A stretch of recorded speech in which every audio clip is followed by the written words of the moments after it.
Welcome to Brawlhalla.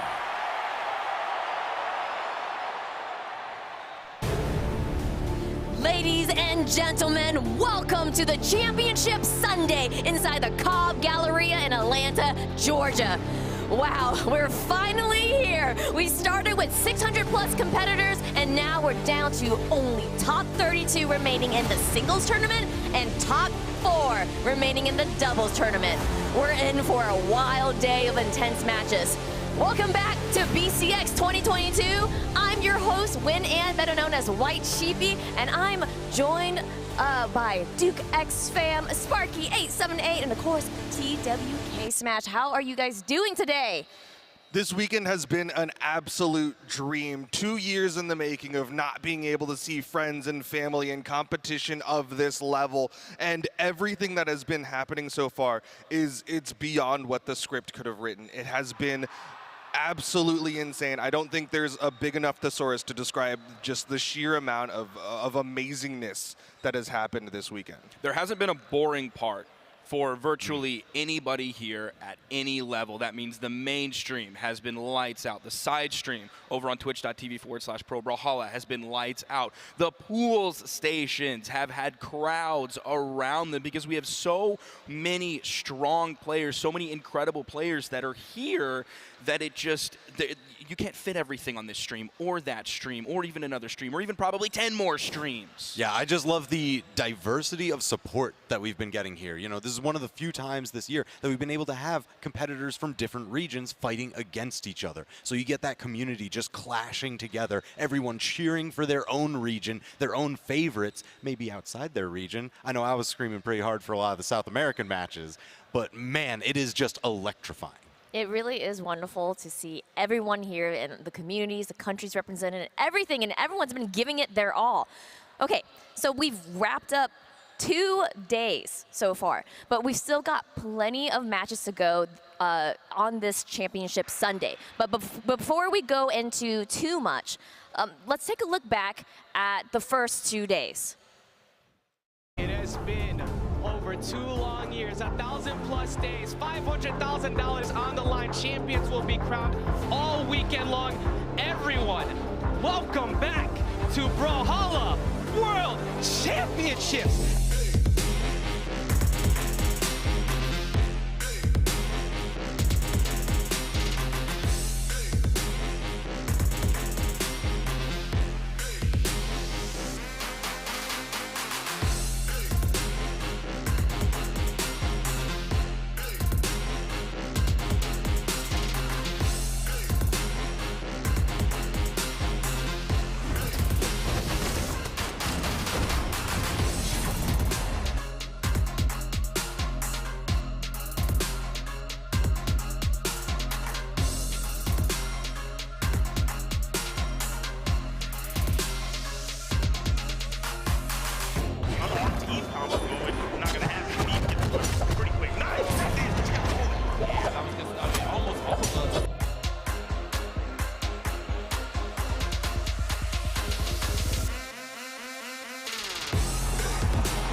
Way past my bedtime, and I'm gonna be watching Brawlhalla later tonight, so there.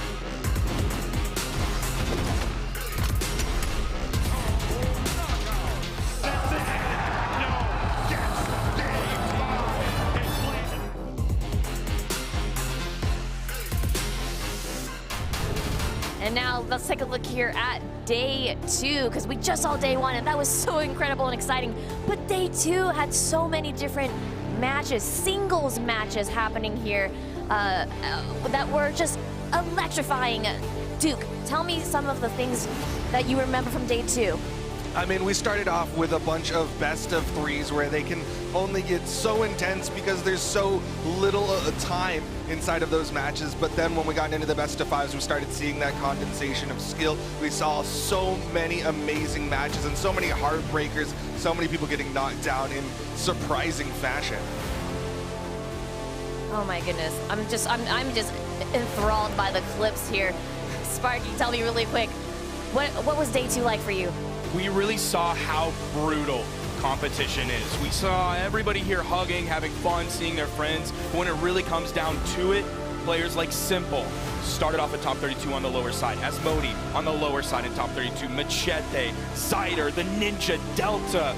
This is about the community, but it's also about competition, and that means violence, speed, and momentum coming from these players. There is no mercy here when it gets to this level. And TWK, how do you feel about that? Man, day 2 was absolutely phenomenal. I got to spend the later portion of it out in the stands with the crowd and just hearing each side just cheering for their favorite competitor on each match, the groans of heartbreak when they would lose, the cheers, the eruption of just the victory. You can actually feel it. It's palpable. It's in the air. Yes. I love the energy. I love the energy of the room. And of course, I'm sure there's energy coming through the screen too at home. And you know, we've talked a lot about how this is a championship. It's a tournament. But we can't forget it's also an expo, all right? Have we been talking about that all weekend? Yes, we have, because so far in this expo, I mean, it's been fantastic for everyone. I mean, the crew and the talent, and it's just so good being back together again. And just being in a space, honestly, that's just kind of all Brawlhalla, am I right, guys? So, Duke, I'm gonna start with you. What's been your favorite thing about the BCX Expo experience so far?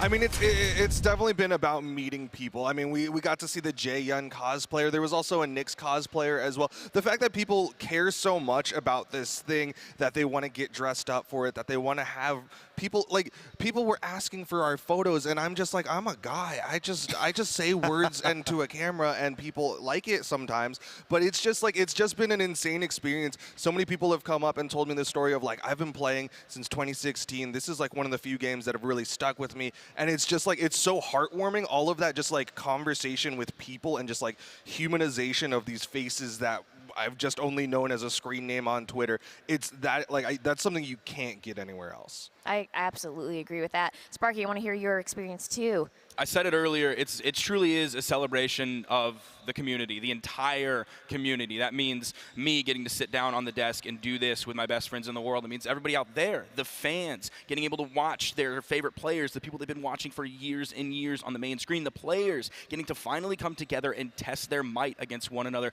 but also the people at home, the investment that's gone into the infrastructure with Odin's Journal, the plugin, prostats.brawlhalla.com. Shouts out, go there right now to see all the stats that the viewers at home who can't make it out here, all of the viewership rewards, it gives them a little bit of something to feel like they're part of this, because they are as much a part of this as anybody else up here. Absolutely. And TWK? Yeah, I'm just so thankful for everybody watching and everybody that was able to make the trip out, even if just for a little bit.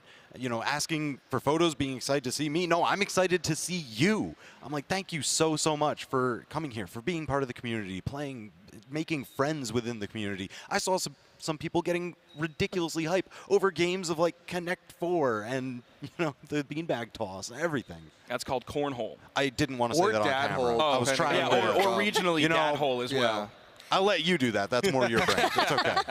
No, I absolutely agree with everything y'all have been saying, because it has been such a heartwarming and special feeling. And honestly, we're just excited to see y'all over there, all the people sitting over there. We're excited to see y'all here. Thank you for coming here. Yeah, give it up for yourselves. Yeah, Let's give it go. to yourself in the venue, okay? Yes. All right, I do have a couple of things I want to talk about, okay? Because I'm glad you mentioned viewership rewards. Twitch.tv/Brawlhalla. If you're watching right now on Twitch.tv/Brawlhalla, well, guess what?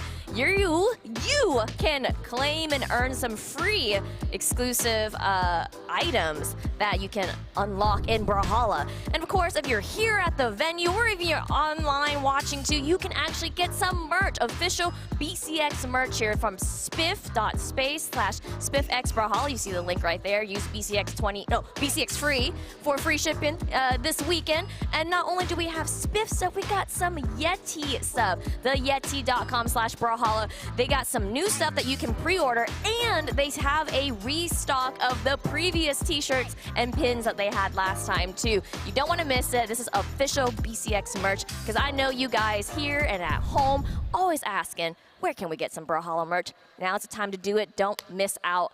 And another kind reminder to all those out there, because you know Mama Sheepy's got to look out for you. We got a Twitch plugin, Command Center, okay, where you, the viewers at home, can use it to interact with us and see honestly everything that's going on. You can actually choose what cameras you want to look at. You want to look at the competition area, the expo area, mainstream, side stream. Maybe you just want to see the players without the caster voice. That's fine. I don't blame you. You can do that at home at Command Center, the Twitch plugin. So I think that's actually super cool and super special for our viewers at home, because we do want y'all to feel like you are here. Also, okay, one last thing is that we are everywhere, so just remember twitch.tv/Brawlhalla. Of course, we have a side stream, twitch.tv/ProBrawlhalla. The next thing I want to talk about, though, because we got to get down to business, is today's schedule. Because we got a lot of things going on here. You can see our first phase is the 1v1 phase 3. That's the best of 5. That's top 32. And once we finish those out, we flip it, go to doubles, top 4, and we'll crown our champion at that time. And then last but not least, 1v1 finals, top 8. All of these matches you'll be seeing today are a best of 5. It's time. This is it. Here are our first couple matches for today. We got 2 lined up for the 1v1's phase 3 part. Luna versus megd. Woo! Man, that's gonna be a match. What a first match there. And then Radish versus Kinda. It's gonna be so action-packed. All right, Sparky, I know you love talking about this. Tell me about the format of today.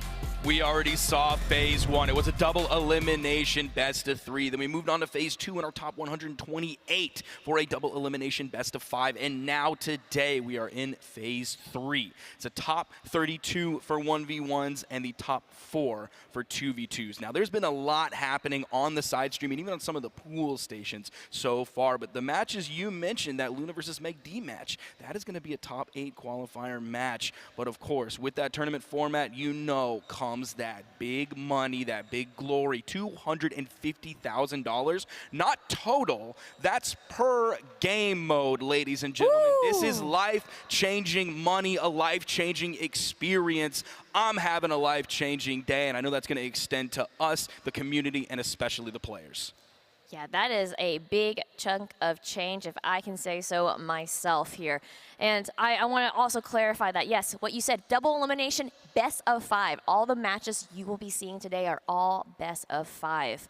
So I want to talk about the players, okay? We have so many players represented here, so many players that are competing. Let's talk about some of the players that we're going to see in the singles tournament today. First up, let's talk about Yus. Duke, I want to hear your thoughts about that.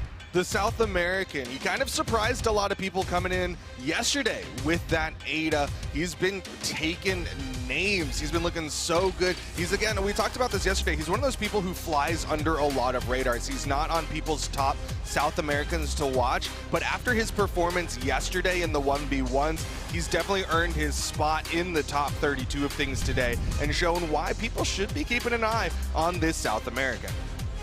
You are so right with that, PR number 4. Our next player from across the pond here, Godly. TWK, I actually want to hear your thoughts about this. All right, this is a player that everybody's been talking nonstop about this entire year. He's been sequestered over in the European region, absolutely dominating, winning pretty much every single tournament up to this point, except for the most recent one where he took 2nd place. So that is every single grand finals this year. There hasn't been one without Godly. And most of those, he's actually just straight up won. He's a lot of people's top favorite pick for the World Championship. He's been absolutely dominating all the way through the bracket. And I don't know, I'm expecting big things. A lot of people are expecting big things, and he's shown that he's got it in the tank.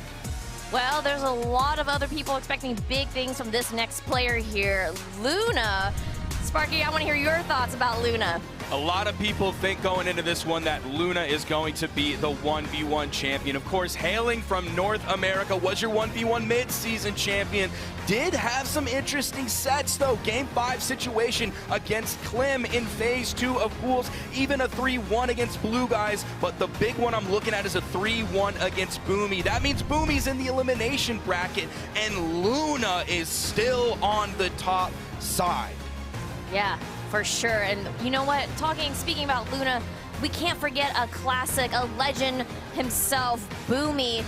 Duke, I wanted to hear your thoughts about Boomy. He is one of the Brawlhalla GOATs. You can't be a fan of Brawlhalla esports without at least being aware of the name of Boomy. Multi-time 2v2 world champion. He has been at the top of the game so many times, yet has not taken home the 1v1 gold medal. And this year, it's going to be a little bit of a struggle because he's already down in that elimination side after taking that L to Luna earlier today. Oh my goodness, even though he's taken that L, you can't deny the stats that you are seeing on the screen right now with his earnings and all the placements and medals he has won. Literally a previous championship, like years, like it's crazy to see that this is a matchup that we'll see down the line here. So I know we'll be starting with singles a little bit, and soon, I know we'll be starting with singles soon, but later on, we'll be switching gears to crown our doubles champion as well. So guys, let's talk about some of the doubles players, the teams that we'll see today. First up, Snowy and Boomy. TWK, tell me about them. All right, man, this is one of people's top favorite picks from the beginning of this year.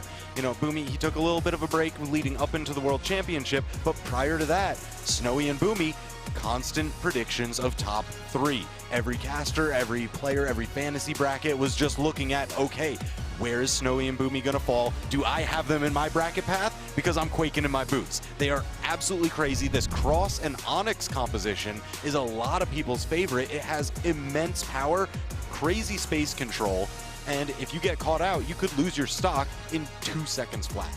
Ooh, yeah, for sure. So I want to also now go across the way here to another region, another team to really look out for besides Snowy and Boomy. It's Fozy and Godly. Sparky, thoughts? A lot of people have Fozy and Godly winning this tournament as well. One of the strongest 2v2 teams, not only in EU, but in the entire world. I love that we have North America versus EU on the top side and North America versus EU on the bottom side. So either way, we are getting that true region competition. First, we're going to see Snowy and Boomy versus Fozy and Godly. I cannot wait to see what they have for us today, because today's a brand new day. Everything that happened previously, you got to rinse it out of your mind. It's gone, and you got to be ready to go hard right from the jump. For sure, and it's going to be a tough competition between those two. Look at that. I love seeing the emote there. Here's Fozy's stats and earnings. Woo! I mean, he has definitely room to show himself up here with his teammate Godly. Now, I do want to talk about the next group, this next team to look out for, and they've been up and coming. They always say, don't forget about us. It's Experience and Megd. Dude, tell me about them. The Young Bloods, the winners of the mid-season invitational the last time we had international competition. They upset the crowd and took home the gold medal, but still people keep them off of their radars. They keep forgetting these guys, and it's all about the ego with them. Experience has been tweeting all weekend about how this is it. There is no second chance. There's no other opportunities. They're on the elimination side of things. They're already out in 1v1s. They either go home with the gold medals or they go home with very sad faces. Yeah, they have a lot to prove today, and they must be feeling pretty good to really show the world, to put respect to their name. Experience Made. Better look out for them later in the competition. But we got one more team that I really want to talk about and look is the legends themselves in the EU region, Acno and Blaze. TWK, tell me about them. All right, this is the old dynasty. This is years of domination in the European region prior to the advent of Godly. Acno and Blaze, they had the longest tournament winning streak we've ever seen. They seemed completely unstoppable, and it looks like some of that former brilliance is here again. They have been on an absolute tear this weekend, upsetting teams This was a heartbreaker of a match where they took out Fiend and Use at the dead last stock. Oh my God, that last match, yeah, with Use and Fiend, that was so wild to see. And look at Acno here. Oh my goodness, you can't deny these stats. You can't deny the earnings, the medals, and we'll see if they can come out on top, seeing that they are showing themselves up here live at the venue. Oh my goodness, we have so many talented players here that are going to be competing. You don't want to miss out on this. But I do want to mention, we can't really continue on with BCX 2022 without some reveals, right? And joined with us right now is Metagame Mike himself. How are you doing, man? Hello, I'm doing great. How are y'all? Good, it's good to see you. I know you got the jersey and everything. That's right, with the name, you can see it from this angle, but yeah.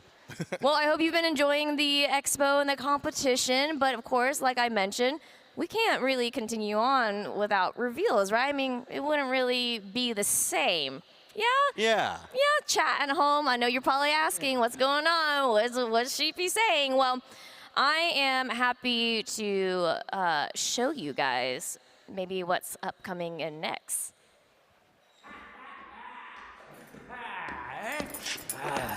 Ho-ho! Water.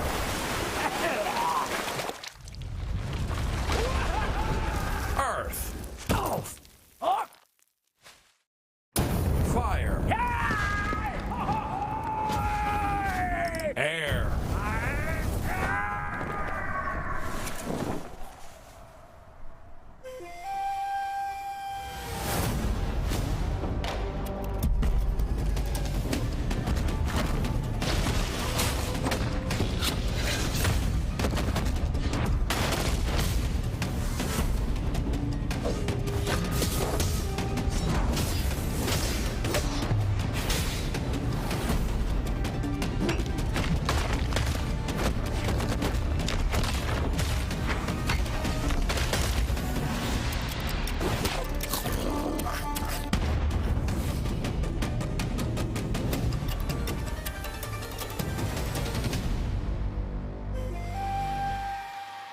That's right, everyone. Here at the venue and at home, our next crossover is going to be Avatar, The Last Airbender. I am so excited about this one. I'm a huge Avatar fan. I can see everyone popping off at the venue. That made my heart sing. I love you guys out there.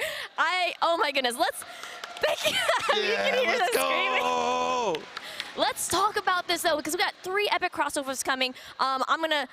Duke, tell me what you're excited for, because we have so much coming in. Honestly, I always love the way that they utilize the effects to make all these references inside of the show, because all of us here at the studio, we're all huge fans of the series. So of course, when Aang is throwing out Sigs, you can saw on the spear down Sig, he goes into the Avatar state. You saw Zuko put on the mask. You saw Toph put on the full-on stone armor. Like all those like little touches are just so amazing to see inside of the signature kits. Yeah, I love all the details our animators put into it. When speaking of animators, Metagame Mike, tell me about this. Are you excited for the Avatar The Last Airbender crossover? I am so stoked. It's like Duke said, every signature is like a cool little Easter egg from the show. We're all huge fans of Avatar The Last Airbender. This one's been a long time coming, and so we're really excited to show it to you so soon. I know. November 16th was the day. That's not too far away, y'all. We're already in November. TWK, I want to hear your thoughts about it too. Appa sidekick. Appa sidekick. Appa sidekick. That's Yes. what I'm all about. Yes. Appa sidekick, I just want to mention that is actually our biggest sidekick. I don't know if y'all saw it in the video or you noticed how big Appa actually is. It is literally our biggest sidekick. I am so excited for that. And also, we can't forget about Momo. Momo is so cute. Momo was in Momo's so there as well as an emote, eating a little cookie on your shoulder. I know. Oh, it makes my heart sing. And I wanted to also mention, because I didn't get to, I don't think I saw it on the trailer, and that's okay. Maybe we were saving it for later, but can I? It's BCX 2022. I just want to talk a little bit about Easter eggs and how there's a certain merchant with vegetables. And he's a KO effect. So Yes. you know, if you know what I'm talking about, you know what I'm talking about, my Avatar fans. So just be on the lookout for that, because of course we'll be talking more about it. We'll be showing things off as we get closer to the release of Avatar: The Last Airbender, our next crossover event on November 16th, and it is starring 3 epic crossovers. It's Aang, Toph, and Zuko. Oh my goodness. I'm so excited. I think I could go on and on about Avatar, but we still gotta keep rolling on with the show, because, wait a minute, we had one reveal about Avatar, but there's another reveal, right? I'm pretty sure the people at home and the folks in the venue remember that there's someone been working really hard, like all weekend long, and you know, I'm hoping, I'm gonna check in with him, I'm hoping he's ready to show it off, so let me check in with him real quick. Hey, Ogrim, are you ready to show the weapon? Okay, let's give this a test run.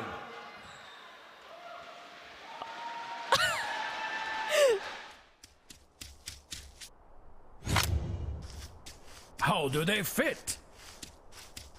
Try doing a light attack. Now, try using active input. Very good. Now, okay, you've got it.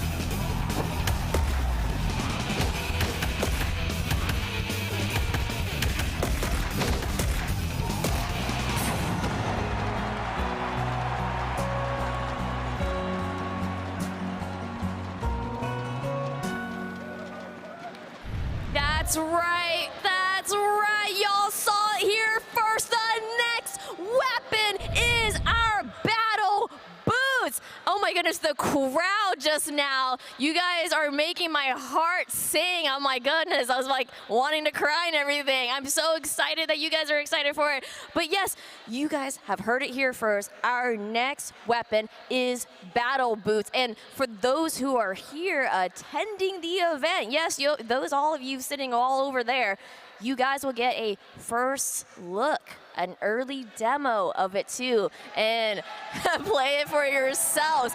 And I want to introduce y'all to our lead animator for it. Metagame Mike, you want to talk about battle boots real quick? Hello, yes. Oh my goodness, battle boots. The news is out. This is so exciting.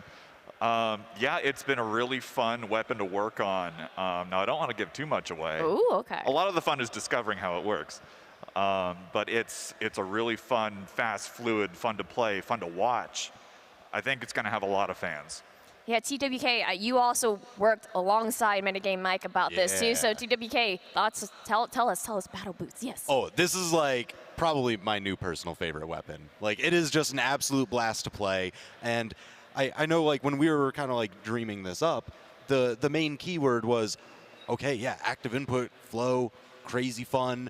But, you know, Scythe, you get to choose where your opponent goes. This one, the tagline's a little more, you get to choose where you go. Exactly. It's using old tech in a completely new way that's never been seen in our game before, and that's so really fun. exciting. Yeah, I love the way battle boots feels, and of course the people at the venue will understand what I mean when they get their hands on it, but it is so fluid and you honestly just feel really cool. Can I just also say that, like, yeah. I'm totally a casual Brawlhalla player, but when you get your hands on battle boots, you're gonna feel amazing. You're gonna feel like you have just discovered, you're just like the master at it. It is just so cool and so fluid, and it's just, I love it. I love it so much. Amazing job, of course. TWK, Metagame Mike, on it. So yes, if you're at the venue, you will get an early demo of it. And the folks at home, hey, maybe you can use one of those little cameras, the plug-in, use Command Center. Maybe you can spy it somewhere in the Expo and talk about it and show it off to your friends. Of course, let us know how you feel at home with hashtag BCX2022. We would love to see how you feel about the new weapon battle boots and also the Avatar: The Last Airbender crossover event. Okay. So y'all, we're just under a few minutes away from kicking off BCX 2022 Championship Sunday. But our first match is going to be Luna versus megd, and I want to talk about them just real quick here. Let's look at their stats. Duke, what do you make of this? This is the run back from the mid-season invitational grand finals. They've fought before in such an amazing set that went to game 5, and this is just to get into the top 8 of things here at the World Championship. That is how intense the competition has been. Luna's going to be playing some different stuff. We saw him on the Caspian earlier, but on the other side, megd has been playing that Val.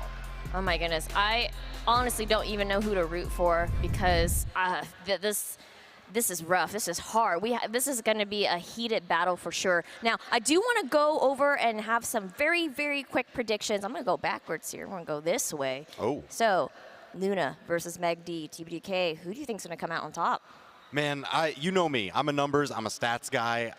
Personally, I've got to go with the past history. I'm looking for Luna here. Ooh. Okay, all right, and okay, we got one for Luna. Metagame Mike, I know this is your first time kind of doing this, but same thing, same question. What do you think? Who do you think is going to come out on top? You know, I got to agree with TWK. The history has Luna ahead here, and, you know, what could be more historic than BCX, right? That's true. Okay, we got 2 for Luna on the desk. I don't know if I should even ask you, because I feel like I already know the answer, but I think Duke. everybody knows that I believe in the Luna. He's going to turn the L into a W, because he's going to get another W over megd, and he's going to. It's all about the W's today. Luna is going to take it all, man. He is that good. Man, we've got some Luna fans in the house here, and of course, I'm sure there's maybe some megd fans out in the venue out there sitting in the crowd. Make some noise for for your megd as dude. well. Oh my goodness, you guys are fantastic out there. All right, guys. Well, the stage is set. The competition is ready to go. And we know you all at home and in the audience are ready to see these matches. So you know what? Let's get to it. The BCX Championship Sunday starts right now.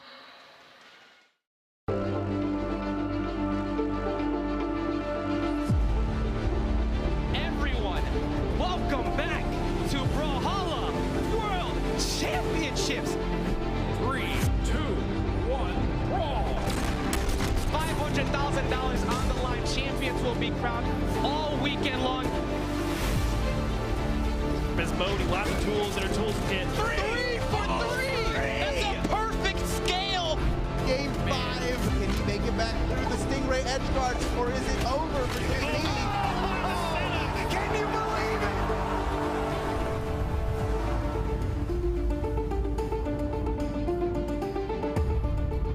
And we're back with day 3 of the Brawlhalla World Championships.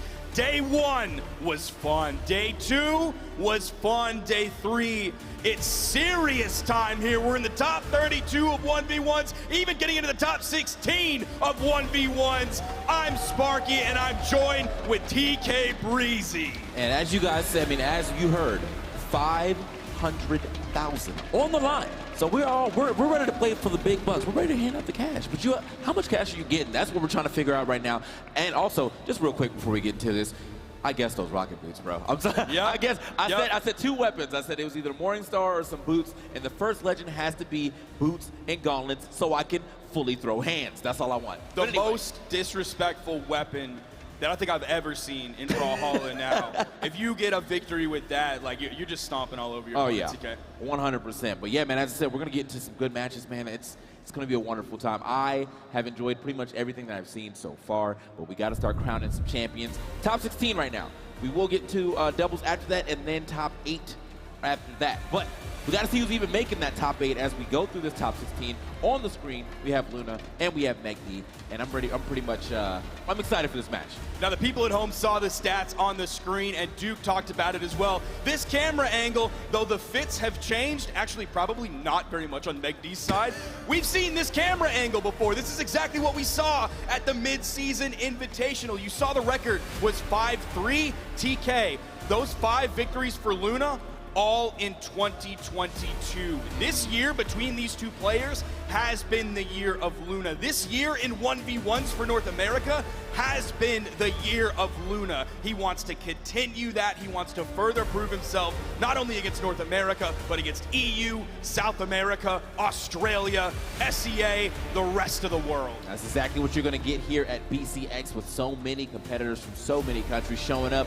You got to be the best of the best everywhere. And Luna is definitely looking like the person who can definitely claim that title. But we have to see what he can do against megd. megd, one of the more defensive players in this game, definitely will kind of chill out a little bit. But when he sees the opportunity to strike, he will. As we get into Fortress Alliance, let's see what happens in this first match. Luna coming through, of course, with the diamond head pick. That is a Caspian crossover. You see right away, I'm not sure if he's focusing exclusively on the Qatars so far. He threw away the gauntlets. Not sure if that was to just deny a possible weapon pickup from megd or whether he wants to stick with those. Signatures already coming out. That's one of the things in the kit where your occasional top player will be like, hey, why nobody playing Caspian right now? His SIGs are kind of nice. I mean, I've been saying that like all weekend, every time I've seen a Caspian, deceptively long SIGs for all these short weapons that you are using, and wow, okay, good Beautiful. stuff right there, yep. But also, I do think he might be favoring the Qatars, because when I watched him versus Boomy, it seemed like he was really on Qatars a lot too, and there's no reason not to. Qatars in a good spot right now, and with one good dodge read, you're doing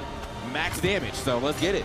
It looks like one of the early options for Luna was going that neutral light into the neutral signature. That's going to cover an up dodge, might even cover a spot dodge if he changes up the timing. First stock going the way of Luna, a little bit under a minute. He's going to grab that one, has his choice of weapons, back over to the Qatars. One thing that Qatars can kind of struggle with sometimes is getting that knockout. You have the T-Light recovery option when you switch over to the gauntlets. You also have the signature kit to kind of make up for any of those weaknesses that Qatars may have.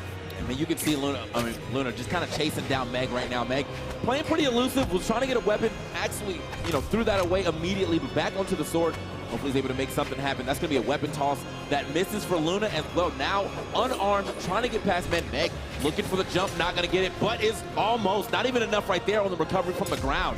Now, you talked about megd being one of those more defensive players, and I think when Luna didn't have the weapon, that soft platform was on the right side of the stage. You saw Luna up there just waiting for the weapon spawn to come in. You didn't see megd try to push onto him, try to stress that weapon advantage that megd had. That's a part of that defensive play style that you were talking about. Yeah, I mean, he's definitely down to chill out for a little bit. I don't think he wants to take too many risks. But as I said, if megd, I think when he does see a risk that's like 90% in his favor, he will take it. Oh, yeah, for sure. 100%. But yeah, right now, these guys scrapping it up. 2 gauntlets out right now. Meg, nice down save. Go ahead and catch that dash in. Is still a little bit of the lead in favor of Luna so far. Again, we're seeing more of those signatures come out in the just general neutral play, in the string follow-up. There's just a raw side sig he ends up throwing out. megd isn't even in danger of being taken out. That's when you can incorporate those signatures as sort of that threat into just your regular play rather than waiting for red. Yeah, but also, I mean, he's using that sig that's going to throw him behind as well. So, he did that same side sig to the right at the edge, which is just going to push megd back, on stage, which is not an issue. It's going to be damage, but you can definitely tell Luna's not looking for these stocks just yet. He's going to find it right there, though. Different follow-up option out of the neutral light. It was the recovery for the KO. Again, Luna holding on to this small lead. Seems to be a little bit more in control over all of this game. Ooh. Nothing megd can't fight back from, but maybe if Luna keeps pushing like that, double recovery coming out, bounce passes the Qatars to himself. megd, you see him backing up, being very careful. He has the range advantage, but being a more defensive player, he's not throwing out any attacks, TK. Not throwing out anything right now. And almost every attack, the few ones that he had thrown out there whiffed. He finally finds himself a downlight recovery, but it's not enough for the stock. Getting chased down again. Luna knows that megd is just trying to get back to neutral and is continuously pushing his advantage state. It's exactly like you said earlier, TK. He looks for those 90% hit rate options. He's putting his money into mutual funds. He's not gambling it on individual stocks here and there. megd wants those sure things. Yeah, but the only thing sure about this one is that he will not be taking that victory as Luna able to do that. And I think, honestly, might have been a JV. Yeah, I don't think he got hit that last one. So that was, what a way to take it. As I said, though, when you're playing against someone in the way that megd will play, megd is very passive. He's not going to take chances. You do kind of have to be the guy who's taking chances and running him down. And I think Luna is, I mean, as far as his risk reward or his 50-50s, he's won most of them. So, absolutely. Yeah. Even if we look at the overall game count, 17 to 14 in official tournaments. Based on the previous stats, I don't think anybody has a question in their mind who has the 17 and who has the 14. Of course, Luna's going to start this game. First weapon, it is the gauntlets. Is he going to go for the quick swap? Extends that for the 3-piece. Picks his weapon back up, even though it didn't make a connection. By throwing it up, that kept it in the air so it didn't hit the ground and despawn quickly. Man, look at the damage. Oh, man. Just the weight. I mean, look, Meg is just giving these dodges up for free, and Luna knows that they're coming. He says, I know you're scared. I know you're going to dodge, and I'm going to get even more damage off of that. There it is. Look at that. Where are you going? I'm right with you, bro. I'm stuck on you like a shadow. You can't leave me. Now, Luna's coming into this one with a 3-1 victory previously over Boomy. That's why Boomy finds himself in the elimination bracket. I'm seeing a possible snowball effect here. If we're looking at the top right, Luna still in the yellow. megd on second stop. Yeah, Luna definitely not really taking too many hits. megd finally finding a little 2-piece right there. Oh, okay. 90%. I knew I was going to hit it, bro. Goes off the edge. I love to see it. You know, megd kind of taking a couple chances here. A little uncharacteristic of him, but he saw the opportunity and took it. That's one of those rare occurrences that he's like, okay, he's not going to see it coming this time. Talking about that 90%. Val, that move is really strong on any map. It's especially strong on Fortress of Lions because of those small walls. Luna peeks up just a little bit like he did. The side signature comes out. Okay, Luna getting a couple hits here and there, but he's, perfect spot to go for both of those options, actually. But megd is going to be able to avoid that side sig. Now put on a little extra damage himself. That was a pretty big lead that he was able to cut like that. He's doing a really solid job here with this one. Even though Luna was kind of on top of him like a shadow, maybe megd is Shikamaru out here, able to control that a little bit, bring it back into his favor. I mean, yeah, it definitely looks like he has kind of figured out the rhythm that he needs to play at. Kind of forcing Luna to the side. Luna, yeah, going to have to get back on stage a little earlier to avoid what could have been another neutral sig. But, ooh. megd, he has the lead here, not going to quite get the stock yet. Goes back over to the sword, wants to be able to find that one moment to throw out the D-Light into the recovery. Maybe a recovery or just the side air here. The weapon toss just in case. He's able to get back, grab that sword, throwing that one up, grabs the second weapon as well, over back to the sword. That gives him the range advantage, that gives him a little bit more consistency in terms of follow-ups compared to the gauntlets. Another big chase down here, but yeah, I was like, I'm not sure if we're not really getting a lot of hits on the side of Luna, but he does find 2 greatest hits right there as he goes double platinum with those. And here it is, he's back into, you know, a 1-stock game between each competitor, but he does have a little bit of damage on him, so he's going to have to kind of figure out how to make that up sooner than later. Back over to the sword, so megd doesn't have to worry about swapping just yet. Luna dicing him up, solid guitar play coming out, gets the spot dodge, doesn't quite have the bottom side of that hitbox to pick up megd with the GC in light. Side light goes through, nice punish from megd, that's 2, that's 3. Okay, yeah, this is looking a little rough here for Luna, but he is at least able to keep it close on the damage. But Meg, I mean, you can see his elusiveness is like definitely on 10 right now, the amount of things he has been able to avoid and still get hits for. We're seeing those weapon tosses coming out from Luna. Now, there is a weapon spawn on the stage when he's doing that, so he's not risking too much, but it almost gives me Snowy vibes when, like, Snowy's getting towards the end of the game and is starting to struggle, get a little bit nervous about finishing this one up, throwing out a lot of those weapon tosses, but Luna is calculated. He's doing them when there is a spawn on the stage, so he's not at the disadvantage either way. Ooh, okay, that was so close. That was so close. I like the option, but no way, DK from the middle of the stage, are you kidding me? I think he might be surprised. Like, oh my gosh. Meg's like, bro, I can't believe that hit, bro. Bro, both of them are shaking their head. I can't believe that. Both of them. Yeah, I definitely was not expecting that to finish from the end. He's like, yeah. He's laughing. Having the greatest time of his life. Yep, that's why people play Caspian. Man, that's the classic megd look right there. Got the hoodie on, got the strings taut, but not tight. Taut, but not tight. Not all the way through. He's not looking like Kenny. But coming through, you see him all bundled up. Man, what a way, I mean, what a way to take that game, because it definitely looked like Meg pretty much figured it out. He scroinked it. Yeah. But that was a straight up robbery right there, right at the end. Great usage of both sigs that he went for. You know, went for the sides or the neutral sig first. megd just barely sliding over that, put himself in the middle of the stage, and immediately gets side sigged after that. So, yeah, good stuff to Luna as he's up 2-0, right back to Fortress Alliance. megd, I mean, have you actually figured it out now? You know, have to do it, because if you're not able to figure it out in this game, you will be hitting that lower bracket. Now, you mentioned megd's elusiveness previously, really, except for the end of that game. He's been running around. He's been in and out of the effective range that Luna has, but Luna is opting into the movement speed stance. A good stance for Caspian regardless, but especially here against megd. That gives Luna the ability to chase him down. Going onto the stage, that was a really interesting choice that he went with. megd was not anywhere being above him. Maybe that was just a nice little flourish to maybe tempt megd, saying, oh, I burned my dodge, look at my silly option, into the immediate destruction. He said, yeah, shock factor. megd's like, what was that? And he's like, actually, it's diversion. I'm just throwing these out. Look at these as I finish this stock. Yep. So, I mean, it worked out in his favor. He's still on his first stock and was able to take megd pretty early, all things considered. I mean, barely in the orange. Meg has a lot to make up for, but Meg has also been able to take a couple stocks early. Whoa! Oh, man, just wait a minute, it's a bait. Not again, megd. No.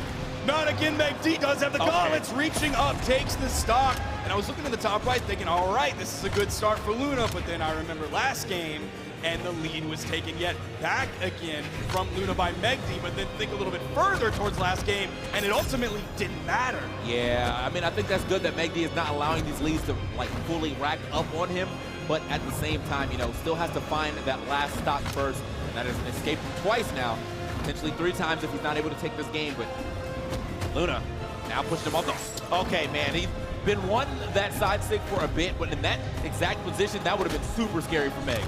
I don't think we've really seen one of those side sigs hit. I can't remember one hitting megd. Nice neutral air, gets the GC neutral light off of the bounce. Okay, Luna's throwing out, that had to be the wrong direction. There's no shot he wanted to throw that out to the right when megd was that far on his left side. Okay, off the top. And now this is, okay, I was like, one of these people have to die of the next recovery, but it happens to be megd. Luna able to kind of sneak around and get his recovery going. megd does have a good amount of damage here onto Luna, though. Just has to find that final hit. Downlight recovery, no actual downlight hitting, just the recovery, but, ooh. Okay, hold on, take it down. Oh. Uh-oh, this is bad. megd doesn't have the gauntlets this time on the edge. You see him disengage immediately. You don't want to fight gauntlets on the edge. megd had a better chance at it when he had the gauntlets previously. You know how just oppressive that neutral air can be on the side. But when he doesn't have those in his hands, he's going to disengage from that situation. Maybe throw that side signature over the edge like he did previously. Now he has gauntlets. He'll go over the wall. If Luna comes in with the guitars, megd's going to be more confident in that matchup. Oh, okay. Luna been looking for that quite a bit too. I will say that megd has actually got that same combination a couple times as well with the neutral light into the down stake if you're coming back in. You're gonna hit that 2 or 3 times, so that's a nice little damage booster for him. Luna looking for quite a bit here off the stage, but starting to cost him a couple hits here. megd staring at the score, knowing that he's down 2-0, wants to make it to the top 8 winner's side. One of the first options that we saw. I think the first stock was taken with Inlight GC NSYNC. The last stock was taken with Inlight GC NSYNC. Luna gonna take that 3-0 over megd. I mean, he handled absolute business there. I mean, there's nothing else you can really say about it. It comes in with the 3-0 clean. Some of the matches were close, and you know, megd was still trying to play his game, trying to play the elusiveness that he wants, that he normally does, but you cannot run away from Luna. That's exactly what Luna said. I don't care how fast you think you are, I'm faster. And that shows a level up from Luna. The 3-0 impressive on its own, but if you look at the previous times that they met, mid-season championship, they met 3 times in that tournament, TK. There was a 3-1, a 1-3, and then a 3-2. This time, starts off with a 3-0. 30 in a handshake. megd has an express trip to the elimination bracket. We're gonna throw it over to the analysts. Wow, what a dominating performance from Luna here. Duke, you must be really excited about this one. I want to hear your thoughts. I know I was excited. Of course, I had a full faith in Luna, but to take it 3-0 over megd is definitely a little bit of a surprise. I thought megd was going to make this one a little bit closer, but I got to give a lot of credit to Luna, specifically those signatures. I was pointing out his accuracy was incredibly low. It's like 17% accuracy on his signatures, but the way he's doing it is very similar to how people use weapon tosses as this like kind of follow-up thing to just take space. It's relatively safe, this projectile that makes it so your opponent has less directions to go to, and Luna's just throwing out these signatures like candy because he has follow-ups for follow-ups for follow-ups, and that's so incredibly important to just strip away options from a player like megd. And Flammo, your thoughts about it? Do you agree with Duke about what Luna used to make it so that he's successful in this match? Well, I feel like, so megd is the kind of player where it's like, all right, everyone knows he likes to slow things down to a crawl, really play a slow, more neutral heavy-based game plan. But Luna is known for being one of the few people in Brawlhalla history to play an aggressive style and really close in on that space. I honestly feel like in terms of like matchups, this is probably the worst person on the planet for megd to have to run into. And I think he did a pretty good job, all things considered, trying to keep things close. But I have to agree with Duke on this one. I think he just got the clap. It's also really interesting because, like, anyone else playing Caspian, that's a really tough spot because Caspian, like, the single hit damage is relatively low, right? When you have something like Katars and Gauntlets, you're not getting a lot if you're only getting one hit. But when you have someone like Luna who's getting those big extended strings, we saw those Gauntlet strings nair into ground pound, or even the Katar strings and, like, Gravity Cancel and Sig, like, he's getting a lot more off of those single hits than I think the average player would against someone like megd. Yeah, I have to agree, man, especially the fact that, like, I know Alters is probably out there, like, having a field day right now because it's been a while. Like, Caspian really doesn't get the shine like that, but we finally have a moment where the legend gets played out in top 12 of all spots in a tournament and manages to secure a dub. That lets everyone know, like, Caspian, that character's good, bro. I don't know why people have been sleeping. Like, he's been good for a minute, so I'm happy to see that finally come out. Well, I want to talk a little bit more about the legend pick and maybe the weapon pairings too, because you kind of just mentioned about how Caspian has gauntlets and Katars. So Flammo, can you talk a little bit more about that? Yeah, so, you know, for a lot of people, you don't want two-string weapons a lot of the time, or, you know, the KOs can be hard to find. It's like, okay, Gauntlets, you have D-Light Recovery, that does KO a little bit later, and then on the other side of things, right, you're thinking, well, for Katars, it's really N-Light Recovery if they don't have a dodge. So usually you're like, it's taking a long time to get these KOs. But I think one of the reasons that Caspian is so amazing is that his signature kit is phenomenal. He has the anti-air on the Gauntlets with the neutral sig, and don't even get me started about the Katar neutral sig, right? Like, I mean, that's the way Luna took that final game. N-Light, Gravity Cancel, N-Sig throws the daggers out there. They're so fast, they're so effective, and they're powerful. And it's rare that you have signatures like that with those kind of weapons. And I think that's how Luna was able to come out on top. Wow, yeah, it seems like he was very successful and really utilized the legend, the weapons, and honestly just the matchup, how you were mentioning earlier, Flammo, how megd usually likes to play a more neutral, a little bit more slow pace, but Luna is really picking up the momentum, and it was really just the opposite. So congrats to Luna. He gets to go on to the winner's side of things. And for megd, it's not quite over yet. He's just on the elimination side, but he's just got to have a harder and longer run. Now, I want to talk about the next match coming up, which is also going to be something else, too. It's Radish versus Kaina. Duke, thoughts about this matchup? This is an interesting one we have not seen before. Kaina was not able to make it to the midseason invitational, but he is by and large the favorite of the South Americans here at the World Championship, someone who I personally haven't gotten to see play this weekend. On the other side, Radish is another one of those people who's kind of an up-and-comer, very heavily discounted. He got 1 gold medal this year, but still, like, we were talking in the back, some people were like, why is Radish seated so high? Why is he PR number 3? And it's like, because he's this new blood who's just doing incredibly well. He's got a very iconic Petra that he's been sticking with, and you love to see that kind of character commitment like Radish has.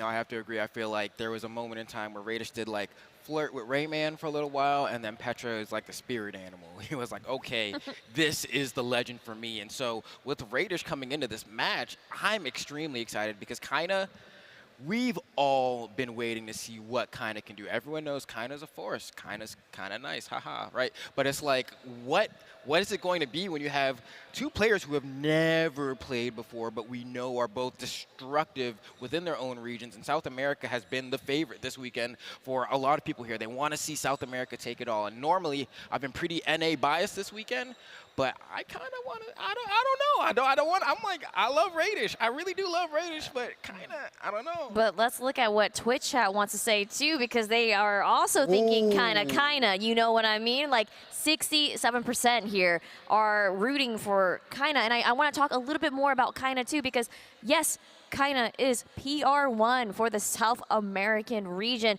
and has been consistently placing very well. I mean, autumn, summer, and spring, top 3. I mean, gold medals in Autumn Championship and Spring Championship. I'm looking at the pro stats here, so viewers at home, you can also look at the pro stats as well alongside with me. But yeah, Duke, tell me a little bit more about Kaina, because it seems like Twitch chat is definitely into Kaina. Flambo's rooting for Kaina. Thoughts about that? I mean, I think a lot of people are rooting for kind of Sparky as well. Kind of blew up on the scene this year with the Bodvar in particular. Again, he's had one of the most exciting hammers to watch in the game. And when we saw a lot of people jumping ship from the Bodvar, we saw people generally switch over to the Hattori. But kind of he's built different. He went over to the Yasuri instead of the Hattori, and he's been showing up, showing the Katars. We've seen a lot of Katars this weekend, and Katars have been looking really, really good. I haven't seen how Kaina's playing this weekend, but just like as far as pure player skill goes, I think Kaina's got a lot of it. Well, we're going to see right now what kind of skills Kaina can prove to the world here, because the match is ready. So TK, Sparky, bring us to the action. Kaina's a special case. Meteoric rise. We've seen meteoric rises before, but mostly it's been relegated to South America. Sandstorm's meteoric rise was really on the global stage. Even Godly's meteoric rise this year, while he was banned, people don't know about Godly. They were waiting for that ban to end because they knew Godly was going to take over EU and possibly the world. For Kaina, it's been localized to South America. This is his first time on an official land with all of this pressure. He's been blowing and going so far. It's really like South America is behind Kaina. South America is behind Fiend and Wes and Lores and Hughes, but especially behind Kaina, especially in 1v1 to possibly take the whole dang thing, TK. He's got to be the pride and joy as PR #1 right now in ones in South America. Going up against PR #3, and obviously you can't sleep on Radish either. You know, kind of like also a rise. I mean, kind of a new kid on the block, really showing up and showing out. But Kaina's been around for a while. Kaina's been around so long, he actually took off the piece of his name. He used to be Kaina Ackerman. He's like, no, I don't want to be that anymore. I'm just Kaina. I'm the artist formerly known as Kaina Ackerman. It's first name only. He's like Cher, he's like Madonna, he's like Prince coming out here. We'll see what he has against Radish. They talked about the Petra earlier. Radish has definitely been a Petra loyalist through and through. One of the few out there. We haven't had too many notable Petras who stick with the character. Like Heisen is one of the only other ones I think of off the top of my head. Radish is right on up there, of course, coming in seed 3 in this tournament, like Duke said. So there are a lot of hopes here by the numbers for Radish to come out big. Man, I'm surprised anybody's even question that Radish has been doing quite well for a while. And I'm sure there's a little bit of bias on how you think your favorite person should be a little higher up, but I definitely don't think it's weird that Radish is at #3 with the way that he's been playing today and the way that he's been playing just throughout this year. Now, of course, we're seeing more gauntlets coming in. We're also seeing more sword and more Katars coming in on the side of Kaina, but it's mostly been sword so far. Kaina really built his name on the back of Bodvar. Then we saw the nerfs come in for Hammer. First stock gonna go. That was actually kind of a long stock, TK. That was like a minute 28. So there is some serious neutral, some serious care before any of these players tries to actually go in and go for the full commit. We might see some extension of pressure here now that Kaina's over back on the Katars, going in with those strings. No edge guard situation just yet. That should be enough. Yeah, that's going to be enough, though, for sure. That's the one good thing about, well, not even one, but that's one of the good things about Petra is how much force she has on her moves. So even normal, like, little combinations after red are actually now kill confirms. So was able to find it right there. Love to see it. And as we get into our next stock, he is going to have to try to catch up right here. Get some good damage. Oh, kind of, though. Able to turn that around. Sider sending kind of over to the right, gets the landing, but is immediately punished. Goes for the sidelight into the down air rather than sidelight Sayer.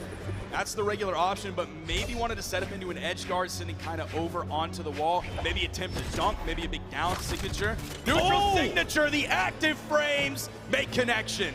Yeah, but not enough to take Kaina out, but still, I mean, that was a solid read and a good bit of damage that you're able to put out with that neutral sig. Right back on to the orb. A little too far away to get that sidelight side air to KO, but wait a minute.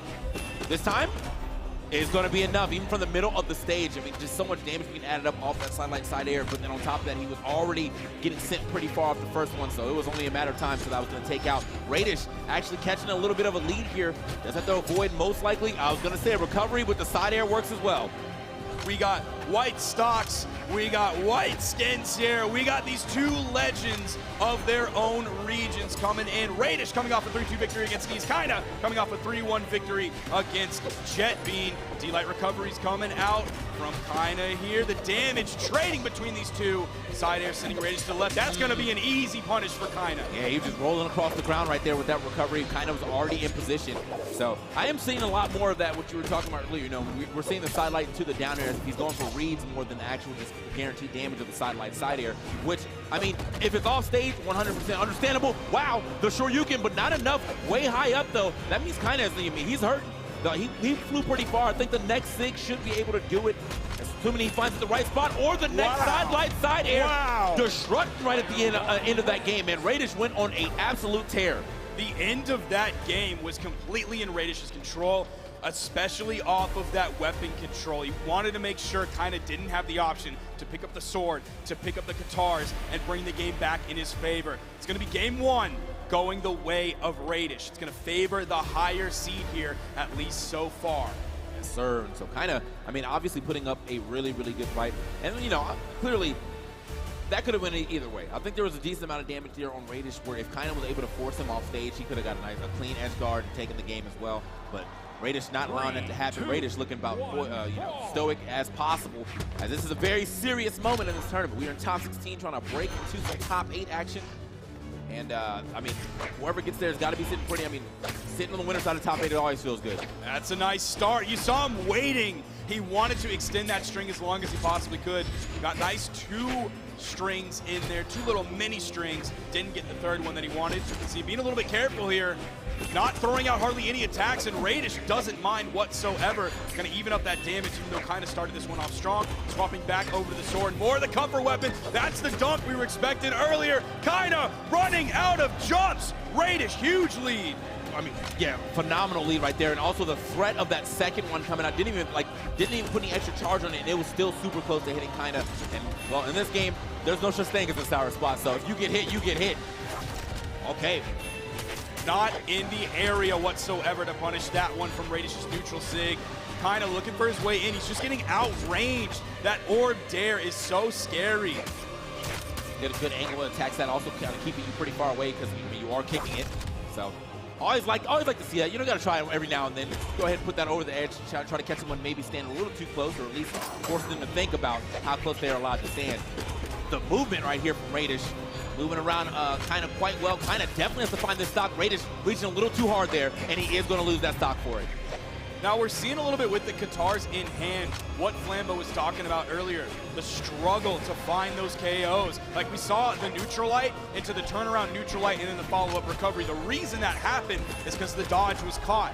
If you don't have the dodge caught, there's going to be a dodge coming out in between the in light and the recovery. Not going to be that true option. Okay, my man is looking. Radish gets an extra hit there, but he's got to find this stock. I know he wants to put it on the, well, right here. If he gets the right side air, oh, neutral. Wow, neutral light almost actually finishing too. That's got it. Now he's just threatened by everything. Kinda's just struggling to find any way in whatsoever. I'm anticipating maybe a character swap, but I don't know what you would go to. Do you go to the Bodvar and risk what Hammer is right now in terms of how people think of it in the meta? Because the sword is, it's looking okay, but the guitars, he just can't find his way in. The zoning potential, the range that Radish has with the orb, it's been dominated by orb. Kinda just cannot handle it. Yeah, I mean, as you see, yeah, he definitely is not handling this at all, well at all.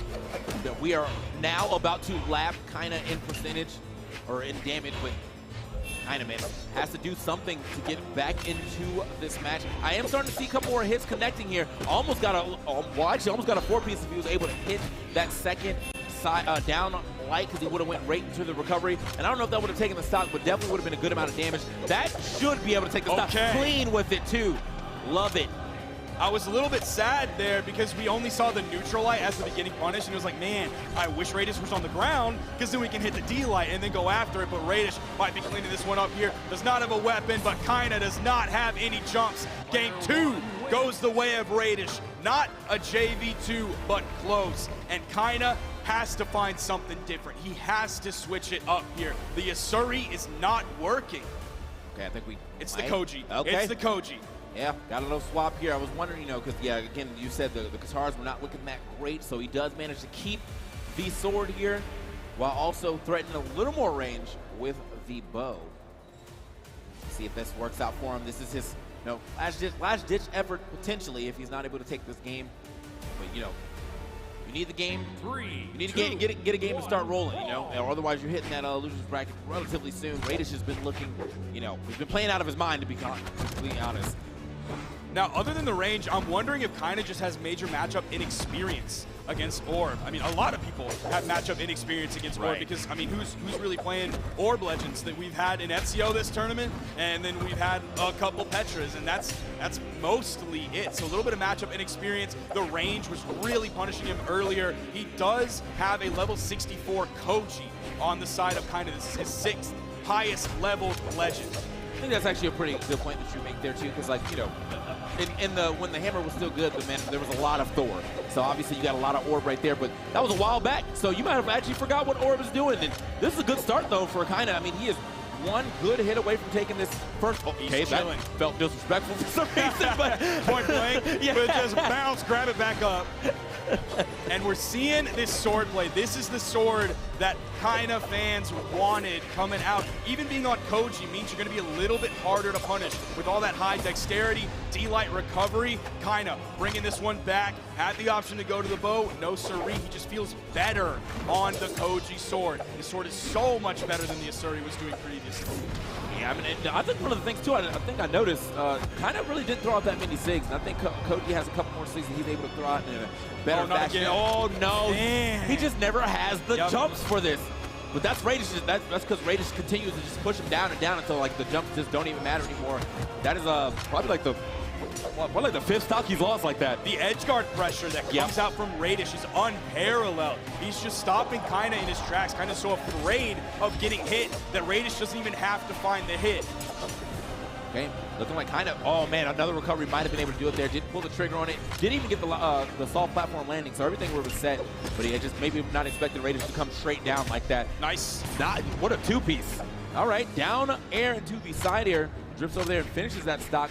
And now it's a little bit of a lead. Well, actually, not even a lead, a lot of a lead here for Kinda. I know it's got to feel good. He's got the swap and it's working out for him. That's the best, best case scenario. He also swapped from white to edgy black and gamer red. It's just, there's so much more swagger coming out of Kinda's sword here compared to Asuri's previously. He looks like a completely different player. You take away the overlay, you take away the KY in above his name, you're like, oh, this is a new set. Honestly, though, yeah, I mean, this looks like a much more confident player this time around. I still think, he has to worry about how he's getting back to the stage. That was clean, though. Out of options, or out of a jumping option, but still able to scrap his way down with that side air. And now threatening a stock. Radish is able to touch the wall this time. Kinda, actually was in position to just straight up recovery that, but went for a down air instead. Sidelight side air from Radish, going to end that stock. Now, even though Radish is up 2-0 right now, let's say Kinda takes this out here, it's a JV2. TK, I can't tell you how many games I've seen in sets that go like this and then end in a 3-1 with complete domination by the other players. Yeah. So I'm still expecting that as a possibility, but Kinda is going to guarantee at least a game 4. You called that immediately. He did not get hit on that last stock, so got the JV2. I know that's got to feel good. Got the swap, and it worked out. Got the bow actually involved as well, and the bow actually became a pretty pivotal part of that match, being able to take the last stock. But it's just nice to, I mean, obviously it was mostly sword. Yes, clearly it was mostly sword, but it's nice to see the fact that he's still willing to drop into the bow if it's there and he can use it to his advantage. I think you might have been right about the swap over to Koji. A lot of dexterity. He's able to move a little faster, swing a little faster. Still hasn't really dropped that many SIGs, but doesn't really need it. TK, I'm going to put you on the spot here. Guess a percentage about how much of Kinda's damage was done on sword. I'm gonna say a quality 95%. Now, 95%. now TK could have cheated because I do have the numbers up here, but I'm going to tell you TK's being honest. He's a little bit off. Oh. 73%. Still an insane amount of damage to dedicate to one weapon. That's like, that's a Kostelix game right there. That's the damage that Kostelix puts out on Lance. That's why Kaina is this sword player. That's why when Hammer got that nerf, you see him not go to a completely different legend, but he goes over to the Asuri or he goes over to the Koji because of that sword. Right, so let's see if Radish actually can put the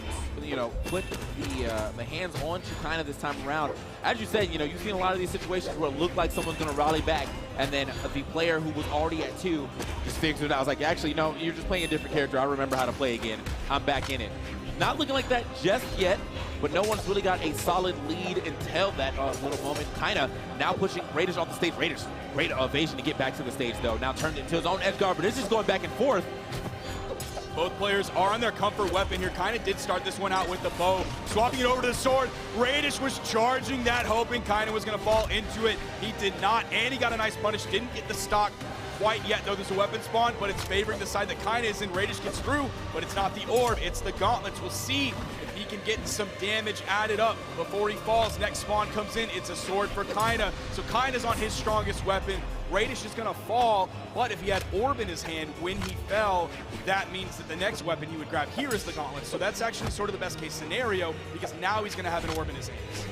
Yeah, and that's going to work out, but still not able to get that stock. Yeah, I know he has been looking at him as, I've always looked at him as a gauntlet player, but it seems that as of late, he's like, actually, I've been working very, very hard on my orb.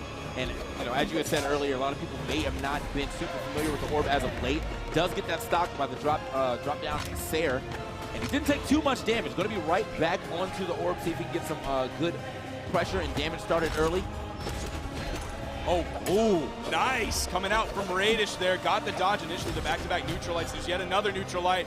We're seeing some confidence coming out from Radish. Has this one nice and even despite the early lead that Kaina took.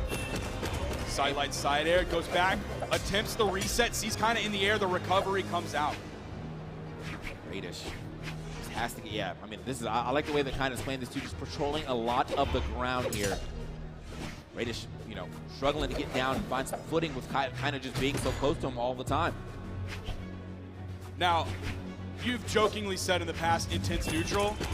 This is like, I'm being serious though. This is intense neutral. This actually is some intense neutral. The footsie between these two players. Radish already up 1 game here as we are in game 4. A victory here for Radish means he moves on into the top 8. Winner's side takes the lead here on the second stop. Kaina needs a victory here. He has to get this stock if he wants the hope of staying on the top side and not going down to the elimination bracket. Radish starting this one out. Strong damage so far. See if he can add up a little bit more before falling. But that last stock was like, that was like kind of like reverse conditioning, because he hasn't really been able to get off the ledge well. And so the one time that Kaina's like, all right, I can pressure the ledge much better, he's like, actually, it's a trump card. Here you are, now hold this neutral sig. I mean, it's something he has not done on since the first game.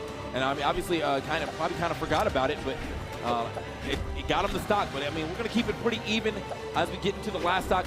Radish trying to close this thing out right here, right now. Kaina trying to get it to a 5th game. So we have an important moment right here. Kaina has already primed another sword, so the next weapon he gets is a sword. Radish, of course, has the gauntlets in his hand. Kaina's been playing a pretty solid weapon starve game. You see him keeping Radish away from the orb that's on the field. He's adding up the damage. Has Radish in orange. 1 or 2 more hits, Radish is going to be in the red, but Radish has the orb in his hands. You know the 3 pieces, 4 pieces that Radish can add up and how quickly he can add them up. Kaina, delay recovery, that'll do it. Game 5, TK. Literally played him like a puppet. Everywhere that Radish was, Kaina was right next to him with the, like he knew he was going to be there already. Got the right punish, got the right finisher right there at the end with the down right to the recovery. But yeah, all the, as you said, like the weapon star was pretty insane.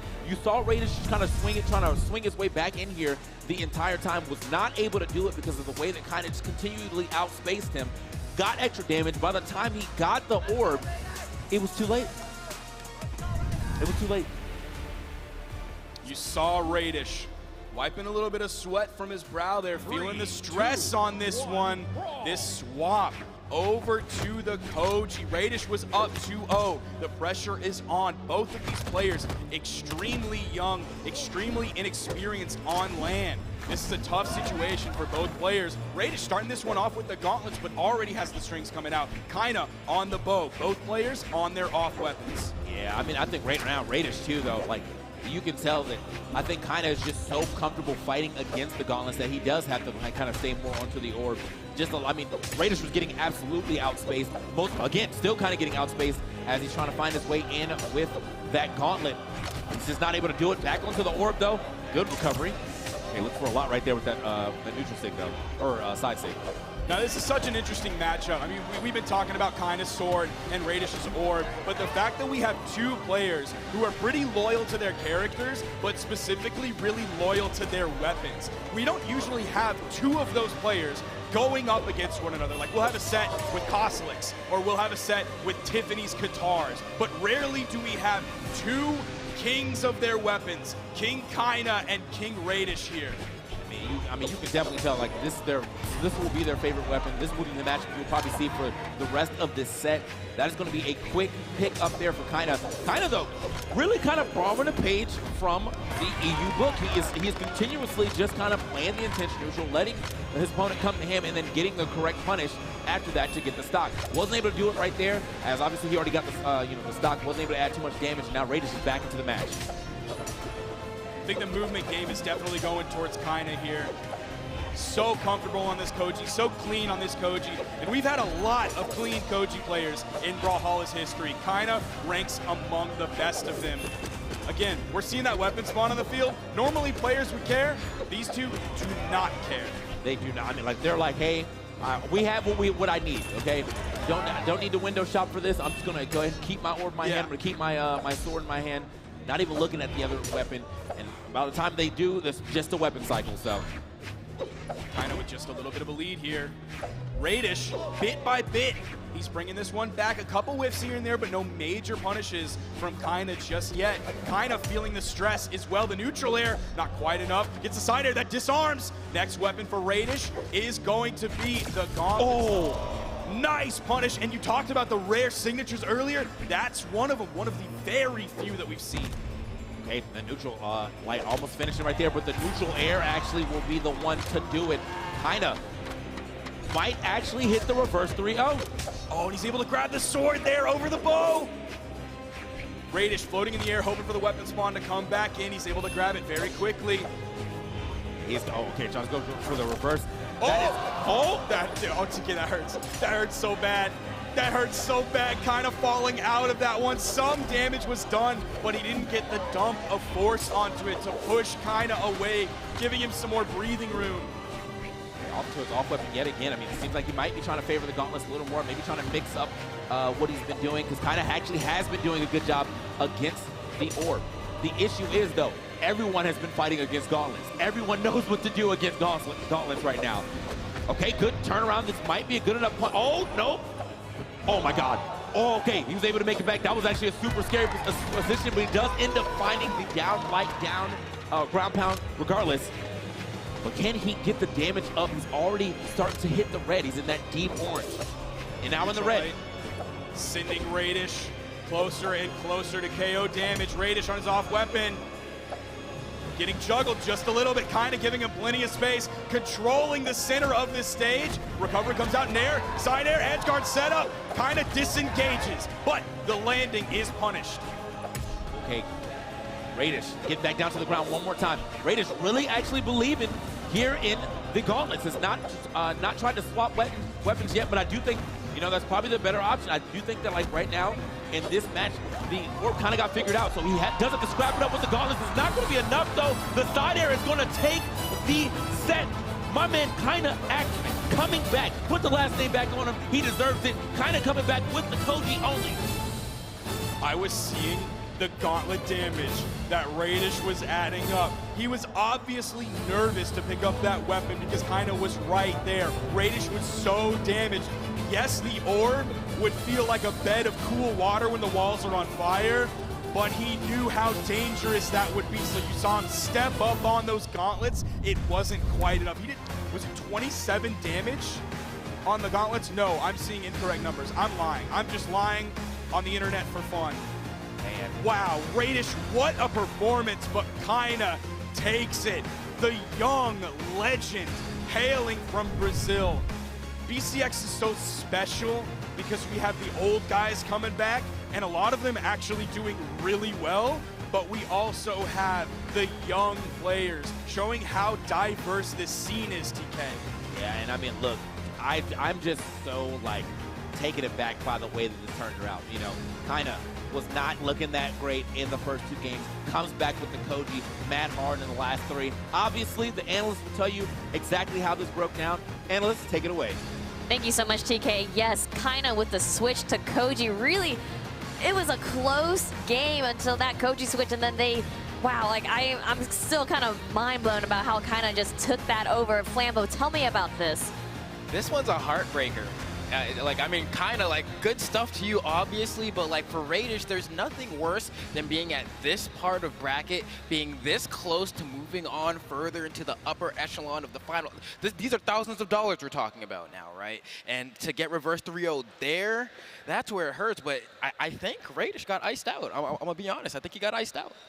Yeah, I really had the feeling of like there was a lot of matchup inexperience on Kaina's part, and then once Kaina started figuring things out, then you started to see the cracks in Radish, and then once that ball started rolling, you kind of saw the stress build. Like early on, games 1 and game 2, Radish was hitting a lot of signatures. He had like the neutral sig on gauntlets and on orb, and he also had like a gauntlet or an orb down signature. Like he was catching Kaina off guard with kind of these long range moves, and then as the set progressed, you saw him pulling back further and further to game 5, where he only threw out 3 signatures against Kaina. On the other side, Kaina just realized, all I need is sword. I'm just going to go with the highest dex sword I can get because it's going to be the safest option against Radish. And you didn't even see him throw out like a lot of sword signatures or any, like his bow did 89 damage in that last one. It was all about, I want safe sword to go up against Radish. And go ahead. No, go ahead. No, I was going to say, I just feel as if for the side of Kaina, there's a lot that high dex actually ended up playing into. There are a lot of moments where you would see Kaina whiff and then immediately end light when Radish would try to come in and punish, and Radish would be like, oh, I got caught by this again. And it was so hard for Radish to find those openings because Kaina was dominating the ground. Kaina didn't jump that much in that game. It was just a lot, I'm running at you, I'm backing up. You did something, I'm going to D-light, and Radish just could not work around it. Yeah, and I remember, I think it was like TK and Sparky saying that there's some intense neutral going on in many of the games there. And I want to talk just a little bit more about, you know, neutral, going into neutral. How does that help a player get to where they want to be, Flambeau? So for those who are watching, it's like, what do you guys even mean when you say neutral, right? Because we are all Brawlhalla players, so it's like, yeah, neutral. But basically, we're referring to the game state where it's like, before anyone gets a hit, right? It's like that rock, paper, scissors that people are playing when they're trying to get that first hit to try to gain an advantage. And the way that Kaina plays it and the importance of it, especially with that high dexterity on Koji, I saw Radish's neutral crumble. Like, it looked like, I was surprised they even went back to the Fortress of Lions that many times in the set. I was like, you may want a smaller stage because the way that you are like trying so hard to force these openings, Radish had trouble playing from behind, and you need to have like the best neutral if you're gonna be playing from behind. Great, that's great info, and I think kind of really took advantage of that too, especially on Koji. So now we're going to take a quick break to get set up for the next match, but before we do, and I want to also tease that the next match is megd versus Blazy. But before we go into our break, we want to give credit where credit is due. So at Brawlhalla, we are only as strong as our community, and we want to recognize some community members who work so hard to bring Brawlhalla to life. This Developer Appreciation Award goes to Barendipitous, the premier lore master. This Developer Appreciation Award goes to Expired, Lucasion, and Squall, representing Brawl League. This Developer Appreciation Award goes to AJ Moore of the Canadian Den. This Developer Appreciation Award goes to Enrico, Macau, Muzzino, and Sancho of Aestisau. This Developer Appreciation Award goes to Slow Motion of Bearded Brawls. This Developer Appreciation Award goes to Sandwick and Contrast of NSIG. And these Developer Appreciation Awards go to our moderator extraordinaires, Sora, Wangana, Botanic, Nevist, Paka, and Palm.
Welcome back to BCX. We're so thankful for our amazing Brawlhalla community members and just all the audience out there at home.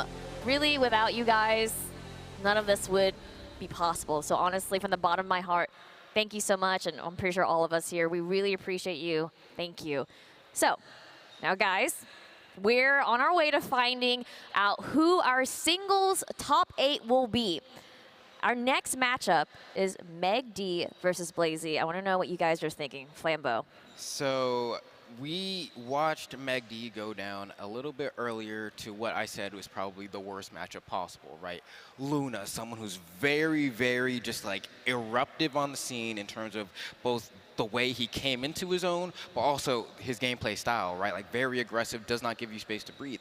Now we have Blazy here, which I think should fare much better for megd. I think megd should be able to just do kind of the standard play style that I'm used to seeing him play, and I think he should be able to come out on top here. I mean, the lifetime stats even show that it is 2-1 in favor of megd, so this could easily be a 2-2 moment now, or a 3-1. Yeah, I mean, of course, if you're on megd's side, you got to have a lot of confidence. Again, getting so far in the midseason invitational, you've run into Blazy multiple times and generally come out the victor. But if you're on Blazy's side, you're thinking, you know what? It just takes one. You just got to get that one W here on the World Championship stage, and you're going to be knocking out someone who's beaten you multiple times, and you're going to be continuing on. Already coming in as North America's PR number 45, he's made more than a handful of upsets to get here into the top 12 of things. And I also want to mention that we are now heading into the elimination side of our Phase 3 pools here. Actually, this is top 12. So megd versus Blazy. Whoever comes out on top continues to move on. On the elimination side, though, for top 8. But if they lose, you're out. This is your last chance for both megd and Blazy. I mean, it's going to be crazy to see what actually happens. I want to talk just briefly a little bit more about like predictions. Who do we think we're going to come out top? Why? Let's go this way. Duke. You know what? I think by most accounts, megd should be the one to walk away with the medal. But given the situation that we're in right now, megd coming hot off of an L, megd kind of in this weird hot spot right now, and Blaze he's got nothing to lose. He's the underdog by a bunch of counts. I'm going to give it to Blazy. I'm going to go with the wild card pick. Okay, wow. I mean, I can understand it because there is an aspect of the fact that even looking at those stats, one of those guys actually has a gold medal, and it's Blazy, surprisingly enough, right? Like you would think, oh, megd has the consistency to be constantly hitting those top 8s quite a bit more often, but Blazy has shown that he has it in him to go all the way. But with that said, I'm going to put my chips on the consistency. I'm going to put it for megd. I want to see it play out. Well, definitely, if you just saw briefly there, Twitch chat poll actually came up, and they are rooting for megd, a substantial amount, may I also say that. So we'll see what's gonna happen, what the outcome will be. TK, Sparky, let us know what's up. US West representation in the building, ladies and gentlemen. That is Blazy coming here big, outperforming his seed. Let me look up his seed for you, TK, because I'm going to tell you it, and it's going to blow your dang mind as we get into this game. Seed 173 coming out from Blazy. Has strong performances lately. Even that gold medal, that was a last chance qualifier win. That wasn't even like a major tournament, but Blazy has made his way all here trying to represent the US West servers. Yeah, man. Blazy said, I'm about to show up and show out, and that's exactly what he's doing here. Potentially trying to break into a top 8 here. But he does have to go up against megd, a seasoned player here. I will say, you know, I haven't got a chance to see a lot of Blazy's matches, or any of them. I don't know, I haven't seen them on stream, at least when I was commentating. So this is nice to, you know, fresh to see how my man is playing, what actually got him here to this point. Now you're going up against megd, though. You're going to have to do a little chase down here if you want to get this W. You're exactly right, though. It's been a minute since we've seen Blazy. Last tournament he played in was Spring Championship 2022. He's been on that multiversus grind, which he's also made himself a known entity, a threat in. This time, Blazy is a little bit behind megd, who's starting to set up that edge guard, side stick over the stage. No, sees that spear coming, and actually gets bonked by it on the head. Neutral air, juggle opportunities for Blazy. No, back to the ground. Ooh, okay, Blazy actually throwing out quite a bit of options there, but not getting punished for any of them, and ends up finding that neutral air. Very close, good dodge right there from megd. If he had dropped down or fast fell into that, that was pretty sure that was going to be stopped like easily. But has to find, again, both these guys have to find that final hit. Unarmed megd is going to go find his sword. It's been his pride and joy right now. Oh, the weapon toss, though. The recovery directly into it. Good stuff to megd, recognizing what Blazy was going to do out there. So in the Kaina game previously, we talked about Kaina struggling to find his way in on the Asuri pick with the Katars because of that range difference compared to Radish's orb. Now the range is really going to favor Blazy here. Has both bow and spear, but megd is doing a great job of either waiting for Blazy to attack and punishing while being in the outside of the effective range, or just straight up finding his way back in the far left side of that neutral air. Now the far right side of the sword neutral air. megd is making such good use of the range that sword has, even though it falls a little bit short compared to spear and bow. Yeah, but I mean, as you said, he's been able to, you know, weave in and out, also been able to whip punish quite a bit. Okay, let's go to the punish. Oh, nice. Okay. Blazy getting a little extra damage as well. Love to see it. A little gravity catch sig action up there. But he is kind of hurting right now as far as damage goes. He's not been able to put too much onto megd, who one of the things I am kind of starting to notice about megd is like a lot of these dodges, he's always dodging up. And I don't know if Blazy has not caught up on to that yet, but I've seen quite a bit of like, oh, let me get out of here, up dodge. That should be enough. He didn't even sweat beast. I think he just knew it was not going to make it, so he's like, you know what, let me get out of here. Back onto his last stock. No weapon in hand. megd, once again, I mean, must have known that that weapon's going to be up there. The Brawlhalla God's blessing, but not blessing enough as he is, as Blazy is still able to get it.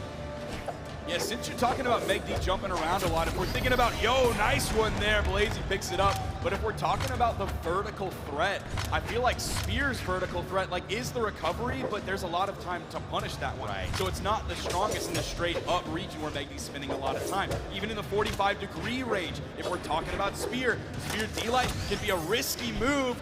That's the 45-degree angle option that Blazy seems to be going with to deal with megd. Genuinely, I like that little combination you're getting right there. Like, it seems like an early damage racker. And I mean, I don't know if it's true, but it's looking kind of true. Very quick with it. Blazy, though, kind of fighting their way back into this game, but megd has been solid throughout. You know, has not faltered much. I think there's been, you know, little dips and valleys here on the side of Blazy, but megd has been a straight plane, straight through. megd starting to struggle here. Blazy has a nice little lead. There comes the juggle opportunities.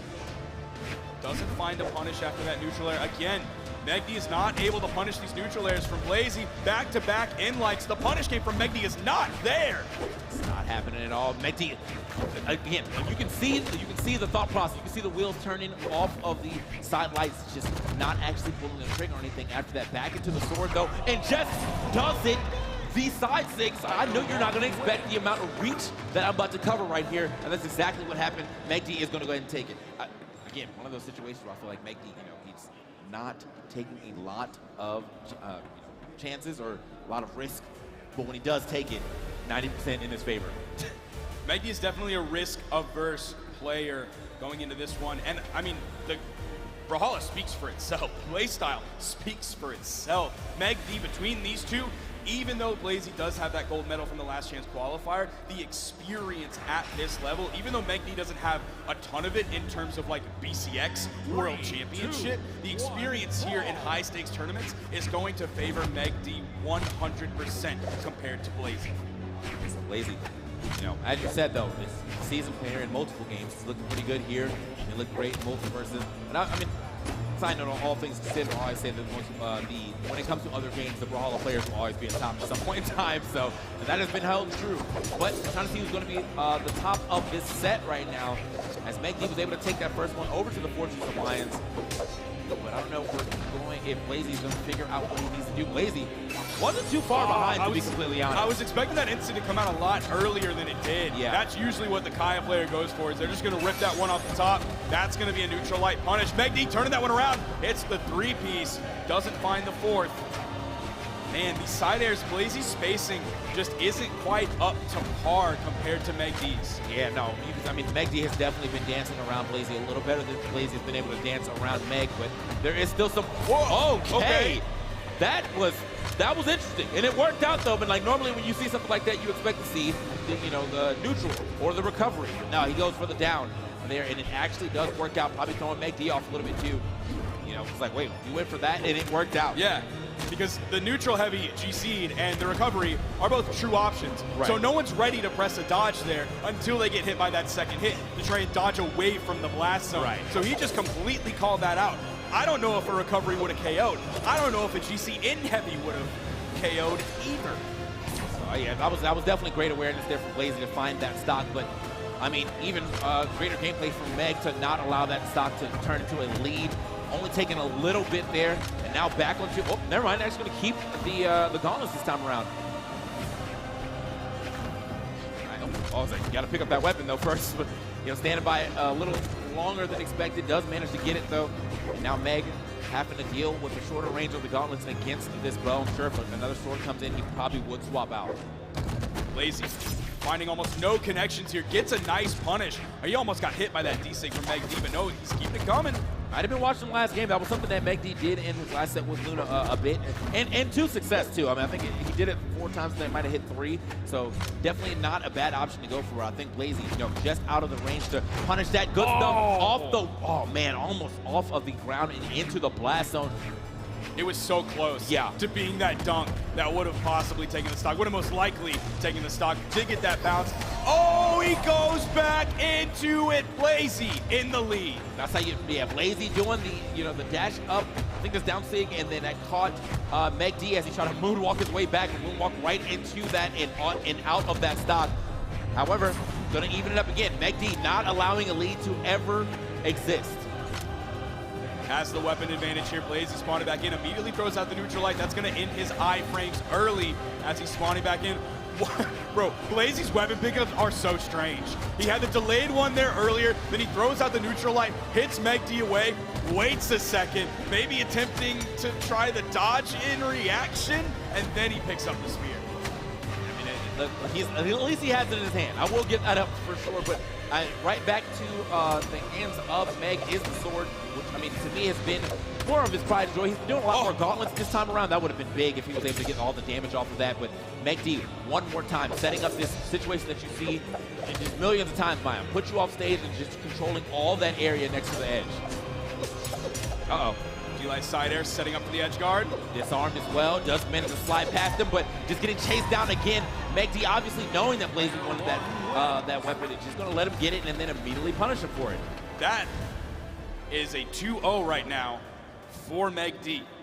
That is a scary score to stare at. We saw kind of fight back from it after a legend swap. We are also going to see a legend swap coming out from Blazy, off of the Pearl, off of the Kaya, over onto the Azoth. Azoth players, rise up.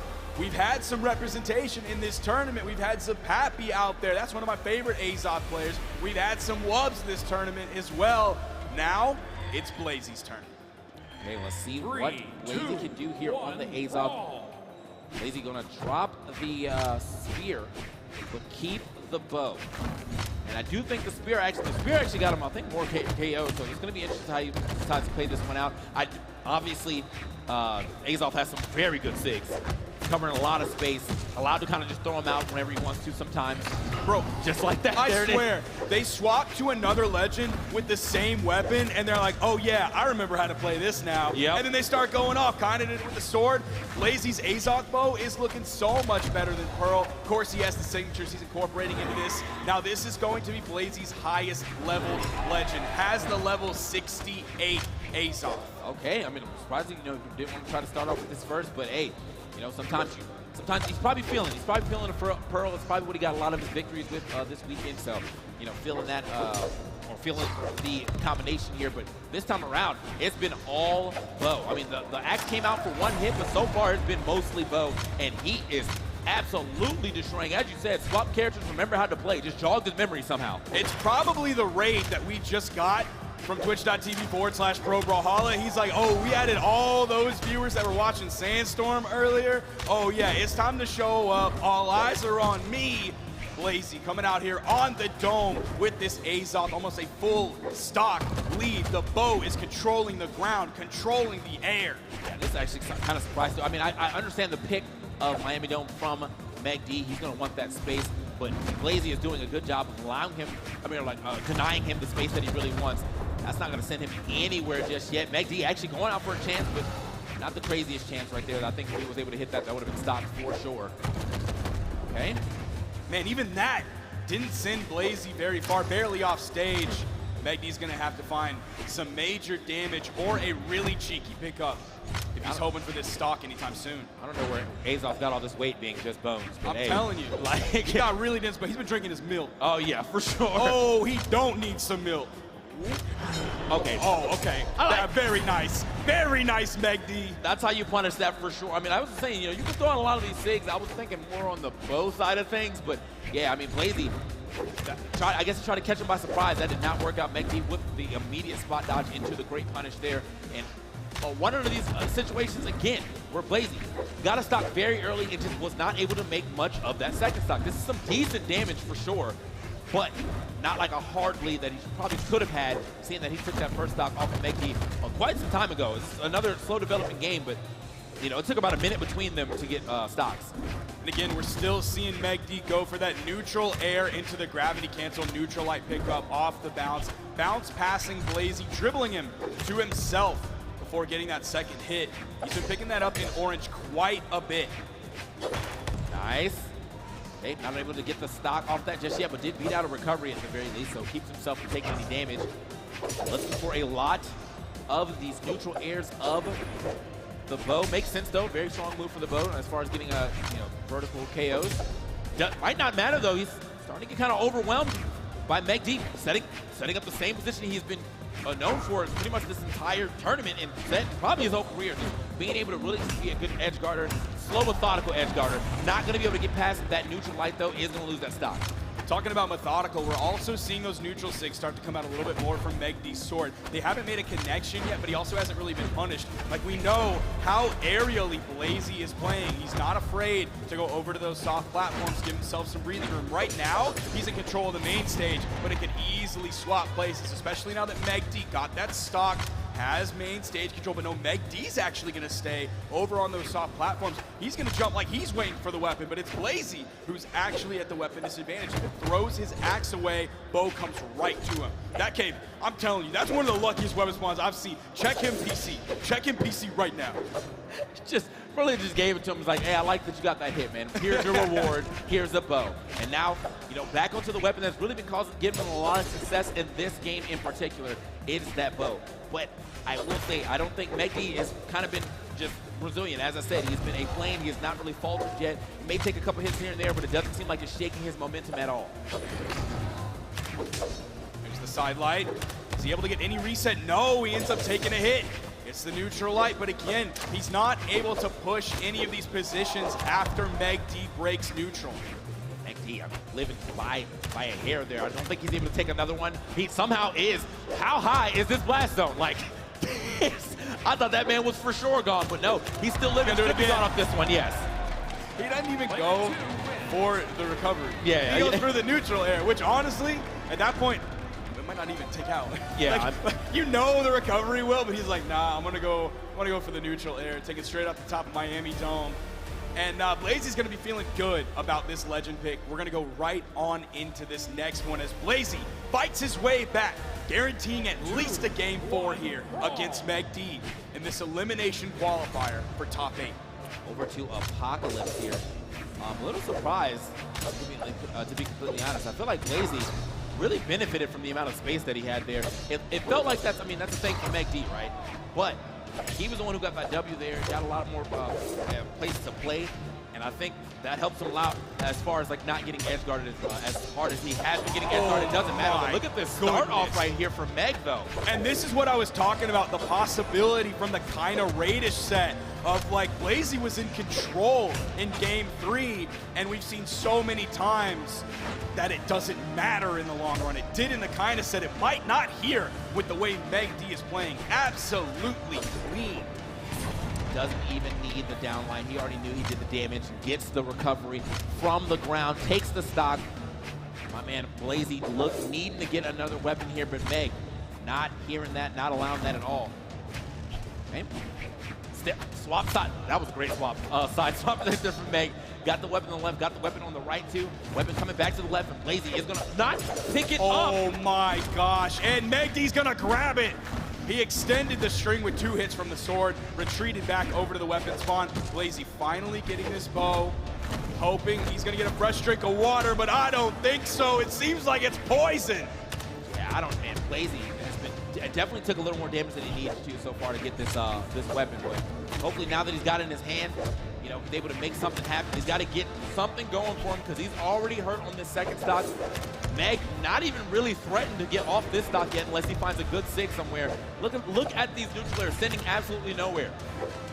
That seems to be his main knockout tool, and that's, if you're looking at the stats from last game, 669 damage from Blazy. He got the W, but he has to add up so much damage. That's because neutral air is one of his main KO tools. It's not really the most efficient KO move, adding in the defense of Val. You're seeing it right now. His signature usage was incredible before, but megd seems to have that figured out, and he almost has a 2-stock lead figured out.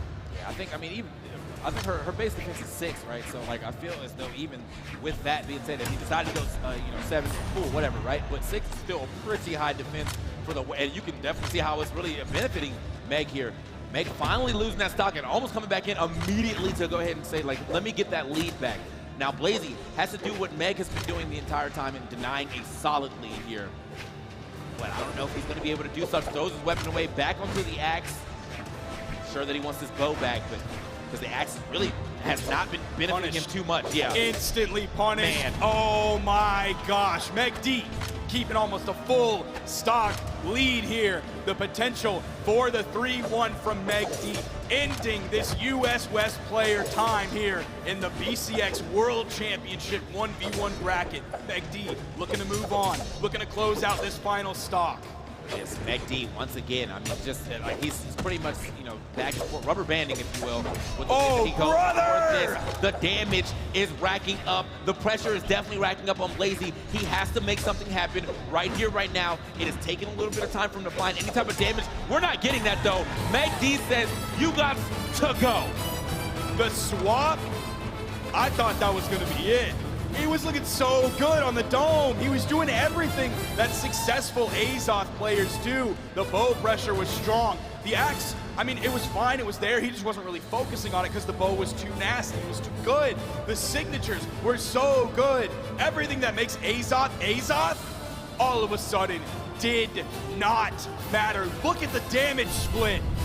How much was it? It went away too fast. It was like, it was 400 plus on the 496. Man. 65% of the damage was on sword. That's how you do it. And then Meg, I mean, look, when I was saying these rubber banders, basically he was just always back and forth. He was like, all right, you know, I hit you, I'm going to step back. I'm going to hit you again, I'm going to step back. And it worked so effectively every time. If it was from the edge, if it was in the middle of the stage, and he found all of his, like, the long confirm we found at the end, the long combo. When Meg does find the opening, he will take it. It's just getting that opening sometimes takes a little bit. But I'm telling you, man, he knows how to push his openings to, well, great success. Incredible work from megd. The swap figured out. That's why megd is the legend that he is. But we need to hear more from the analyst desk. Thank you so much, TK, Sparky. Incredible for sure. megd really did find his opportunities and took advantage of them. Duke, tell me about this outcome right here. Man, 32% light attack accuracy on Blazy's side. That's the number that stood out the hardest for me because it was a struggle there in game number 4 for Blazy to find hits. I mean, the number of nairs that he hit that just weren't KOing Blazy was struggling to finish off megd. They talked about it in the broadcast, right? Having to put up 600 plus damage just to win game number 3. It was all megd's defense. Game 1 and game 2, those were nail biters. They were getting really close, and I thought maybe this was a set that could go the distance, but megd was just leveling up game after game, and Blazy was just struggling to finish off stocks each time. Yeah, I feel like Blazy played too honest.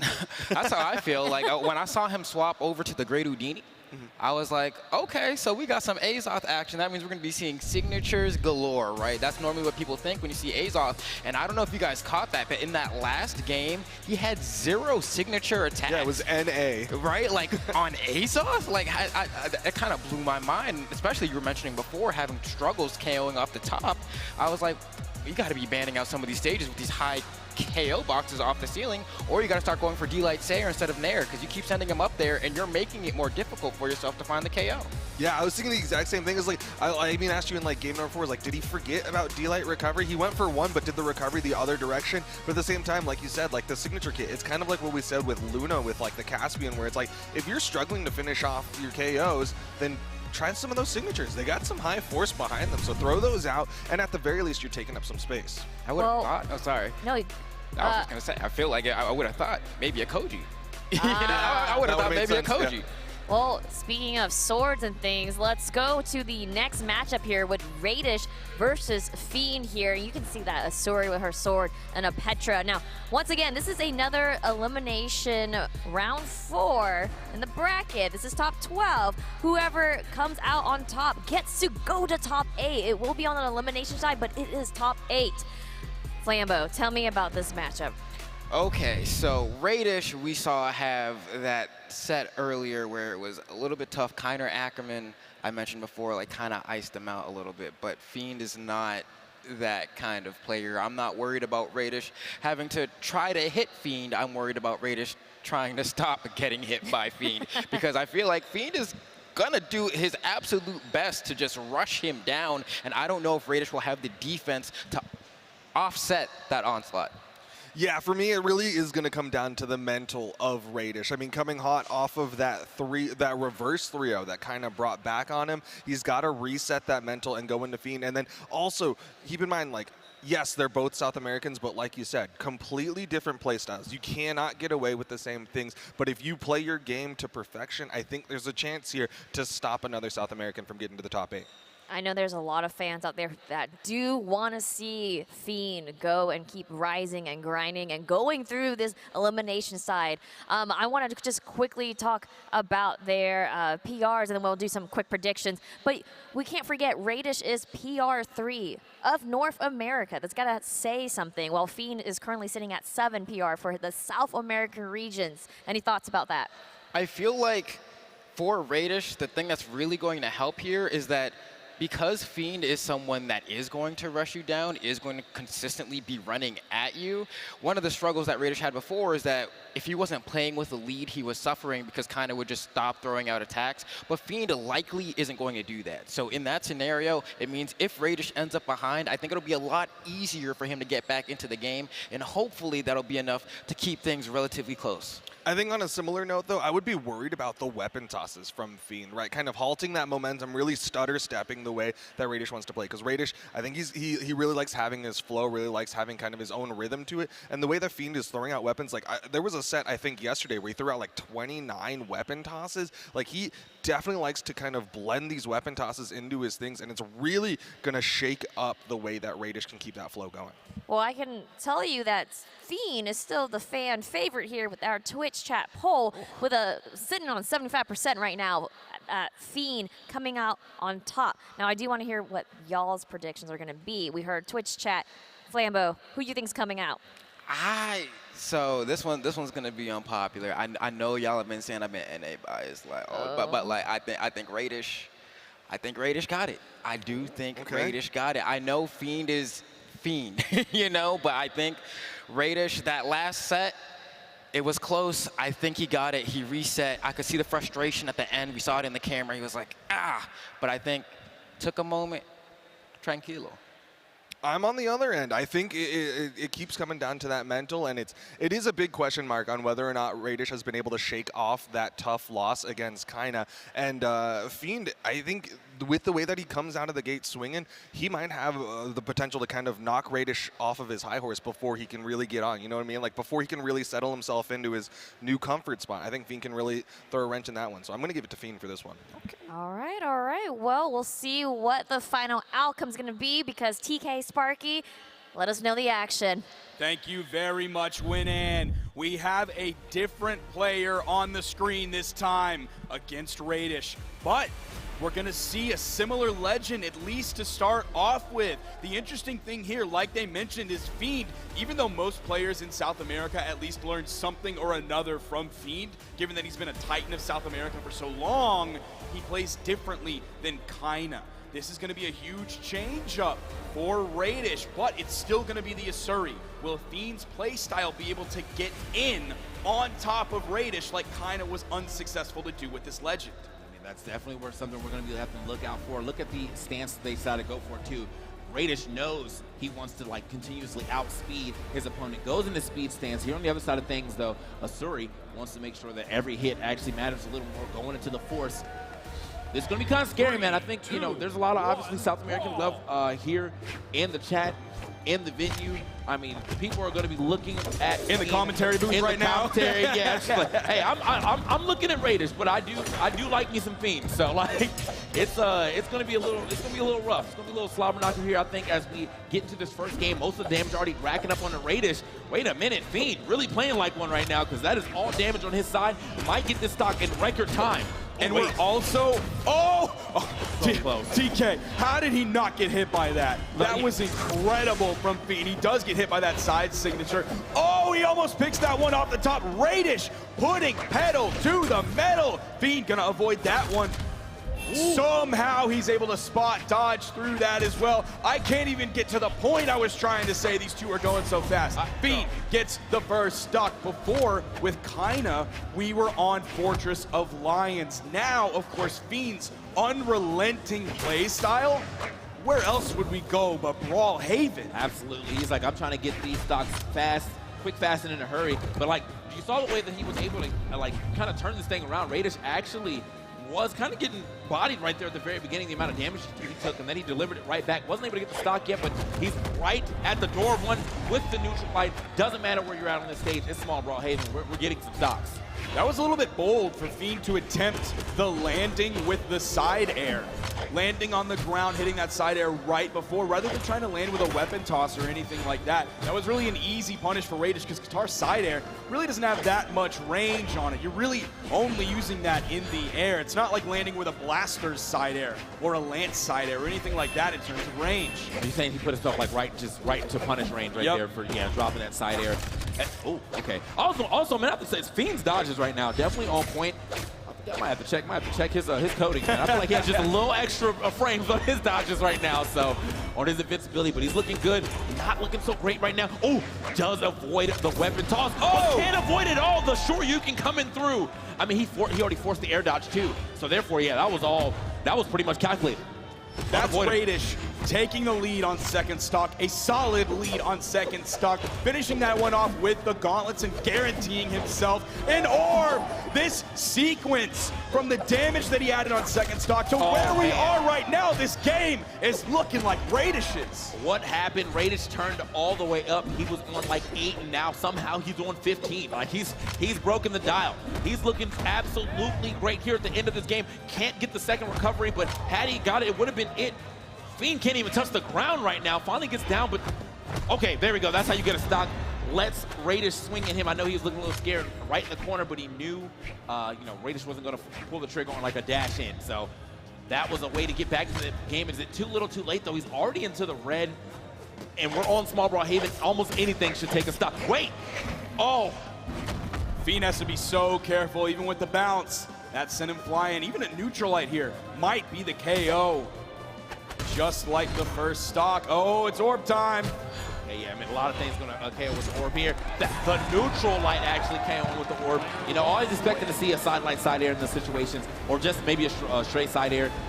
Waited for Fiend to land on top of him, used the neutral light, obviously covered himself, and then got the game. He knows the damage that he had on Fiend, but also that's him using Brawlhalla to his advantage with those side walls. You don't have to go for maybe the more risky side light that you might miss, put yourself in punish territory, string territory for Fiend. Just a simple neutral light defensive get off me tool, and that's going to be the KO option. We saw him do that in the first stock with gauntlets, and now we saw it in the third stock with the orb. Radish going up 1-0, even though he got that game and was confident. If I was sitting in that seat right now, the back of my mind is playing these flashbacks to the Kaina set previously, saying, oh, I can go up 2-0 and still lose the set. Yep, the set is never over until someone gets that 3, just like the game is never over until someone gets that 3. And I'm in for a treat. The Fiend Wushang is out. I'm a huge fan of the Wushang. I'm a huge fan of the skin, obviously, but I'm also a huge fan of the Wushang. I feel like when he gets, he's in. He's breaking into a different mode when the Wushang is out. So let's see if he's able to make something happen, swapping over into the gauntlets and the spear pairing. Now we're seeing a similar thing from Fiend that we did from Kaina, swapping on to the legend that we know. Radish, right out the gate, has the weapon advantage, has his primary weapon, and is going to push that as far as he possibly can. Man, yeah, I mean, that was a great opening right there for Radish. Fiend gonna have to slowly bring themselves back into this game, looking for a little bit of a read there with that neutral air after the side light. Man, but it has been the greatest show for sure. Oh, man, what a weapon tosses. I think he was out of there for sure if he got hit by that. Look, You saw him wait just a little bit. He didn't go for the pure read of sidelight, immediate GC sidelight. He waited, hesitated for just a second. Any possible spot dodge, he might get through that. Dodge to the left, he might get through the iframes of that. Great work from Radish, showing that on his gauntlets as well. Those have leveled up. from Radish in this game from what we saw previously. Yeah, he has definitely been Mr. Orb for most of the games that I've seen here at BCX. But yeah, sometimes when the gauntlets do come out, he knows exactly what to do with them as well. Fiend is going to get a little gauntlet neutral light, and now trying to put some pressure on the Radish. Radish, great evasion right there to get past both of those recoveries. Now actually has the stage control, but not for long. Ooh, Radish, he's able to come back. You saw, I believe, a side air coming out from Fiend. Oh, the spacing that Radish has this game has just leveled up so much. Fiend on one of his major comfort legends. The range should be helping him here, but it seems like Radish is actually under-spacing everything. He's inside that effective range. He's in that zone where there's no hitboxes. Fiend, can he pull something out, though, to get back into this game? He's already taking a lot of damage, and that's going to be the stock. Small Brawlhalla not working in his favor at all right now, as he is playing against, again, still a very, very high force legend. And we are looking at, Fiend just trying to make something happen for himself. He's got, I'd say, decent damage here onto Radish, but, you've seen the way that Radish is able to rack up the damage off of one dodge read, so, he's really got to be careful for, honestly, the rest of this game. He's got to start putting some things together, which he's not been able to do just yet. There we go. I actually put a little three-piece. Like to see it. I feel like other than the very beginning of this set, that's the one moment where I'm looking at this game. You take away the F-I-E above Fiend's name, and I'm like, that's Fiend. Yep. That's the Fiend that I know. He's bringing this back. Still a little bit at a damage deficit. I believe there's a 50 damage difference as Radish is spawning back in. Radish actually started up something, but it did get interrupted right there. Probably this. Oh! Fiend looking for a lot right there with the down sig, not able to find it, but hey, he's fought himself back into this game. Does avoid the Shoryuken there. Okay. Watch himself though. Fiend is, Radish is definitely willing to throw that out, and despite that being kind of an anti-air, you do scoot pretty far forward, so it does cover a lot of space in front of you as well. Swapping over, Fiend at the weapon disadvantage, which normally wouldn't be, based on everything we've seen from Fiend in the past, but it seemed like Radish has his number. Oh, that one's gonna hit!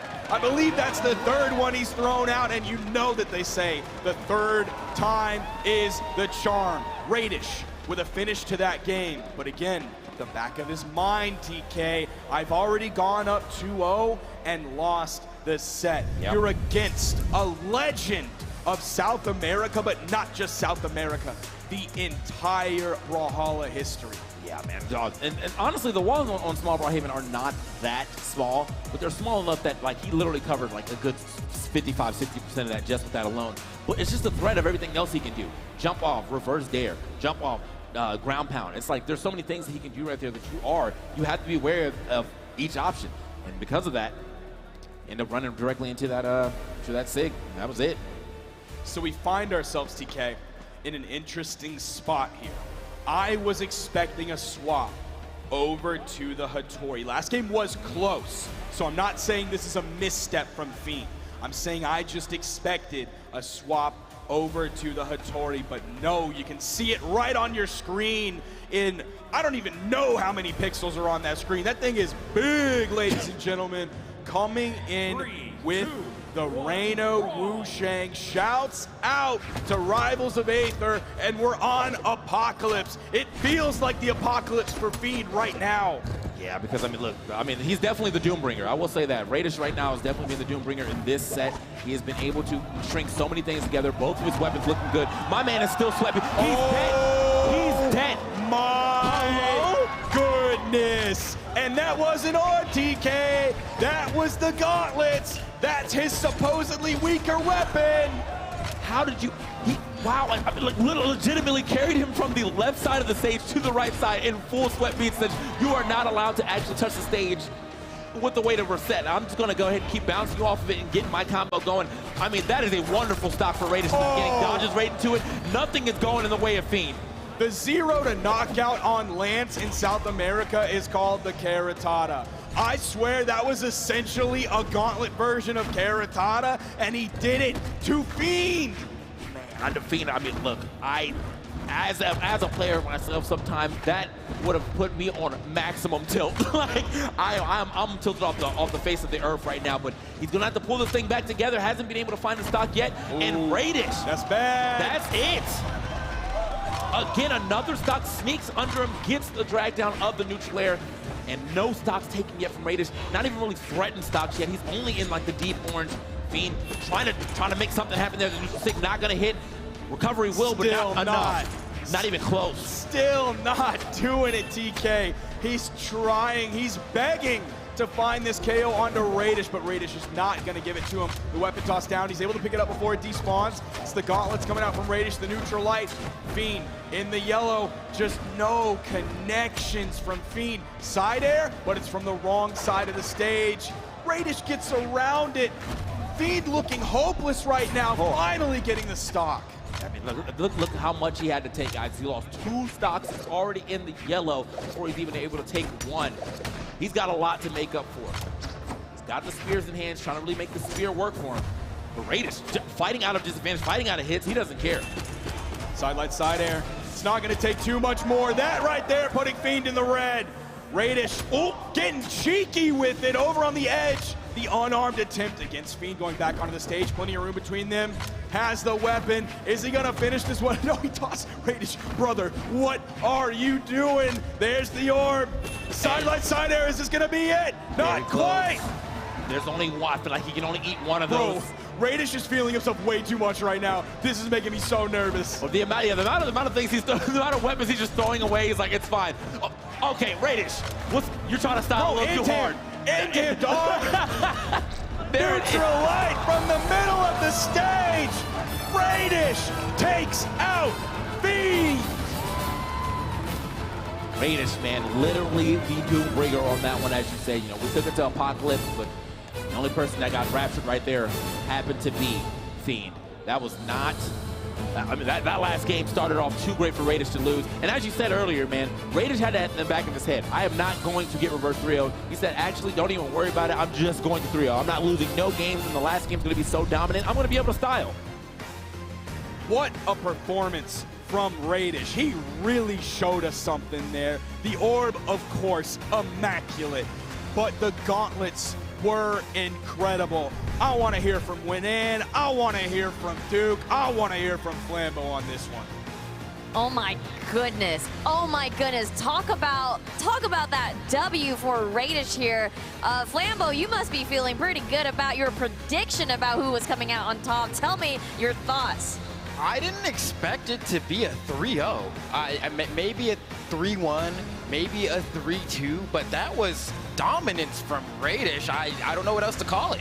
Yeah, he looked really good. Definitely shook off all of the issues that he had in his matchup against Kaine. Like, we kept hearing them talk about, like, oh, he was up 2-0 against Kaine. That stress is creeping in. We saw Fiend take a stock finally in game number 3, and we're like, if he reversed 3 stocks to this, we might see that pressure creep in. Like, we're always worried about Radish's mental, but the fact of the matter is, he had the solid mental. He was able to play through it, and even at the very end, like, I know they were a little bit critical of, like, those up tosses, but that's just like, that's like a little battery refresher, right? Like, that's just a recharge to make yourself feel better because you have such a huge lead. I mean, we can look at these highlights right here about how, you know, we can see Fiend trying to switch it up here with the legend change from, I believe, from Asura to Wushang, or Rano on the Wushang. But Radish, consistent on this Garnet. I can't even, that sequence that he got, I think everyone was wowed by it, right? Straight carry from the left side of the stage to the right side of the stage.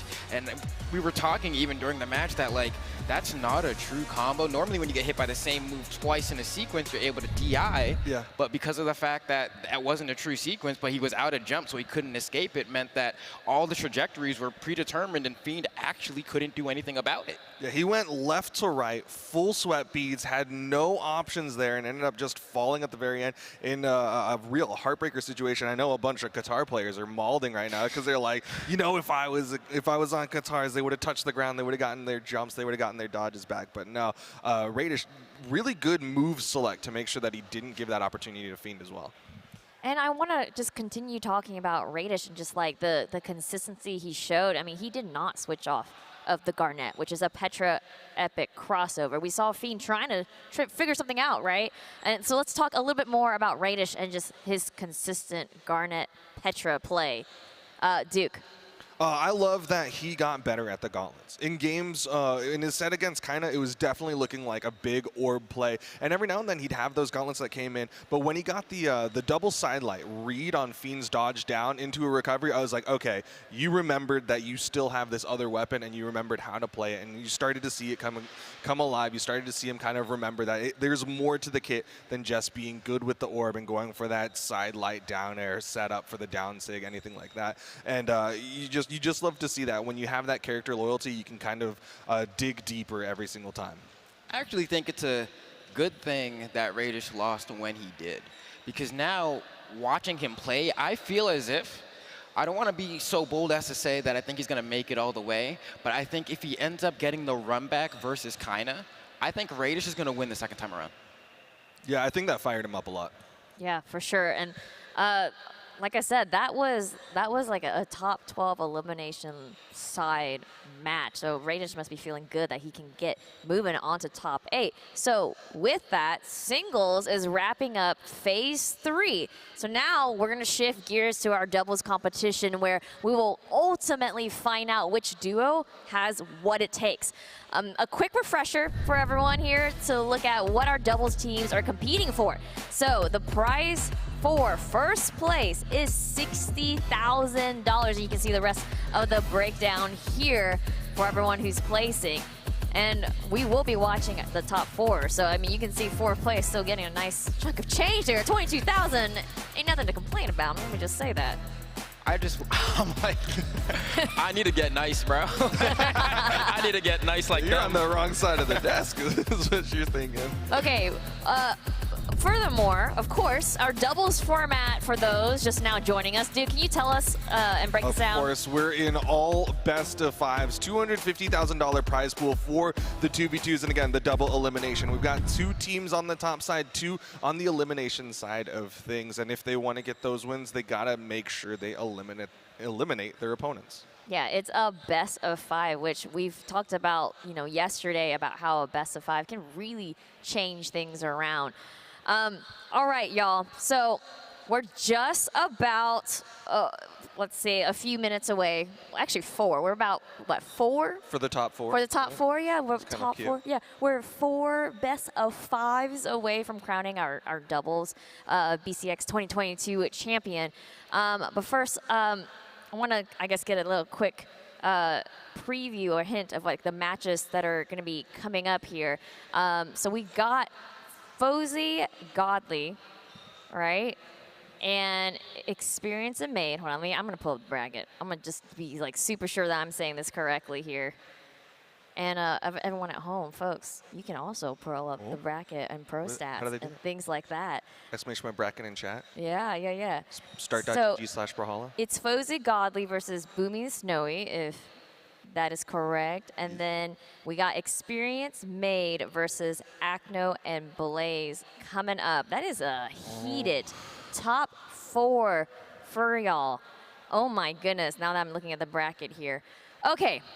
That's it for now because we got our top 8. We had, what was it? Radish securing his spot in the singles top 8. But of course, we're not done just yet. After this very quick break, we're going to be shifting gears to our doubles top 4, which I just mentioned the top 4 we'll be looking at. Wild. And then we'll be crowning one of them as our doubles champion.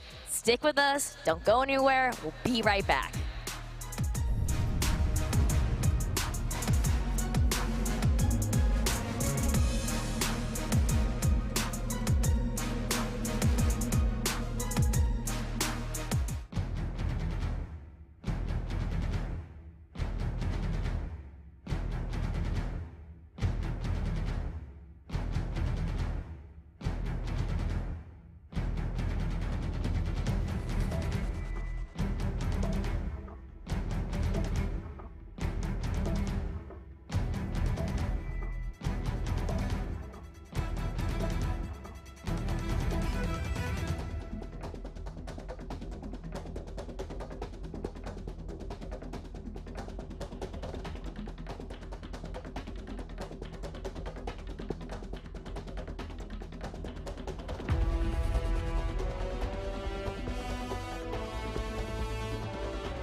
Welcome back, everyone. We are now in our doubles top 4, where we'll be finding out who is our doubles champion. We're gonna kick things off with Snowy and Boomy versus Fozy and Godly, and I'm joined by some very lovely, handsome men here. TWK, TK Breezy. How are you guys doing today? Yo, I am chilling. Today has been absolutely phenomenal, and now we've got the top 4 of doubles, the creme de la creme.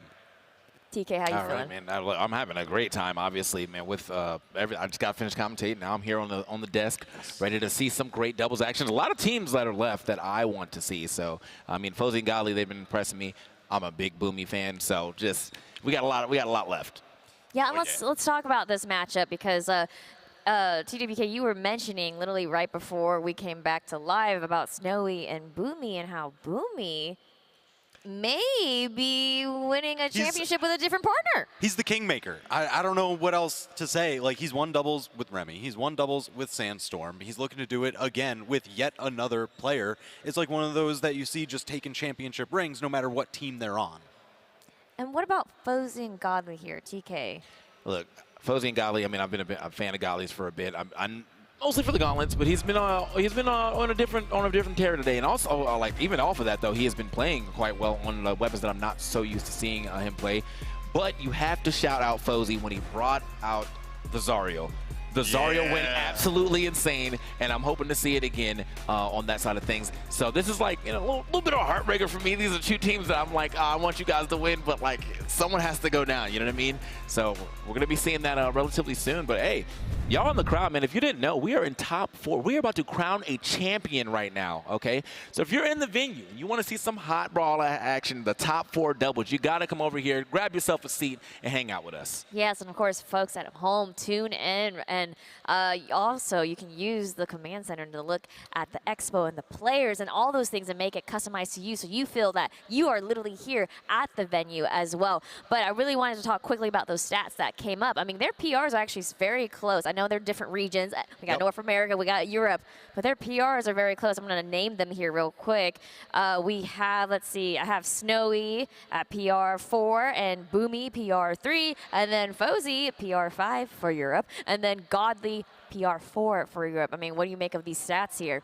I mean, very comparable. Listen, it's basically any time that you would expect to see grand finals in either region, you would not be shocked to see these players sitting up there possibly taking it.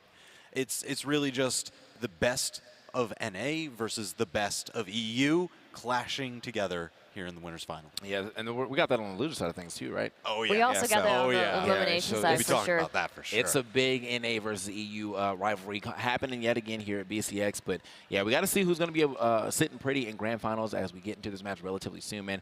The Godly, the Fozy, the Snowy, and of course Boomy, all going at it. I want to see if we get some crazy character swaps. I don't think I've seen Boomy's Reno at all this weekend. No, they've been running pretty much that cross Onyx composition. And, dude, it's been working. Oh, yeah. Here they are. Yeah, for sure. And now I want some quick predictions here because we can see below what Twitch chat believes here. They're favoring Snowy, Boomy, and we all know here in the venue and probably at home, I'm a Boomy fan. I'm rooting for Boomy and Snowy. But TK, who are you rooting for? Who's going to be the winner of this matchup? At the end of the day, I know I said I like some Godly, but I've been a Boomy fan for so long, I can't root against him, so I have to go with Snowy and Boomy. Man, you can't put me in this. I'm going to look at you, You know we've been TWK. hanging out with Boomy at Really different looking. competitions for years. I can't go against him here. Come on. I also just personally want to see that story come to fruition where it's just like Boomy wins championships. Doesn't matter who he's with, and now Snowy is the perfect teammate for him at this stage of the game.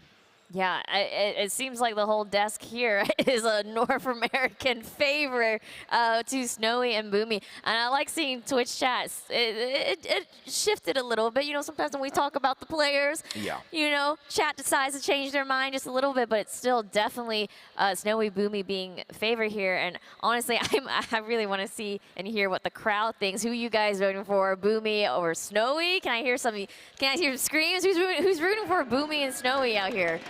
Yes. Okay. I'm adding my voice. That's good. That's good. What about Fozy and Godly?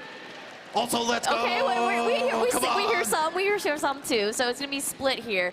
But it's going to be a crazy match for sure. I'm going to just talk very, very quickly about, let me see here. Let's talk about characters or legends, because you were mentioning, are we going to see Boomy Reno? What do you guys think they might favor here? Or if not legends, what weapons? Man, I'm still thinking the Cross Onyx. It is looking so incredibly strong. The space control that they get, you know, Boomy on the blasters, he's one of the best blasters in the game for years now. And Snowy's cannon, I don't know how you defend against that thing. He comes blasting through with the side air. The down airs will just delete you off stage.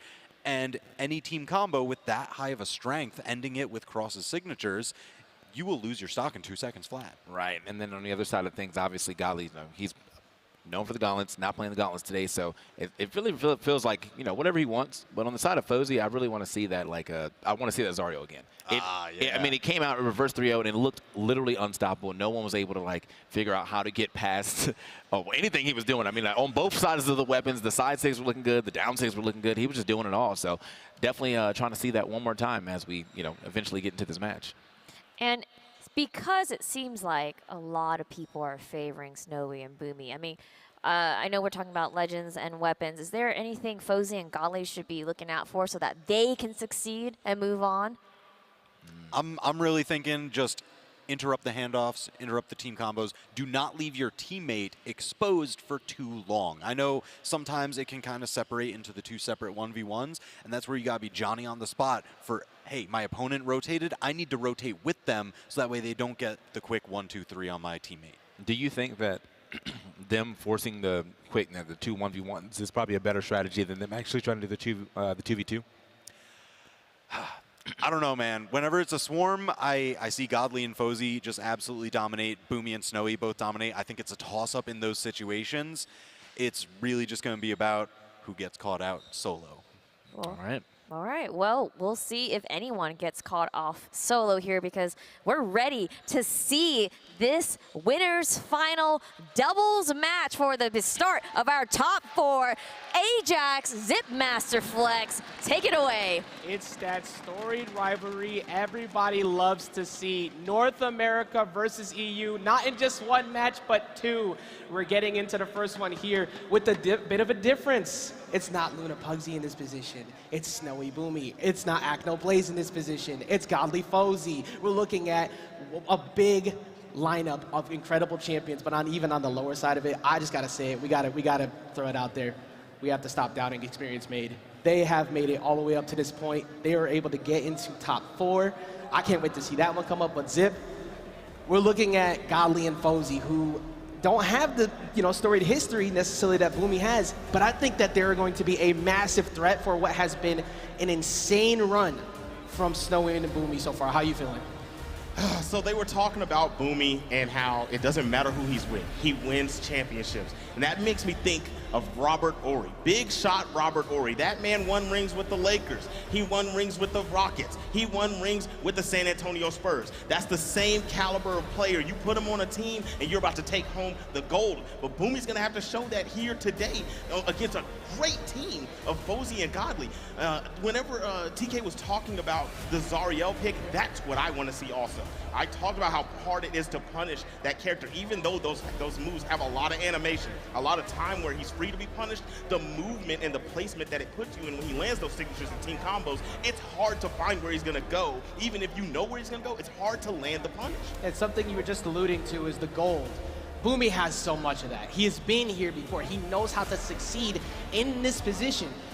Godly has been able to do that in 1s, has occasionally been able to pull that off in 2s, but here with a different teammate once again, can he finally pull it off on the big stage in person? We've seen it all year online, but now it is time for Godly to prove that he can do it here. And Fozy, we said it on the first day, was at moments playing better than Godly.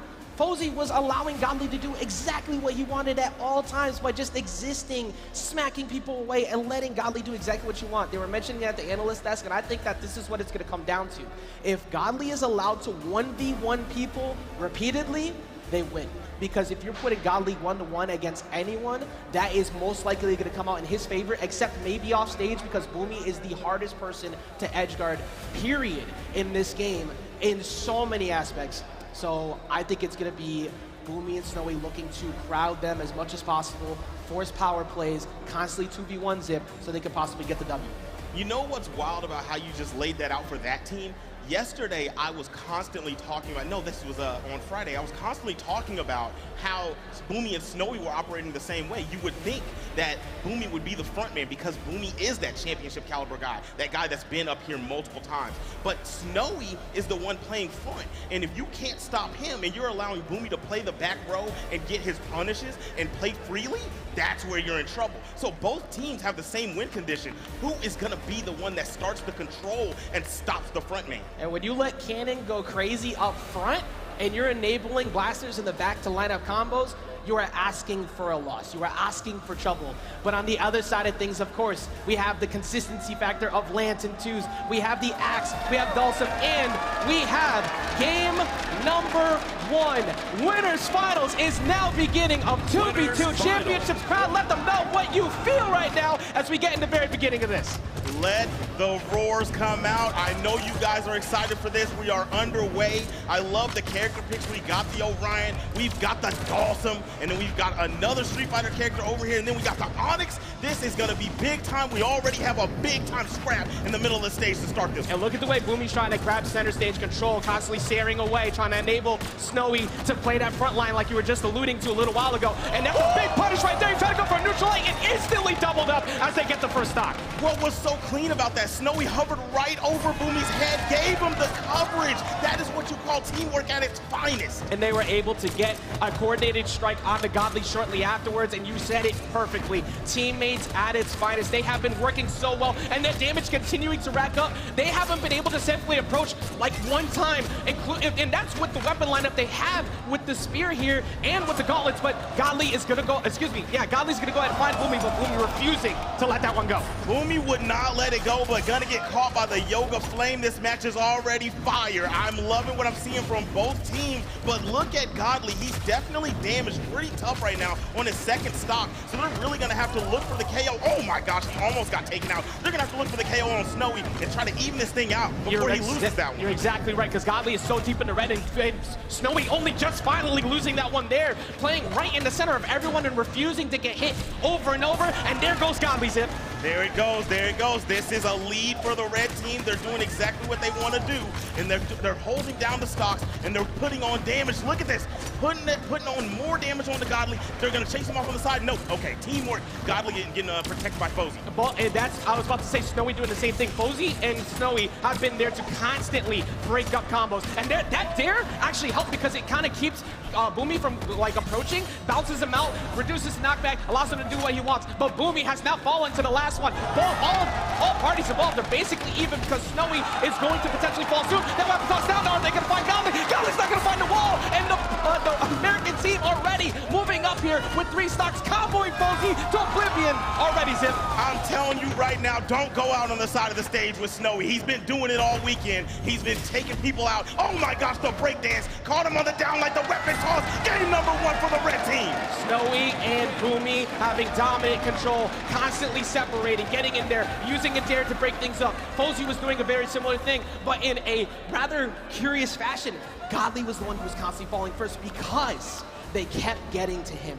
And whenever they were operating Zip, they were operating in pairs. If you were hitting Boomy, you were getting hit by the dare from Cannon. If you hit Snowy, you were getting caught by the dare or the neutral lights from blasters. You were never able to safely approach without some type of issue stopping you from getting more.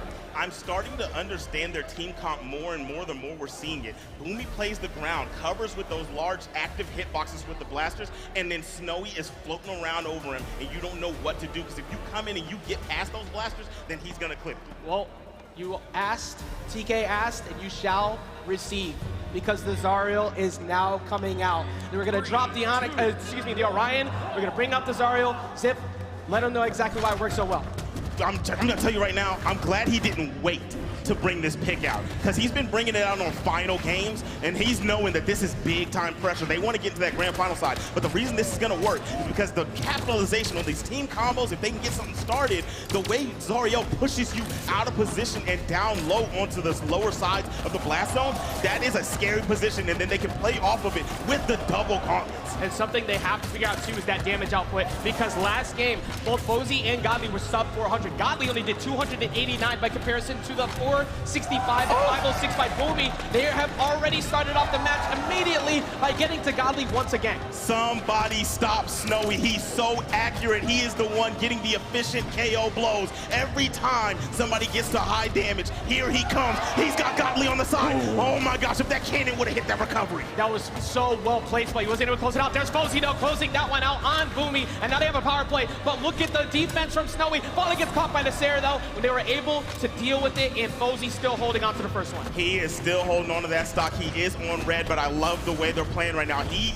definitely gave that one up. I understand the attempt of throwing out that signature. If he would have landed it, we would have saw what I was talking about. He would have shifted his hitbox, and we wouldn't have been punished for that. But he ended up losing that first stock. And this is such a big moment for Snowy Boomy if they're able to close it too, because they've teamed with each other quite a bit since the breakup of Sandstorm and Boomy earlier, and they haven't been able to consistently get dominance they've been looking for. It's been Luda and Pugsy.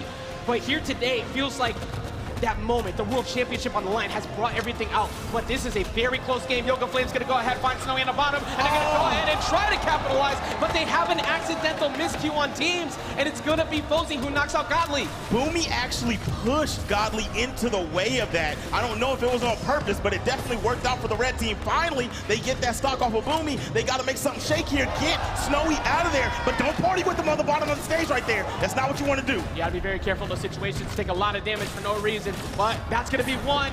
Snowy's going to go ahead and fall. Is Fozy going to fall soon? No, he's going to go ahead and try and find his way into some more damage on Boomy. They have wasted no time.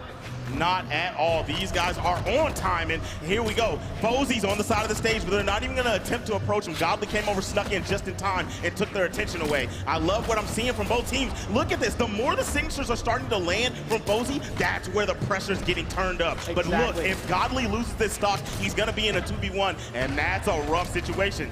That's why Godly's not able to really commit to much right now. Completely unarmed. That allows them to just go ahead and deal with Fozy. He couldn't really help, and then they get rid of him right afterwards. Fozy can do it if he can get rid of Boomy, but that is a tough task to ask right now. Especially when you have Snowy covering him. Oh, he gets a sig, but he doesn't leak him over the side of the stage, so it's not going to be the advantageous situation he wanted. He's in the middle of two gauntlet players. This could turn bad, and there it is. It's going to hurt. It's the worst, and you are going to lose game number 2. Oh, they said, you see him. One more. Let's go, one more. That's all they need to get that comfortable position in grand finals on the winner's side, trying to send Godly and Fozy down to the elimination side of bracket. North America trying to hold down the defense here at BCX, but you can never count out the danger that is Godly and Fozy. So you take a look back at that last match, that incredible double up they had at the end there. Fozy did his best to try and catch Boomy off guard on the left, like you were saying. The signatures were starting to line up, but it wasn't enough damage. And will it be the end of days now, Zip, as we take a shift over to Apocalypse? Oh my goodness, boy, that's bars. But I'm gonna tell you right now, the part that made everything fall apart was when Boomy pushed Godly into that down signature. When he got clipped by that, he went down to his final stock, and they just weren't able to recover from it. And talk about recovering, he's in a dangerous spot. Fozy gonna make it around Snowy. I'm telling you, Snowy on the side of the stage is the scariest thing possible. Oh my God, Boomy! Snowy was throwing hands the entire time, unarmed, and doing better. Like, he's playing 3 weapons right now, and that is so dangerous. We have to watch out, of course, for the pressure on the center stage. You can't get up there and try and go help him. Godly switching over to the valve to try and make something shift, but they gotta make it happen fast as they are already so deep in the red. Man, you're down 2-0. This is gonna be rough. You're coming in here, hopefully your confidence isn't shaken. They're getting some good damage on, but look at how hurt they are. They just can't get a lead. Nice gravity cancel signature. He's going to hit Snowy, but still not enough to really get this stock out of there. That defense from Onyx is playing a big part. The outplays on Godly right now have been so huge because the last game he did sub 400 again, and they're just not able to stop him. Fozy getting over to the right, at least, off of that whip, getting you out of some danger, but they do have the red team deep in the red as well. They can even this back up. Yes, they can. Okay, so, I mean, they're not too far down. Look at how deep red Fozy is. He's the answer. Lands a six, gets both of them. Yes, sir, that is what you want for the blue team. We said it on Friday, and we say it again today. Fozy has been playing phenomenally on this team. He does fall shortly after that, but he's been able to keep this team in the game, constantly playing enough, usually enabling Godly to go crazy, but they haven't been able to find that spark yet. They're finding something. This is the best game. This is the best game they played, right? Like they've been playing on the back foot the whole time. I feel like every round they're trying to find, trying to catch up, and they're getting good plays, but they've never had a lead. They're losing the lead as we speak, but it's that scramble, man. In the middle of the stage, they're losing that nooch every single time.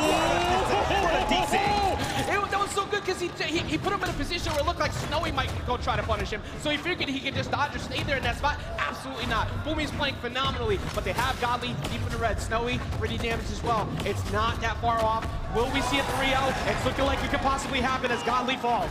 It's getting close, man, and this is not what anybody wants. Nobody wants to see them lose this bad, but man, I know that the red team's loving. What a save! Are you kidding me? That was insane! That could have easily helped them to get back in, but Snowy getting in the clutch to keep his teammate alive. They do finally get rid of Boomy. They get rid of Snowy, and we are on one stock apiece. Gets the save nonetheless. They have tied the game. Fozy is the most damaged player on the board. Team combo, this is hurting. Yes, sir, this is exactly how you want to start this. I don't know if you ask your boy to come help you out, but you getting jumped in, he jumps in and starts getting hit too. That's not the way you needed to do that, and they took a decent amount for that, but here comes the dare. Here comes Fozy to go ahead and break that up. Godly trying to get down there. Boomy getting in the middle of everything, accidentally hitting Snowy, and Snowy taking quite a bit of damage now, Zip. Oh my gosh, this is intense. Out on the side, Boomy is back. Man, when Boomy's got those blasters, it's so hard to try to come over the top and stop him on the side of the stage. He is gonna come up with that nair, he's gonna block you off, and he's gonna get back on. He might turn it around. Snowy out on the side, Fozy coming through to try to close him out, could not get it. But ooh, oh my gosh, that defense is clutch. That was so close. Godly was waiting for it too. They lined him up perfectly. Neutral Zig is it's gonna be enough. EU's hopes not gone just yet, as all they need is one more on Snowy, but Snowy has them both so damaged. All he needs is one mistake from them to get this to a 1-1. This is so close. We are down to the final seconds of game number 3. Will we be seeing a 3-0, or will they stay alive and take this to game number 4? Godly getting in the way, not being in position to be able to close that out. And that D-line recovery might be enough, and it is! And we are not done just yet for winners finals. We are going to get a game 4 as EU was able to strike and put one on the board. Look at that, repping the flag. Everybody out there, give it up for the blue team. They're staying alive. We're going to game number 4 in this winners finals. This is the hype we wanted to see. Welcome to BCX. Polymonto, of course, the statistician of EU, right up in the front, holding the flag. You see, yeah, we see you getting that hype going. They are not done just yet. 2-1 Zip. What was it about that game that just shifted so heavily because they were getting dominated at the start? What was the difference? The difference was that last stock. Whenever they got they cleanly got them out of there, didn't take any damage on their final stocks, and then you started to see there was 2 key team combos, racked up good damage, and then they maintained control afterwards. Yeah, and also a big thing, Fozy has consistently been improving each game. Godly was slow to the kind of slow to the start, getting back into it. Godly at the end started playing that positional control we've known for him for this whole past year, how dangerous it is. Wait for all your resources to be gone, and then you feel like no decision you make could be correct. And that was with 2 people on the screen, and it was not the end of days. We got a game 4. And we're back at the end of days. It is back to Apocalypse. They love this single plat, small little stage. This tussle in the middle has been favoring the red team, but I mean, they were able to clutch up, but a clutch is not how you want to win. You want to win with a lead. Something that has helped a little bit, though. The red team definitely got more, but Fozy's ability to line up the 6 and catch them, trap them in position has been a little better because they have nowhere to hide. They've been right next to each other the whole time. Yes, that is correct. And we do have the swap over to the bow. Oh my gosh, Godly pushing him into the Boomy Sig and got a team combo onto him. Godly not going to be able to get up there quick enough, but of course Snowy getting a quick combo, but they recognize Godly showing up, try to back it off. Both of them, actually everybody deep in the red right now. Snowy not going to fall just yet. Are they going to catch him on his way back in?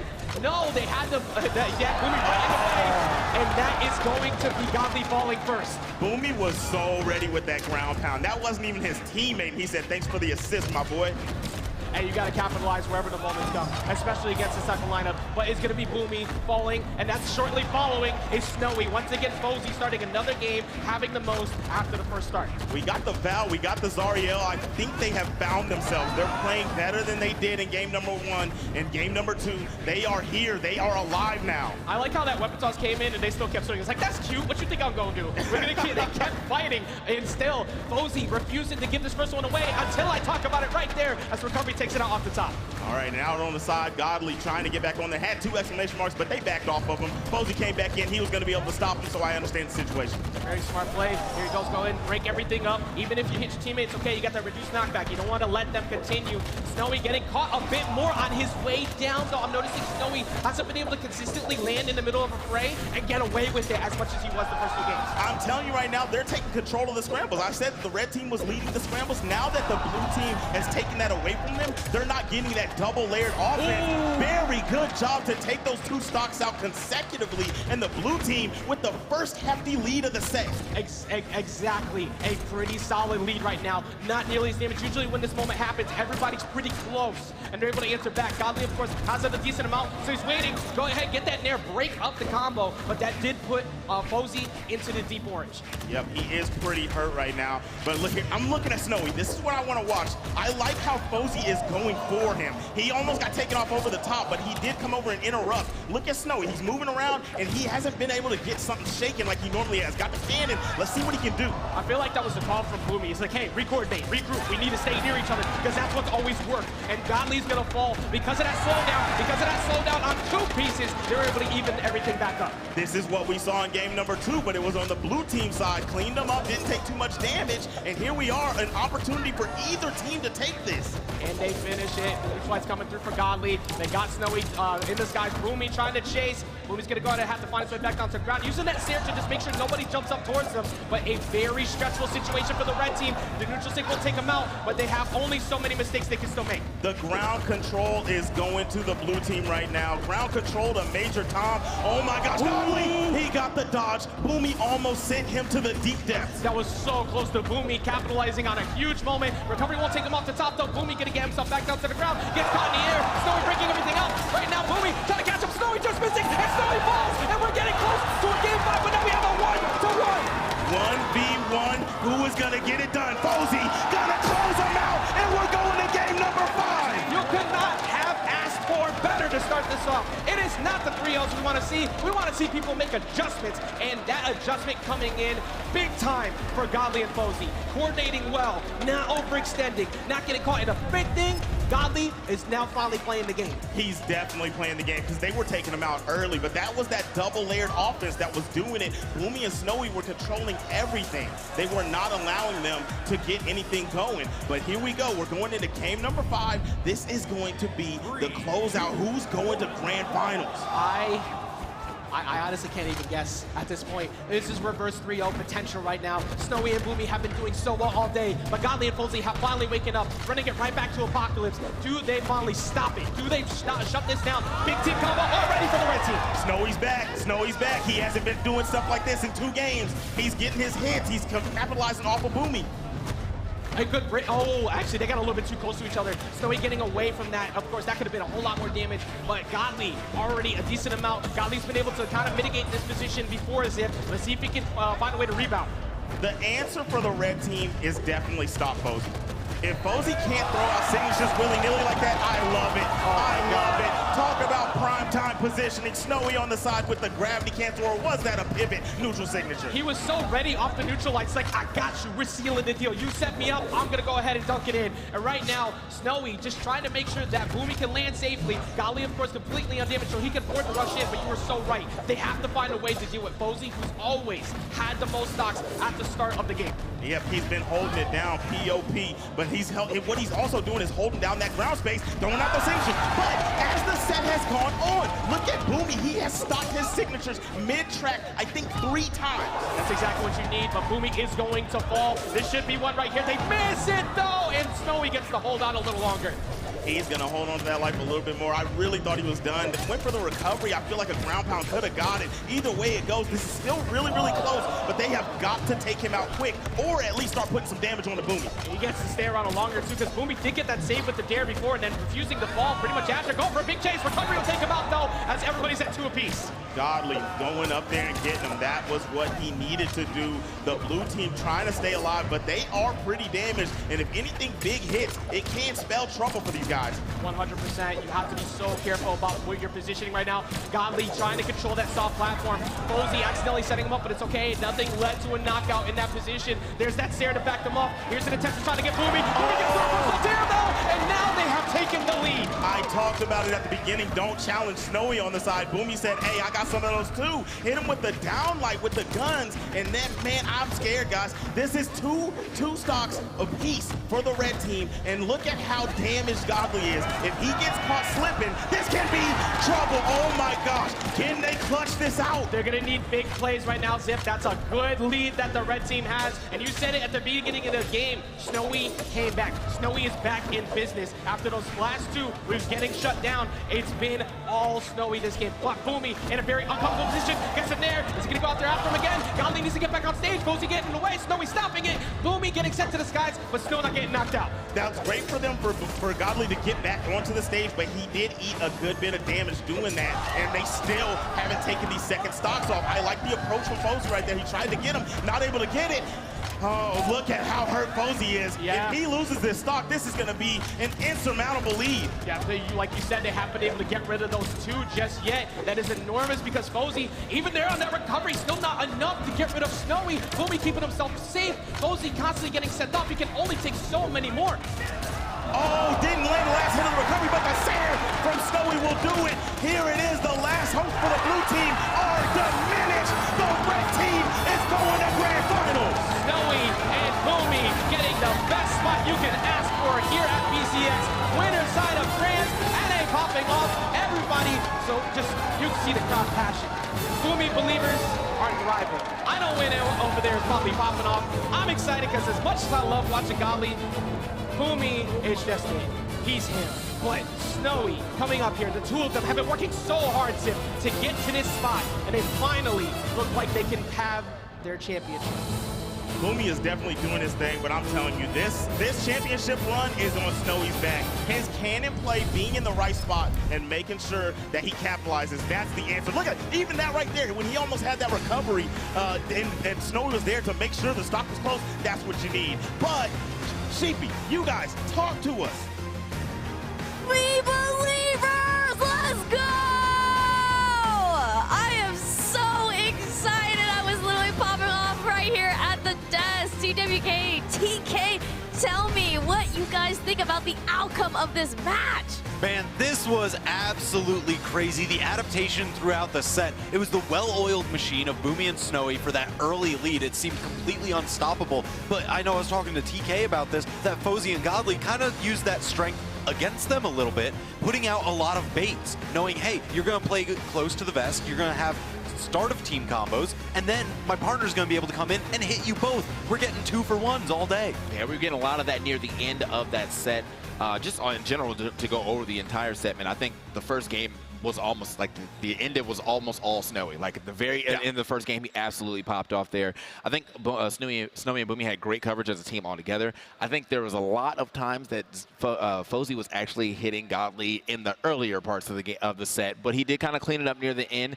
Boomy's awareness is insane for saving Snowy as much as he could. And yeah, I mean, I think in Game 5 too, they actually spent a lot of time focusing on Posey, which kind of drew away from what Posey was doing throughout the set, which was living. He was just living for so long. They were like, all right, forget it. What if we just look at him the entire time? Yeah. And that worked out very much well in their favor.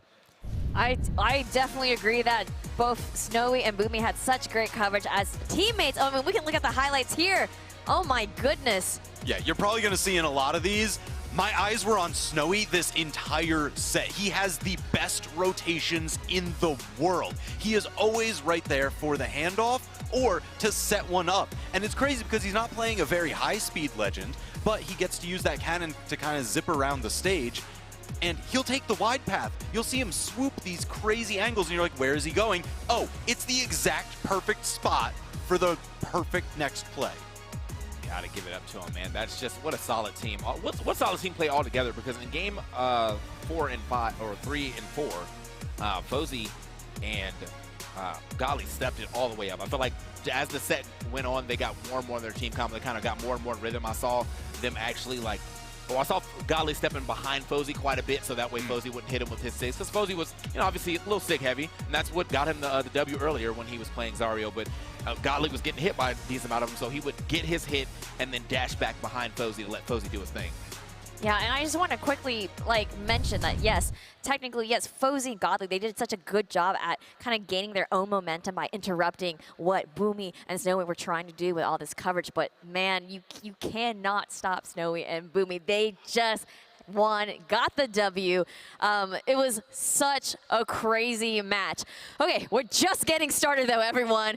We still got 3 more doubles matches to go before we crown our champion. Snowy, Boomy take the win in winners final, securing their spot in grand finals of our doubles competition today. After this quick break, we'll see Experience and Megd versus Acno and Blaze. This is going to be an exciting one, so stick with us, don't go anywhere.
Welcome back, everyone, to our doubles competition today on Championship Sunday. We're going down to the elimination semi-finals. It's going to be Experience Made versus Acno and Blaze. Woo!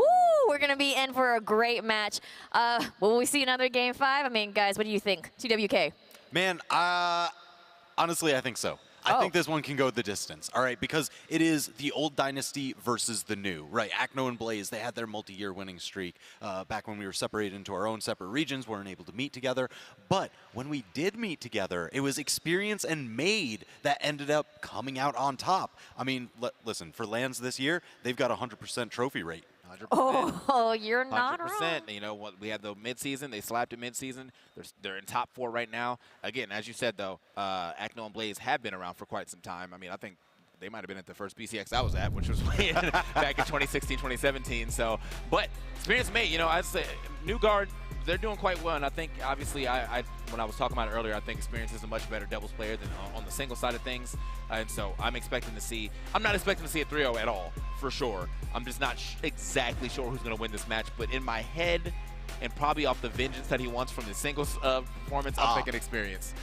Oh, dang. Experience Made. Okay. I mean, we're looking at the player stats right here. You can see Acno Blaze. When you said old dynasty, you ain't wrong. You can see their earnings. You can see their placements and their medals. PR2, PR1, Acno being PR2, Blaze being PR1. And then Experience Made, I mean, they got some PRs too. PR9 for Experience, PR13 for Made. Not too far away, but hey, they're new. They're new into this scene. Oh, yeah. And you know what? They keep saying you cannot discount them, and that has been proven time and again. You know, a lot of people maybe not putting them in their predictions initially, and I think you can't say that anymore. You know, we've been looking for the consistency from them ever since mid-seasons. They've really been backing that up, you know, making consistent top 8s, top 4s, and hey, making it top 4 here at the most stacked tournament that has ever happened. Yeah. Yeah, and I want to go into quick predictions real quick here. TK, I'm going to actually start with you. Who's going to come out on top? All right, I got to go for the 1-for-1 champions, bro. Experience Made. 1-for-1. You saw the gold medals on the thing. They both had one, and you know where it came from? Mid-seasons. And because of that, 100%, they're going for number 2. They're trying to go 2-for-2 right now. I don't know if they're going to get the 2-for-2, but I'm definitely voting for them on this match. All right, this man, do we have a coin? Can I just flip that? It's honestly, you know, I'm a stats guy, I'm a numbers guy, so I got to go with you right now. Experience Made doing so incredibly well on LAN, which is a very different experience from the online tournaments. And I think they're fired up. I think the crowd is behind them. But there was that massive contingent of EU cheering squad in the front row there. So I'm expecting them to give that boost to Acno and Blaze. This one's a little bit too close to call, but maybe Experience Made edge it out. Maybe. And Twitch chat, actually, the polls did come up really quickly, and Twitch chat is actually favoring Acno and Blaze by about 62% because of the consistency. Real quick, I just want to say I'm rooting for Experience Made. I rooted for y'all back in MSI. I still believe in it. Let's go. The match is ready. So, Ajax, Zip, bring us the action. I'm glad everybody's starting to come back around because Experience had to ask, did the casters have amnesia? Did the devs have amnesia? Because nobody was putting these guys on top when Autumns came around. They showed you then, they're showing us right now. They're in a LAN environment, but I do want to say, last time at MSI, there was no crowd behind them, so that is going to be a big difference going into this one. And you're so right on that, too, because so many of us did not actually have them there, and Experience calling that out. But also Acno and Blaze, with the fact that they, as dominant as they've been, weren't really picked overall for people. We had Fiend and Yuz up there, Luna Pugsy, Godly Fozy, but Acno and Blaze somehow getting missed in that conversation because of how stacked this is. But the consistency of multi-year tournaments here with NAEU, and they have been here before many times over. Can they make it happen one more time here in elimination semis, trying to stop that 100% win ratio that Experience Made have? There is a lot of top-tier characters floating around on this screen. I'm telling you right now, the Ogrim, we've got the Caspian, we've got the, no, that's Cross. we got Kaya, and we've got the Rayman. That is a lot of top tier. but they are scrapping it up to get this thing shifted. Speaking of that Kaya making a huge difference not only in twos but ones for Acno of late. That, of course, Spear doing so well right now. It's just been a phenomenal choice, but with Blaze in the back, he has just been so consistent at twos and the strength of Lance. It took a while for us to see it, but we won't be seeing much of that Kaya nor that Lance because it is experience and Made who strike first. So when you watch Experience and Made over the years, over this year, I've noticed that the way that they play is Experience is the side of the map guy. He's gonna come out there and he's gonna play off stage with you all day, every day. And other than that, he's kind of slow paced with it. But Made is his back man. He's gonna make sure that he's always, I mean always, protecting Experience. And I love that synergy. I mean, it makes sense that Experience went out of his way, not able to stop him from getting knocked out there. But at MSI, Experience was invited. You choose who you want to team with. Experience chose to bring Made out and run everybody's pockets. And he brought him out and they won. So can they replicate that here? But so far, Acno and Blaze looking much better. They're juggling the Experience a decent amount. Blaze taking a lot of damage, of course, mostly because every time he commits to one of these sidelights, one of these stairs from Lance, he's getting punished instantly, gets back on, immediately smacked off by the Rayman Sair. Yeah, smart play, right? You hit your teammate weapon toss. Oh, I was scared on the side. Nice save from Blaze. Talking about a Sair. Oh, you want to go back down there, Acno? You want to play with Made? I mean, Experience? Oh, he got through. He got the recovery. I thought he was going to Experience is definitely brave because if you talk about on like a list of people to not fight off stage, Acno is in that top 3 category. It has always been a problem for people to fight him down there, and luckily for both of them, they got away from that. But Blaze sitting on that last one, Acno sitting deep in the red. They have started to even up this damage dip, but they need to make sure that Acno continues to kind of stock take, hopefully, at this moment. Yeah, Acno's definitely gonna have to. Oh, that was a nice team combination. Neutral light, neutral air into a recovery. Okay, now we're talking. The blue team with the lead. Acno and Blaze are playing it slow, but they are doing exactly what they need to do to put themselves in the position to win. Again, this is why you can't count out the champions of champions, but they do finally find Acno. Experience and Made by no means whatsoever out. Made a decent amount of damage on him, but now he can play that setup play, find the blasters, enable Experience to get things started because you can play from that distance if he finds it soon. He's still sticking out with the gauntlets at the moment because he can't switch. Yeah, you know he wants the axe. That's where he's shined throughout this bracket. If he gets the axe in his hands, he's going to do a great job holding it down. He's actually really good at edge guarding with that. I love that fall down, that fast fall from Acno. And then he went over and said, "Where do you think you're going, my boy? I'm not finished with you." And finish with him now as he finishes his food. Acno and Blaze striking first. And you saw the passion from them on Friday. The passion coming back out here. They're animated in their seat. They're ready to go. They were talking about it, that EU crowd up front. They're going to get loud. They're proud. They want to see them take it out. They want to see them move forward and get that W. But, man, you cannot get comfortable against Experience and Made. It's happened to so many people. They get that one dub. It's like, okay, let's repeat that. Absolutely not, because they do that shift. Experience starts going crazy, and sometimes Experience gets into this mode where he is one of the most impossible people to hit in all of Brawlhalla. Exactly. He starts to play that defensive style. I don't know if that's what they need to do right now or if they need to ramp it up, play a little bit faster, because right now it's playing into the hands of Acno and Blaze. This slow-paced game is exactly what they want. Yeah, you're right, actually, because that slow-paced game did help Acno, who was getting jumped at the start, completely shift focus. And whether it be on the spear or the bow, we've seen Acno's bow for so long. Don't let him start to shift around on you. But Classic has come out. The Amethyst from Experience now graces the stage.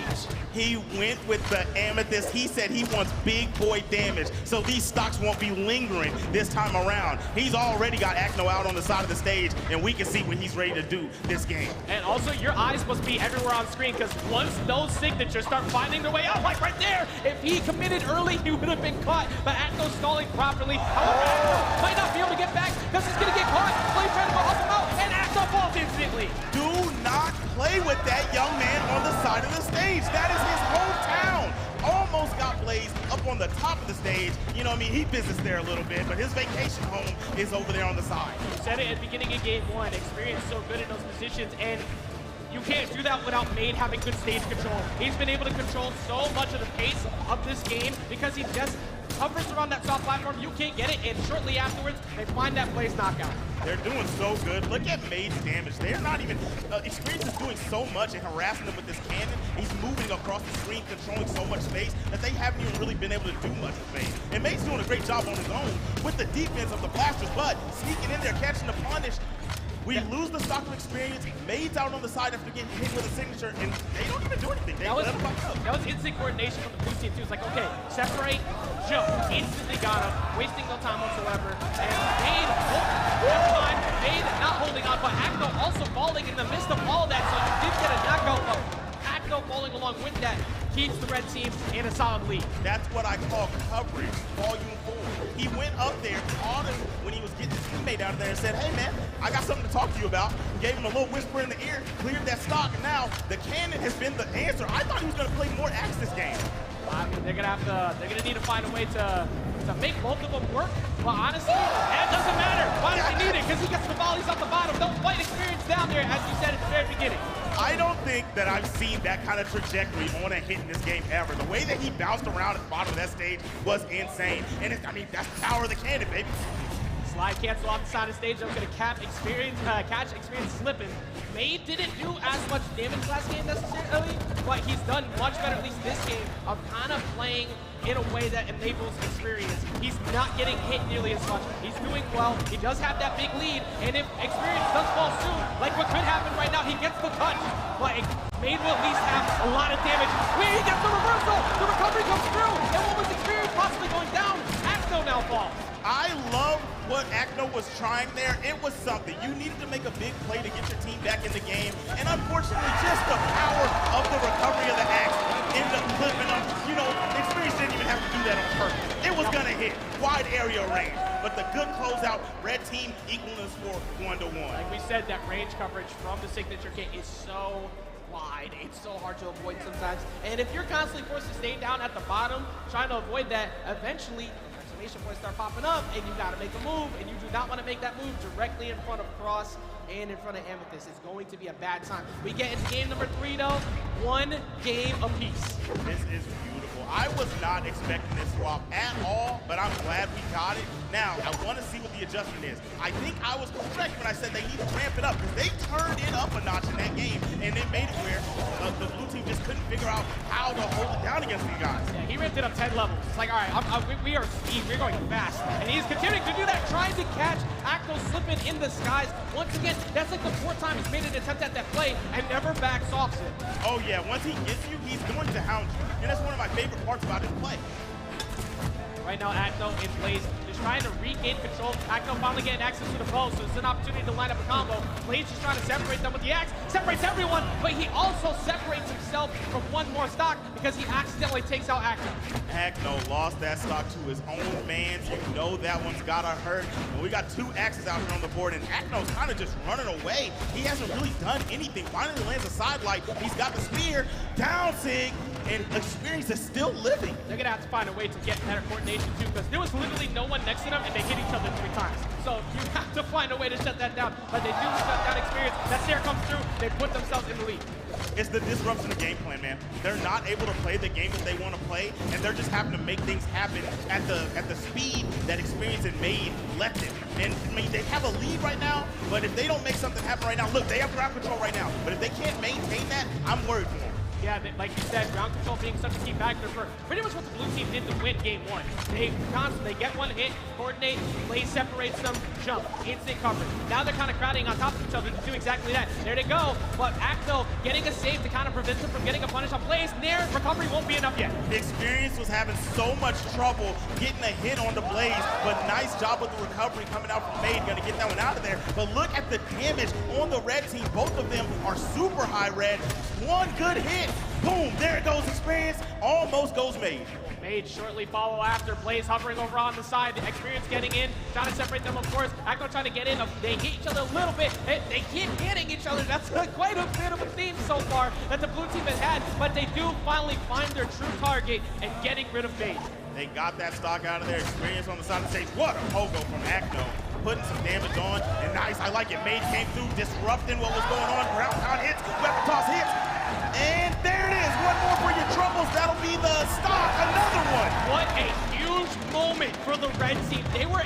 not the best position at all. They get rid of Agno and they refuse to back off of Megd and even it back up here to try and get game number 3. We've been seeing a lot of the meta people actually kind of let people linger on the side of the stage in those situations and just wait for the other one to come back and create a kind of a babysitting situation, but not these two. They're coming down there. Experience is going out there, avoids the charge recovery from Blaze. Weapon toss coming in, actually hits Blaze, but doesn't really lead to too much of the red team getting a punish. Experience sitting at deep red, but he's gonna keep fighting, and they convert off the neutral lights, and that gives them the lead. Acto in a 2v1, he can get rid of Experience, but he's gotta get through Megd. He can do this. I really think he can do this. This is Acno we're talking about. He's going to have to put on for his country. If he really wants to win this set, he's going to have to get this positioning. They need game number 2, because if they let Experience and Megd get some momentum, I am worried for him like I've been saying. Yeah, and usually in this position, it's actually Blaze who comes out on top so well in these 2v1s. But Acno, of course, has been here before, and he's not going to be able to possibly do it now. Is he going to sneak by, hovering right through? Is he going to get the touch? Yes, he does! Somehow getting through all of that, getting back to center. Is he going to get the weapon? Yes, he does! And he gets Experience! And he still has a chance to get the W! Are you kidding me? Acno is absurd! He has some crazy level of plot armor sitting on him as he gets. How do you do that? How do you walk away from that? He got away from the double up off stage, swept beats, gets the touch, gets the center. They don't coordinate it, and he somehow gets them game number 3. Kobe, Brian, and Shaq. Blaze puts up the numbers as Kobe and closing them out. Shaquille O'Acno coming through, doing his thing for the squad. Look at the pop off. Now, that's O'Neal landing the 3s, bro. They picked it up so much. That pop-off was so deserved. How do you rebound from that after losing a game like that? But Experience and Megd are not out just yet, because we still have potentially one more game for them to even it up, try to push it to game 5. At this point, Zip, I have all bias to wanting to see game 5. I need to see it. I definitely want to see it, man. But you know the blue team does not. They want to stay in control. What a clutch, man. I'm still shaking from the way that he took that down. And I hope Experience and Megd aren't shaking right now. Hopefully their confidence is still intact so they can scrap with these boys once again. The question has been pretty much all year long, will EU show up and possibly take it? With this dominant force that they've been having with Acno Blaze at the front, then Godly and Bolsey show up. NA trying to hold it down, and NA, one of their pieces is starting to fall apart on the table of the chessboard as they are constantly getting each pawn picked up. They don't have many other mistakes they can make here, Zip. Man, it's getting rough. Nice down there from Experience, getting the first stock off. So it's still pretty even. That was looking rough when Megd fell early, but they're holding strong. If they can get Blaze out of here first, then they can take this good lead. And look at this. Oh no, Acno with a clean KO. Well, one thing I do know is Experience has a lot of confidence all weekend long. How many rounds until champions? He has 4 potential rounds left. He believes he's winning the whole thing. He believes he's getting in it. So can he find that clutch factor to help build himself up, get Megd going? But they're taking a lot of damage onto Megd, and Blaze refusing to give up the first one. Yeah, Acno made a good play there. He had everybody in it. He said, you know what? If you got to take this damage, Blaze, you're stealing your first stock. We're going to get this big-time damage on it. That weapon toss. That is a spear throw if I ever seen one. Experience going to make it back. They backed off of him. And here we are back in the middle of the stage. A lot of damage on Red Team. Red Team does have that burst available to them, of course, with the Amethyst hovering around all over the place. Cannon has now shown up, but it might be disappearing. Of course, he got good recovery here, using those stairs to get back on. They do not really do anything to Megd, because he was in a good position to just kind of mix up his recovery, get away from them, and allow him to get back on stage. Yeah, he has a lot of resources, but those bad boys don't matter when you get sent flying that fast. Both stocks falling. Oh my goodness. Now, talk about being clutch. These guys are really going to have to pull something out of the bag if they want to stay alive here in this set. 100%. If you got any tricks left, you need to use them now. Acno currently pretty damaged. Acno's going to go ahead and try to get a reversal. Experience going out there to fight him. One toss down. He's going to get the dive. Is he going to get another ground pound? No, because he gets separated by Blaze. If there's any time I don't want Experience to play off stage, it was right there. Acno was not playing with me. He ate a lot of damage for that. That was not the situation you wanted. But they did get the stock off of Acno. Here we go. Blaze. Oh! Apocalypse being there.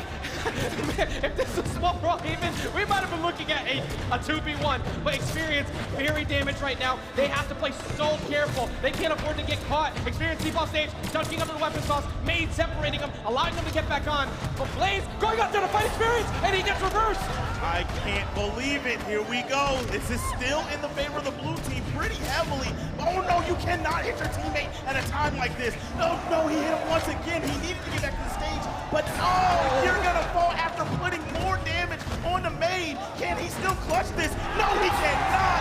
It is gonna be 3-1 for the blue team. EU, stand up. If you have to look back at a moment in that set, it was those last few seconds of them accidentally hitting each other. All before this, I was saying Acno and Blaze have got to stop hitting each other. There was a lot of positions that they were too close, but it ended up coming down to the very end when they brought it all the way back. But a few mistakes led to perfect positioning for Acno and Blaze to say, we are not going to let that go away. We're going to capitalize. Hugs going out. I love the sportsmanship. That we saw this before with when they lost to Snowy and Boomy as well. They come up here, an incredible run for Experience and Made all the way up to this point. Crowd, if you can hear it, applause for Experience and Made getting all the way up to 4th place. I love those young cats, man. They're gonna fall here, but they did a great job. They had a phenomenal year. And here we go, man. Look at these stats for that blue team. Acno literally is the reason. They were about to be down 2-1, and 2-1, and Acno came through clutch. I think that might be the highlight of this top 4, unless somebody can change my mind. But analysts, you guys tell me what you guys thought about it. Man, what a match Experience and Made. I mean, out at top 4, but hey, you can't deny Acno and Blaze. I mean, we put respect to your name, Experience and Made, but you can't deny the old dynasty, Acno and Blaze. TWK, tell me your thoughts on the outcome of this match. Man, I'm just looking at those last stats. 42% accuracy on 19 signatures. We saw that pay such incredible dividends. Acno with these amazing call-outs, the gravity cancel side signature into the gravity cancel neutral signature to seal the deal in that clutch finish to bring them back to tie up the set. And I mean, towards the end there, we saw Kaya's Mammoth coming out. Blue just swinging big for huge knockouts. That dude's psychic. Yeah, I mean, look, I said it like just straight up while we were watching.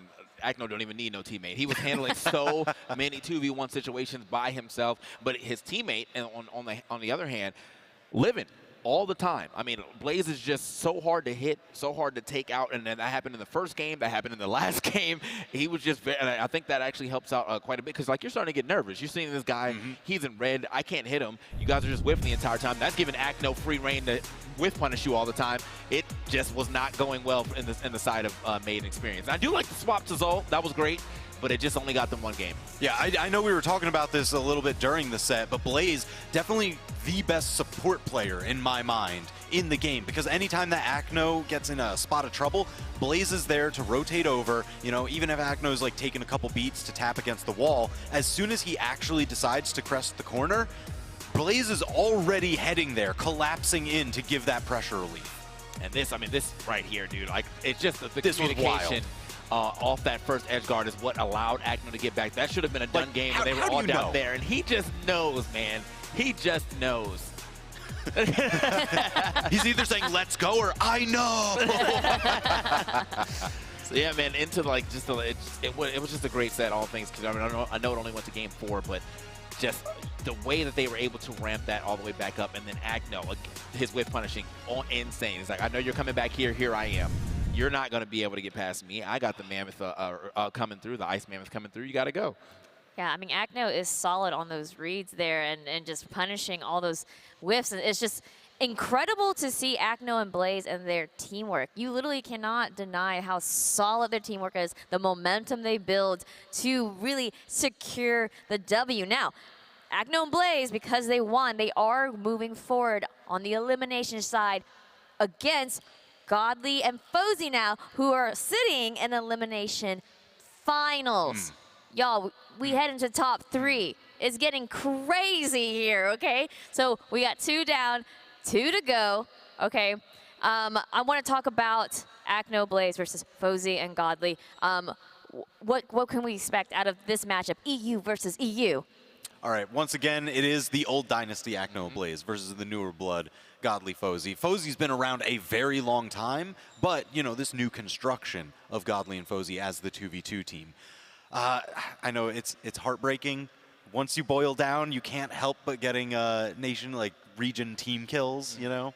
Just because it's EU, gotta knock out EU. Who gets the run back to give that last shot against North America? And I can't even tell you who I think is going to end up taking that game right now. Like, it's split down the middle for me because I think both of these teams bring something great to the table. You have Blaze, who is unkillable. You have Acno, who is just a great player in himself. Like, his awareness is great. He's never really been put in any bad 2v1 situations. But here on the other side of things, you have just great players within Godly, who's shown how his prowess over the last year or so. And then Fozy, his Zario, is becoming a real menace. And I don't even care if he has to play the Zario. He could play anybody right now, and I think he would still be a great menace. It's just that's who he's on right now, that's showing up and showing out. Well, I'm going to let you guys think about your predictions and who you want to see. Same here, chat, because we're going to take a quick break. It's Acno Blaze advancing to Elimination Final to go up against Fozy and Godly for the final spot in the Grand Final. Coverage for BCX 2022 doubles competition continues right after this.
Welcome back, everyone, to the Championship Sunday. We're starting with our doubles top 4 here. We're actually heading into the elimination finals. We're live in Atlanta, Georgia at the Cobb Galleria to see and witness who's going to be the crowning champion for our doubles competition.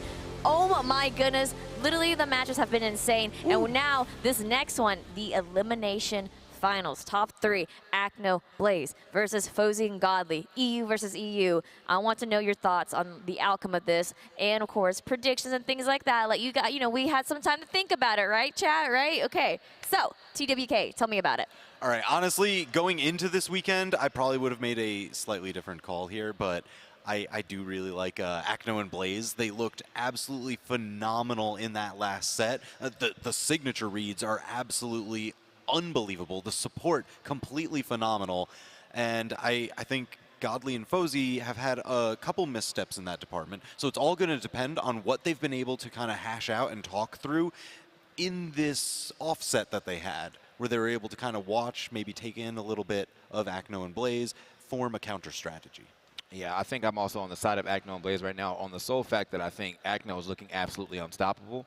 And then I think Blaze, I mean, I don't know how they're going to actually hit him either. Like, I think Godly probably will have, like, the greatest time trying to hit him. But, like, Blaze, again, just sometimes goes Ultra Instincts and, it's impossible to hit him. So we'll see how this goes as we get into it. Again, storied history of Akno and Blaze being around forever, 16 and 17 gold medals. Here on the other side of the thing, Godly and Fozy got a couple gold medals themselves as well. Godly has actually been popping off super hard, I think in singles mostly. But, no, not to take anything away from his doubles prowess, and clearly he's just a great player. I mean, this is really most of the European top 5 right here in this match. Power rank 1 and 2 for Blaze and Akno. Power rank 4 and 5 for Godly and Fozy.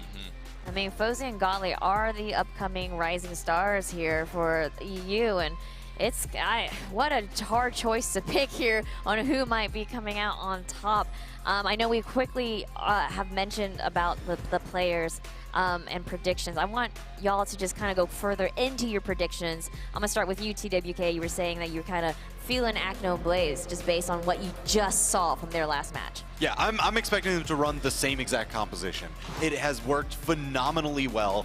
When Blaze gives the support for Akno, a free reign Akno that can do whatever he wants and doesn't have to worry about things in the match, he goes wild. He goes absolutely wild. And I guess the main question is, if we force into the 2 separate 1v1s, Godly versus Akno, who kind of wins out those 1v1 interactions? Yeah, that's what I was kind of thinking too. And I think, they have great support players behind them within Fozy and Blaze. I mean, Blaze definitely the harder support as things go, because I feel like Fozy and Godly will kind of swap back and forth.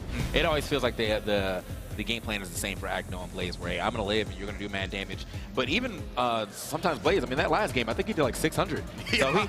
So he definitely knows how to hit some hits as well. But this Twitch Pro is pretty much exactly what I thought I was going to see. Yeah. Nothing, no crazy skews. 56 to 44 is like almost down the middle. So yeah. Yeah, it's really split in the middle, and I can kind of feel it here, too, on the desk as we're talking, like, what's going to happen. But we're going to find out right now with Akno Blaze versus Fozy, Godly, Ajax, Zip. Take it away. Godly and Akno may both be on Kingdom, but right now it is a battle for the throne of EU because we have the former reigning champs, Akno and Blaze, who have been dominant over years. But Godly and Fozy stepping up to the plate, trying to take that away. Godly's been able to essentially do that on ones, but can they stop this incredible run back all the way through the limbs from Akno and Blaze to try and regain another start to a brand new winning streak? Godly has been stone-faced all weekend. I wanted to say, how do you feel going up against these guys after you watch what Akno Elimination final. But you can tell he doesn't care. He's ready to get this thing rolling and slides right into them at the start of this match, unarmed. Elimination finals has begun. Right now it is who gets to go up against NA's last defense of Snowy and Boomy. 2 of the 3 positions on the podium being taken by EU. Can they finish it, though? We had this question to start. Will they show up? And Zip, they absolutely have. They showed up, they showed out, and they're about to show these boys something. That spear is looking nice from Akno.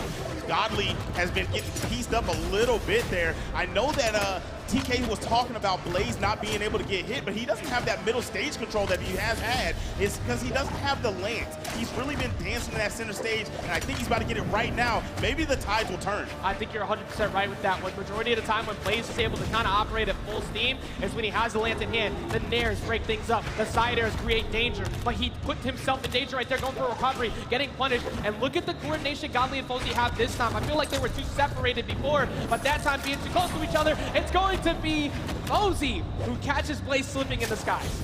And that is not a surprise to me. Fozy is the KO man out here. He's still living. This is what happened in the set that we saw earlier. He was living so long on sets, giving his team an opportunity, and those signatures coming out from his character are a big-time problem. I mean, a big part of why they're in the position they are right now is because this team has been absolutely carried along the way from Fozy's incredible performance. But Fozy finally gets caught by a recovery. Won't be enough. Attempting a second one. There was Blaze. Meanwhile, Acno just building that damage over on Godly over on the right. Oh, my gosh. I wanted to see what was going to happen there, right? With Godly fighting over on the side of the stage. Finally going to see the stock fall from Fozy. Godly's out here dancing around. He can't find what he wants. It seems like he's just kind of taking what's given to him, and he's not able to like set the tone. Which is crazy considering Godly is almost always the tone setter. But Acno and Blaze have just been so solid at that. I mean, like we said before, if Blaze allows Acno to just do what he wants, nobody's in for a good time. And Blaze is in a very similar foot to Fozy. Both of them are in that nice healthy spot. They're taking some more damage now, but Blaze and Fozy essentially allowing their team to do what they want. Fozy that time though gonna go ahead and seal the deal as they get rid of Blaze. Beautiful team combo there, and there was no way he was surviving that. Right back at you. Blaze comes through, gets the stock, but Fozy was able to capitalize on Acno, and now red team, this is all up to Fozy. Look at him, he will not go down. Fozy has always been the stock tank. He refuses to get hit often, and he does it while constantly throwing out signatures at the same time. He puts himself in a position where he won't be punished, and he either breaks up a string or he sets up a knockout for Godly. And they're starting to build that damage up now on Blaze. It's a big opportunity going for a ground pound. They do not get the closeout they're looking for, but Acno also getting pieced up, and Acno is actually going to fall in an attempt to try and save Blaze, and that makes a big difference now, Zip. This is definitely the Fozy show. These guys can't get anything rolling. The light ground pound is a beautiful sound, and the red team is taking game number one. And a big reason of that, of course, is even though Blaze was so good as a support overall in previous sets, comparison and damage-wise, Fozy 437, Godly picking it up at 528. And Acno and Blaze both barely scratching around 400. They were putting damage on, but it wasn't consistent enough. And also Blaze getting caught really early in that very high position on Apocalypse, not thinking that Fozy would go after him. But at this point, you need to assume always that Fozy might try to swing. Yeah, he's definitely going to come talk to you, especially if he has the gauntlets, right? He's going to do the recovery, but Acno, he's went to his home character. And Blaze, we have switched it up. El Clasico has shown up. Koji and Bryn have now graced the stage as Godly and Fozy have forced them away from that Kaya and Nazario. Oh no! To start the game, Acno uses all of his resources and chase dodges too far right, and that is going to be unfortunate. Maybe the Acno needs to go back in the vault. I mean, the Koji has to go away. But actually, he picked it immediately up. As soon as he fell, started swinging right away. Acno was able to make a very clutch 2-1 comeback earlier, so you can never count out his ability to keep his mental fortitude in check, even with that. You can't count him out, but that's still rough to see at the beginning of the game. He is playing low defense Koji, so if anything starts to go bad on his side, he did get a stock right there. That was a good look. But if anything starts to go bad, if they start the team combo, man, he only has 2 to give. Right, they answered back fast, so this is a good time. That neutral, of course, going to go ahead and get Fozy out of that. Fozy capitalizing big time over on Blaze. Blaze going to go ahead and get away from that. Fozy trying to get back on safely himself. Gets punished by Acno for making an attempt at him, and that's going to go ahead and get them down to a much closer game. You're telling me one of the biggest mistakes you can make in the game still has your team in the lead? Wow. It's just that they're built different. They're built perfectly at this point. The way that they've been able to keep themselves in, Blaze still holding on to that third one, picking it up big time. Not gonna fall here yet. Acno does fall shortly afterwards, but they have at least been able to bring it back.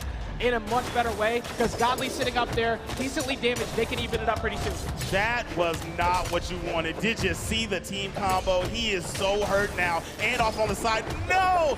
Fozy catches his homie, and he's not even going to be able to make it back. Godly going to fall to the final stock. That's what we call we take those. If you're going to go ahead and help us out, we appreciate you. And Blaze now in a very good position with his lead, using his separation tactics. Going to find that GCD light, get broken up, of course, but still very healthy. One big shining factor, though, is Acno is very hurt. He's very, very hurt. But, man, I'll tell you right now, he's been staying alive for a long time. Oh, no! Take him to the dance hall, slid off the side. What accuracy to get him out of there. And now, all alone, Blaze has to do it. Can't be pulling out the commentator's curse like that early, man. We got to save them for the big show at the end. Immediately falling, but that was... What an incredible job he did to keep himself in the game the whole time after that early fall. And this isn't, by the way, undoable for Blaze. If he can find Godly, Blaze has made many a comeback in this position himself. We've always credited to Blaze to being so good in the 2v1, but that first piece is going to fall. All right, and he still has a fresh white tee, right? He comes in here fresh stock. He has a chance. He can do this. Now, the thing about this, I don't know which weapon he needs to use. I think more so that the axe is going to be a better look. But either way, he's getting team combo right now, and this is huge. Okay, he was able to DI, wasn't able to get caught by that final signature. I don't think it would have KO'd anyway, but that was a lot of damage put onto him. Yeah, that essentially took it made it that much harder as he finds this one. Can he somehow get rid of Fozy? Can the blue team somehow do it twice? The answer is no, as they were able to stop it this time, and they put themselves on the board. Red team holding it down. Godly and Fozy, look at the stone face. I don't even, is he a robot? Like, I have not seen him smile or anything this whole time. Look at his face. That is a brick. I feel like that's a Baron difference question. Do we have the lore on Godly Baron somewhere out there? Let us know. But something that was a big factor, of course, was that very early stock loss from Acto. That 258 can come across as like confusion, but it's because he essentially played with 2 the entire game. How does he rebound after that? How does he find a way to just walk back into the next one? Fine. Well, one thing does to help is that they were able to get that very solid W last game. Can they make it happen, though? Again, they were forced to switch it. I don't think we see a shutdown. I don't think we see the complete 3-0. But it's currently looming over their heads right now.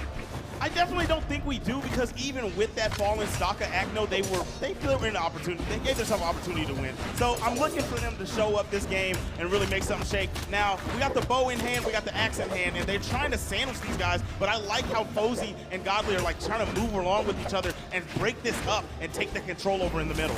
And that's pretty much got to get shut down soon. Fozy has just been able to kind of do that whenever it feels like the Nair accidentally hitting Blaze along the way, but they have a good amount of damage onto the red team, especially Godly, very similar to the other games, but Godly getting a big whip punish right there, almost taking out Blaze. Oh, man, yes, he did need to come out there to help. That Sayer from Godly almost was the nail in the coffin for Acno. And, oh, man, wow, the red team, what a turnaround. Both their stocks taken out pretty quick. Acno Blaze striking first, trying to keep a lead. Not in the best position overall, so can they build up on this lead is the big question. Can they find a couple of good team combos? That is not going to be enough to take him out just yet. I actually can't believe that wasn't enough. He's pretty hurt. He doesn't have great defense, and I mean, must be the high ceiling. I love what Blaze is doing with the axe right now, though. That is the huge factor in this game. He's been putting a lot of damage on. Yeah, as long as you're getting a bunch of straight hits, it's all that matters, and it's starting to build up right now. You're on borrowed time. The fact that you're still getting enough out of this as the Sayer finally hits, they got the damage done. I like it, I like it. This is a good lead, but here comes the red team. I see what they're trying to do. Godly is doing really good with this sword, controlling the mid space and trying to allow Fozy some breathing room. But what a pickup from Acno. Gravity cancel, downlight recovery, taking that bad boy out. Godly gonna go ahead and find his way back onto the stage. They've been able to answer the problem that has been Fozy so far throughout the entirety of their run. And now Godly falls too, and this is easily one of the best positions they've had in the lead. This is why we're thinking it might not be done with a 3-0, but you can't get too comfortable as Godly and Fozy are always actively dangerous. Oh yeah, they can definitely run this bad boy back, but this is a very advantageous position. Oh! Oh, you're so lucky that this is a box flip. I am so surprised you didn't get knocked out there. That could have easily been exactly what they need to just put that check mark when a double KO comes through. Can they make it happen? Can they stop this and get the 3-0? That might be the most significant moment in this match. If he would have been gone, that could have been the closeout of this game and making it not a 3-0. Acno missing the signature, trying to convert off of Blaze. You can't be having that happen right now, Zip. You can't be missing out off the neutralize into the follow-up. Posey, not going to find him. Godly, oh, it doesn't matter. Godly, even though he survived, Posey shortly falls. He's all alone now. We're in another situation. We've already seen one clutch, but the man that did it is on the blue team all alone. Godly has the gauntlet, and he's getting hounded. Sidelight, he's down on the side. They're not even going to overextend. They don't want to get a turnaround by these gauntlets. The Nair can definitely put them in a bad situation. Sayer will do it. It's 2-1. That was really good because you just basically stay on top of your teammate. The moment he tries to get something started, trade. You have no damage on you, so it's fine, because you're not going to get knocked out once I hit you with the Sayer. You're not going to get knocked out if I hit you with these neutral lights. We're going to take out Godly, though. We're going to make sure he doesn't get that offstage play. Like you said, don't take that Nair, don't get tripped up, because Godly has done that in the past. It is not smart to go and try and challenge him in that position, as they were able to at least bring this to a game 4. It's not smart to challenge the gauntlets on the side of the stage, period, and especially in Godly's hands. Yep. Best weapon in the game, one of the best players in the game, and you definitely could have lost a life quick, fast. Now it's time to party as we get to Miami Dome. Right now, Acno and Blaze starting things off. They got the first one on the board they needed. Bringing Godly all the way up to the skies. Gonna avoid that side light coming in from Acno. Everybody jumping over to everybody throwing hands on the left side. I'm talking, this is a scrap festival. Oh my gosh, ground pound, but wasn't able to commit. Posey came over and saved the day because Godly was about to be in trouble on the left side of the stage. Fighting for center stage control is so important because you don't want to have people just jumping around for free. Big damage going on. God. Big reversal from Acno, though, as he finds the Sayer off the side and gets him the first lead. There was a lot of damage being put out right there. Posey almost lost his stock to his own self, but able to survive. And now, good pickup. Gets Blaze out of there. Over on the side, Sayer for Godly. And that's Acno stock 2. Red team with the lead. And look at that big booming factor. Every time the red team has done well, Zip, it's when Posey is sitting with the most at the beginning of the game. He's already doing the same thing here. Gonna get punished quickly by Blaze. That doesn't really do too much, though, because Godly's in the way. The scramble situations are definitely feeding into the favor of the red team. They are racking up damage. Everyone's getting hit. Everyone's following up, punishing, and it's not working out for the blue team. That was such good movement by Godly, too, just hovering around the platform to make sure that Posey can get back in and then body block for him to allow them to stop that power play they had. Double up, gets 2 of them. Can they get more? Recovery coming through. Acno not falling just yet.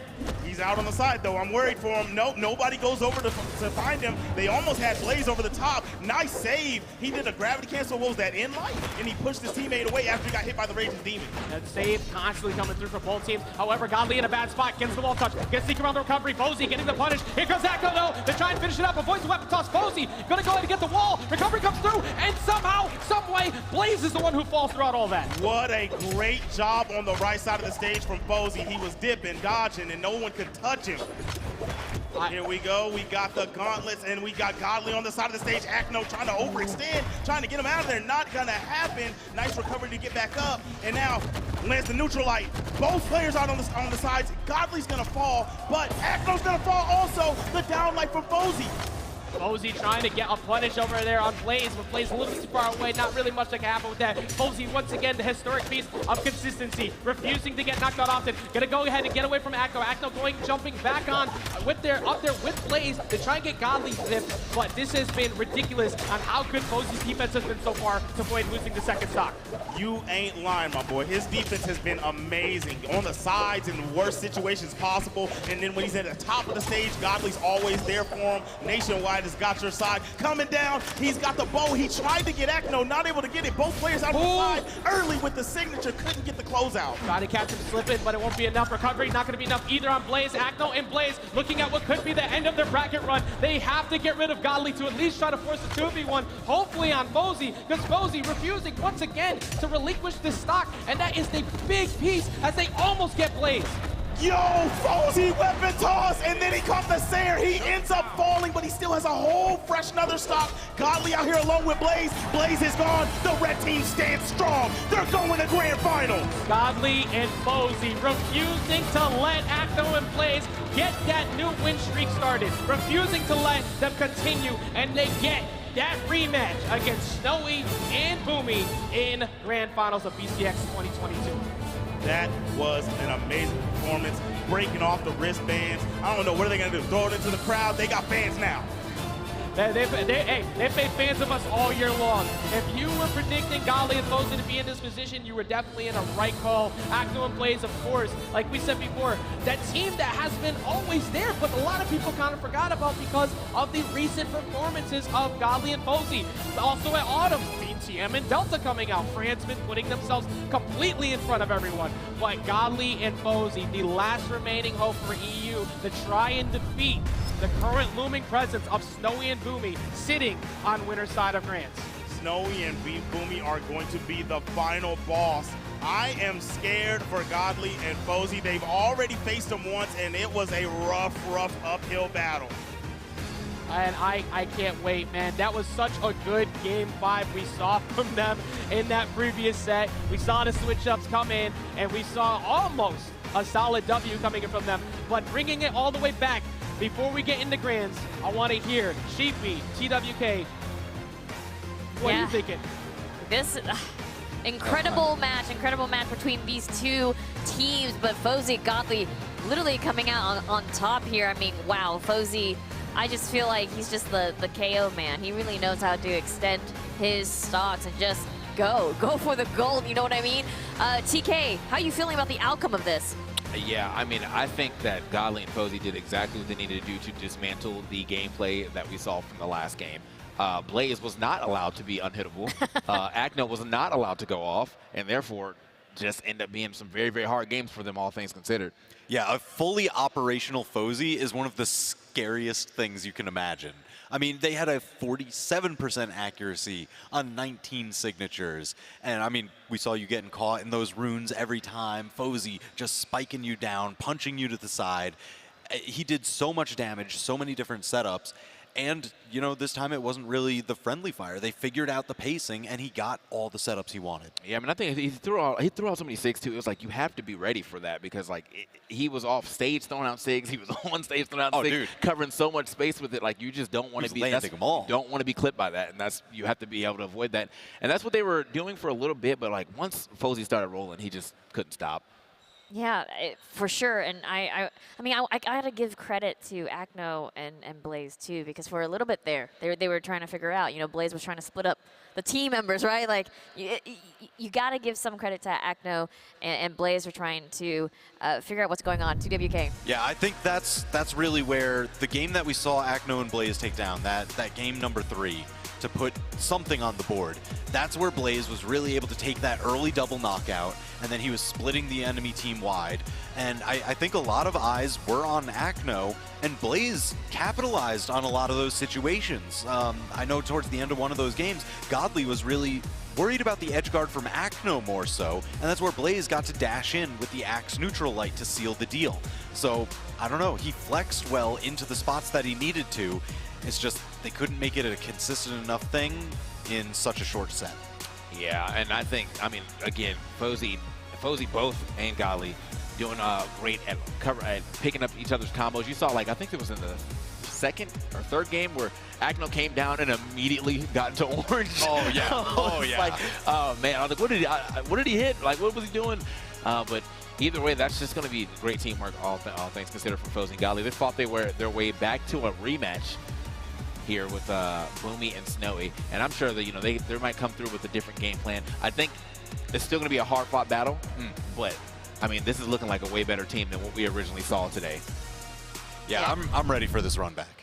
Fozy and Godly must be feeling pretty good right now too, and yeah, can't wait to see that rematch. Now that I'm thinking about it, oh my God, so much to prove. I mean, It's gonna be grand finals. I can't believe we're here already. Like, wow. Let's talk just a little bit more about just how well Fozy and Godly really put their teamwork to use here. Tell me about like their character picks, their legend picks here. I'm gonna start with you, TWK. All right, I'm all in on the Zariel. I really am. It's been working out phenomenally well. It seemed like it took a little bit to get going during the winners bracket side, but now that they're down in the elimination bracket, one away, backs against the wall. Well, Zariel's back, has those big, sturdy, strong wings. He's going to be pushing back. Yeah, and then on the other side of things for Godly, now the Val came out, I think, actually in that set with against Boomy, and I think that was like the games they started winning. The Val was out, so this is definitely their like best in slot team. Like, use the Zariel, use the Val, and just work on your team strategy from that point on. Like, you have good foundation now. It's just to, let's put the rest of the house together. Yeah, we'll see what's going to happen because that's it. I mean, we now have our 2 final doubles team. It will be Snowy Boomy going up against Fozy Godly in our grand finals. Will we see a reset from Fozy and Godly? Or maybe just Snowy and Boomy closes it out. Boomy believers out there, including myself. We'll find out more right after this break as we kick off our BCX doubles grand final matchup. Don't go anywhere.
The time is here, the stage is set, the players are ready, and of course the crowd is excited. It's championship time for these 4 players, Snowy and Boomy versus Fozy and Godly. And you can hear the crowd going out right now. Oh my goodness. Yeah. Woo! We are moments away from kicking off our championship match and bringing out our players. But let's talk about them really quickly first, because guys, I want to know your quick predictions on this upcoming doubles grand finals. TK, I'm going to start with you. I really have a hard time predicting this one because of the fact that the last game that we just saw from Fozy and Godly, their synergy has went all the way up. And I think that was one of the things that was kind of holding them back. And the first time they played against Snowy and Boomy, it was that there's a couple times they were hitting each other and things like that. That has since ceased. Their team combos got way better. I'm actually a little scared for Snowy and Boomy. They've been sitting around in the wing for a little bit. You know, got to make sure they stay hot. But if they have stayed hot, you know, they're in winners finals for a reason. I think I'm still going to have to give it to them. Yeah, I mean, all right. So this is kind of crazy just because it's you couldn't hope for better in a run back, right? The previous set between these two teams went to Game 5. It was 3-2, absolutely crazy close. And now all the issues that they had, you were absolutely right. They've seamed those up. So now they've got all the momentum going their way. But is it enough to climb up that hill of needing to win 2 sets instead of just 1? And if it's two Game 5s as well, man. Oh. That is a marathon, man. Come on. It's going to be a little scary, but yeah, I mean, I can definitely see it happening. It's not out the realm of possibility at all. I mean, this could go the distance, or it could be a quick 3-0. It just depends on how well one team is playing against the other. I think everyone knows here already that I will be rooting for Snowy and Boomy all the way. The bias. All the way. Look, the bias. Hey, I'm just being real here. Come on, the crowd. Who else is rooting for Snowy and Boomy here? There you go. You see, there's plenty of believers out there. It's just not me. And all right, but hold on. You can't forget about Godly and Fozy. They're on the tear right now. I think they're ready for this run back. They've figured it out. Who likes Godly and Fozy? Come on! Let's go, the EU crowd! The EU crowd is definitely, they're right in the front with the flag up. They are ready to go. I mean, I'm sure the players are going to be ready to go relatively soon, but man, just this game, if it came down to 2 teams, like after watching all the doubles that I've watched throughout this weekend, if it came down to 2 teams to get up here, I am very happy it is these 2 teams. It's going to be such a electrifying match for sure. And I mean, Fozy and Godly have been playing incredibly well. And oh man, I really hope there is no reset. But part of me feels like there might be. Who knows? But hey, I think the match is ready. It's time. Oh, wait. We need to talk about the Twitch polls real quick. Because wait a minute. Because we talked about predictions between us. We know what the crowd feels like. Let's talk about Twitch chat as well. 79% here. Chat. Doing Snowy and Boomy. What do you mean chat? Chat. Like, I mean, I hope this was a hard decision at least. Like, you had to really think about it, and y'all just didn't all in immediately on Snowy and Boomy after seeing that, you know, elimination finals. But, I mean, I understand. I understand them winning, just not this hard. Like, man. 79, 78%. That is a huge, huge margin there. But come on, TWK, you were mentioning this way before. In their first match against each other, Boomy is a champion. He's done this with multiple teammates. He's been here, literally in this spot. Yep. Yeah. He's looking for the hat trick of teams, you know. He got it with Remy. He got it with Sandstorm. Now he's looking to get it with Snowy. And Snowy has been absolutely phenomenal. Again, I'll say it once more. Best rotations in the game, hands down. Yeah, I mean, honestly, that was the best rotations. It was also saving Boomy. It was also setting Boomy up for a lot of KOs and things. You saw right at the end of one of those games, I think it was Boomy hit the blasters or neutral light, and then he immediately grabbed it back down so that Boomy could get the. I was like, all right, I see you right there. That's clean. But we see a lot of that throughout the. I mean, that was just a simplified version of it. They've been doing that a lot just throughout the entire tournament. So at the same time, Fozy and Godly are starting to catch on and do that same thing. So it really, whose teamwork is better right now? That's the question that we have to answer. Well, we'll see as it's time. It's time. The time has come. The stage is set. The players are ready to go, and so are we. So without further ado, please welcome to the stage, Snowy and Boomy.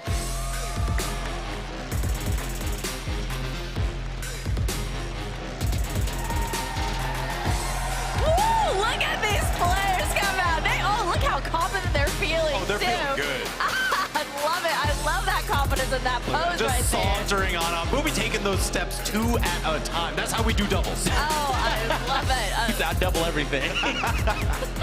And I love just the confidence as they walking out. And you hear the crowd really just cheering for them too as they're getting ready now to play this grand finals. Okay, but wait, of course we got another team, right? So their opponents on the other side, they will be going into grand final match, ready to defend and prevent that bracket reset is Fozy and Godly. They're gonna try to stop Boomy and Snowy here. Look at Fozy and Godly too. Look at that. Godly, he comes out wringing his hands. He's like, oh yes, I have a master plan for this one. And then he's like, I'll do the esports pose with you. Yeah, for sure. He looks over, oh, me too. We gotta coordinate, you know? Look at that. I know all of you use rooting for them too there. Raising up for the crowd, yeah. But see, I like them coming out. They had confidence too. And they're looking comfy. Yeah, they're looking comfy. I wonder if like they got something in mind, if they have like a strategy or something. I think they've had a little, with a little bit of break that we've taken, I'm sure they had a little time to think about what happened in the winners finals and figure out how they can adjust. Again, with the new and improved, just throughout the last few games, the new and improved Fozy and Godly are in the building. I do not see this going in the way of a 3-0 at the very least. I think they're at least getting a game, maybe even a set. And then if they get that set, I mean, that's when you put the real pressure. Once you get the set on the loser side of things, onto the winners, I feel like that puts so much pressure on the winners to be like, we have to figure this out right here, right now. Otherwise, we actually just lost the tournament in 2 sets, like back-to-back to the same person. That's where the crack starts to show and you can actually get a toehold in. Is it enough for them to climb up? I don't know. Well, they're gonna figure it out right now because the match is ready. So Ajax, Zip, bring us the action. The story we have all asked for. NA versus EU. 2 teams left, both of them walking out. We finally get the Godly face reveal, and he was scheming. He's ready to get this dub. But Boomy and Snowy walked out, and Boomy looked over and said, those trophies belong to us. As he walked up to the stage, they have the winner's side of Grand Zip, and we are now in Grand Finals of 2v2 BCX 2022. We could not have asked for a better setup for Grands. You are not lying, my boy Ajax. These are 2 titans of teams. Character diversity. Who would have thought we would have seen Onyx? Who would have thought we would have seen Zariel? Fozy has been a problem this whole top 8. Twitch chat, what are you talking about after that winners finals? 28%. We are going to see something huge here today. As we are going to see right now, the game's loading in. We are starting now. Grand Finals has begun of BCX. 2 teams left. Who walks away with it all? Snowy and Boomy or Godly and Fozy? And right now, this is where the advantage has gone to the blue team. They've been doing very well in the mix-ups, whenever you're in the scramble situations. But it looks like the red team's ready for it this time. Snowy was having a trouble last time they met up whenever he was getting in these mixes because he wasn't able to do his little sit, wait, and capitalize situations. But right now, this is a very even game. And right now, Godly on the left side of the stage, nobody went over to pursue, but the down signature is going to take him out. He's been getting those way more often as the bracket continues. Boomy's accuracy has been phenomenal, but so has Fozy's, as Fozy is always consistently the one who has the most at the start, accidentally hitting Godly that was mentioned before by TK. They have to make sure they don't do that again here in Grand Finals. I actually can't believe Boomy evaded that ground pound on the left side. It just looked like he didn't commit all the way. He might have been able to catch him, but either way, it's a pretty even game, but Godly's pretty damaged on this second stock, and that's not a good look. Right now, Snowy could potentially fall here if they catch him. Gonna miss the dare, gonna get the follow-up though, and shortly after, Fozy not gonna be the one that actually holds out the whole time. Snowy able to sneak his way back on untouched. Snowy was living for a long time, but he got clipped. Oh, man, Boomy was on the alert. He landed the snipe. Is this Call of Duty or is it Brawlhalla? One of the things we mentioned before, Zip, was a big problem they had early on was they kept dealing with Godly. Then they shift their focus over to Bozy, and they have continued to replicate that success here in the first game. They have to find a way to get around that. Godly going off stage, trying to find a stair, does not catch Boomy. Snowy gonna go ahead and dodge as well. They're all fighting over on the left. Godly needs to get back on stage before he gets caught like that, and now Bozy's stuck with a 2v1. That was such good teamwork. Wow, I cannot believe that Godly is already falling. But if you want your teammate to do something big, that's what you're gonna want to see. A down signature off the gravity cancel is gonna take them both out. He has the potential to clutch this. Bozy is just the almighty. He refuses to go down, refuses to get taken away. He was able to get a double, and all of a sudden, even though this is a very difficult position, you can literally not have asked for better than try and keep yourself in the match. He's doing good right now. He hasn't eaten too much damage. He is on red. They haven't even been able to put him in a team combo situation. Tried to get it right there, not able to, and he's just getting good taps. He needs to pile on damage, and he's doing a really, really good job to start off while he has the second one to spare. No, there is no way. There's no way. When 4 stocks were on the side of when you fell, and you finally fallen, that you somehow make this comeback. Acno made an incredible comeback before.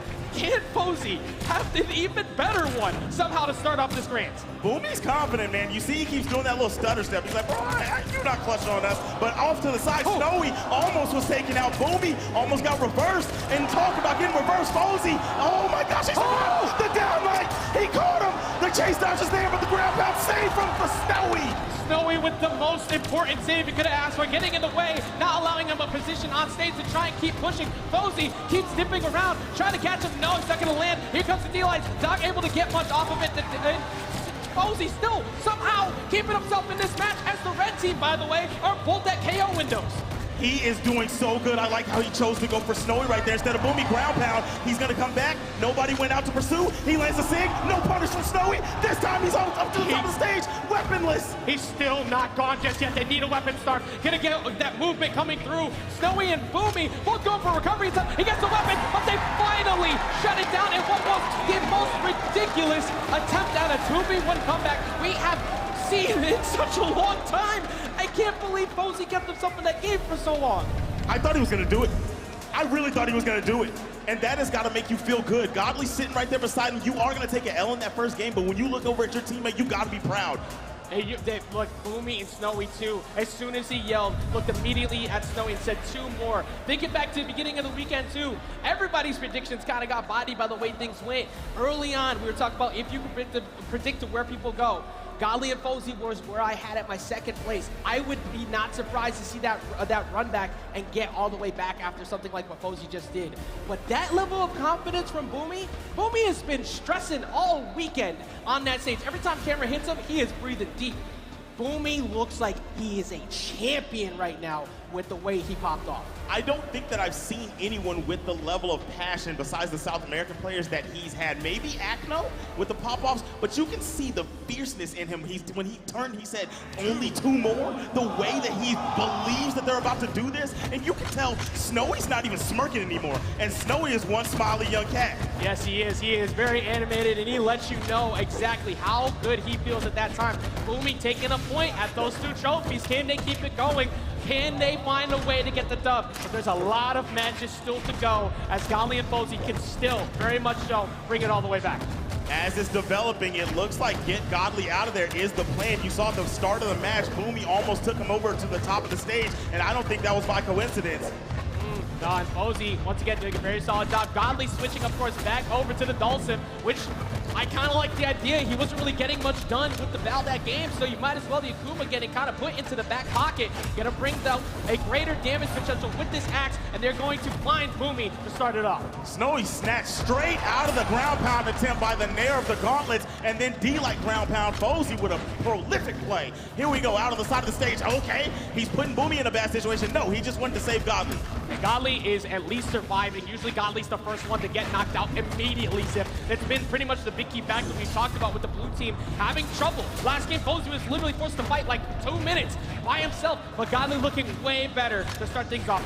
Like I said, if you see your teammate put in that much effort for the squad and almost take the clutch, you got to be there for him. And he's here, still got 3 stocks, both of them bad boys. And look at the damage on the red team. This is a huge lead. He's going to take that stock off of Snowy. I do not believe he's making it back. They have not lost one yet. I lied. They lost one right there as Snowy, Godly falls, and they get 2. But they put on so much damage in the midst of all that, that Boomy is already at knockout windows.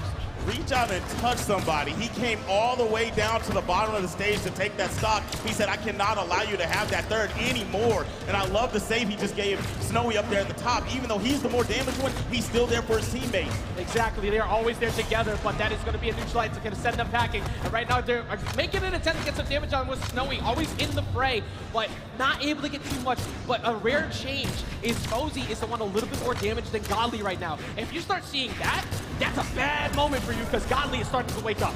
Godly's definitely playing one heck of a game right now. He's been doing good off stage, mid stage, in the skies. Oh my gosh, if that neutral light would have hit on Snowy, he could have been put into a bad situation. 2 stocks left for the red team, for the blue team each. Fozy, I can't believe he made it past Snowy over there. He did it last game, and he does it again here. He does finally fall, but his offstage game sense is insane. I've been talking all weekend about how Boomy is one of the most difficult people to edgeguard, period. And Fozy starting to make a name for that same category. He's always been consistent, but my goodness, is he putting in work for the blue team. Big time players rise to the occasion, and Fozy has definitely not been fazed by this big stage. And he's got to keep that going right now. Snowy trying to find him. No hit. Luckily from the side stick coming in from Godly, but Godly still holding on to the second stock as they put so much damage onto Snowy and Boomy. They do finally find Godly though, and they have Fozy decently damaged, so they can force the 2v1, but you need to get some damage ASAP on Godly because we said it before, he's so good at the 2v1s himself. Oh yeah, he definitely would be able to clutch, especially with how little he's hurt and how hurt they are. Red team's really gonna have to make something happen. Fozy's the answer. If you can get him out of there, actually, I'm liking that Snowy's putting damage on the Godly right now, but nice in neutral air. He's gonna get sent up. Oh, boom, he's gonna fall. Clutch situation for Snowy. Snowy not able to capitalize and get rid of Fozy as well. Gonna just miss out, but they do have Snowy off the side of the stage. Snowy damaged heavily, not gonna fall to that high blast on Apocalypse, but that one will finally do it. We will see no 3Ls. We will see a 1 game apiece, and after the way Winners Finals went, where that went game 5, we couldn't have asked for anything else. That's it, that's it. We got 1-1. Everybody, I know you're hype out there. Show some love for these guys. This is a huge set. Right now you got NA versus EU. EU on the lower side, the elimination side of bracket. But they have looked so much better as they got that huge victory against Acno and Blaze earlier to be the final piece to try and get BCX. And we are getting into game 3, basically everybody firing on all cylinders. All right, we got the bow dancing from Fozy right now. He's been doing really, really well with this gauntlet, so to see that this is waking up, I'm loving it right now. Boomy gonna catch Godly with the neutral light, but he was looking for Fozy. Fozy's movement is so clean right now. Almost got the stock off of Snowy. That defense really saved the day from Onyx. Yeah, and a huge difference from the first game to the second one, by the way, was Godly, as he finds the first knockout, was only put on 280 game 1.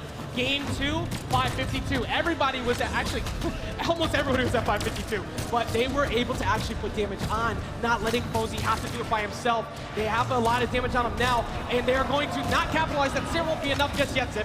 Beautiful teamwork. I wonder if they communicated that he was going to do the gravity cancel neutral signature and then get recovery by Godly, but that was so good to survive. Finally going to lose that stock. Godly all alone right now, going to try to move, groove, get around them, and he survives until Fozy gets back on the board. Yeah, and Godly becoming very unhittable at points, and Snowy was kind of that person who you just never wanted to exist near you, but he's somehow getting away from him. He's not letting him capitalize. Here comes Godly off stage, though, looking for the first hit of recovery on the Snowy up in the skies. Sweat piece, but Boomy with the save! Nice. This teamwork is amazing from both sides. We got over there. Nice. He's going to land a good hit, but still not going to fall. Godly holding on strong to his third stock. Boomy's third stock is finally going to go. And here we go. We got high damage on the Snowy, and Fozy slightly hurt. Look at that. We got the stock off of Godly, and now Fozy with a team combination out to the side of the stage. This is huge. He does not make it back. Oh my gosh. Lead for Boomy and Snowy. That was so big. And Godly trying to get in the way, but he was too far away to make it all the way back. They do have Snowy knockoff percentages as well. Are they going to be able to find it soon? Won't be enough just yet. Boomy hovering over on the right, so couldn't really do anything. Does avoid Godly, but for how much longer does Snowy hold on to the second stock? That's going to be a real test. He's going to have to hold on to this right now. I mean, Boomy's got his. Ooh, the Sayer's good. Weapon toss good. Is it going to be both of them? Gravity cancel down sick is good. When Godly is now starting to function at max capacity, things are not looking good for you. Red team currently in a pretty decent, they're pretty decently behind here with Godly being so high up. They need to try and double up on Fozy and deal with him, but Zip, we've said it all weekend long, Fozy has been nearly impossible to hit most of the time. They need to try and find a way to make sure that doesn't happen. Godly is swinging. I'm hearing nothing but the sound of an axe cutting thin air in my headphones right now. He is trying to land these hits, and he is definitely making them choose where they want to go. What a down sync from Boomy. Hits both players. The Sayer hits the red team holding on. Boomy refusing to get hit essentially that entire time. We talked about how it was Fozy, but instead Fozy falls and Boomy able to strike back. They only need to get 2 more W's to avoid a reset and end it all. They're in a great spot right now to make that much closer. I want to see what Godly can do here. He has the health to do such. He can win this game. But right now, I like what they're doing. A lot of weapon tosses coming out from Snowy. He says, hey, man, cut it out. Came up there to talk to him, but a team combo here could be it. The down air misses. He's still alive. Catches both of us there. Weapon off down. Tries to go D-Light. Gonna miss out. Gonna get back on the stage. Does he get to the weapon? He does. Axis on Jack. Tries to catch him slipping, but he doesn't. Snowy with the punish. Does he get back down to the ground? He's done so many resources. It's so difficult. Sneaks his way through, but side air is going to end it. One more game, and Snowy and Boomy will be crowned your champions. I thought they were going to go down 2-1, but man, when I tell you those boys are clutch. That's it.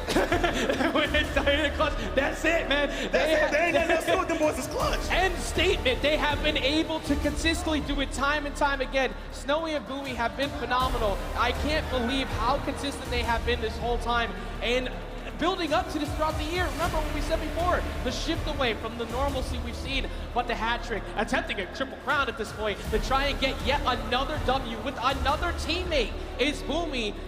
But Snowy has been right there with them. But you could not have asked for a bigger moment for Boomy to start picking it up as we get into Game 4, Zip, with them currently up 2-1. Boomy is definitely picking it up. He is going crazy right now. His plays that he's making are huge.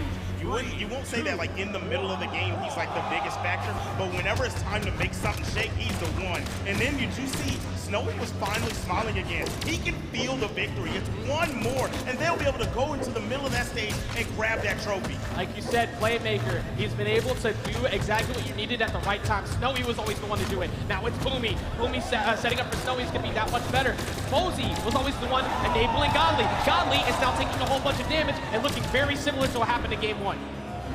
Godly is taking so much damage to start this bad boy. This is not how you want to start it. He was doing so amazing last game. He was the one putting out all the damage. He was the one getting all the KOs. And now the blue team, both stocks fall before they even see red on the red team. Double KO last game. Snowy only put up 365. You know who put up 600? Boomy. He came through exactly what you needed him the most to try and get that much closer to the dub. And that was so crucial as now they have taken next to no damage. Godly trying to find a play on Snowy. Looking for him. He gets the nair. Boomy getting it away, getting the save. They find out. They get the hit on Boomy. They have to back off him first. They can't really do too much else. Huge play from Boomy. He saved his homie and still survived after getting ground pounded. And they still haven't taken the first stocks off him. What a toss from Snowy with the cannon, but gonna get caught by Fozy. Now trying to even this up. Got both of them. Here we go. I will say blue team did minimize the amount of damage they took after that very hot start from Snowy and Boomy. Godly, of course, taking a lot more, but they were able to bring it back without going deep into the red this time. Fozy picking it up. Godly trying to get a save on him, but they do put a decent amount right on the Fozy. Oh my gosh, what a well-placed recovery from Boomy. He smells victory. Every time he has a chance, he's super accurate, and he's making sure everything he does counts. That championship ring getting ready to be placed on that finger. That trophy getting ready to be placed above his head. If they can finish it, Fozy with the chase though on Snowy trying to put damage on, and there's Boomy one time again, who gets another one, and they have a very good lead and that much closer to winning it all. They are doing everything right this game. Godly and Fozy really have to dig deep into their bags to get something to happen here. I like what they're doing. A lot of damage on the Snowy. If they can get that stop. Oh no, Godly on the side after catching a signature from Boomy. D-like ground pound from Snowy. One stock left to crown the champions. The red team might be able to close this out here. Posey was able to bring it pretty far last time, but this is so much different. Posey got a double knockout last time to close it out. Posey can't afford to take pretty much any damage from this point forward, as the red team has so much. He hits both of them. Boomy trying to set up, keeps trying to get a straight hit, but Posey has been so evasive. Dancing all around the map. I don't know if he can evade too much longer. And he cannot. The superstar, big time Boomy, clutching it out. He got about 4 recovery KOs that game. And now America has your 2v2 champion for Brawlhalla BCS 2022. Everyone let him hear it. Your grand champions for the 2v2 championship are Snowy and Boomy. What an insane run. What an insane job. They went through Luna and Punch. They went through Godly and Posey. They went through everybody along the way. But Boomy, once again, that triple crown, hearing it to the crowd, he gets to hold yet another one to add to that insane list of championships he has under his belt. Look at the smile on Snowy. Look at the relief that you see that Boomy has, walking over to claim the prize. Lift them bad boys up. Everybody go crazy. What an incredibly earned W. Snowy with the Onyx all the way. Boomy with the cross all the way. They have been working towards this all year long. Not able to get the elusive W's they've been hunting for this whole time. But when it mattered the most, they got the biggest stage available, and they did not falter, and they get the biggest dub at the most stacked tournament you could have ever asked for. It looks like we're about to get us an interview with Duke. I'm so excited to hear what they have to say. Definitely am. Hi. Champs. Am I on? I can't tell. Okay. I'm going to just pretend we are. Congratulations. This is your first time being a world champion in front of everyone, this whole crowd popping off for you. How do you feel right now? Amazing. All year has been leading up to this, dude. All year. Is my mic on? Yeah. Dude, all year has been leading up to just this. Okay. Do we need to move somewhere? I'm sorry. They can't hear? Okay. Testing. Do you hear me? Make some noise if y'all can hear Boomy. All year leading up to this. All year. All the lost tournaments, all lessons learned up to this exact moment. Eloquently said. We're the winners. We are on top of the world. Boomy, it's been so many years. You're once again a 2v2 world champion, now with a new teammate. How does it feel? Good. I mean, it's amazing to win with Snowy. I know a lot of people counted us out. It just feels so good, man. All right. I gotta ask, every single game, you turn to Snowy, you hold up a couple of fingers, 5-1, I don't know how many. What is that about? How many games until we're champions, baby? Let's go! He was right. He held up 2, it was 2. Okay, tell me about that game 1, Fozzy trying to 1v2 both of y'all. He hits that bow down signature. Any sweat, any nerves, anything? No. I mean, we're really good at those situations. Not really that scared of that, to be honest. Boomy is a great 1v2er, and I know he'll never, ever lose that one. All right, any final words that y'all want to say? Congratulations again as the 2v2 world champions. The floor is yours. Look at all these people who want to hear from you. Thank you so much to all of you guys who are here, who support us, even if you hate us. I love you all. Thank you, Moist, for supporting me. Maybe you can pick this guy up. Love you guys. Love everyone. It was a great tournament. That was the most fun I've ever had my entire year. I'm so glad I went with Boomy. It was just a great experience. Thank you. Seriously, thank you. Congratulations again. We're going to throw it over to the analyst desk. Sheepy, TWK, TK, take it away. Boomy Believers, let's go! Congratulations to Boomy and Snowy. I am so thrilled. TWK, TK, how are you guys feeling? Man, that was phenomenal. What an incredible set. Again, the rotations from Snowy, the reads from Boomy, the setups. I know you were like shouting like crazy. Yeah, I mean, it's well-deserved wins, man. Like that last game, there was like no shadow of a doubt. Like, these are the winners right here. Boomy going absolutely crazy. I mean, again, the handoffs, you said the reads, that read at the end, knowing that he's going to dodge out down light recovery.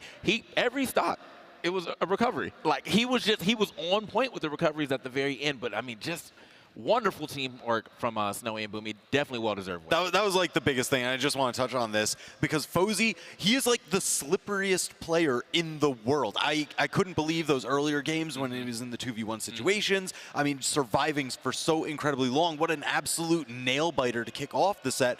And Boomy kind of caught on to like, okay, if you're going to try and evade out this way, I've got the download now. And he showed it right at the end, sealed it fast. Yeah, man. And look, I know they said they weren't shook.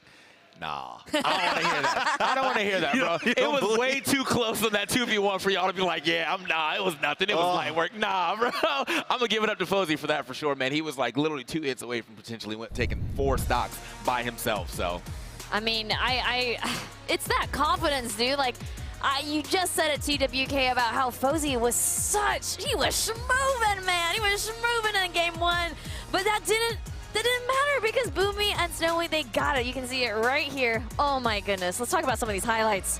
Yeah, man, that was the 2v1 highlight we saw a little earlier. But yeah, this is the rest of the things we're going to see. This is the one game that they were able to get here. And it was a pretty dominant game, but after that, yeah, Boomy and Snowy really just turned this thing all the way back around. I love that screenshot. That's a highlight. Oh my God.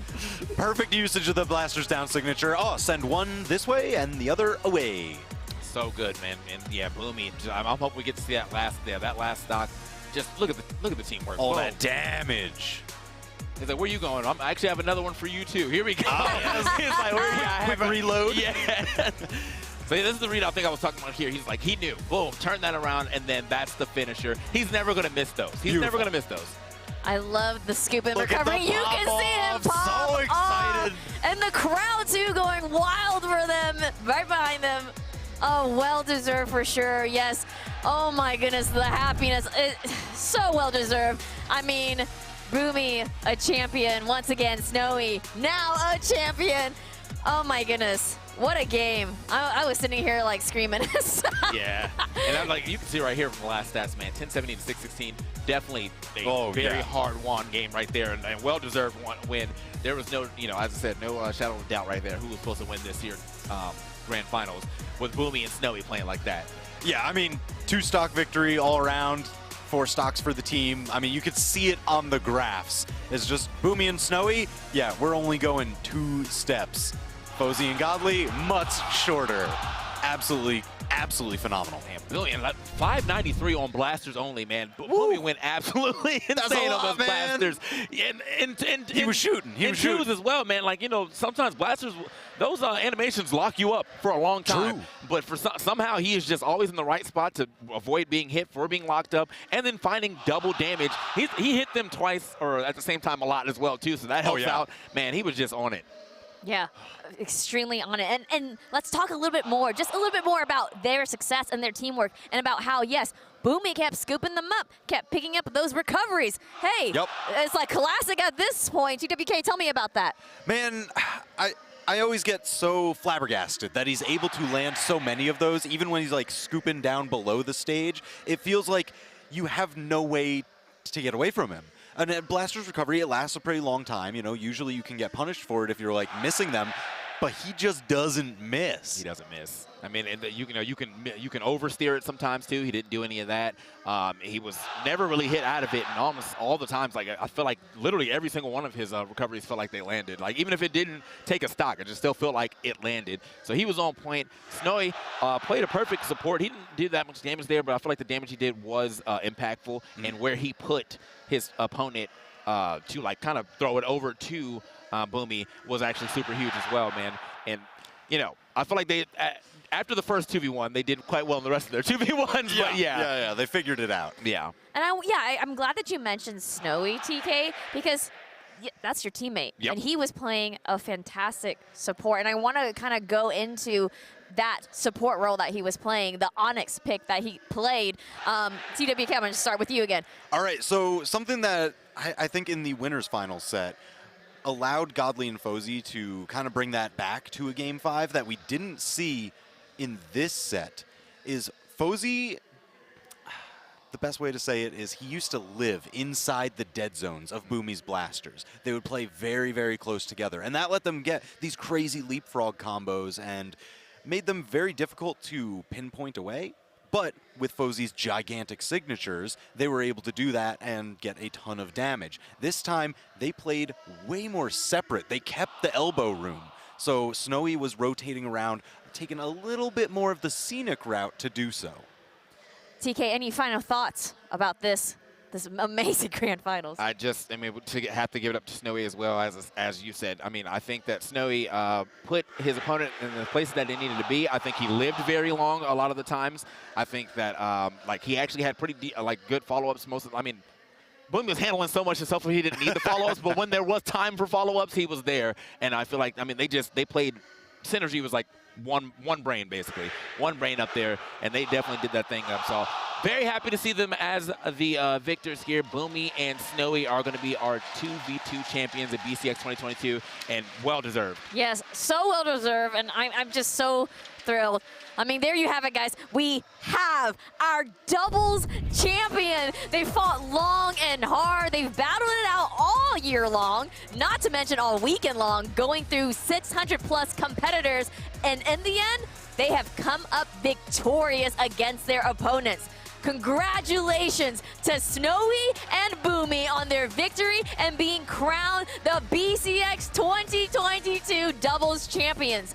What a crazy series, but man, we couldn't have asked for a better end of our doubles competition. But don't worry, there's actually still more to come. After the break, we get ready to crown our singles champion as we head back to our singles competition.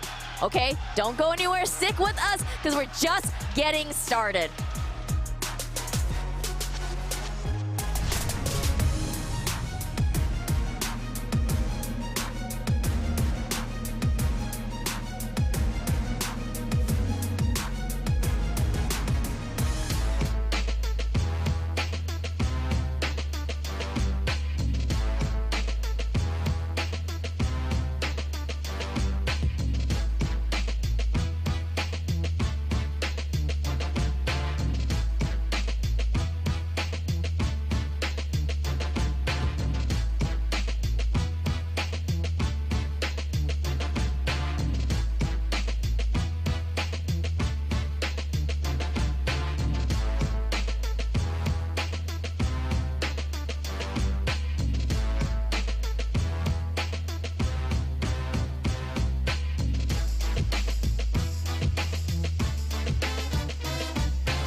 Welcome back to BCX. While we get set up for the singles tournament, we want to take a minute to talk more about our tournament. What we've seen thus far, and of course, we're gonna get the set the stage for our singles top 8. So, guys, let's chat. Starting with our first match of the day, it was Snowy Boomy versus Mosey and Godly to kick off the top 4 of doubles.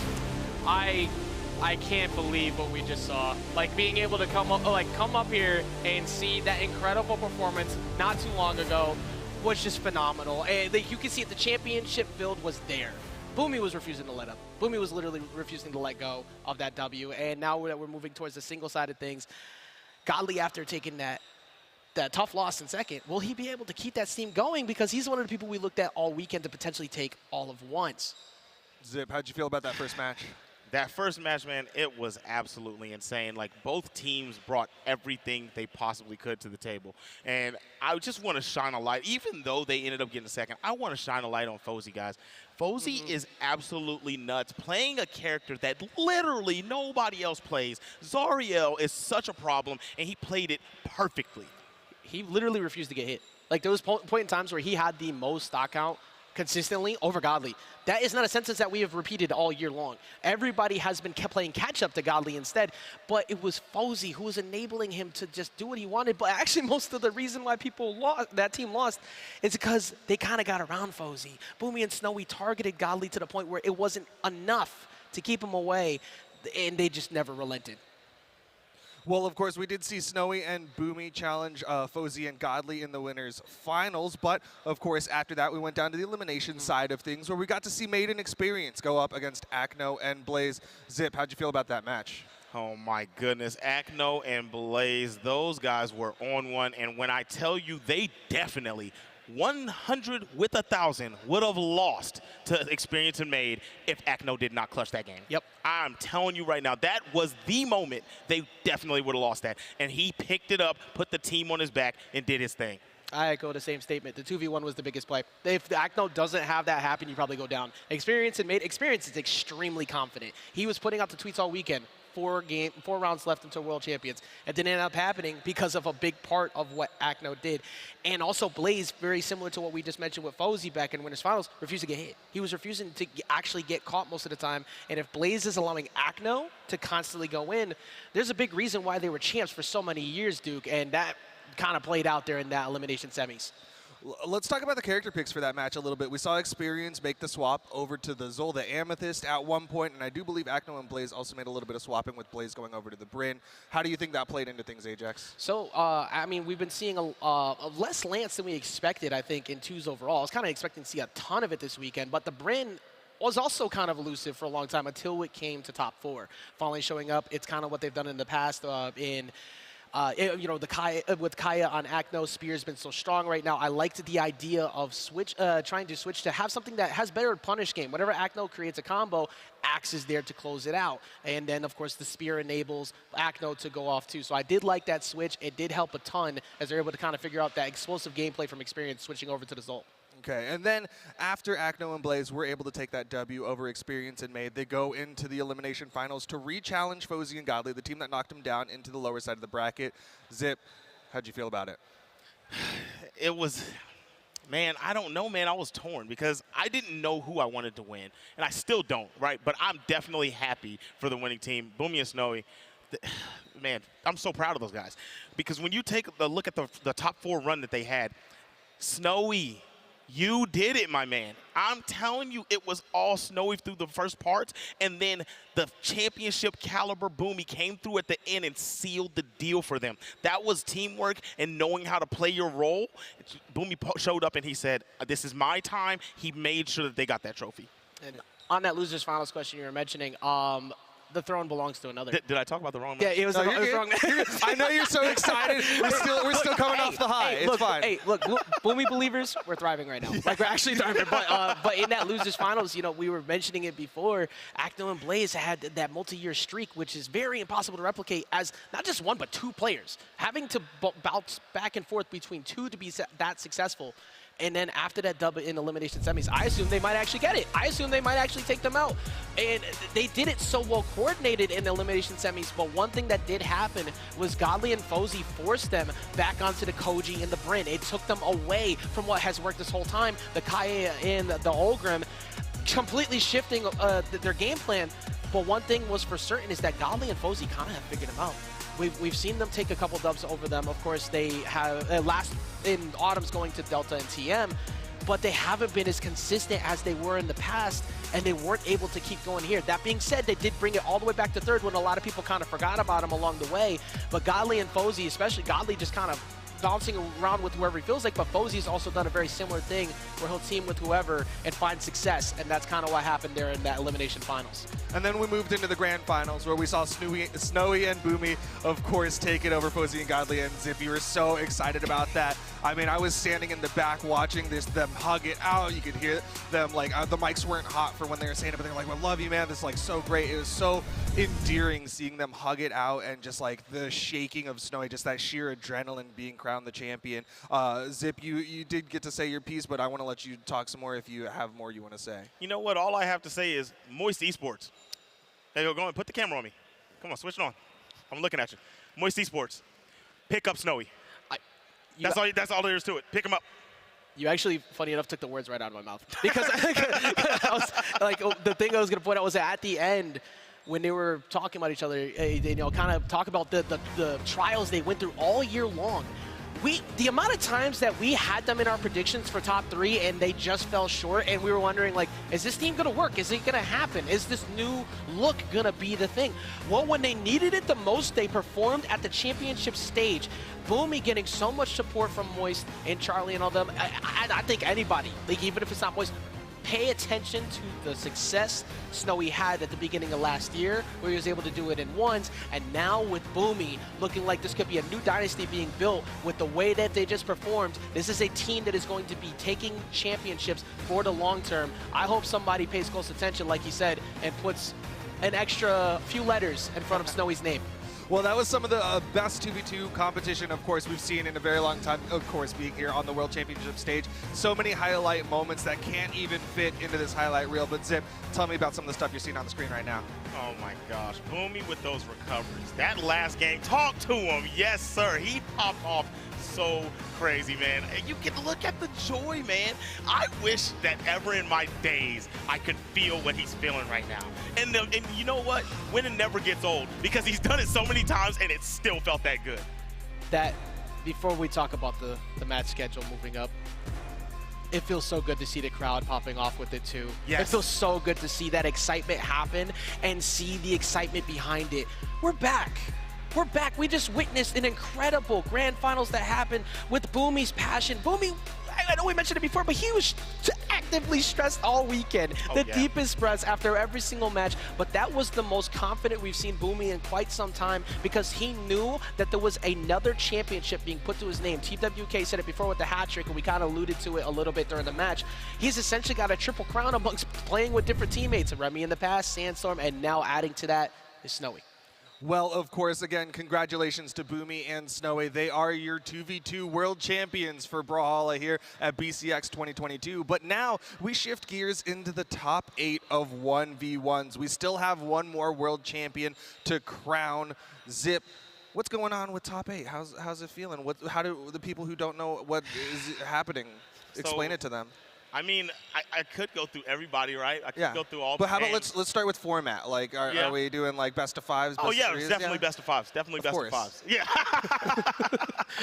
why you gotta throw me on the spot, man? I didn't know exactly. I like to put the pressure on people sometimes. I thought you were asking me about the players because my point is, what I was trying to bring up is, we can talk about everybody, but I think that there's only one guy that I'm really concerned with. That's Luna.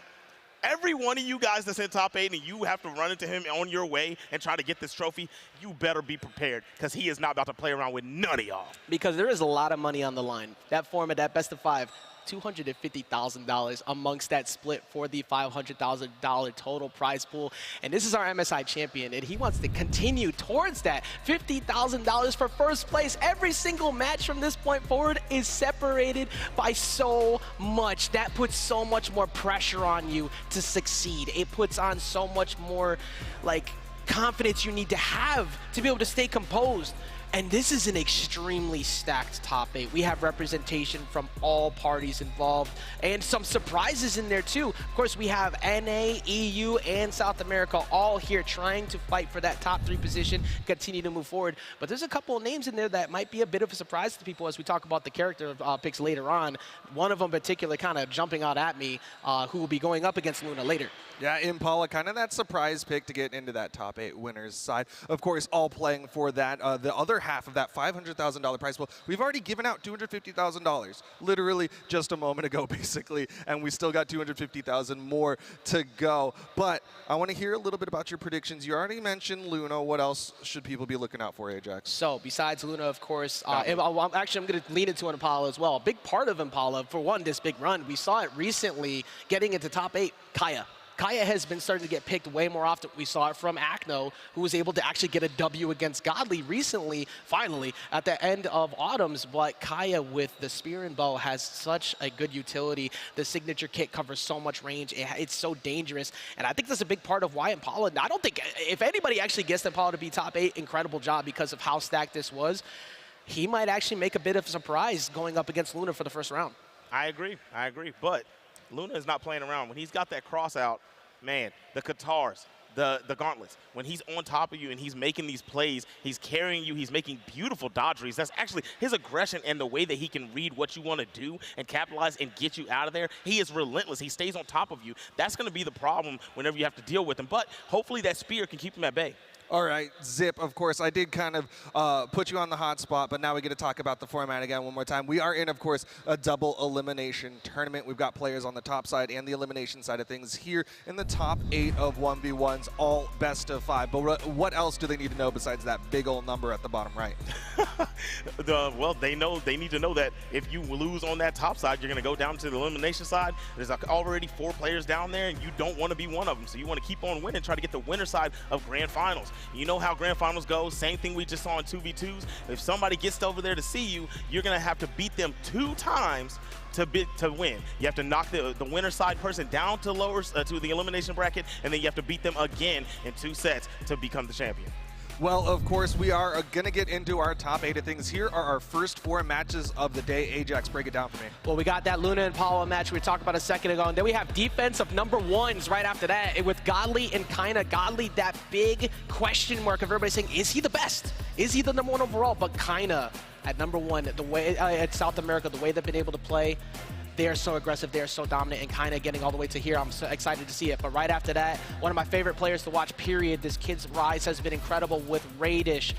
But Java having to switch off of the Bolivar and now over onto Ember and other Spear Legends. He's been switching up, between that. But of course, the Katars have been very strong here too, so that could come out. He has a good character pool. And then at the end, The epitome of defense in Brawlhalla, megd. I am not surprised whatsoever to see him here in top 8. He did it before at MSI. He made an incredible run. But speaking of other people who have been nothing but incredible all year, moving up into PR number 2, taking out Sandstorm just before here, Stingray with this Orion. He has been one of the early players of how good Spear can be in North America, and it has played out here again at BCX. Well, seeing that graphic really helped solidify the idea that there are 6 North Americans in the top 8 of 1v1s, 1 European and 1 South American. I'm not going to make you decide which region's going to go home with the gold medal, but do you think it's going to be an all NA Grand, well, it literally can't, but NA EU Grand Finals, or maybe an NA South America top 3, or what are you thinking? So, well, for grand finals, it's possible because you have the reset. But winners finals is not possible. But I think it's going to be NA versus EU. I think with the 2 number 1s coming in the bat, we've been looking at all year long. Luna, I mean, you are the original believer in Luna, and he has done nothing but pan out the way you've looked at. But Godly rising to promise the way he has, coming off that 2v2 tournament, there's no way he's going to let that try to replicate again, and that's why I think that's going to potentially be our grand finals match with NA versus EU. I agree. I think that, well, I don't know if I fully agree, because I think that the deciding factor is going to be Kaina versus Godly. Whoever takes that one is going to decide who's going to run into Luna in grand finals. And yes, I did say that. Luna is going to grand finals. It's kind of hard to argue against it right now. I mean, like, the way that he's played all year long in the very stacked North American region, he has held number 1, and he's been able to hold it consistently. Whilst also switching amongst many, many legends. Because at the very beginning, it's like, oh, just Taros, carried by Taros. Well, he's still here, isn't he? Like, it doesn't matter what it is. He could pick whoever he wants, and he just makes it work. He's been swapping he went from Taros to Mordex with the Scythe. Now he's running Katars today. It just does not matter for him. He will always find a way to succeed. Speaking of, guys, I did talk to Luna a little bit earlier, and one more time. Hit me with that camera. You see my boy? I asked him if he's going to play the Taros for me. He said maybe. He said maybe. Oh. Yeah. They give you a hard maybe day. Wait. What did he say? Maybe? Did he go? Yeah, sure. No. It wasn't like that. It was like, you know what? He gave me about 30% hope. Okay. All right. I'll take a 30%. Yeah. That's good hope. I mean, even if in a set, like 30% chance of winning, I'll take that. Yeah. I just realized I'm sitting between 2 Taros players right now. Like, I actually feel terrible at this moment. Is there a problem? What are you implying? Is there like an emergency escape button underneath the desk that I could like possibly press to get out of here? He's going to have to watch his mouth because we're not with the Bulls. But still, I mean, like we said, you know, at this point, like whatever he picks might work. But honestly, I think big surprises, of course, Impala doing very well. But I'm looking at that lower side of bracket, and I think for one, Radish, after taking a pretty tough loss in the winner side, was able to rebound back. Because you mentioned how many players are in North America, but at the qualifiers, there were 2 South Americans ready to get in. They fell to 9th. EU started this day with, I believe, 14 people in top 32. Yeah. Granted, y'all only got 1 left, so I don't know what to say after that. But like, it's godly amongst all people. So they have a good run. Of course, you know, you had that incredible run from Blazy a little while ago. Knees was able to take out quite a few people along the way too. So it's the most stacked tournament we could ever ask for. But North America was able to sneak through with many reps trying to hold it down. Well, there's someone that we've briefly mentioned, but I don't hear us talking enough about Java. Zip, tell me about Java.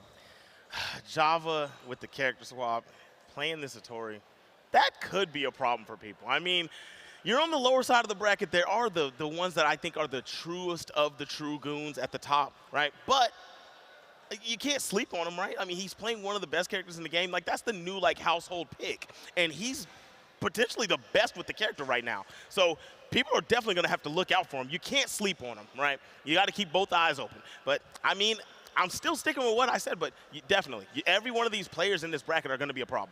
I mean, I actually think you're pretty right on that whole household pick thing, too, because I think across the entire weekend, I saw more people counterpick to Hattori when they were losing than probably anybody else. I was like, oh crap, I need to make this work. Hattori's speed just kind of overwhelmed people after playing slow. I mean, obviously, Fiend switching off Queen Nai over to Hattori, that's what he's always played before, so we knew him for. That made sense. But seeing more people do that, too, and then Java, after losing Bodvar, essentially switching over, has kind of made it his new home, and it's been working very well, period. But Java's just that good. So going up against, I believe it was the summer champ in Radish, he's got some work to do, but it's not impossible. Definitely not impossible. Well, of course, we've crowned two 2v2 champions just a moment ago. Up next, we've got singles top 8 kicking off. It'll be Luna versus Impala in our winners semifinal to kick it off.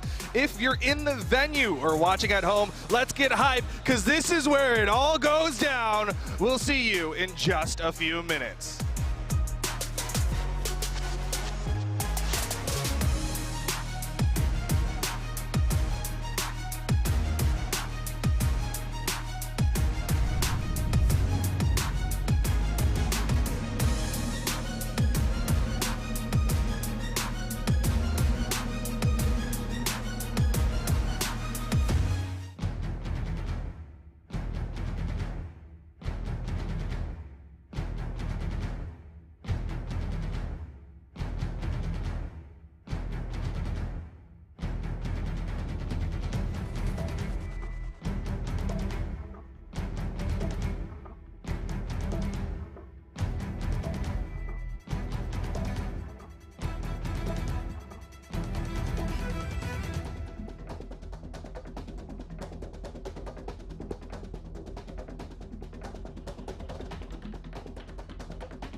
Welcome back. It's BCX Championship Sunday, and we've got a heck of a show still to go. It's Luna versus Impala in our winners semi-final. Ajax and Zip, I want to hear your quick predictions. Ajax, kick it off. All right, well, I mean, pretty much the only time that Luna kind of fell at all was at Summers for 9th place. Everything else was holding up the first place trophy. Impala had a couple of top 8 performances the last time out, but he is in top 8. Does he make it much further? Who knows? But right now it's kind of hard to look away from the consistency, and that's why I'm going to be picking Luna. Zip? I'm in the same spot, man. I'm going with Luna. I think that, I already said it earlier, right? Like, I don't think that, I'm worried for everybody that has to deal with him. I think he's going to grand finals, and I think that I don't know if anybody can stop him. The only person in here that I like, for me, I'm being super biased right now. Like, just hear me out. I think the only person that can really mess with him, like really, really on the sticks, is Godly, right? That's literally the only person in here. So everyone else, you're going to have to show me. I'm sorry if you don't like what I'm saying. Just show me with the gameplay. Well, of course, Twitch chat, if you're watching at home, this is your opportunity to go on, put in your predictions so that we can kind of see how biased this community really is, right? Is it 88% in favor of Luna? Wow. I mean, I don't know if we maybe kind of pressured that a little bit away, but like I think at this point everybody's been looking at it, and I don't think anybody logically had Luna and Godly not in their top 3. Like you had one of those two probably winning the whole thing. This is the matchup we've been looking forward to, period, all year as well. We've been wanting to see that Luna Godly matchup, but does Impala play that 12%? Spoiler for chat, it can happen. We've definitely seen those upsets happen. Zip, if Impala wants to make that upset, what's he got to do? He's going to have to make... Look.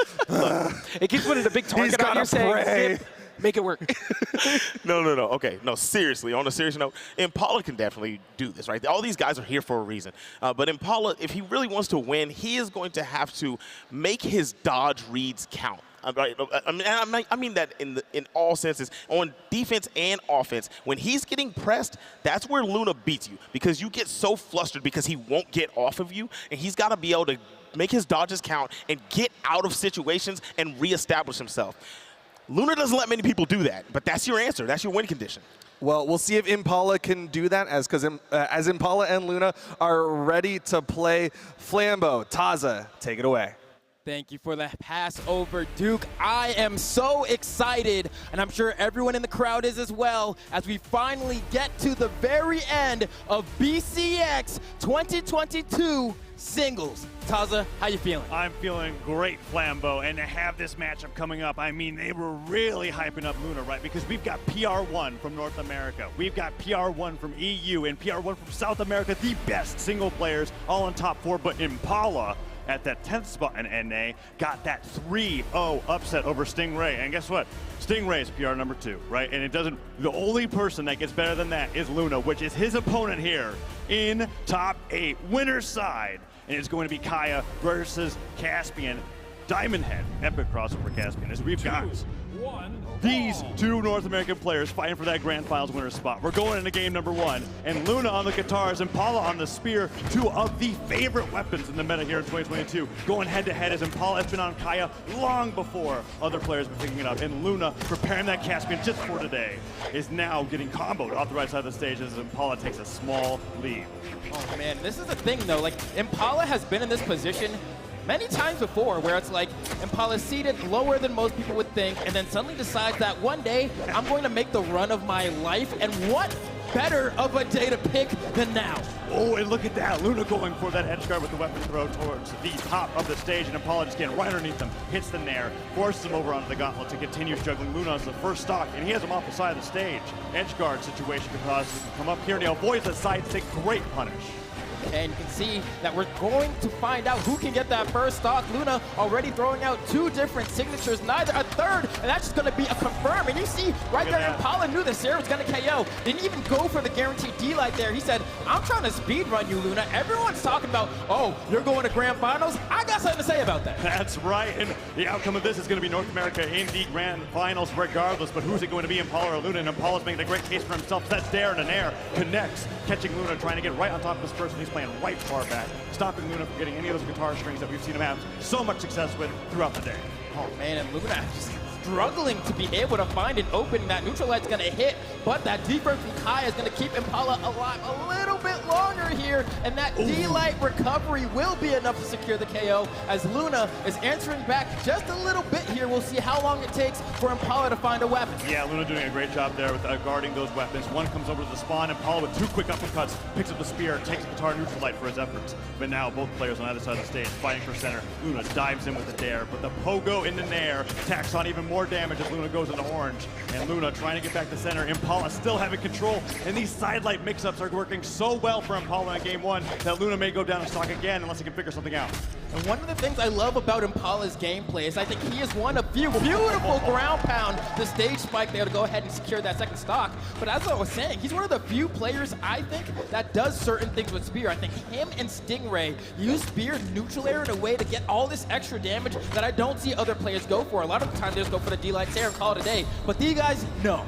Yeah, we're already seeing, right, when you hit that first down air and spear, we talk about that pogo effect, right? You go for the second one and the third one, but Impala mixing in with those neutral airs to catch those dodge ins, those dodge in places, and Luna yet to be able to do anything. And these grounded down airs from the bow, even though he's getting that animation where he knocks it to the ground, he's getting the hit every time, and Luna just can't get back to the stage. 2 nairs almost into a recovery. Impala working on his way towards a 2-stock here in game number 1 over the best player in North America. Luna gets a sidelight, nothing else afterwards, and Impala continues racking on the damage.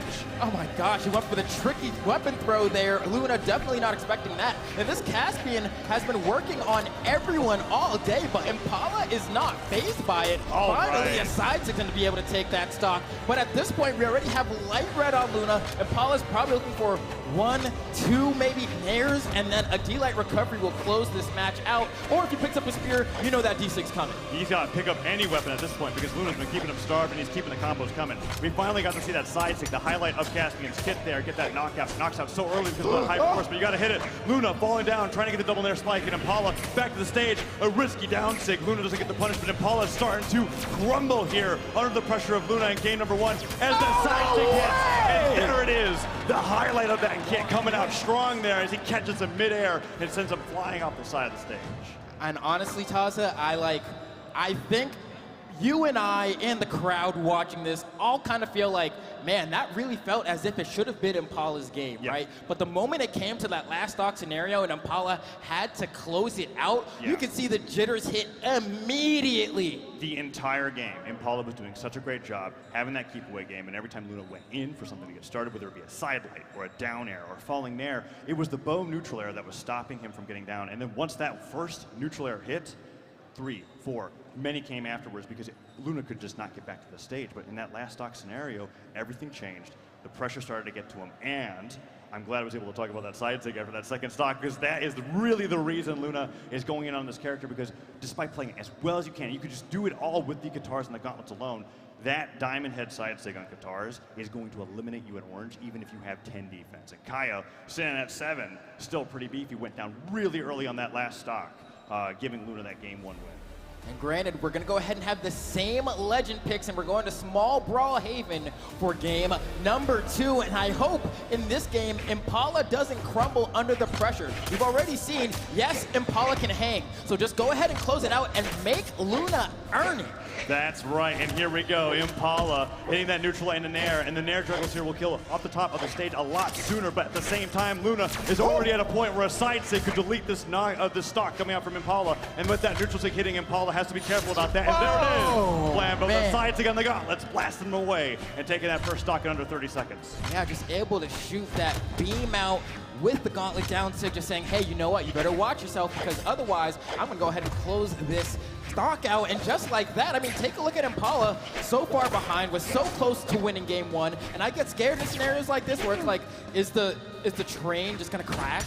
Or did you just run out? Do you need a Red Bull to get yourself back into it? This is not the time to need a Red Bull. Yeah, and the ground pound hits there, and Impala is trying to get that momentum back, but you gotta see here, because Luna with the gauntlets, nice side light, gets the nair, gravity cancel, neutral light to tack on even more damage to Impala, and as he jumps off the side of the stage, trying to pressure, maybe putting out a nair, a ground pound, something. No, Luna just comes back, puts up the side lights, and the nair in the recovery takes Luna off the top of the stage and even up the game 2-2. Okay, and that's not a conversion you see people go for often. A lot of the time it's going to be that down air into the side air, but Impala said, you know what, I think you might go high. I'm just going to go for the recovery and calling out Luna's movement. And now I think Impala's back. We got some damage being racked up here, playing well in the neutral, and of course on a stage like this, it is so small you can't run away here. You guys have to get in there, get close and personal. And look at that, so many great falling down airs, gets the grounded neutral there, puts it the down stick, wrong direction, Luna falls into the punish, but no weapons can be seen for him to get a good one. Gauntlets picked up, the down stick come through again, but the D-Light side air after that side light pickup means Impala takes the lead once again in game number 2. However, Flambo, we were here before,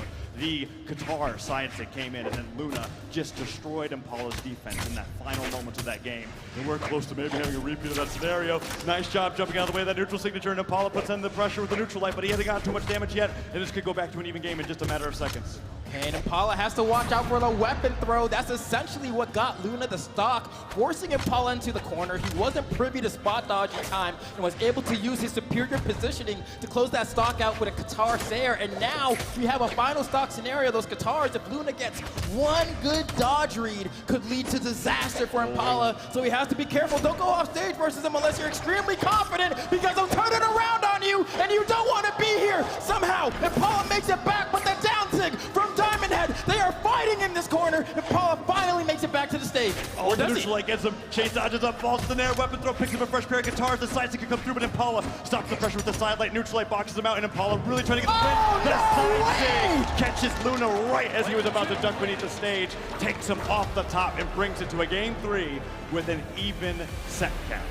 That's why I say you gotta make him earn it, because Impala right there, I don't know how Impala does that. Pretty much every person I've spoken to that plays Kaya is usually like, yo bro, the spear side sig is like the bad one. But like somehow Impala, every time he throws it out, it always manages to connect and it manages to KO. I feel like it doesn't have force like that, but somehow he knows the range so perfectly. That's mastery. On top of having a lot of end lag on whiff, you have to be precision perfect to be able to get that stab, right?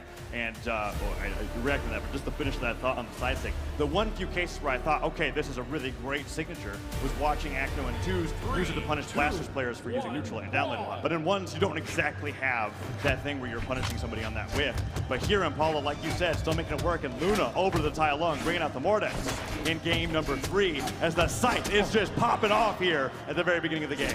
Oh, I don't think he got the touch, and that's just gonna be a stock just like that. One more. No, doesn't line it up quite right to go ahead and close out the edge guard. And that's going to be a really big drop, honestly, for Luna, because look at all this damage Impala has been able to tack on now because of that missed corner guard. And Impala answering back so loudly, trying to get that KO off the top and really make a statement. Yeah, luckily for Impala, that dare can't active input towards the top of the stage because that caught super high up there. But yeah, Flambo, he was 15 seconds into almost taking that first stock in this game 3. But Impala makes it back while sweating and then tacks on a ton of damage himself. Now we're in a dead even game, and the first stock could go either way. Luna with one nair, no follow-up for that side light into, goes out for the recovery.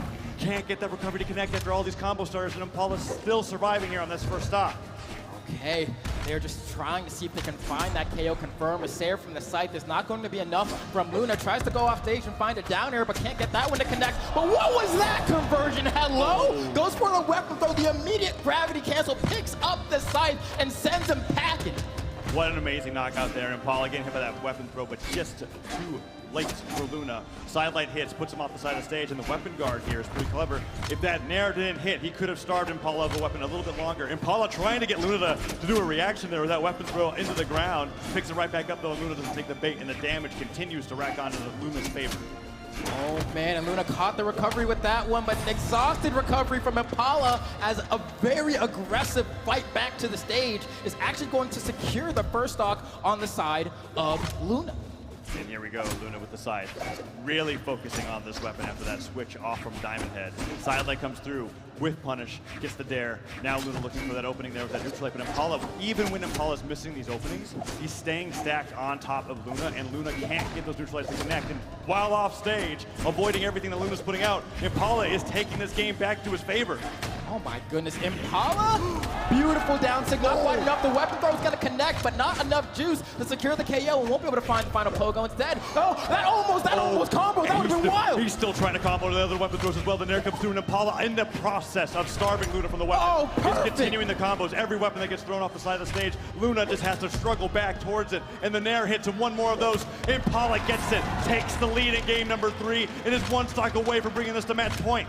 Oh my goodness, I don't know what to say, Taz. I don't think anyone expected the match to go quite like this, but Impala showing why, 1, he's so skilled, and 2, y'all should be playing Bo. Why aren't y'all playing Bo? I mean, Impala has been on Kaya since the beginning, as the legend, ever since the legend was released, and he's doing so well with it here at BCX, the biggest tournament of the year. In Luna with the scythe, gets the side stick, gravity cancels, and that 7 defense finally coming in strong here for Impala. And we've learned that if Luna can't finish off the stock, Impala Impala gets like an extra 50 damage and then some.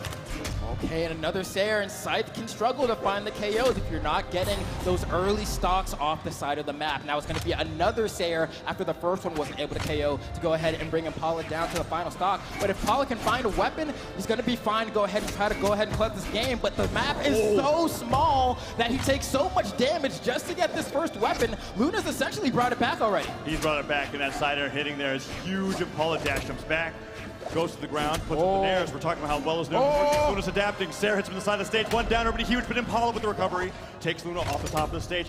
Fresh Scythe picked up, and Impala still in the edge guard scenario. And is it going to be that side stick again? No! Pogo into recovery. That's twice. And Impala has gotten that knockout. And look at that, just completely cool, confident, and collected as he brings Luna, PR #1 in North America, to match point. 2-1.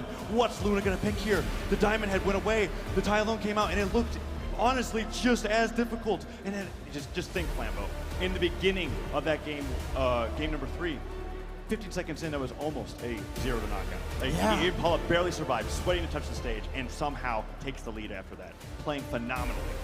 I don't know what to say. Is Luna gonna go ahead and go back to Old Faithful?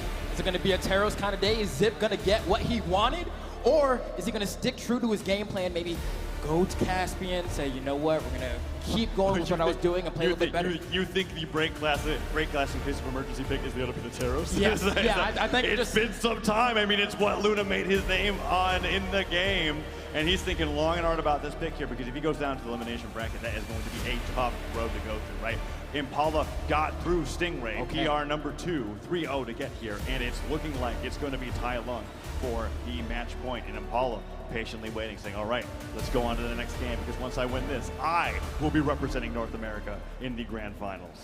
Okay, and it looks like, looking at the stage picks, Luna has left Small Brawlhaven open yet again, so we could end up going back there. I don't know He's got one more that ban. was the smartest pick. He's got one more ban. There it is. Hashtag coaching? So with Apocalypse, Demon Island, and Small Fortress Alliance back, I'm feeling a Demon Island pick here from Impala, because he's just so great with those signatures when he's got those edge guard scenarios. We saw the down stick, right? Hit and catch Luna as he was jumping up from the side of the stage. We saw the side stick on the spear hit while he was trying to get back to the top of the stage. But no, Small Fortress of Lion. I would have gone to Demon Island. And in the game that Impala won, right, we saw how great he's been with the spear recovery off the pogos, but also the spear ground pounds on the edge guards. Yes. And on this stage in particular, we saw that stage spike. Getting that spear ground pound to hit him in the side of the stage and send him straight down, where in any other stage, if there's no wall there's no column underneath the stage, you would survive that hit. So Impala favoring this over Demon Island, which is just floating in the sky. And now we're going to game #4, where Luna goes down here. Impala is going to be moving on to represent North America in the grand finals of BCX 2022.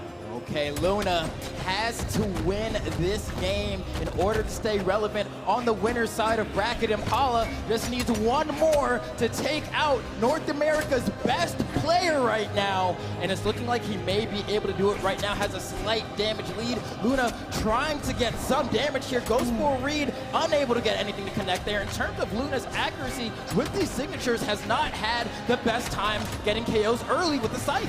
That's correct, and Impala, in the meantime, has been so patient and so correct with all of these dodge punishes. When I saw Luna go for that gravity catch, look at that D-Light recovery. Luna's down to 2 stocks, but when Impala sees those dodges used for gravity cancels, he waits.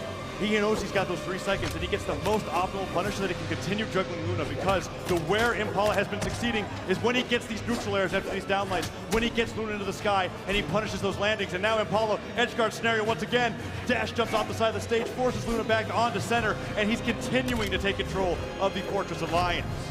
Okay, and that's going to be a recovery. Beautiful response on the dodge read there, knowing that that recovery was going to be a true confirm since the dodge had been burned. But a decent amount of damage has been racked up at this point. If Luna can keep Impala in the corner here, looks like it's not going to happen. I was going to say you can starve him from the weapon, but despite that, they are scrapping now. Impala holding center stage. Luna is willingly putting himself in the corner, and this is a game all about control of the stage. He needs to stay in the middle. Oh, but Impala, despite you saying that, neutral lights the other way. Side light in the air, Luna dodges down. Next time Impala might adapt with the down air, but until then Luna has to get back to the stage, and finally that dodge punish gets the nair off stage, picks up the gauntlets, falls to the dare, and Impala still getting punished by the recoveries from Luna. Luna has now brought it to a dead even game. Who's going to take this first stock here? Sidelight not punished by the downlight, and Luna brings Impala off stage, and a risky ground pound. Could that lead to a stock here? Yes, Flambo, it does. That down sig brings Luna to his winner's bracket stock. That's one of those things that you just have to be scared of. Before, that down signature was always terrifying, but ever since those wall slip changes, it means you have to make your decision that much quicker, and that move's gonna come out and secure your stock. Now granted, that's gonna be a beautiful ground pound from Luna to say, hold on, I'm trying to bring this to game 5. Can Impala shut down America's best? Oh, he's on his way, but Luna's been trying to stop that from happening. Right side on the edge guard here. Impala dodges in, gets the neutral light, runs for the weapon, waits for Luna to go in, and Luna gets the read. That's 3 clean hits into a swap over to the gauntlets as Impala unarmed for a good 30 seconds. Will he finally be able to find something, or is Luna going to keep boxing him out with the gauntlets? He is. The recovery comes through, and Luna may win this game 4 off the back of this weapon starve as Impala on the entirety of this stock has only been hit unarmed. There it is, Flambo the spear. Can he bring it back? Oh, this is going to be a tough one because Impala a little bit on the back foot now here. That extra defense is going to keep him surviving just a little bit longer, but how much longer is the question. Wall slip is in play here. Aggressive fight back to the stage with the spear. Sayer, the bow's going to be picked up, and you know that down stick is going to be available anytime. The recovery's there. He's at the top of the screen. Impala takes out Luna and sends it to the loser's bracket in 3-1 fashion. Flambo, Impala going into this event. I mean, I was seeing the chatter everywhere. Some players even going like, Impala, he's got quite a high seed going into the tournament. What's the deal there? But throughout the year, he's been getting those consistent top 8s, that top 5 placements in the online championship. But nobody had Impala going into winner's side of grand finals to be representing North America as he 3-1s North America's PR number 1 after 3-0ing PR number 2 from North America. Stingray into Luna. Impala is just making the run of his life here at BCX 2022, and he'll be waiting for the winner of the match that's coming up next. I can't believe that he woke up on the right side of the bed today. I cannot believe that it happened this way, but you know what? I'd like to hear a little bit more from our analyst about how this all came to be. Oh, there it is. Oh my goodness, Impala getting the upset. PR number 10 in North America, beating out PR number 1 to earn his spot in the winners final. Ajax, how do you feel? He 3-0'd Stingray, PR number 2, to get into top 8. And then he proceeds to deny everyone the winners finals of a potential Luna and Godly. It is instead Impala, who has now begun the underdog story in top 8 to knock the number 1 seed overall into the elimination side of bracket. He was so calm the entire time until we saw a little bit of emotion show up at the end, as if he was gonna just win the whole time. Zip, bro, how are you feeling right now? Well, I did say that nobody out there could mess with him except for Godly, right? All right, look, I'm wrong. You know what I'm saying?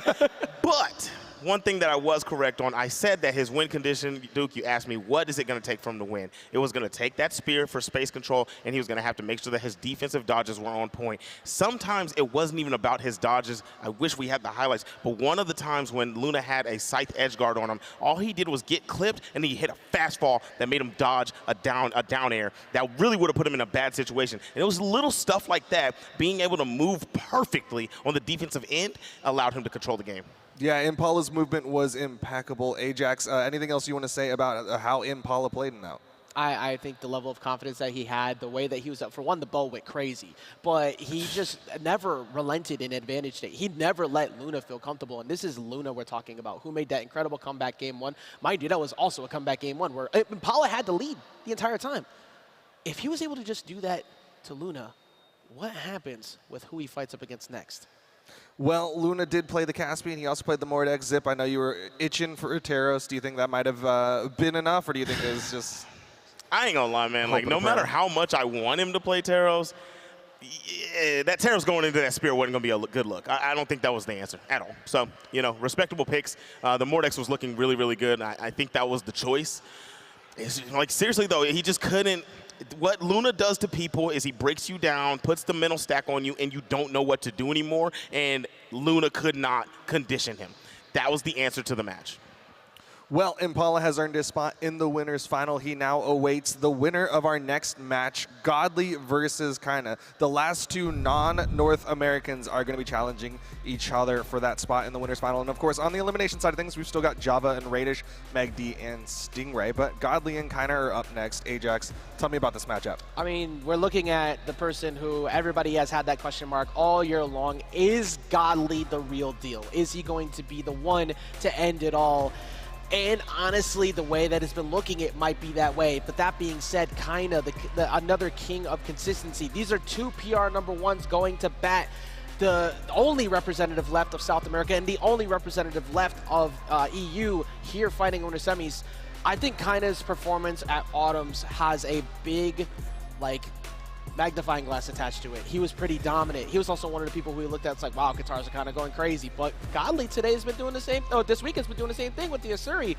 But I still have a tremendous amount of faith in how dominant Godly was this past year. Well, real quick, I want to get your predictions before we get into the match. Zip, who do you got, Godly versus Kaina? I'm going for Godly. I think that Godly has just been doing too well over this year, literally coming off of a second place in the 2v2, so he's definitely been settled into that stage at this point. Kaina's going to put up a great fight, but I'm going with Godly. Ajax? I have Godly winning the entire tournament, so I can't back away from that right now. I think Godly has been too strong, and he's probably going to take this out. Well, we'll find out for sure. Flambeau, Taza, let us know the deal. Right, so we're going to have some more of the best players of their respective regions going to bout against each other, and you heard it from them. They're all counting Kaina out. I'm actually a little bit surprised about that. What do you think? I'm pretty surprised about that too, considering how the community vote was going into that last matchup. It looks a little bit more fair here at that 66-34. And let me tell you, Godly may have came to North America here to play at the World Championship, but he has been playing the South America bracket going up into this winner's semifinals, because to get here, he had to take down Low-Res into use, and now he's fighting the best player in South America, Kaina, in this best-of-5 to see who's going to go up against Impala to represent their respective region, because it is Europe versus South America here at BCX 2022. We're going to have the Asuri versus the Koji. If this isn't a classic BCX matchup, I do not know what is. And on Demon Island to boot, and here we go. Sword versus sword, Katars versus Bow, and Godly opens up strong with Katars. One neutral light, countered by a neutral light from Kaina, as both players go blow for blow. Who is going to get the first combo here? So far, it's been difficult for either one to get in on each other, and Kaina, D-Light side air, first strong combo, second strong combo of the set, and here we go. Kaina looking for the third, but Godly just ekes past it as he's trying to get some damage of his own. Kaina shortly in the lead here as that downer comes onto the stage, and he continues to put Godly off stage. A hard read on the gravity cancel side stick, trying to get a fast stuff off of EU's best here in game #1.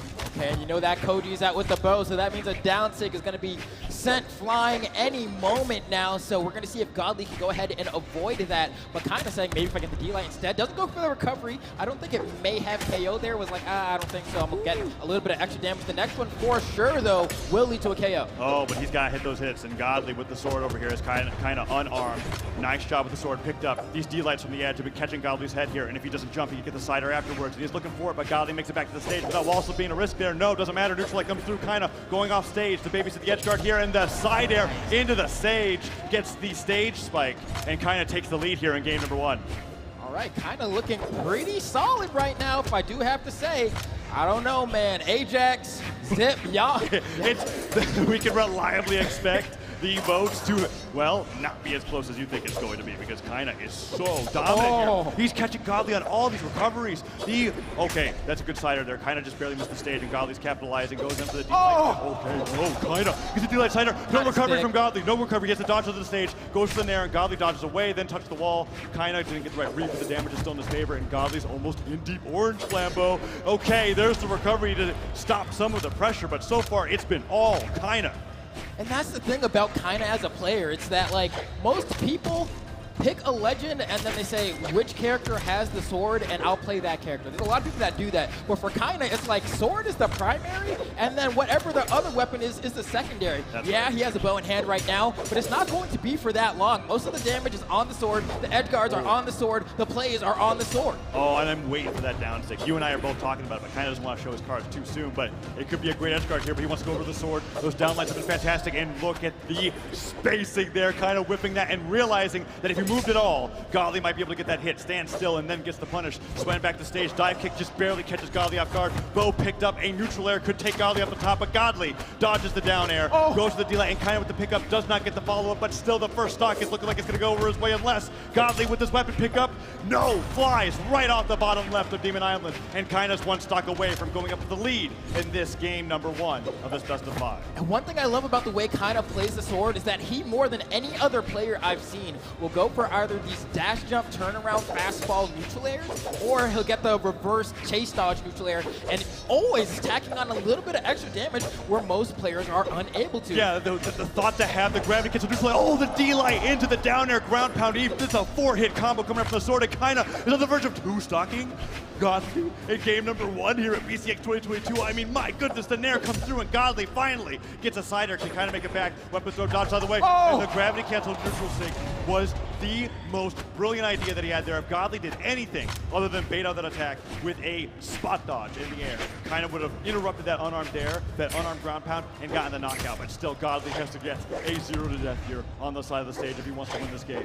Okay, kind of saying, all right, the down stick finally comes out, and just when we think it's going to be enough to KO, that 45-degree angle coming in clutch, keeping Godly alive just a little bit longer. Down air hits, and Kaina doing a great job interrupting Godly's strings. The neutral light gets him off the top of the stage in 4 minutes, and Godly drops game 1 to Kaina. Kaina playing phenomenally on the coaching. Flambo, not once during that game did I ever feel like momentum switched while these two players were fighting against each other. Kaina was in complete control the entire time, and Godly just barely brought it to a 1-stock situation. I like, every time I look at the post-game stats for Kaina, the damage numbers are always so ridiculously high, and it makes sense, right? You're sitting on the sword, and a lot of the time, Kaina will always go for the move that he knows is going to hit, right? Rather than going for, oh, maybe the optimal punish is to go for like a D-light here. Right. If he knows he can just get an N-light, he's just going to do it. And so he kind of chips away at you, but he's so consistent at winning, once again, in the neutral game, that at this point, it's forced a swap over to Petra from Godly. And this is a pretty dramatic swap. We're getting off of the guitars, off of the sword. Godly conceding the sword ditto to Kaina and saying, okay, I need a completely different style of gameplay here. As the Petra, the orb, and the gauntlet is going to be coming to Demon Island for game number 2, and Kaina opens up getting demolished by the orb here, finally picking up a weapon, but already in deep orange, and Godly looking for those landings. The neutralize has a very strong start in game number 2. Now, one thing I am a little bit worried about, despite the fact that it's been a good start for Godly, you have to remember, who did Kaina beat to get to this part of bracket? It was Radish. That was Radish. It was Radish. PR number 3 from North America. And who does he play, Taza? Going down to 3-2, and that is on the Petra. Exactly that. So he had the warm-up, so to speak, on North America's best at this legend, but Godly, well, just the best in Europe in general. Can definitely play anything that he's got prepared here. And if he thinks Petra's the answer to Kaina's Koji, well, so far, so good.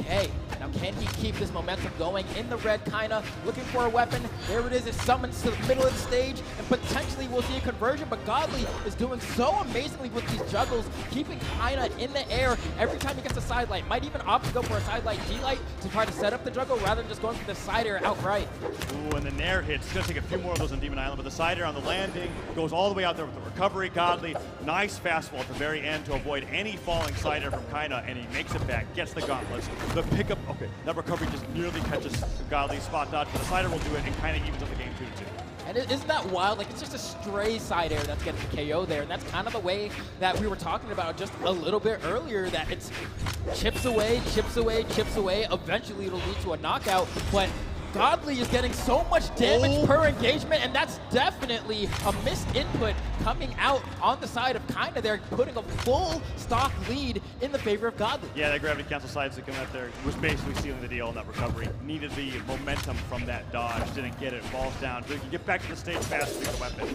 In this 2-stock-to-1 scenario, kind of very behind. Let's see what he can do with this weapon, because if he's doing that chip away style, yes, it's beautiful when you've got that stock lead, but you really got to rely on those combos that we saw earlier in the game, and kind of starting to get those now. As the downer comes through with the double dunk, does not connect, and Godly gets punished. But those side airs, so good on the wake up.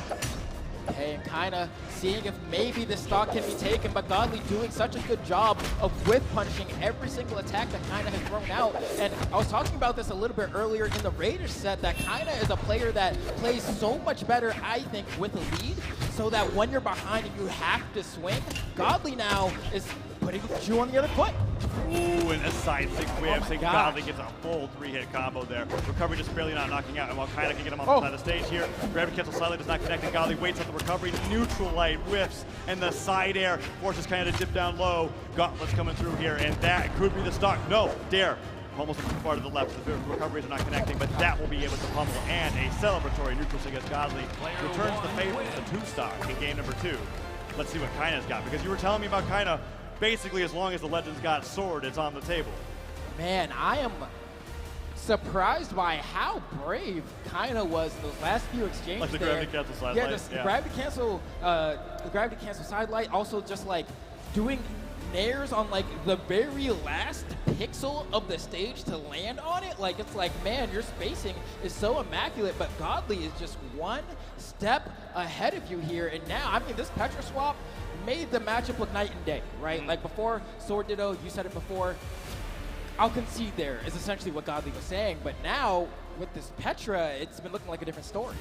And so we were talking about the sword, right? And we were saying, as long as the Legend has it, it's on the table. Well, the Sidra is going to be coming out from Kinda here to counteract the Petra from Godly. And we may very well have a counter-pick war, right? The stage is always going to be the same, but the Legends that the players pick to deal with each other may change after every win and loss. And in that sense, Kinda does have the advantage winning game number 1 if it ends up going that way. But we'll have to see how this plays here, because if the Sidra is not able to take the game from Godly, Godly can continue running away with it with the Petra Locket.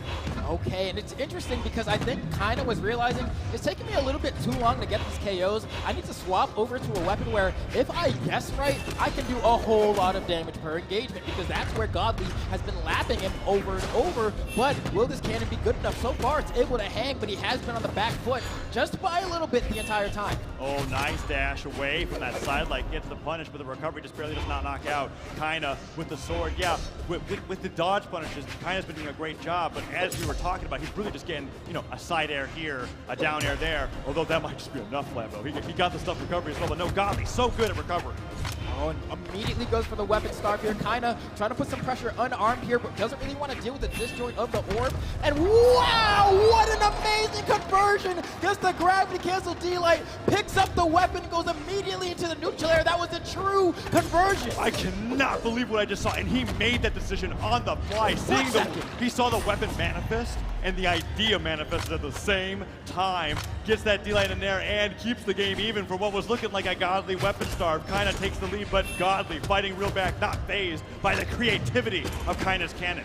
And granted, I do want to give credit to Kinda for finding that, but you're not going to get all your KOs like that. You know what I mean? Like, I need to see like a D-Light Nair for one of these or something, because you can't expect to find opportunities like that ever again. I mean, we'll see, Flambeau. Kinda's looking like one of the most creative players I've ever seen play the game. Clearly, PR1 in South America for a reason, and maybe we might just see more of that in order for him to get this set win over Godly. Godly and Kinda fighting in the sky, uses the ground pound to delay the landing with the side light. Side air will catch the landing when Kinda finally gets to the ground. Side air, orb knocked out of his hands. Dive kick, punished by the Saren. Kinda takes the lead in game number 3. I think you were on to something about saying this might be a counter-pick war, because at this point, it looks like the Sidra could potentially be the answer here. Big damage coming out from Kinda. Juggles as well. All 3 airs. Oh my goodness, so much damage in the span of like 5 seconds, Taza. Another kind Nair. of running away with it. Another Nair could come through here. Godly finally gets the Nair, brings Kaina to the ground, but the ground pound just calls Godly out.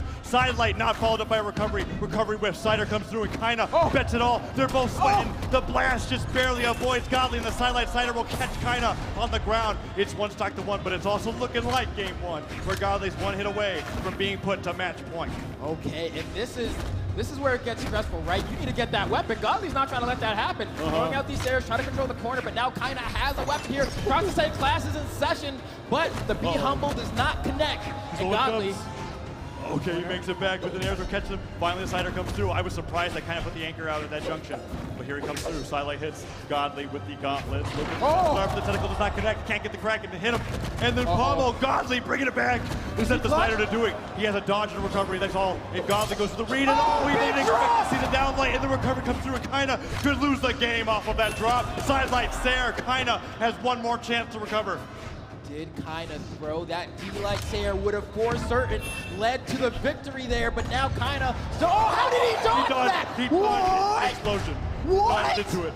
Godly, they both whiff. Downlight could go for an air. He goes to the ground, gets the downlight, that's it. Godly gets the punish as Kaina bets it all on the gravity cancel, and a sigh of relief is seen from Godly there as he wins game number 3 and brings the match point for South America's best. Oh man, Kaina has to be feeling bad about that one. I can't forget the D-Light that he got on the right side of the stage. That was it, Taza. That was it. That was it. Cider, recovery. That was the game.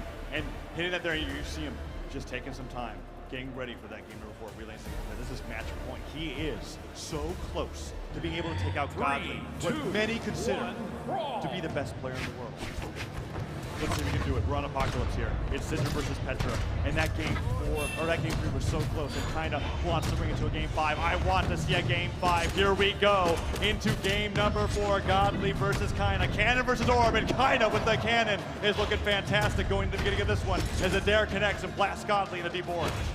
I'm not even too concerned about the fact that Godly's behind right now, because that was the case at the start of that last stock, but Godly was able to go from basically red and still win that match, right? Like, there was no damage on Kaina on that stock, and Godly was still able to go ahead and bring it back. And look at these gauntlets. The pressure is unrivaled. Kaina getting stuffed by these weapon tosses as well, but a stray Sair will go ahead and close it out. And that's Kaina's specialty, right? We've been seeing that the way that Kaina likes to knock out Godly, and what's been working so well, is that after all the damage is so high, which, by the way, is almost always over 600, he gets those stray Ciders to get those knockouts, not reliant on combo starters with the weapon going to pick up. Godly gets the D-Light ground pound, and he evens it up without taking a scratch. It is now 2-2 here in game 4.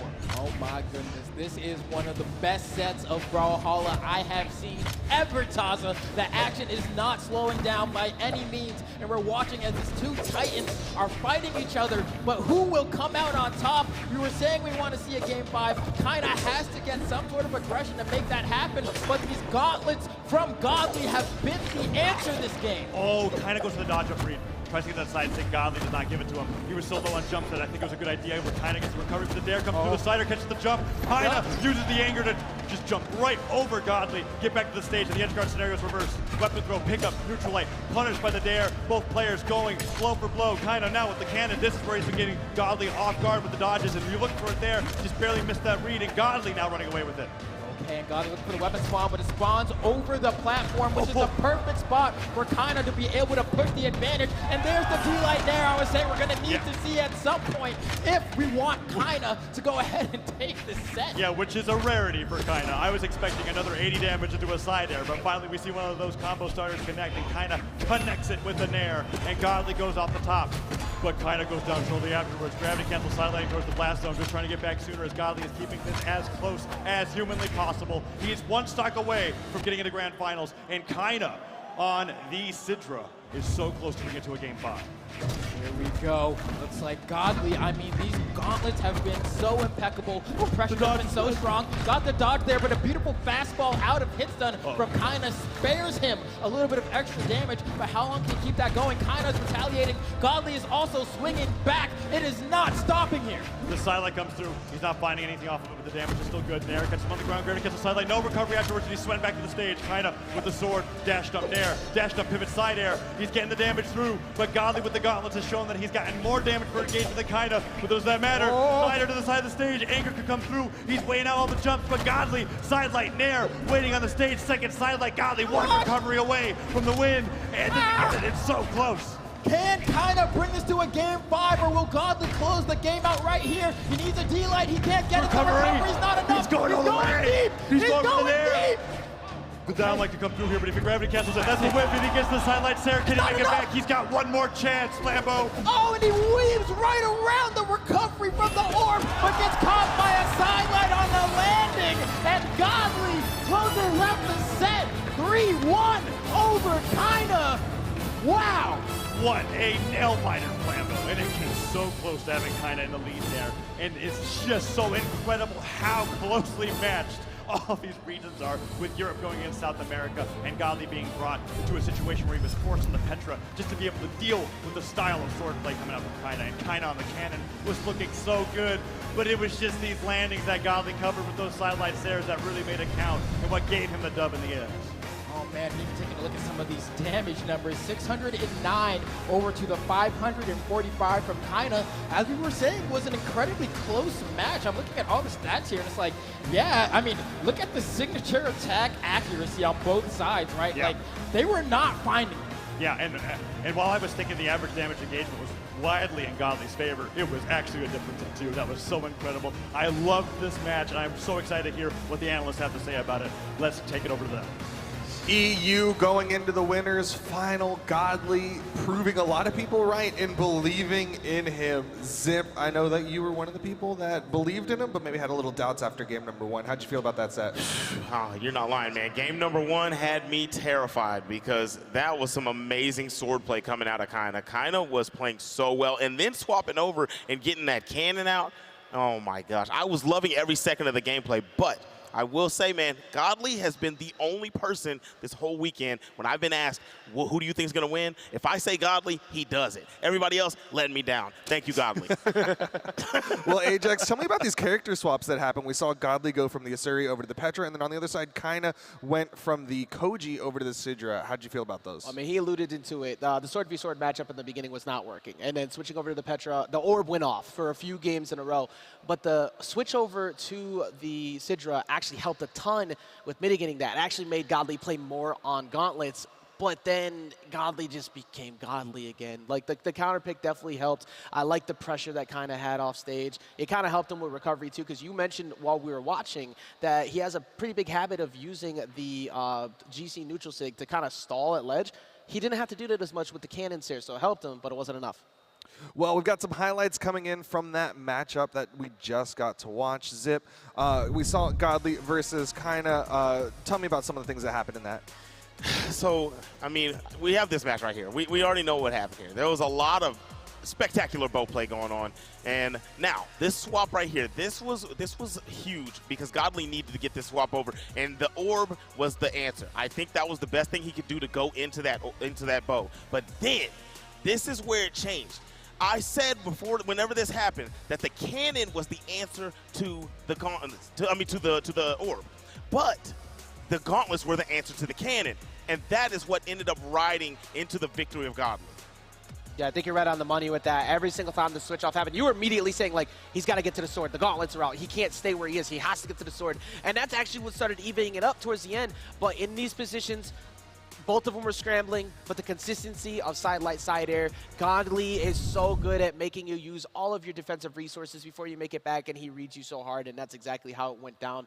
I'm not going to lie, though, pretty biasly, I'd like to see that grand finals. I want to see that matchup again with how incredibly close that was. It was an incredibly fun set. We got to see Godly and Impala earn their spots in the winners finals. We're going to take a short little break, and when we come back, we'll be bringing you the elimination side of this bracket, kicking it off with Java versus Radish. Coverage continues after this.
We are now getting into the elimination side of the top 8 of things, where there are no more second chances. A loss here in these best of 5s, I mean, they are done for the day. We've got megd, Stingray, Java, and Radish on deck. I think we're going to be kicking off with megd versus Stingray. So Ajax, tell me about that match. I mean, you already alluded to it. There's no more chances from this point forward. And this is separation of thousands of dollars in between each match.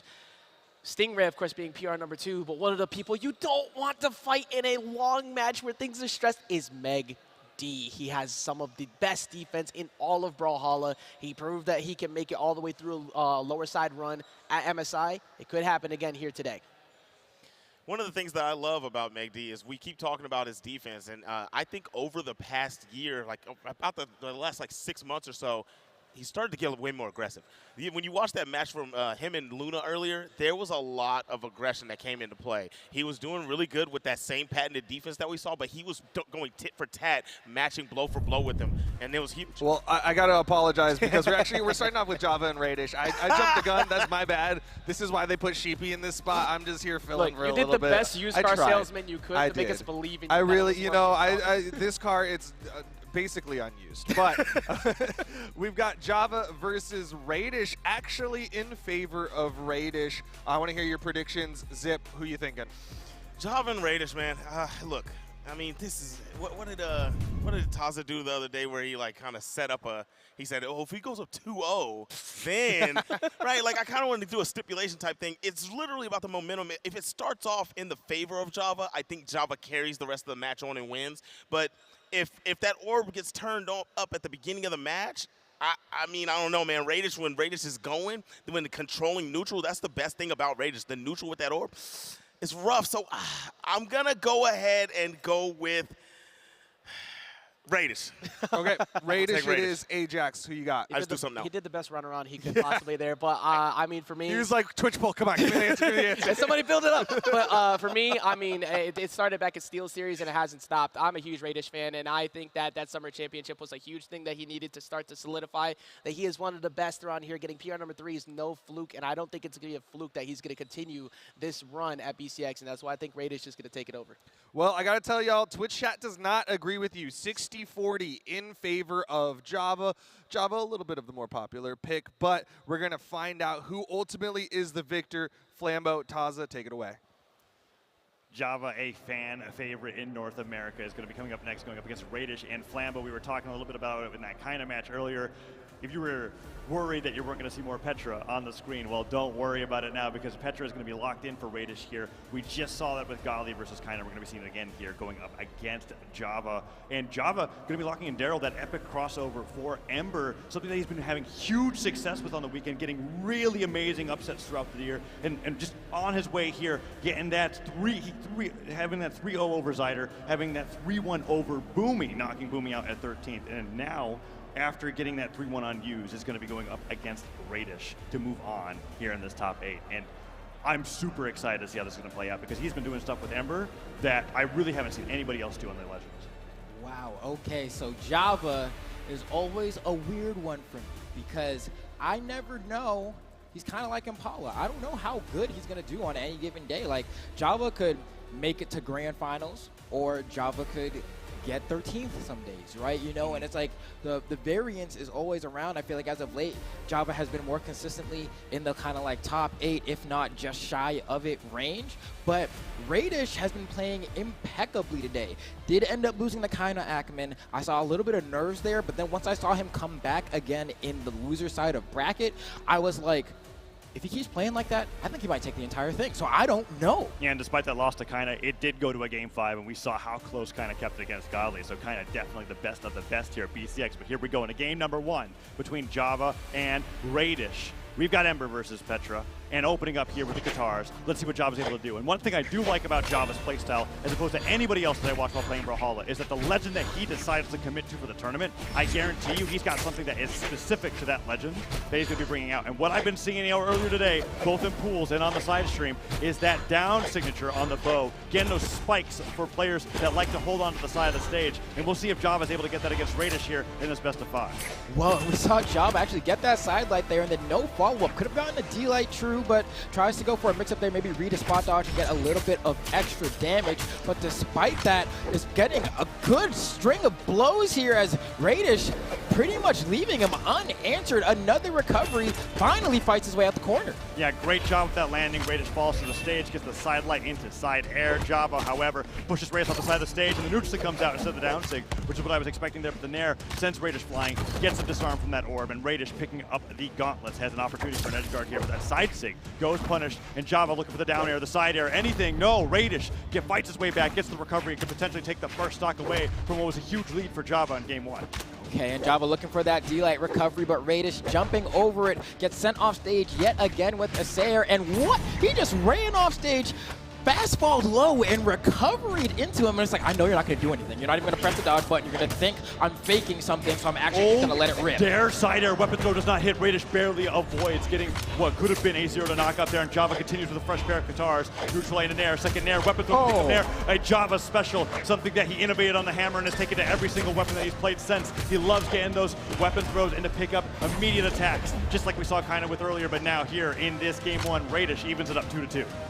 Okay, now what is the answer going to be here from Radish? Needs to bring this game back as Java is looking pretty poised here to go ahead and secure game 1. Has so much damage racked up. The neutral signature from Daryl not quite being enough, but this recovery will surely be that. Oh, and just barely. I think any lower, and Radish was at that perfect knockback angle to where he would have been able to come back to the stage, but Java takes a huge lead, and the guitars continue tacking on more damage. That downlight goes whiff. Nice downlight, then chase dodge, reverse dare, and Radish with the ground pound gets Java at yellow, and what was looking like was going to be an amazing Java combo gets interrupted as he lets that recovery rip a little too soon. Yeah, I think it was one of those moments where, you know, depending on where you get hit by that guitar neutral air, he traded with the recovery. It's fine. He makes it back to the stage, but the stuff recovery is what made me think that Radish was going to take that instead of flying, using the hovering mechanic of that because he didn't gravity cancel. It got the full charge while going for that down signature. Hits Java, attacks on a ton of damage and keeps the game even. Okay, just like that, these two are back scrapping again, and Radish is on that orb, which he's so good with. Can Java retaliate, trying to find an option? That neutral signature is going to be an answer because we've seen a lot of jumping coming out from Radish. There goes Java again, saying, I'm not afraid to let it rip. He's trying to bait him to keep him grounded so he can go for a D-Light recovery. Radish with that side light, trying to get the landing from Java, but Java goes to the other side. The neutral sig would definitely knock out here. Radish trying to avoid this attack. Sidelight comes through, and Java trying to bully him to the side of the stage, gets the recovery. Little too low towards the stage, get that knockup, but the second one will definitely knock out no matter where he gets it. And Radish without a weapon, fighting his way back to stage. That downlight dodge, the sideline slider connects, and Java, bow knocked out of his hands, means an orb ground pound could do it. Java, however, with the Nair, gets back to the stage and just throws the bow away. And that recovery will seal the deal for game number 1 as Java with a nice head nod goes, all right. You got me with that knockout on the orb on the left side of the stage, but the momentum is still mine. And that's true, Flambeau, because looking at the damage towards the end there, really solidly in favor of Java from that game 1.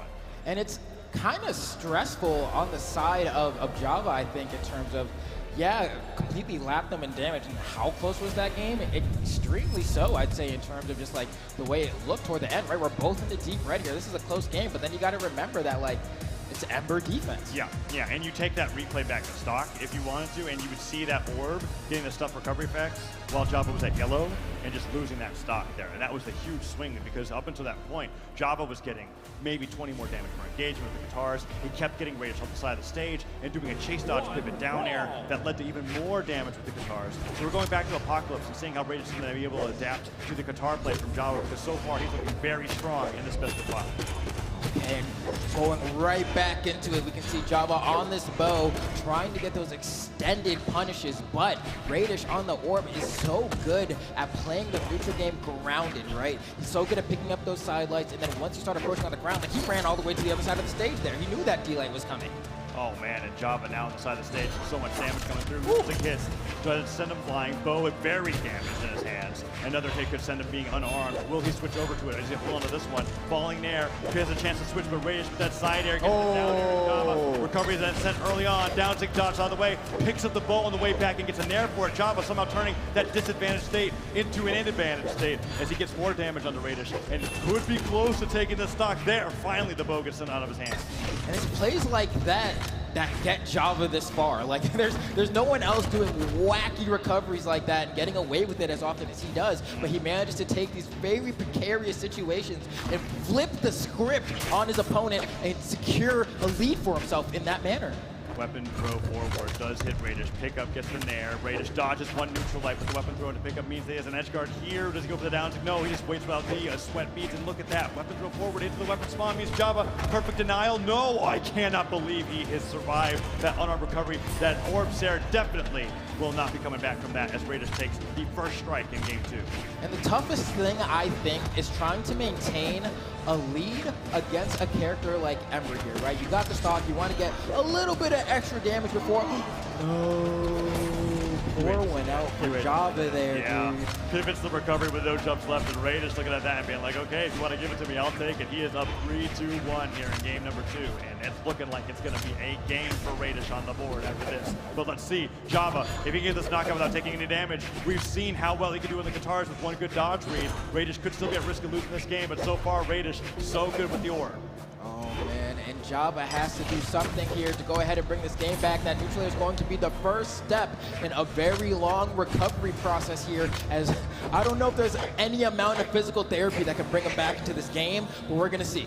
Yeah, Java gets one neutral light, no nair afterwards though, and Radish goes right back to center stage, has the gauntlets in hand, he gets that side air, sideline recovery. That is basically going to steal the game. Oh, Radish! 3 recoveries into an uppercut with the gravity cancel neutral stick, and in a low damage game, Radish explosively comes back from what was a pretty solid loss in game number 1 in favor of Java. I'm sitting here talking about, oh man, can he do any PT to bring himself back? And then like Radish hops over there and just snaps his ankles in half. Like, nah, bro, it's good. I think you can just sit in the recovery bed a little bit longer. In Java, we're gonna see in this replay here, look at the beautiful way that this set ends, or this game ends.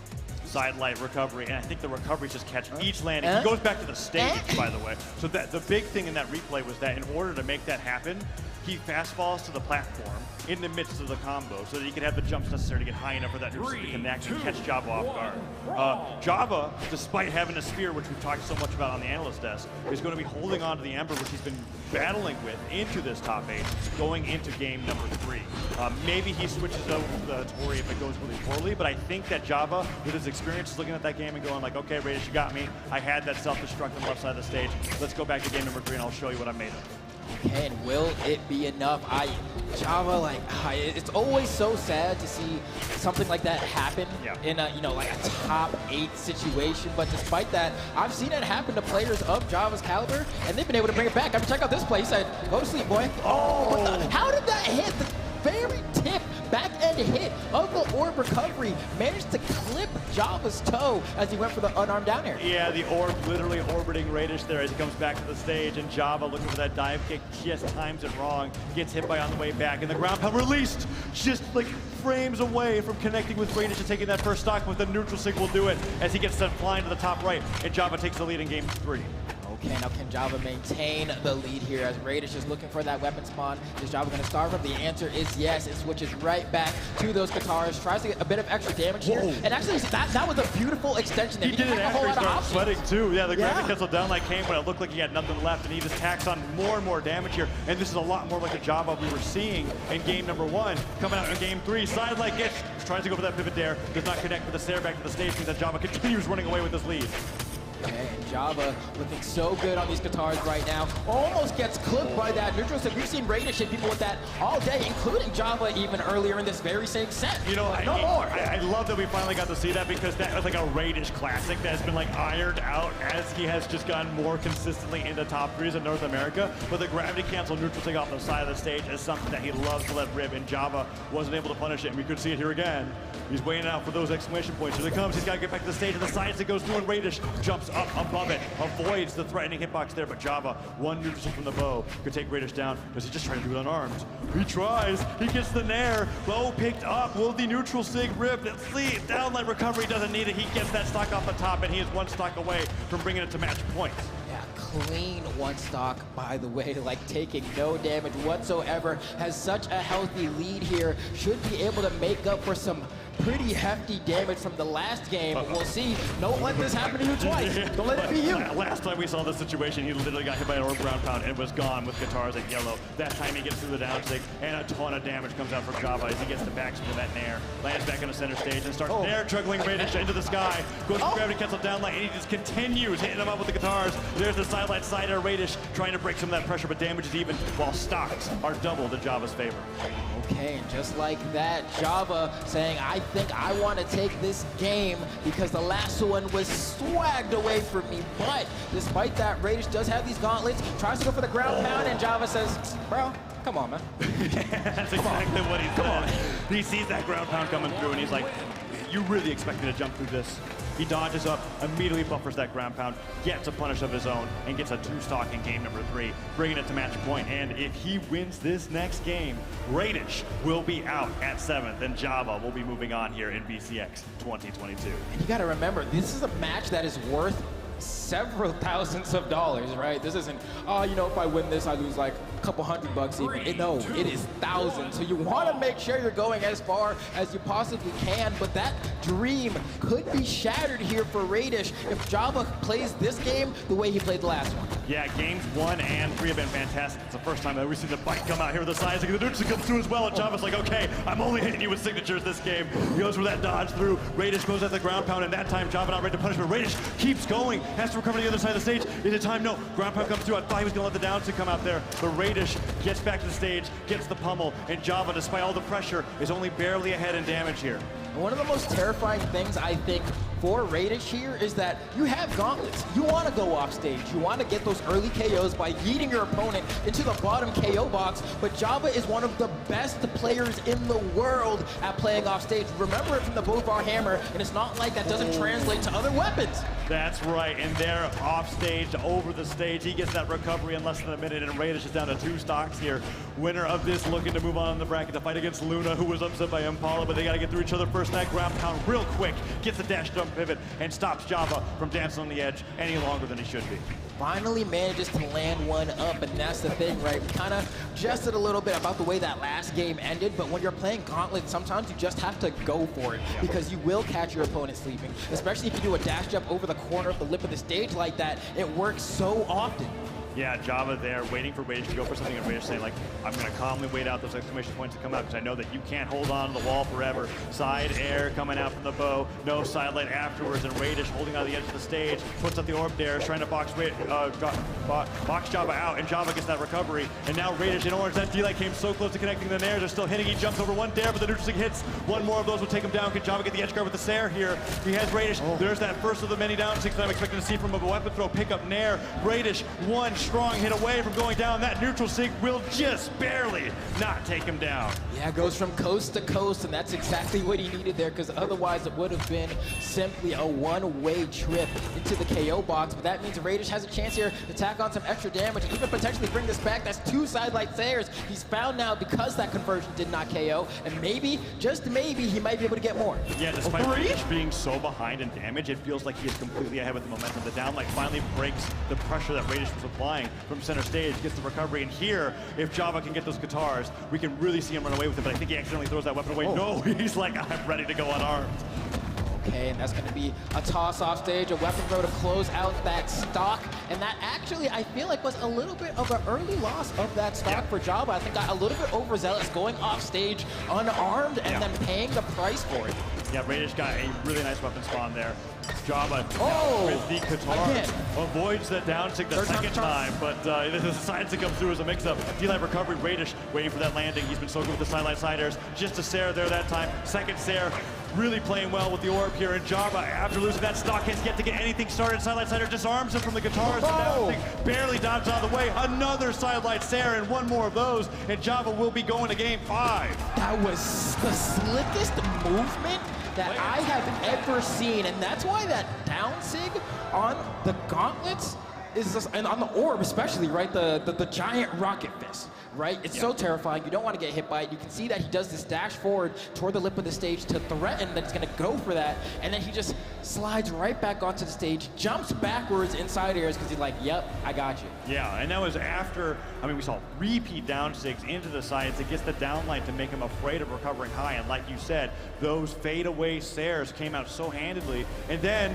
once Java was finally touching the ground, the side light is just the only thing that came before it. And after a while, the side airs were just too strong to deal with. And now we're in game number 5 where Java is seriously considering, okay, do I think I can do it with the Daryl, with that epic crossover for Ember? Or are we going to see a return to maybe another legend, maybe a Spear legend, the Hattori? I think the Hattori would be a good pick. Now, granted, on the side of Radish here, this is not the first time today that he's gone to game 5, right? And the first time didn't go so great, you know? But he's been able to fight his way back, claw from the gates of the underworld to go ahead and make it this far in a bracket. But once again, the loser of this match, this game 5, is done. That is it. Their tournament run is over. They get a pretty fat check as a conciliation prize. But despite that, that's where the road ends. That's where the road ends, and the winner of this continues on the road to fight against PR number 1 in North America, Luna, upset by Impala earlier on in the day. So they have quite a tough road ahead of them, but they got to get past each other first. And who's it going to be, Java or Radish here in game number 5, where Java's locking in Daryl, staying with Ember the entire way through, and Apocalypse is going to be the stage for game number 5 between these two players here at BCX 2022.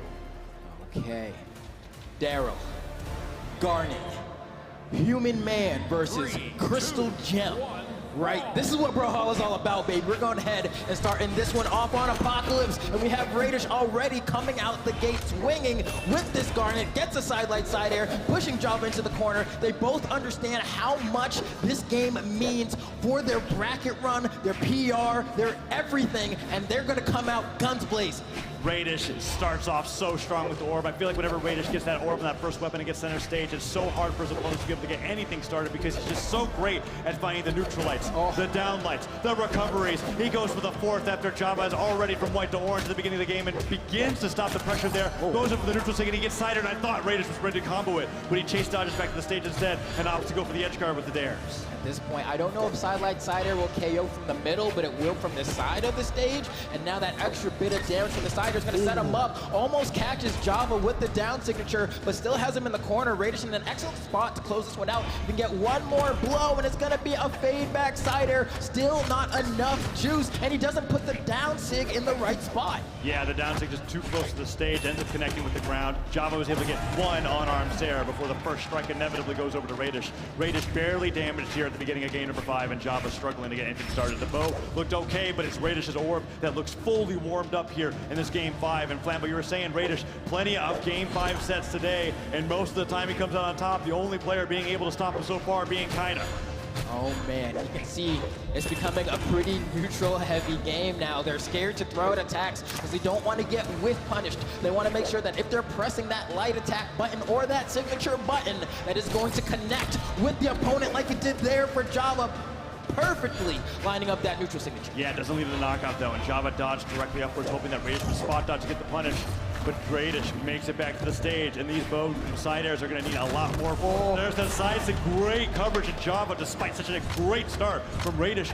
Did not take as much damage as I expected them to, and he's keeping this game 5 really, really close. Yeah, managing to secure that stock with the Akira slide, and now Java's sitting here saying, okay, just gotta find my opening. I'm on guitars. It means I have the ability to whiff, like nairs like that. You can just kind of throw those nairs out because they're so hard to punish. You can drift so far when you're doing it that if you don't know whether or not you're gonna hit your opponent, it's a very nice move to have in your arsenal. Oh, and the Cider hits. Radish putting on those ground pounds. Cider connects. These fade back stairs are so great. He gets this recovery. Second recovery comes through. Java gets the neutral air, but no jump. Nothing to be able to follow up. Can't go for an early knockout there. And Radish side sigs, down sigs, everything threatening Java's way back to the stage. And Java opts to go for the guitars there. Spot dodges once. Dash. Spot dodge. Gets past one dare, but can't get past the fadeaway side air as Radish is looking to take this next stock from Java pretty quickly. One guitar recovery comes through, but Java is going to need more than just one hit here and there to be able to deal with Radish. Java hasn't been able to get a string going on these Katars and is also going to lose his stock to a whip as he's down to potentially his tournament stock here if Radish is able to close this game out. Sitting on 2 stocks, needs to make it back on the center stage, but he's in such a good position to go ahead and move on further in bracket. Silent does not connect there, but he got one good punish off the neutral sig. D-Light neutral air. This is where Java Science juggling his opponents in the sky, but no, Radish makes it back, gets some damage himself too, and Java doesn't even want to switch over to the guitars. He's got that range in the bow. He's looking for those precision D-Lights. The neutral sig does not hit, but the Silent does. Goes for the neutral sig read, and Radish dodges in. The nairs are not coming through, but Java has yet to take too much damage himself, so he can keep this close. D-Light pickup doesn't get the Sair. Java trying to go for those creative weapon throw combos, and Java cannot seem to get enough damage on Radish to take the stock. Radish doing so well, but still not a lot of damage coming through here. Java's just impossible to touch. Oh my goodness, Java understanding what the assignment is, doing his absolute best to try to get an A on the paper, but finally Radish finds the openings, and these every single hit means it's that much closer to being the end of Java's career here at BCX 2022, but he's fighting his heart out, but a gravity cancel D-Sig from Radish is going to knock Java out of the tournament and give him a chance at getting a bigger chunk of money from this pot. Radish with an amazing read there with that gravity cancel down to takes Java off the left side of the stage and wins 3-2 over Java to move forward here in BCX into the top 8, and Luna will be his next opponent as we get further and on into the bracket. Oh man, that is absolutely wild. The amount of times that we've seen Radish go to these Game 5 scenarios, but yet still managed to clutch up here. I think he could potentially make it all the way, Taza.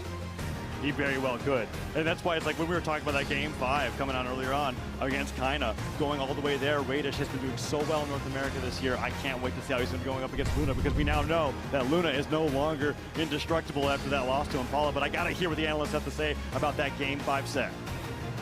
Radish, the kid, the new kid on the block, raising eyebrows and turning heads. Zip, tell me about that set. We got another one, man. We got it, Ajax. We said Radish was going to win, and Radish pulled through. Look at the damage on that orb, 547. That's what it is, man. You can't stop this player if you cannot stop the neutral control with the orb. Once he gets the touch, he hits you a couple more times, and he's always going to throw that little sprinkle of recovery at the end of it just to put himself in a safe position. If it hits you, cool. If not, he's going to fade away. So he's played it so well. Now, Java was playing really good. Honestly, I don't know why we didn't see a character swap. It was looking good at first, and the bow was really helping out, but I think we should have seen a change, and it led to, unfortunately, he fell out of the bracket. Well, he was hovering over the idea of it for a second there. He kept having that like self-monologue, trying to figure out like, what do I do next? How do I figure it out? It brought it all the way to Game 5. But believe in this kid. Radish has been proving it time and time again throughout the year. And as they were saying, constant Game 5s. The only one able to stop him was Kaina, and he makes another one happen here. I've been a fan of the way that he's been playing Petra all year round, and it has not changed here, Duke. It just keeps going. He's able to get around Java, another huge threat in North America, and he just continues this run. Granted, that run does line up into Luna, but what an incredible run it's been so far. I want to pick your brain for a hot moment. What is it specifically about Radish's Petra that's got you so fired up? Oh, option coverage. Whenever you're at the side of the stage, obviously you're trying to get around the mix-ups of the side sig, the D sig, but then you also have to remember how often he chases you in the skies with that recovery, how he's able to consistently pressure you with the orb, and I think the orb is a big part of why he's continuing this run right now. But the few times that he's pulled out the gauntlet zip, it's actually been kind of crazy. So easily my favorite thing is just how he puts you in those positions, similar to what we see sometimes, actually all the time out of Godly and such. But at his age, at how early he's doing this, where he's making you feel like every decision you make is wrong, and then he outspaces you the entire round because you can't hit him at all with that orb. You feel like you have an impossible task, and he's doing it at this early of an age. He's got a long career ahead of him. I love to hear it, man. I mean, I hope to see him keep doing this for a long time. But like you were saying, that edge control, man, when he's got you on the side of the stage, he might down sig. He might side sig. When he's got the gauntlets, he might do the down sig. He might do the side sig. He might jump back, fade away. He might come over there, come talk to you. He switches it up every single time. The down sig is probably going to come out first. And then from there, you don't know what's coming. And it's been terrorizing people so far. Well, Zip, we've gotten 3 matches down, 7 more to go. Radish has closed out the series and heads to the next round to fight against Luna. While we head to break, we get set up for our next match of megd versus Stingray, coming up right after this.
We started off with 8 players in the 1v1s and have whittled it down to 7, and we're about to whittle it down to 6.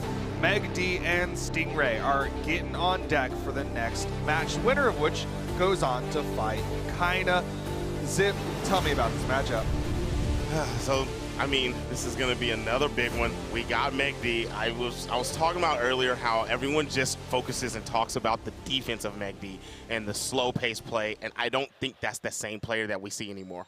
I think we see a player that can turn on the aggression when needed, and it's very timely. And megd can now, I don't know if it was a thing that megd couldn't before, but megd can match your pace and does it all the time. But we're going to go ahead and look at the other player, Stingray. Stingray PR number 2 for a reason. That player is so good, and obviously going to have that Orion under the belt. That's I mean, that's a staple character, and it's one of the most powerful characters in the game. Yeah, I am inclined to believe, you were talking about how he's been getting more aggressive of late, and it has actually kind of shown here at BCX. I don't think it's going to happen against Stingray, though. Because, for one, 3-0 history against him. He's actually up 3 matches in general over him, and that is not an easy thing to tout nowadays with the way Stingray has been playing, but I think also a big part of that is megd's defense against Orion. You're looking at Lance bursting at you, so you have to be very careful about how you approach that. You're looking at Stingray is going to be throwing out Spear D6. It's just going to happen. You can't be overextending against them with, otherwise you're going to lose. megd is not ever going to overextend when he doesn't need to. Simplicity is key at its finest, and I think that's why he's currently up on Stingray and why he could be a bit of a problem going into this match. I'm going to try to sway this Twitch poll real quick because it's currently 57% in favor of Stingray, but thanks to the helpful Brawlhalla Pro Stats tools, I know that the history between them is 3-0 in favor of megd, something that you brought up earlier, and the game history is 9-2 in favor of megd. So maybe we start seeing that percentage change a little bit, just saying. Yeah, it might start to switch. I mean, the megd, obviously megd may not tout the same results as many, but mid-season champs, 2nd place. That was the last land we had, and now he made a run to get to that point too, so you have to be very careful. But in a lot of these online events, whether it be the invitational ones or not, Stingray was performing very well. He was our Steel Series champ, and he never was out of top 4 post that point. He was 4th, 3rd, that's it. So can he stop megd? Not many people, I think, have a great chance at doing that, but I think if he plays perfectly, he can. But so far, even his perfect play hasn't been enough to stop him yet. Well, we'll find out in just a little bit. megd versus Stingray. Elimination side of the bracket here at BCX 2022. Flambeau, Taza, take it away. So this one's going to be an interesting matchup for sure because I think, we were just hearing the stats come from Duke in terms of the head-to-head and how megd is like pretty heavily favored here, but I also think that the stats don't show the full story because these are 2 players that play much more than just in tournament. They often spar together. I know they know their play styles inside and out, and I think at a tournament like BCX, yeah, sure, Stingray's record against megd may not be that great, but if there was a time to really figure it out, now would be the time. Now would be the time indeed, and we saw how close the head-to-head was between those 2 when it comes to their overall results in their lifetime experience. But yes, that 3-0 lead right now for megd is showing that at least when it comes to when these two meet in online championships, megd is the winningest. But the earnings there are pretty close together, and Stingray and megd both want to be able to get in that position to fight up against Kaina after they're able to win this best of 5. And man, Stingray, the last representative of using Lance in singles, right, with that Black Knight coming through, and Val coming out from megd, definitely by far the most reported legend when it comes to how megd's been competing in tournaments. And like they were saying on the desk, right, that big 2nd place, that's the big silver medal coming out from megd was from MSI. So we're going to be seeing this matchup coming up next, and the winner of this will be moving on to fight against South America's best. Oh man, and of course, at this point, Stingray is like the only Rocket Lance left, Yeah. Wes was here, was able to do pretty decently, but couldn't make it to the top 8. I'm sure Koslick had an okay run, but all things considered, there was a decent amount of Ogrim on the 2 side of things, but here in singles, this is the remaining Rocket Lance, and that's why I think that Twitch poll was a little bit more skewed in favor of Stingray, because he's one of the last few representatives of this weapon, and there's a fan base for that weapon that want to see it go further. Yeah, that's right, and it's just so awesome seeing the best player on the weapon in singles going up against megd here, who has been rocking on the Val for so long. Game number 1 is going to be coming up as we get into this best of 5. I can't wait to see how this plays out. Okay. And this, the Black Knight, the Orion, the tried and true pick of Stingray. That's the staple. You think Stingray, you think Orion. But on the other side, megd has been rocking out with this Val as of late and getting immaculate results. So we'll see how this goes as we start off game 1 on the Fortress of Lion.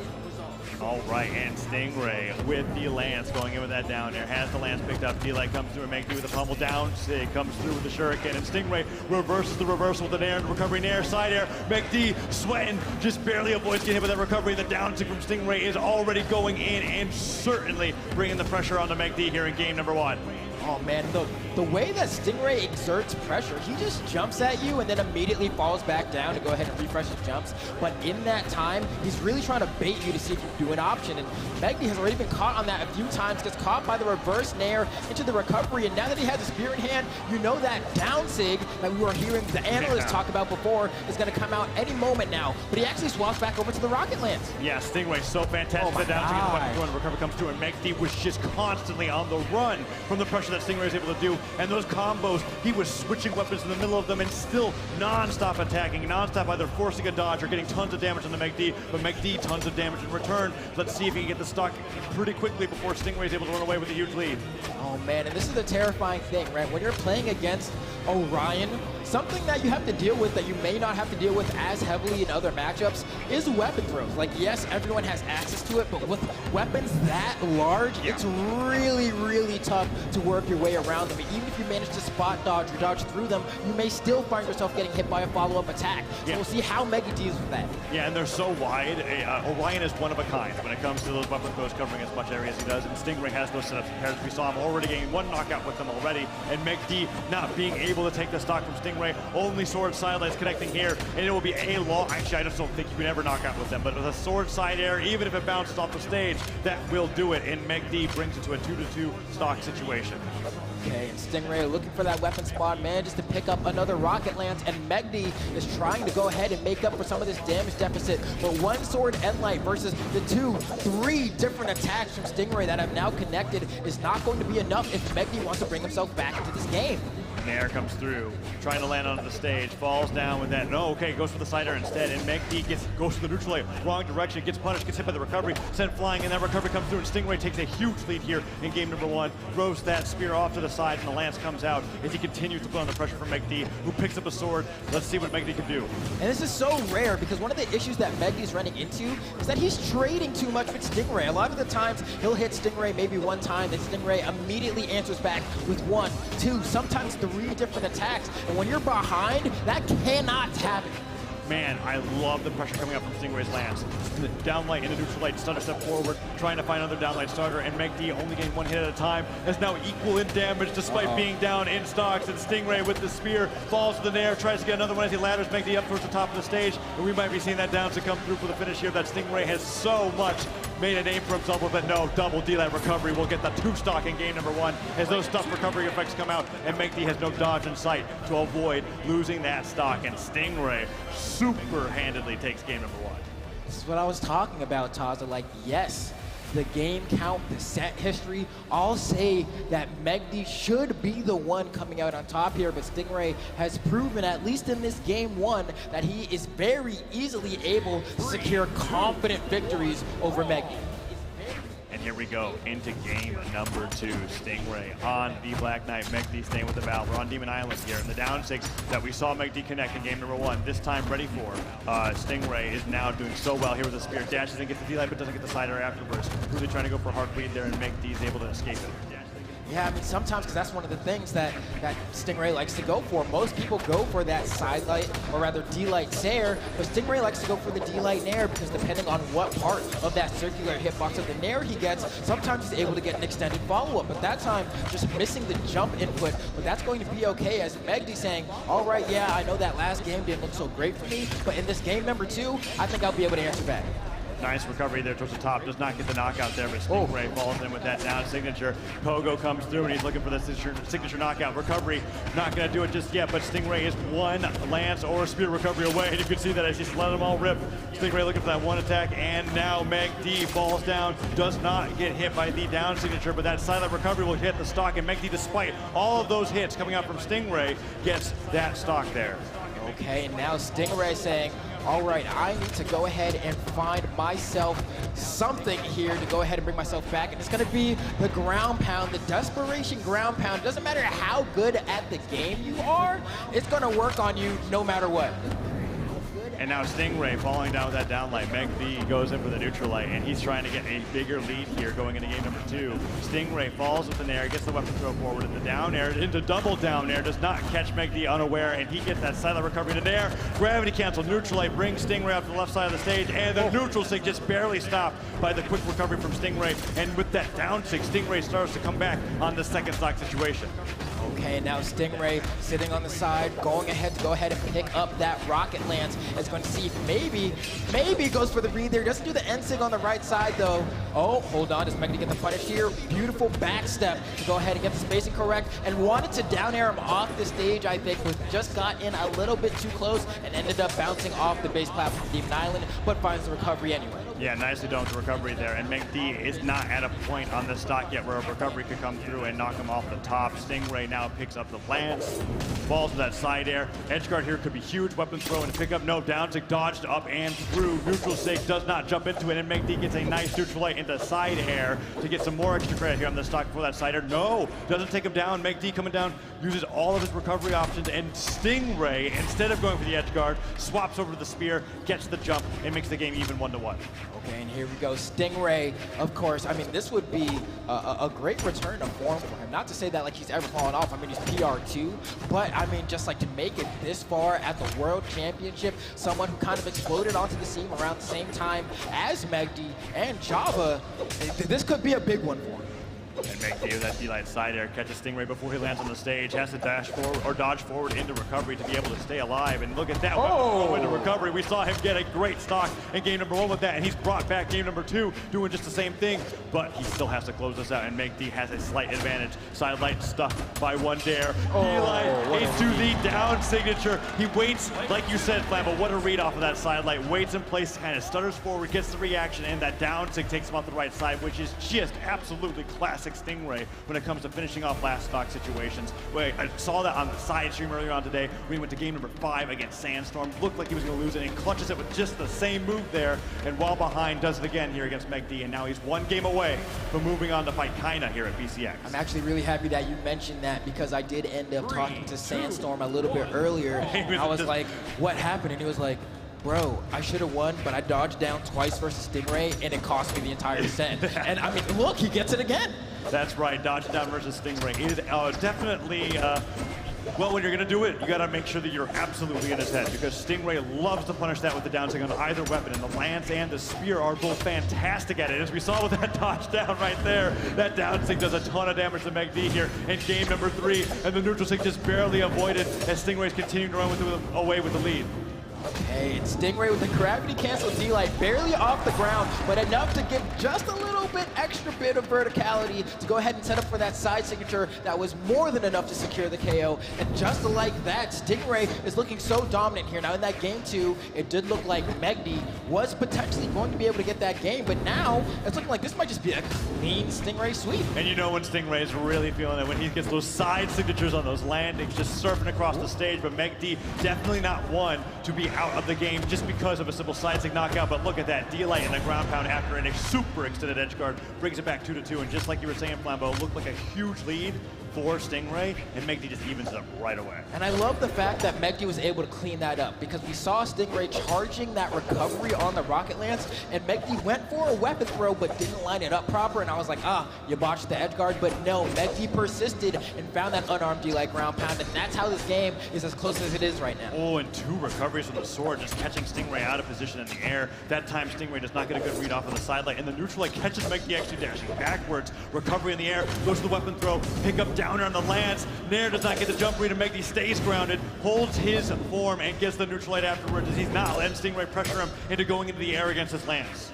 Okay, Stingray looking for that side light to try and set up for a Nair and then potentially a neutral signature read, but that's twice now. He's managed to hit megd with that D-Light into the side signature. And the D-Light recovery comes through here, and Stingray definitely waiting for that dodge in place, that dodge down read, waiting for the spear to spawn in here. Will the weapon spot be perfect for him? It is, and goes for the recovery. megd going high, Stingray reacting to where megd is going to go here, but I feel it. Flamble the down, it's going to be huge. He gets stuff out of his recovery here, and megd staying grounded, gets sared in the back of the head, and Stingray is 1 stock away from eliminating megd from BCX. And at this point, if you're megd, I think your win conditions are, I can't get hit by spear sidelight because I've been losing this mini game the entire set, right? And on top of that, I can get hit by apparently downlight from Rocket Lance. It's a weird thing for me to say. Usually that's one move you're fine getting hit by, but every time Stingray lands it, he almost deletes the stock. And the side stick from megd comes in with the punish there, but a ton of damage was taken there because you were talking about the downlight. One downlight came through. Stingray chase dodge directly up. Nothing followed. The second downlight comes through. He gets the dodge read, and he nearly carries megd down off the right side of Demon Island for the win. megd comes back, gets the punish, but still the damage was dealt. Stingray now has to finish this one stock, but megd, if he can do it, could bring it to a game number 4. Okay, this is going to be a tough one for megd here, trying to slow things down a little bit, kind of the style we're used to seeing from him, but Stingray is just so good at picking where to place his hitboxes, but he doesn't have a whole lot of tools here. That's a pretty much guaranteed ground pound. Can he take it back? Another one more time, but Demon Island sword to recover on, and then he's there! Clutch! He's clutch! He says, I don't want to go to a game 4. I want this to end now, and finds his way back onto the stage, but he still needs to find the KO as megd is showing signs of life here. The vital signs are still showing some weight. D-Lab recovery, does he get it? He gets it. It's Stingray after a remarkable recovery on the right side of the stage. 3-0s megd and moves on here at BCX to fight Kaina. Oh man, Stingray, that recovery off the left side of the stage was so clutch. megd was doing everything so well, trying to clutch it into a game 4, but Witty, this Stingray, shows why he comes out on top and is going to be moving on forward. I believe you said to fight Kaina? To fight Kaina. It is a stacked bracket there in the lower side, in the elimination bracket here at BCX. I mean, we got Kaina, PR 1 in South America, and then PRs 1, 2, 3 from North America, all lined up, and only one is going to be able to come out on top going into top 3 here. We're looking at the replay coming out from Stingray there for that win, and just a nod going like, all right, it's a 3-0 and a head nod. He knew he had that one, and getting that first win over megd officially on the board means that he's going to be moving on feeling confident for the rest of BCX. Just like that, man. Stingray, I spoke to him on Dream once, and he said, if I win BCX, I'm going to try to get some of that Flambeau techwear, so hopefully he'll be able to do that. But before we find out, let's go ahead and see what the analysts have to say about that set. The last Canadian has been kicked out of the tournament. It's all USA as well as 1 European and 1 South American. Stingray gets his first set win over megd here at the BCX stage. Zip, how you feeling about that set? I'm going to answer your question with a question. Do you know how much a chimney cost? No. It's on the house. Oh. Yeah, you know what that is? That's getting free. You know what I mean? Stingray kind of freed that up. You know what I'm saying? You know what? Let me go and disclose. I don't want to do that to megd. megd played a great set, but Flambeau's partner told me that joke last night, and I told him I was going to use it. I said I was going to use it on here, and I had to do it. But I don't want to. I want to take the shine away from megd. That was a great set. They did a great job out there. But Stingray, oh my gosh, the dodge reads, the setups with the lands. I thought that Wes is my favorite Lance player right now. The way that he does these setups and the ways that he controls things, those little tosses up with the spear in to grab the lance and do a sig or whatever he wants to do afterwards, amazing. Well, to build off what you said, Stingray wanted all the smoke. He was ready to go. He did not care. That 3-0 was the wrong 3-0 we were talking about because he came in and got a 3-0 victory himself. After having the stats against him, everything was stacked in the favor of megd history-wise. This is our PR number 2 we're talking about. He was able to bounce back, dominantly knocking out one of the most difficult people to 3-0, I think, in this tournament. And he did it in immaculate fashion. Even with that third game coming in where megd was starting to shine, I was saying don't take megd to Demon Island because of how historically strong he is there, but answering right back, utilizing the stage to his favor, constantly controlling it, and was able to keep himself alive. Well, we're going into the other side of the bracket. Still in the elimination bracket, Luna versus Radish, currently 1-0 in favor of Radish. Ajax, how's that make you feel? So this one is difficult because prediction-wise, I did look at Luna to potentially be second overall. It's kind of hard to look away from that, but after getting knocked down here into the elimination side of bracket, I think fandom and bias is going to start to play in. I think Radish has been so clutch in so many points where Luna wasn't able to do it a little while ago on winner's side that I'm feeling pretty good about Radish's chances to possibly get a W and maybe knock out the #1 overall seed in Luna. Zip. I was not expecting to see that it was in favor of Radish. One game, they played one time, and it's in favor of Radish. It seems like what I said at the beginning, that the only person in the bracket that can mess with him was Godly, was absolutely incorrect, because he's already lost one, and he's about to play somebody that he's already lost to in a bracket. I'm still going to pull for Luna here, but I mean, Radish has been showing out in this whole tournament. I mean, they're in this top 8, in this spot for a reason, going up against the greatness that is Luna. I don't want to give a prediction or anything. I just think this is going to be an amazing match. Well, it's definitely going to be an amazing match. We've got Luna versus Radish on deck. Flambeau, Taza, give it some hype. Oh, we got hype and bounds, and especially everyone here in the Cobb Galleria as well. If you think that Radish is going to win this next set, I want to hear some noise. Okay, not bad, not bad. Now, if you think Luna is going to come out on top, can you make some noise?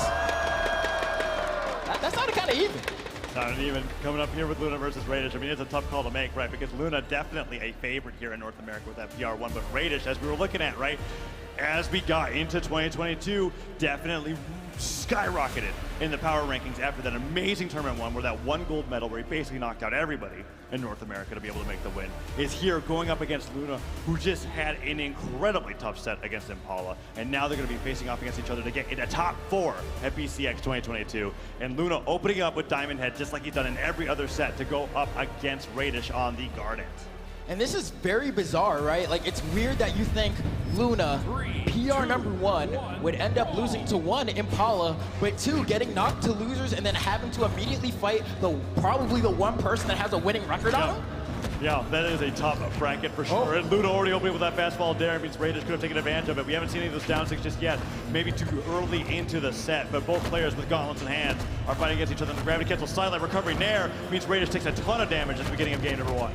Okay, and Radish trying to answer back here with some punishes of his own, because Luna got a very nice extended string there, and that's going to be a guaranteed recovery because he got that one off of a burned dodge. But now Radish finally has that patented orb in hand. Can he make a little bit of a comeback here? Yeah, we'll have to see. Luna gets that recovery, and wow, what patience on the recovery as well. Radish trying to fade away, and Luna jumped right after him, gets the recovery off the top, and Radish had the orb, and now he's right back over to the gauntlets. He's going to have to pick up that weapon and then throw it off the side if he wants to have a chance to get that orb, because that's where we've been seeing him have the most success. And Luna dodges right past that ground pound edge guard scenario here with that nair into recovery. Chase dodges straight up to get the falling nair, and Luna's looking like he's super on top here in this matchup. Oh, the gravity cancel down to catch his range on guard. This 3 stocks to 1.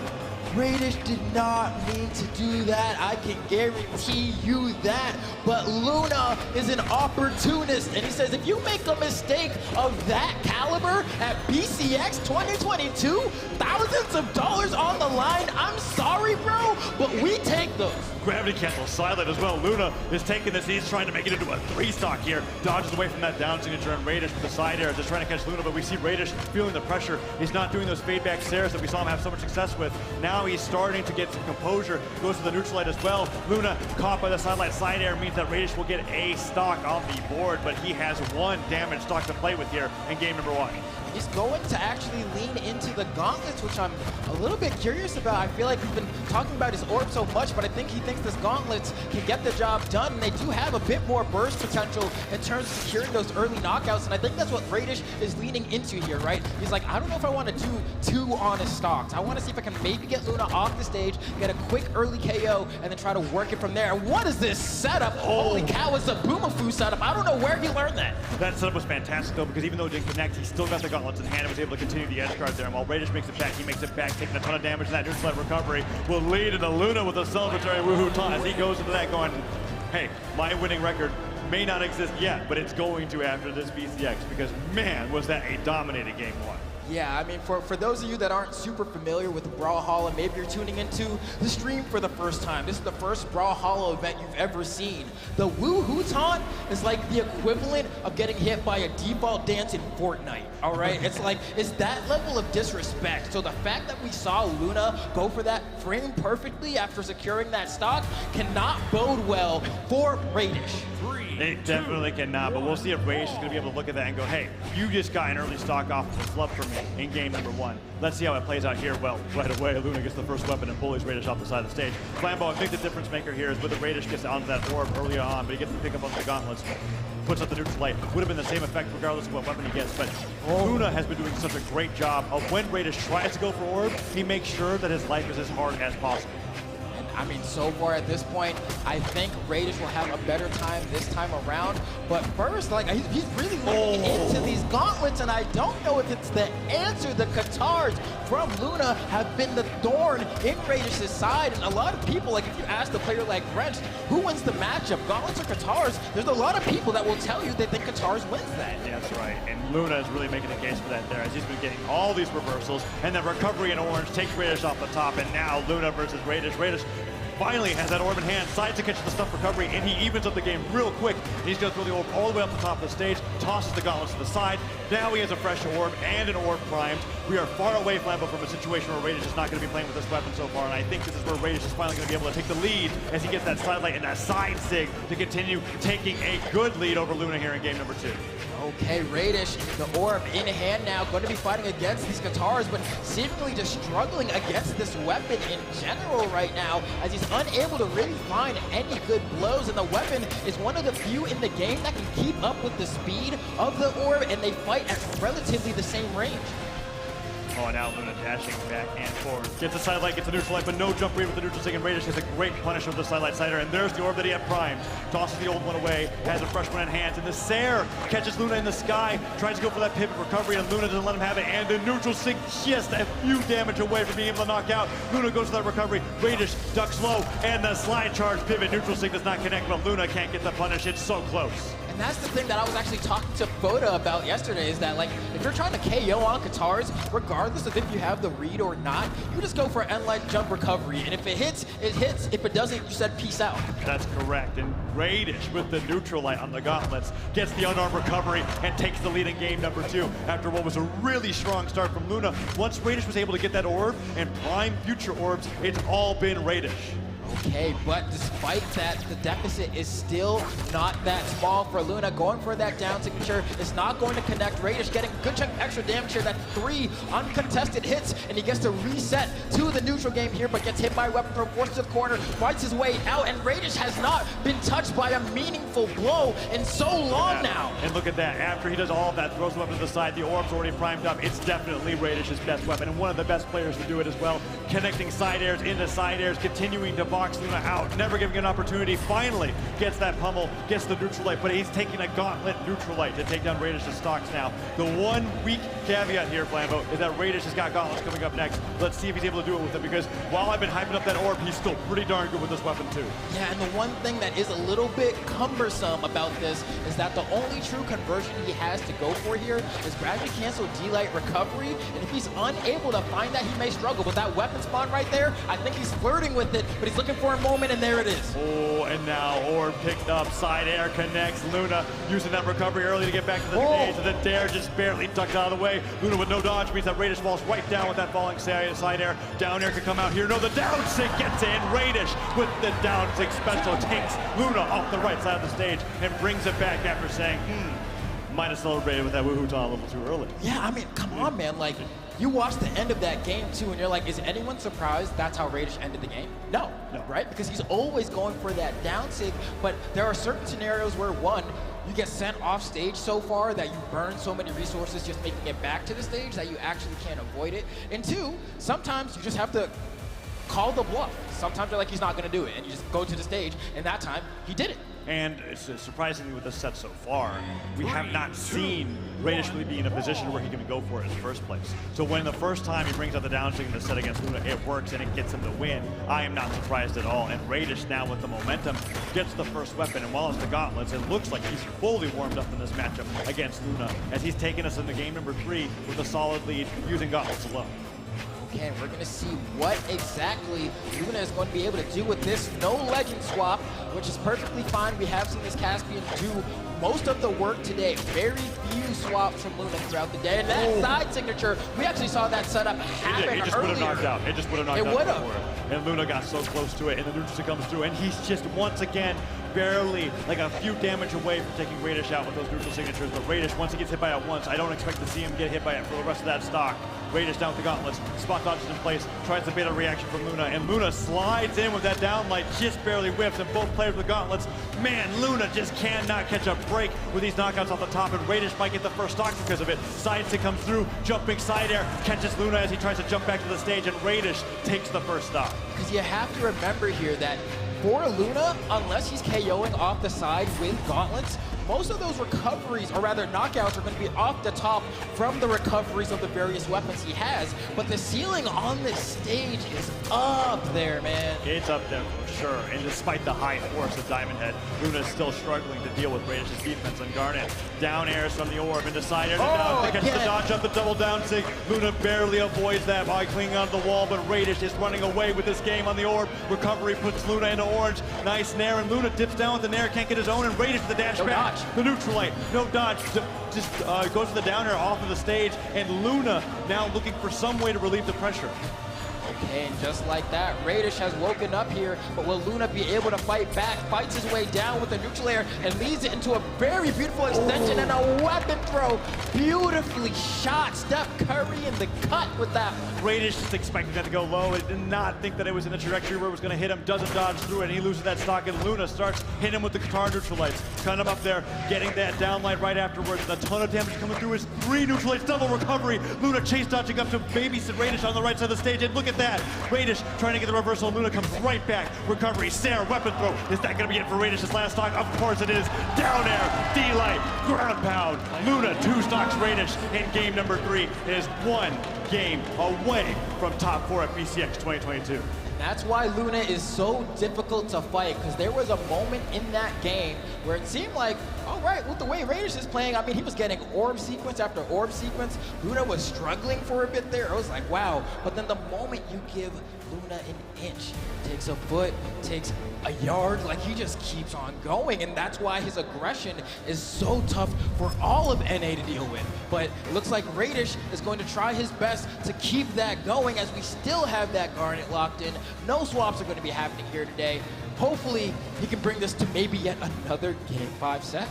We could, but it's going to be up to Radish on how he's able to deal with the weapon spawns here, because while Luna has been doing fantastic on the Caspian, I'm not really seeing any conditions to the weapon that he picks up, whereas Radish very much favors the orb. And look at that, orb is the first weapon that he picks up here in this game number 4, and he starts boxing Luna off to the right side of the stage. Neutral light, he's been so good at punishing those dash-ins from Luna, and Luna dash jumping in with that side air, gets punished by the D-light, and these pivot recoveries from Radish have caught Luna off guard time and time again. The toughest part for this is, I mean, we were talking about it in the last game, that like, if Luna is getting KOs off the top, it's going to take so long. And the reason he won that last game is because he got early KOs off the bottom using weapon throws and the combination of his weapons kit. But if Radish is able to keep the game on stage and kind of play a slower neutral-based game where he's just fishing for sidelight side airs and not really going off stage, I think he can bring it back. And on top of that, doing what he's been doing so well just there, while Luna was recovering and he gets that sidelight side air, what was Radish doing? Picking up the weapon spawn, not to deny the weapon, but to prime the orb. And he has a fresh one in hands now as he's keeping Luna disarmed and still applying the pressure with the weapon that he does it best with, the orb. Nair forces the dodge. Luna sweats back to the stage, and Radish continues guarding this weapon. Luna finally breaks up the pressure, picks up the gauntlets, and he's looking for these nairs on the way back to the stage. And yeah, you can even see he's guarding the weapon, but he refuses to start it, right? Because he's like, I don't want to mess up the orb that I just primed. So sure, I'll throw out some hitboxes around the weapon, but I'm not actually going to take it from you, because I'm confident that once you pick it up, I'm still going to be able to beat you. And he'd much rather not have the downtime of having gauntlets in his hand and just have that orb ready. That's right. Only beginning to see those swaps over when he's got an edge guard scenario like this one, perhaps. Sider comes through. Great punish. Sidelight Nair, he doesn't get the recovery right afterwards. Really banking on him not having that dodge there, but the damage is still coming through on our recovery. I mean, yeah, we've been hyping up the orb, but the gauntlets are still great here with how much of a huge lead Radish has. But Luna on point today with that. He constantly gets those neutralites. He fades down because he dashes forward with it, falls off the stage, and gets the jumping recovery to get the knockouts. And Luna brings it to a 2-stock-to-2 situation. But Flambo, this is the biggest lead we've seen Radish have all set. Yeah, Radish should be in a good position here. If you can get a sidelight side air, depending on positioning, it might be enough to KO. A raw Sayer, though, won't be enough. The dodge will be back in time. Doesn't even need to use it to make it back to the stage. And Radish is like, can I get a raw Sayer? There's going to be another one, and it's going to be enough. And Radish might be able to go ahead and bring this to yet another Game 5 if he's able to keep up with this lead he's created for himself. He's looking pretty healthy. He's looking pretty healthy, and whenever he has a lead, it becomes so much more harder for Luna to be able to claw back because he's able to set up the stage, take position on the stage, and set up the weapon spawn order for him to continue dominating with this weapon. And Luna on the gauntlets might start dominating here, goes for that recovery really early on, sweating, doesn't go for the gravity cancel neutral sig instead, and the side sig would have gotten the reversal there, but Radish just takes him off stage. And when Radish is really feeling comfortable, you see those fade back side airs that he's so good with on these landings as he controls center stage are going to take advantage of Luna. And Luna putting up those neutral sigs doesn't get them to connect, and one neutral leg connects as Radish brings Luna closer and closer to orange on his last stock. Okay, and just like that, we're going to see if Radish can make it back to the stage. Has one in the orange, dodges through the daggers from Diamond Head. And at this point, each sidelight Sayer brings him that much closer to bringing this to a Game 5. Sidelight, side air, enough force from Radish there on that game number 4. And man, I mean, if we had to like look at uptime for weapons for Radish, I'm pretty sure it's like 95% on the board there. And that was so great that he was able to get into that situation where once he gets that lead, he can set up the weapons on stage, prime it. And like you said, Flambeau, in addition to the weapon priming, his version of weapon starving is letting the spawn just sit there and constantly back Luna out of the way so that he can't pick it up in the first place. And Radish is succeeding so well with that. So it's going to be up to Luna to be able to break through that gameplay strategy of Radish if he wants to take this Game 5, because we have another Game 5 scenario here in top 8 of BCX. Okay, we're going right back to the Fortress of Lion yet again. No change of scenery. Luna basically saying, I just have to be better than you. That's what it takes. And they're on the same legend, same stage as we're going into this game number 5. Winner of this will be in top 4, waiting for the winner of Kaina and Stingray. Radish versus Luna, looking for that win on game number 5. Luna starting off strong with the guitars, and Radish looking for that weapon, and Luna just playing the same edgeguard game there, but there it is. The orb picked up, and he goes for the double neutral A, and Luna just barely outspaces it and continues to rack on the damage. Okay, Radish needs to find an opening here. Luna doing so immaculately on these guitars, but I'm worried about how Luna's gonna find the KOs. It's been a bit of a struggle. If he gets them early, he wins the game. If he doesn't, Radish gets these huge leads that Luna seems unable to stop. But so far, I mean, neutral has slowed down. It's definitely slowed down here as Radish is trying to get Luna off stage, because we're not going to see any of that stage prep until Luna has enough damage that Radish can actually sidelight side air him off. Luna now switching over to the gauntlets, gets one sidelight, doesn't get the second one, and Radish goes back to center stage, but the weapon throw from Luna interrupts the pressure from Radish. There's one Sayer Flambeau. Can he get another one? But no, Luna comes back to stage. Good punish on the down sig. Will he be able to get past the down sig from Radish here? I thought that was coming out, but no, does not come out in time as Luna makes it back. Okay, and Luna hasn't really gone for many neutral sigs on the gauntlets either, kind of sticking with that down sig, a side sig here and there, but until the first stock is taken and it looks like it's going to be in favor of Luna, I don't know how Radish is going to do playing from behind. In the last game, he kind of built that lead and sat there, and Luna kind of struggled to go ahead and bring things back, but now that he's behind, this might be exactly what Luna needs. Yeah, every game that has started off with Luna in the stock lead has led to a Luna victory. And Luna taking the chance with the guitars, has the nair, the down air, the weapon throw forces Radish to go high, and Luna gets the unarmed recovery, but Radish makes it back. The D-Light, the weapon throw interrupted the recovery. That would have been a true combo, and Luna picks up the guitars here as Radish is now unarmed and makes it with his stock still intact as he continues weapon starving Radish here. And like we said, Flambeau, from behind, Radish has definitely been having an uphill battle. It really do be your own. Right now, this could be a tied stocks game, but the weapon throw putting Radish that much further behind. The recoveries from Luna feel like they're cutting deeper than they normally do. They definitely do, and that sideline slider will take it, but Radish is so damaged that it's one of those situations where it's like maybe you hold on to the gauntlets just because your stock might fly so far, but no, he switches over to that orb. He definitely needs to play for all the damage that he can get, because Luna, once he picks up a weapon, heck, even an unarmed haymaker could do it. Side sig would definitely do it. The neutral sig could do it. Luna just waiting for those landings, though. That side sig just barely avoided here, and Radish gets the first Sayer of many as Luna is now put on the right side of the stage. Oh, and that's going to be an easy punish for Luna. Luna actually just kind of looking at Radish and saying, do something. And this is what I meant by Radish playing from behind has not borne any fruit for him. Now, obviously, you don't want to play from behind just in general, but a lot of the times matches can be a little bit more of a tug of war, but these seem to be more of a, can I just get in front and then be consistent? And the most terrifying thing about Luna in the lead is that when he has that stock advantage, he's like, well, I've got guitars, I'm going to go off stage and I'm going to do something wild. And there he goes with that weapon throw. Fresh pair picked up. Down tick does not get hit, but Radish with that side air has to go right back off stage, and Luna's just waiting for an opportunity to strike. Weapon throw down, gets the pickup, goes to the neutral light. The down light into dare does not connect, but Radish continues to take damage on his tournament stock.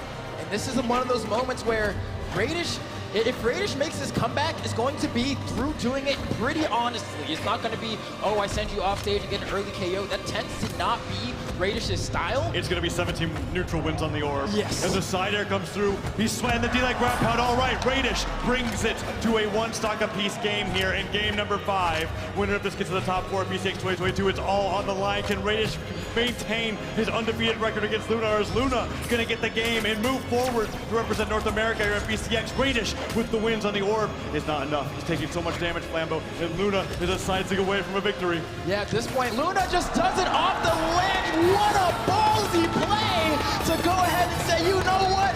I'm just built different, and takes out Radish and secures himself a spot still in this bracket. You know, I said it was a side stick away from victory, but not like, I did not expect to get like that. The gravity cancel side stick off the edge. I was thinking to get back to center stage and get him from there, but that move has so much raw power that Luna was just able to call him out and go, I know you're not going to go out here to chase me, and I'm going to catch you trying to stay grounded, and he gets the knockout and moves on here at BCX 2022. You just knew, and that's the thing, man. Like, you know what your win conditions are. Once you've watched enough Brawlhalla, you can kind of just feel the way that the flow of the set is going. But speaking of the flow of the set, I want to hand it over to the people who just spent the past set analyzing all of it. Dude, I need to go to someone who's good with nails, because that was a nail biter of a set.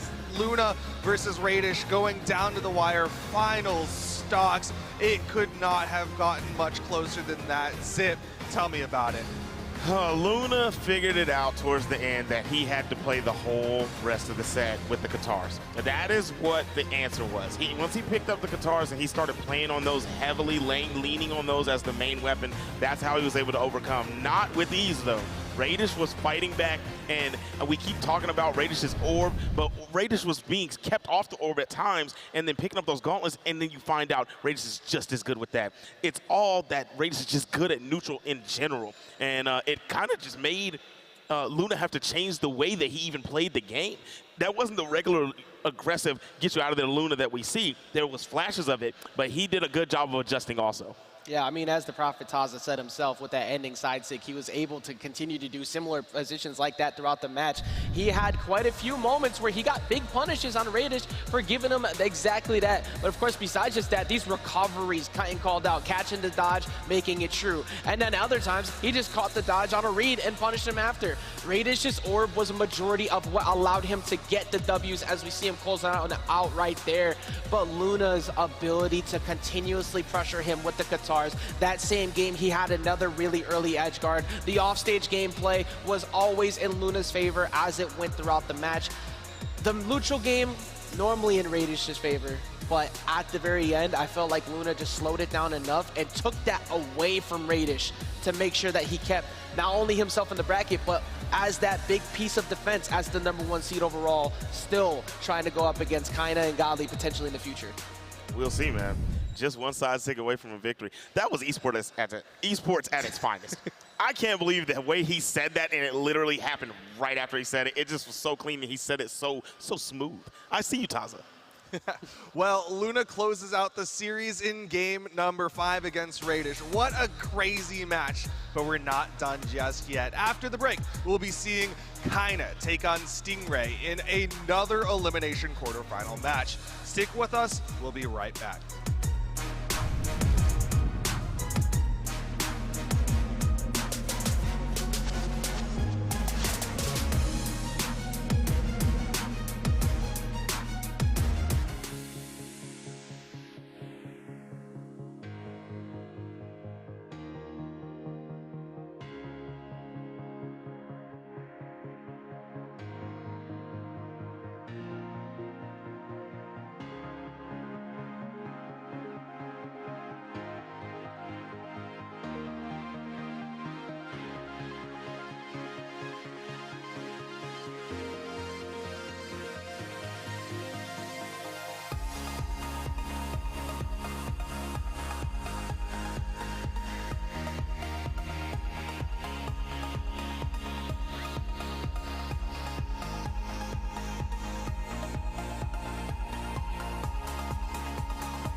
Welcome back to BCX 2022. It is finals day. We need to crown our champion of singles, and there's only so much more bracket left. I'm Flambeau. I'm joined with Taza. Taza, how do you feel? I'm feeling great, and we are on the verge of possibly having a situation where we have PR1 from North America, Europe, and South America all in top 4 at BCX, but the one player standing in Kaina's way is Stingray, who has been playing phenomenally on the Black Knight. We were just talking about how surprising the performance was, how dominant it was against megd, a player that he had never defeated in bracket, and now he's going to be going up against Kaina, who has been surprising everybody, even getting Godly to go out on Twitter and talk about how Brazil is just the hardest region to fight in the world. That's going to be Stingray's opponent as we see him there, getting ready for game number 1 of this best of 5. Yeah, and I know Stingray has had a pretty long weekend, all things considered. I don't believe he flew here. I think he drove with his family like over 8 hours. Over 8 hours. Over 8 hours to get to this tournament. That's why we tell y'all, BCX, it's more than just a tournament. There's so much on the line here, but on the other side, Kaina from South America. It's a lot longer of a drive. So explosive. But with that said, I wonder, can the Black Knight be taken down?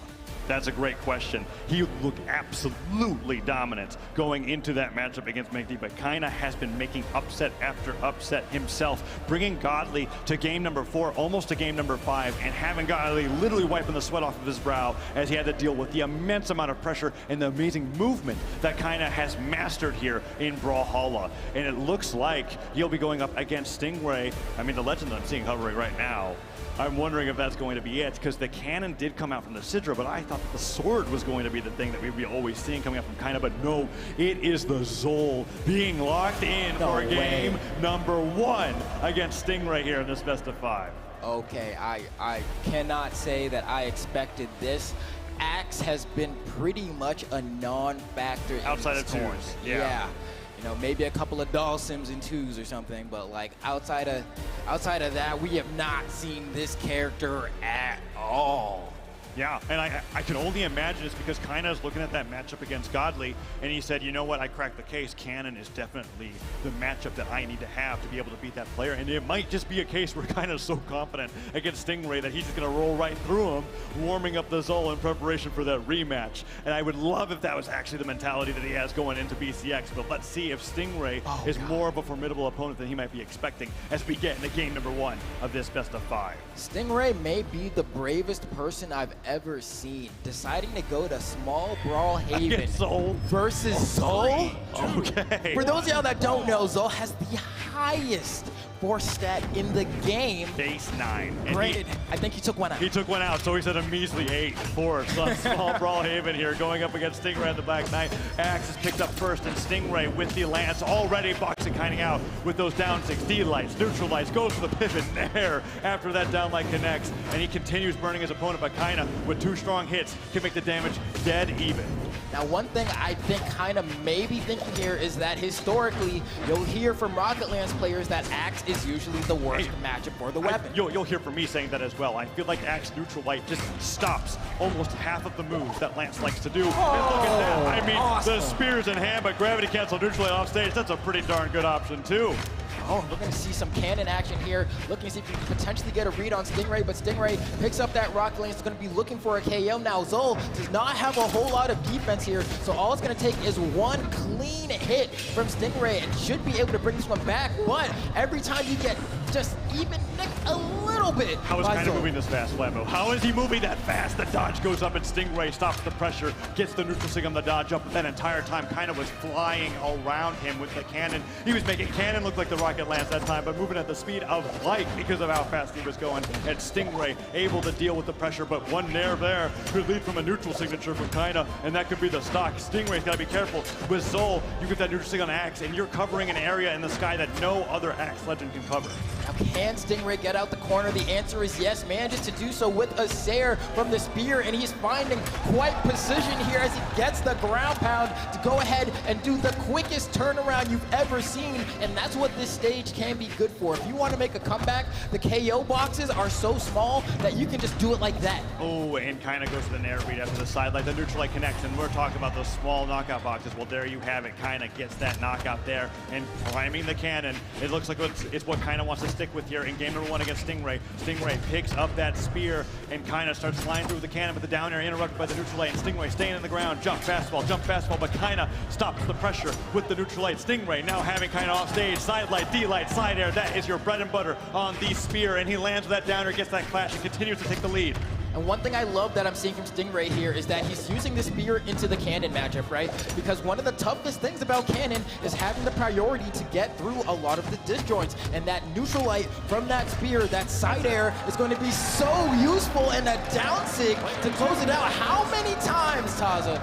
That's how Stingray wins his games. He's so good at it. He gets to that point where it's like, okay, that is the minimum amount of damage that you cannot survive from anymore. 2 less damage, that down stick would not knock out. But Stingray, he knows better, and he's so fantastic with catching people's landings, their dodge downs, anything on that last stock scenario that you might as well just guarantee that you're going to be losing games with Stingray with the down stick as the finisher. And we're going right back to Brawlhalla for game number 2 here in this matchup between South America's best and North America's PR number 2, Stingray on the Rocket Lands. Oh man, and I called Stingray brave at the start of game 1, but he's already proven that he can do it no problem, and looking to do it yet again. We'll see. This is the matchup that kind of wants here. Has the axe in hand versus the Rocket Lands, and it looked like it was working at the start of game 1, but the game escaped him so quickly.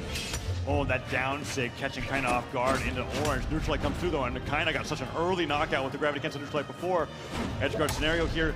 But beats coming through, but Stingray with the pickup on the spear. You were talking about it, Flambeau. He's been using the spear so well against the cannon and kind of does not seem to be able to deal with the pressure. That down tick, however, a rare misread from Stingray, but the fall down after the dodge does not get him. Side airs him into the stage. No dodge means kind of goes for an edge guard. No, down sig avoided. Side light, stuff recovery. Stingray, gravity cancel, wake up D-light into Nair. Manages to avoid losing that stock there. The first stock goes over to Stingray. No, kind of barely surviving. The gravity D-light, the dare on the stage. Flambeau, I thought stocks flew early on the stage.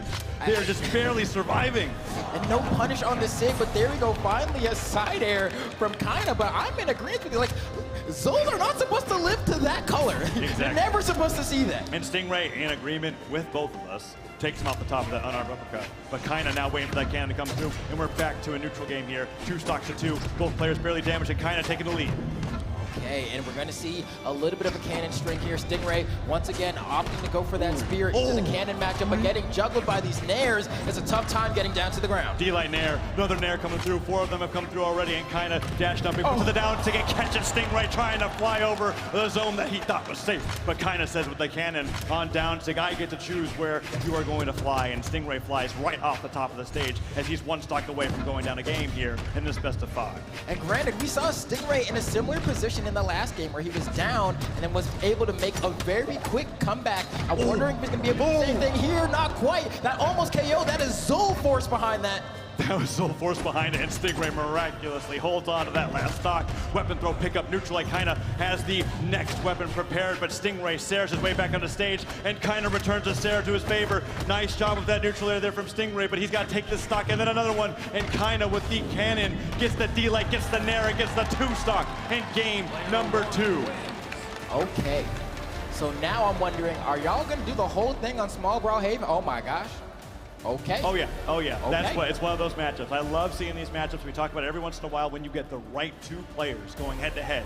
It is back to the same stage, same legends, every single game until a winner is decided. And they're going to continue adapting to each other's playstyle. We saw Stingray do a great job with the spear in game number 1, and then kind of with the cannon just buckled up and did a much better job getting that 2 stock in game number 2. Let's see how Stingray's spear plays out here as he opens up with a strong D-light side air, but kind of with the axe has already brought Stingray into orange with a side light side air. Oh, Stingray could have gotten that knockout off the top, but kind of manages to make it back down. Yeah, and it's one of those scenarios where Orion as a character doesn't really have a cheesy option to KO off the top there. You have to go for like exhausted spear recovery, whereas if you were Bryn or Hattori, you have that ability to go for a gravity cancel neutral signature and find your KO off the top. So here, Stingray was like, I'll go for neutral air and try to get cheeky. Ooh, nice job with the delay recovery. Kind of makes it back to the stage, dodges down. Stingray maybe looking for that landing with the down sig here, Flambeau. There it is, but kind of jumps over the top of it. And he can't manage to get that knockout. Stingray a little too obvious with his down six there and kind of punishing him for it off the right side of the stage as he's now up a stock.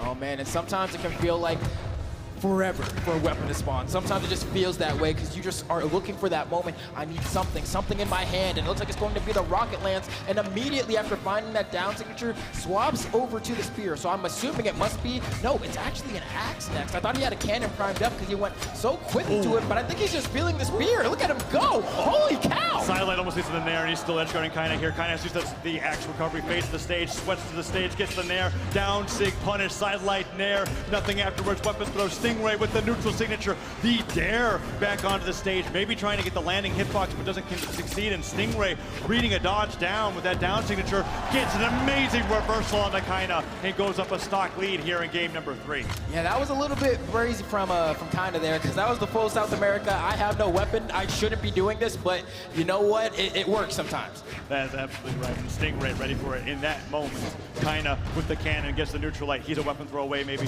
goes for the gravity cancel neutral light instead. Recovery hits, I think Stingray's still sweating, but he's got the land, so a great job to be able to get back to the stage. D-Light and air would be huge here from Kaina, but he's got to land that first hit, and if he whiffs it, Stingray has shown that he gets 4 to 5 good hits. Now first D-Light and an air is a great start. Stingray covering his head with a massive amount of weapon throw potential with the lance, but there, finally, Nair comes through, and Kaina, I mean, when you're on small Brawlhaven, this damage might as well be even. Yeah, I love the way Stingray pushes his advantage state once he catches somebody's dodge and they're popped up in the air. He'll throw that rocket lance up because he's like, it's going to hit you. You can't dodge it, and even if it doesn't, he's not fully committing, and it's so smart. Oh, dodges out the neutral sig, lands with the down air, gets the side up, but the sidelight doesn't come through, and he just barely avoids getting blasted by the lasers of the down sig. Kaina with the turnaround side air to recovery. Stingray, damage, has to dare for safety. The weapon throw stopping the ground pound, but still trying to make it back.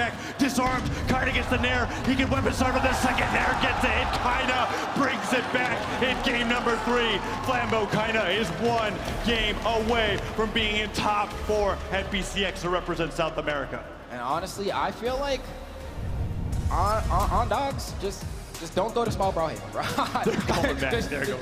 just don't go back there, because I feel like Cannon Nair has a moderate amount of KO power, but imagine we were on like Fortress of Lions or something like that. Literally any other stage except Enigma, I guess. You know, we're going back. We're going back for sure. So, yeah, he left it open, so. All right, here we go. Kaina's going right back to Brawlhaven, and Stingray with some adaptations could come out on top here and bring it to a game number 5, right? Because even after the beginning of that game, where it got to the point where the down 6 were getting a little obvious, and Kaina was able to punish him for it, Stingray really tightened up that signature game. I really feel like Kaina just clutched that last game. I think momentum's still in Stingray's favor, but we'll have to find out here as we're going to game number 4. I have to agree with you there. I mean, I got to respect the man who sticks to his guns, right? He's like, you know what? It's not a stage issue. It's a skill issue, and I know I can just play better in this next game, and well, this is your last chance to do so, because otherwise it's going to be your bracket life, and this cannon is doing what cannon does best, escorting its opponents towards the side of the stage. The weapon throw forces Kaina to recover to the right side of the stage, and the exhausted recovery, you were talking about how that's the only option that Orion has, but guess what?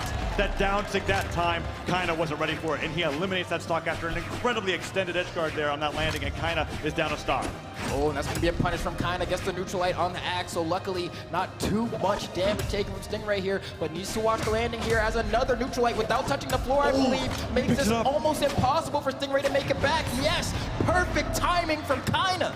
So Stingray on that edge guard too. Kaina did the most brilliant thing ever. That was the best move to spot dodge in place, because Stingray was relying on that Sair to hit to get the chase dodge. Because he went for the Sair, lost the momentum, didn't get the hit, fell down to lose that stock, and Kaina evens things up and starts to take the lead there with that D-Light down air connecting. Oh man, I think the tough part about this for Stingray is that Kaina's slowing down a little bit. We're used to kind of, you know, well, usually it's the sword. You know, we didn't even talk about that. Usually Kaina's on the sword. I mean, I really do feel like Kaina was like, okay, Cannon's how I'm going to beat Godly, and Godly's the only one that I need to prepare for here as he gets that recovery, and he's 1 stock away from a 3-1 victory over Stingray. All right, is this the end of the Black Knight, or will he be able to put the helmet back on, tuck in that armor, and bring this to another game, as that is almost enough to find the KO. A down sig in the near future, potentially, and there it is, but it's a bit too obvious. I think we all saw that one though. Oh, but the second one, Stingray says it doesn't matter if it's obvious. If I'm not going to get punished, I can throw 80 down sigs, and one of them's bound to connect, and kind of goes down to that down sig there on that last stock. And now here he is, neutral light, D-Light has the axe, gets punished by the sidelight, but dodges right through the nair that Stingray goes for afterwards. But Stingray still boxing kind of off the side of the stage, but an axe side air, that's a ton of damage.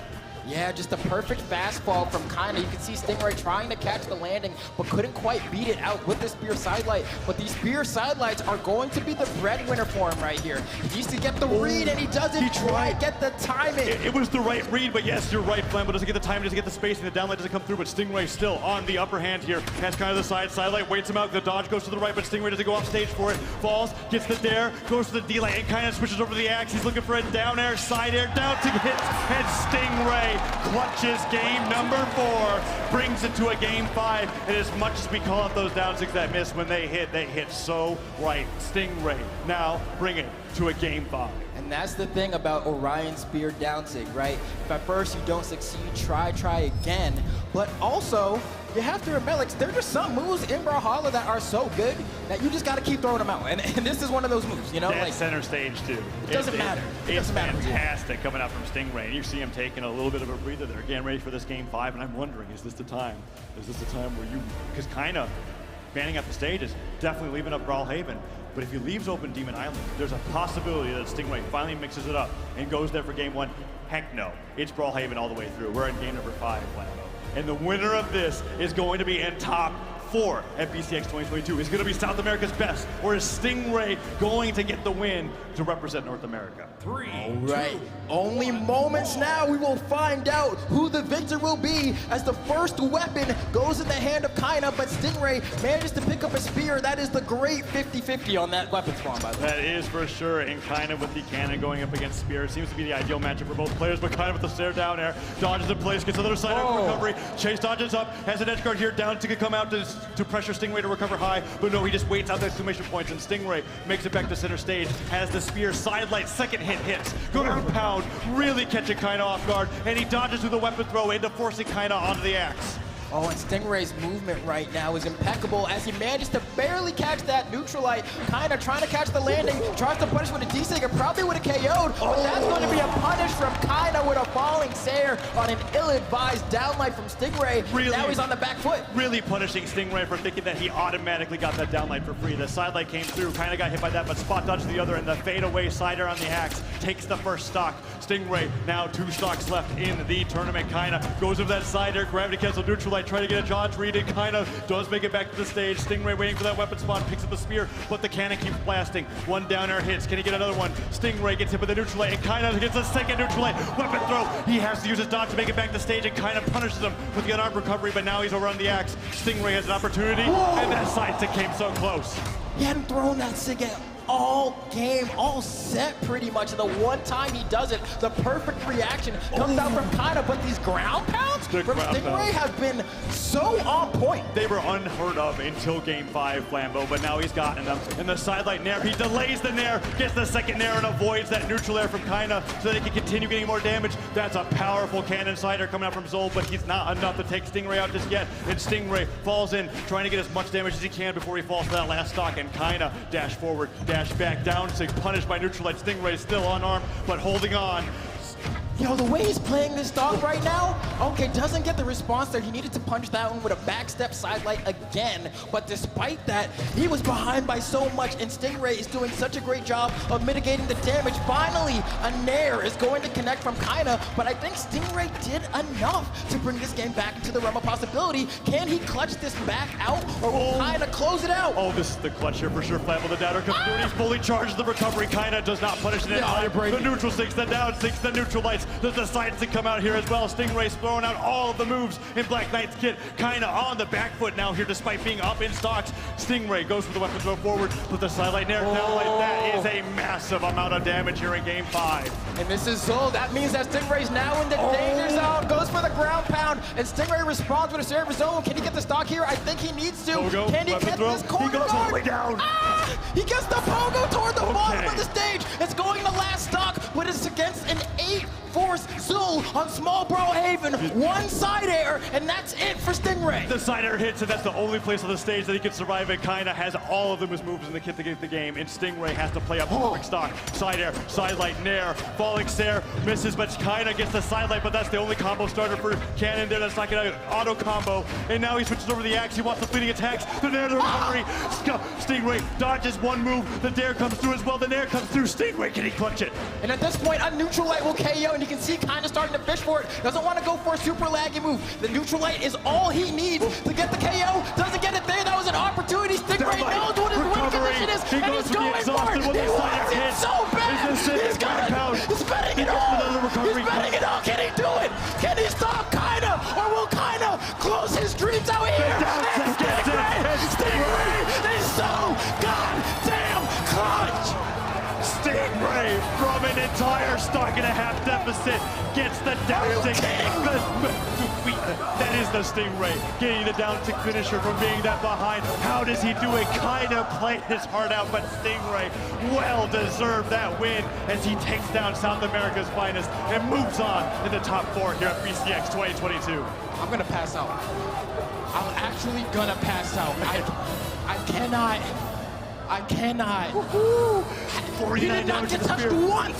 49 damage on the spear. Damage dealt equal to damage taken. We're getting this last stock here. Look at this. What better way, Flambeau, than to land, pick up, dodge the side air that would have won the game, and then right behind him on that down six says, that's your last down six. He gets him, and look at him. Stingray can't even believe it himself, but he does it. It was so well deserved coming here. He's had so many amazing game 5 wins, and having that win over Kinda is just so darn impressive. Simply built different. All right, well with that, let's head over to the analysts.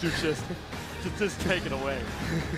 What a clutch from Stingray in the final moments of game number 5. 595 damage to 595. You couldn't have had it closer, but he denies us the dream of having all the top PRs in the top 4. Instead, it's going to be Luna and Stingray, number 1, number 2 for NA, plus Impala, number 10 for NA, and Godly, number 1 for EU. I'm trying to give you some breathing room, Ajax, so Zip, let us know what just happened. Stingray, the down sig doctor, he did open heart surgery with that because you know he's feeling it in his chest. Oh my God, I'm feeling it. You want to give him a breather. Stingray clutched that out like no other. I mean, we had earlier the Acno 2v2 clutch, and then we have that one right there. He was down so big, he literally couldn't be touched one time by that 8-power Zol. If he was hit by anything, he was done for. And his maneuvers, his movement were perfection. And he found that spot, landed that down sig, and he couldn't believe it himself. Popped up out of the seat. Beautifully done. It got to the point where I almost passed out. Like, I was on the edge of my seat. I literally couldn't breathe. And as they were going over the replays, I started doing this in the chair because I was so intense. They stayed on Brawlhaven the entire time, even with Kinda's pressure that he had with the cannon, everything he had going for him. The matchup spread was good for him, too, because he was switching into the axe to beat the lance. He was using the cannon to beat the spear. But if there is ever a piece of like relationship advice that could come out of this, find someone who cares about you as much as Spear DC cares about Stingray. Every time he needed it to work, it did. We talked about the internal timer that he might have on, this is the time I must throw it out. Well, every time he needed it and it missed, he got a game winner off of getting a whiff and got it closed out, and then we all knew it. It had to end on the Spear DC. And Stingray knocks out the last representative of South America here to move on and get into the elimination finals, semifinals. Orb Downsig is to Radish what Spear Downsig is to Stingray. But Zip, I know you want to say some more. I just wanted to ask you, is Sheepy or are you Spear down sig? Answer this wisely. What is the correct answer? Whatever the correct answer is. You know the what? correct answer is you both are, because he said find someone who cares about you like that, right? So I've always been told just whatever she says is true. So that's correct. Whatever she wants. That's correct. Whoever. Good save. What an insane set. That does give us our top four. We've got Impala and Godly on the upper side of the bracket. We've got Stingray and Luna in the elimination side of things. And Impala and Godly, of course, up next. I got to say it again. That was an insane match. That was just absolutely wild. Any final thoughts y'all have about that match? I literally could have asked for better to send us into our Final Four. Well done to Stingray on that comeback. Amazing. Stingray, I'm going to be rooting for you. That was too good. I can't do anything less. I have to root for you after that. Well, I know you had some things that you wanted to say, Ajax, about what... You good? I was trying to let you say a little bit more, but it's cool. Again, that match was absolutely wild. Stingray does clutch it. He gets the win against Kaina in game number 5 with such a close battle. But after the break, we'll be heading into the top 4 with our winner's final match, Impala versus Godly. Gear up, because it's going to be a wild ride.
Oh my God. What an insane match. Welcome everyone back to the singles competition here. We are now officially in top 4, and we will be crowning a champion today.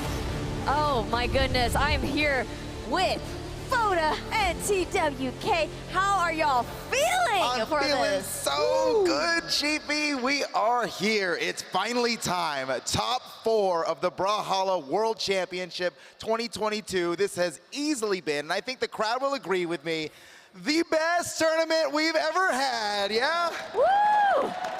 Yes. Let's go! Clearly, this is true. Oh, man. TWK, we got some insane matches coming up. We were just talking about it. Dude, give me some down low.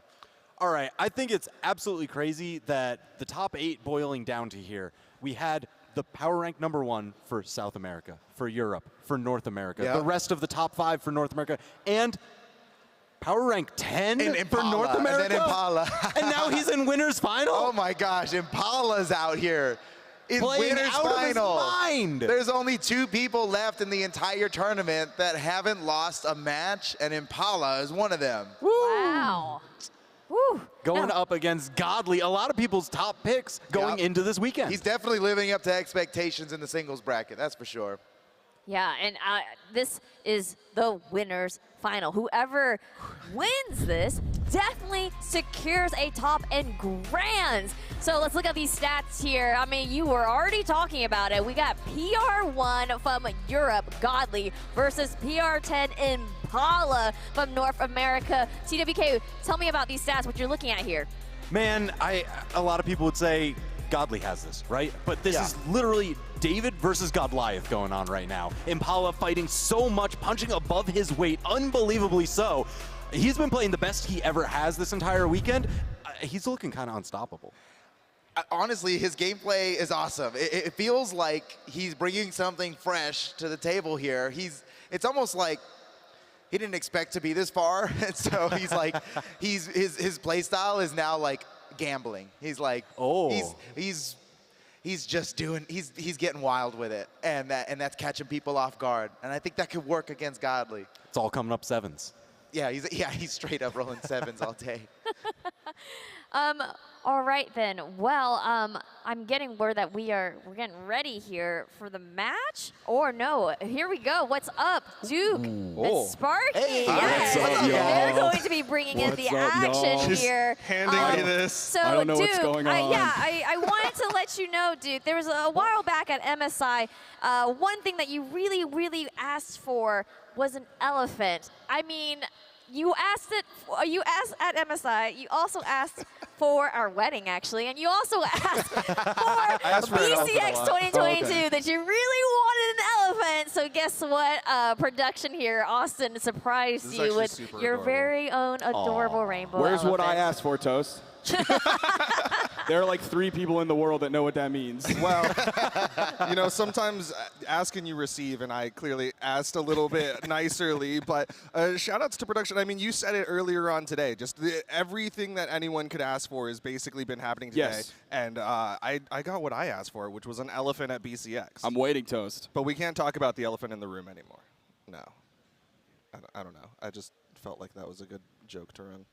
It was cute, I guess. Yeah. It's a cute elephant, Hold though, on, for real. Hold Like, on, baby. shout Turn outs. towards me. Come on. It's Oh. the top 4. You need to get this together. I'm sorry. I'm problematic. Come on. Well, we're in the top 4. Ladies and gentlemen, the pin has been adjusted. That means we are officially It's in real. the top 4. They said it on the analyst desk. Impala, what are you doing here? Oh, yeah, he's gaming.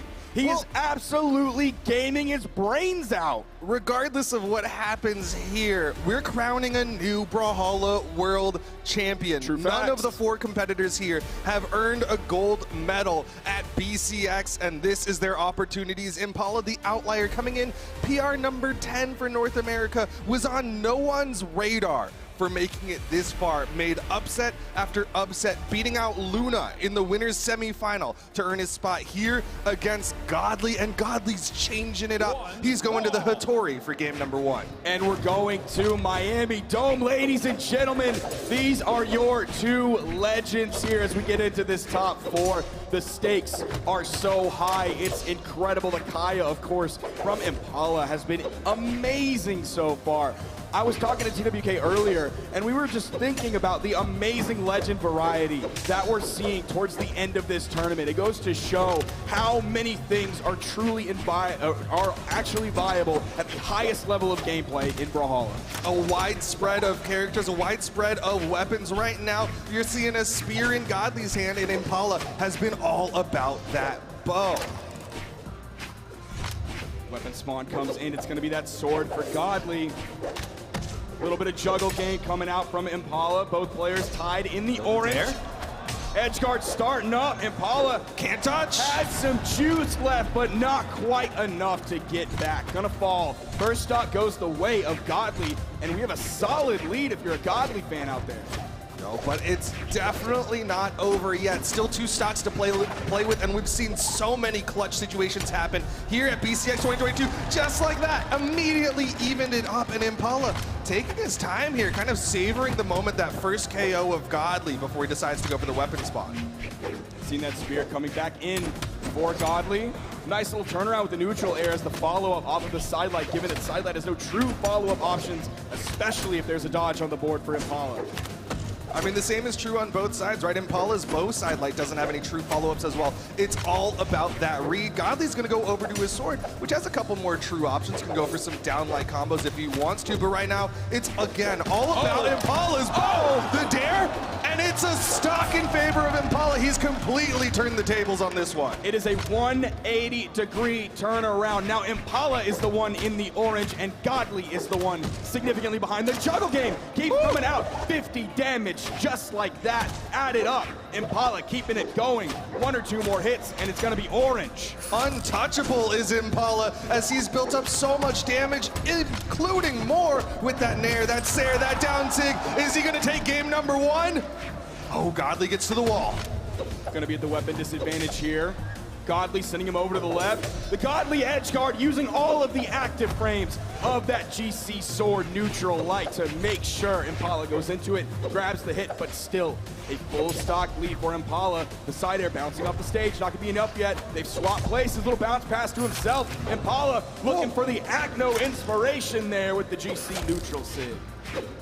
And Acno was the thing that defeated Godly with this Kaya pick in the Autumn Championship. Godly hoping to get a run back here, this time against Impala. Punish, he doesn't hit the punish! My goodness, a huge misplay from Godly. He still finds the stock, but wow, that was a huge misstep. Impala served that one up on a dish for him. But Godly, maybe it's the nerves, baby. The pressure is unlike any other. This is BCX 2022. Impala is 1 hit away from taking game number 1 off of Godly. Choosing the bow here. The neutral air is gonna do it. Impala almost a JB2 on that as well. Incredible work from Impala. And that's the face, man. That's the face of Impala that we saw previously in Impala versus Luna. It was that face 99% of the set. Then all of a sudden when he won, it's like it actually kicked in that, oh, I just accomplished something nobody thought was possible.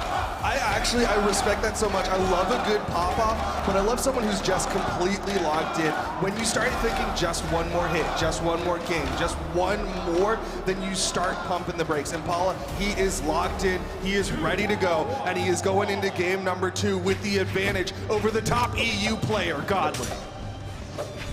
We're seeing the swap from Godly off the Hattori over onto the Asuri that we saw previously. Holding onto the sword and picking up a pair of Katars instead of that spear. Going big with the ground pound in. No major punishes coming out from either player, but the damage difference is favoring Godly here as he has Impala in the orange. There's a weapon spawn on the field. There goes the toss. In comes the Katars. Yeah, he swapped away, but Impala doesn't care. It's the recovery at the top of the map. Small Brawlhaven can only be so small. Godly's playing Asuri, but I feel like the way Impala is stealing these stocks, he's the cat burglar. Oh, I really thought you were going to say Impala is playing Godly. No. Oh, okay. Well, either way, Godly playing the Edgeguard right now. GCN Light again. This time Impala's ready for it. That quick adaptation between game 1 and game 2, but Godly's able to clean it up with the down air. Stock's relatively even. Impala gonna wait on that weapon spawn coming in. Hits the neutral air, easily grabbing the spear. Nice little 2-piece from Godly. Over spacing the spear range. It's another 2-piece. spacing looking good, his pacing looking better. Godly picking and choosing when he wants to go in, throws out the sidelight, a solid punish as he goes for another recovery at the top of the map. This time he'll get it, but it's not gonna KO. Dude, over to the bow. The delay that Impala put on that spear recovery to end up hitting Godly to make sure the dodge was out of iframes. That time he hits it, that time there's no punish, and that time he gets the stop. Dude, Impala is playing so incredibly well. How did he come in here as only PR number 10 when he is currently up 2 stocks to 1 over the top EU player? He's currently 1 game up over the top EU player. I'm gonna be honest, I underestimated Impala so much. I saw PR 10 and I was like, huh?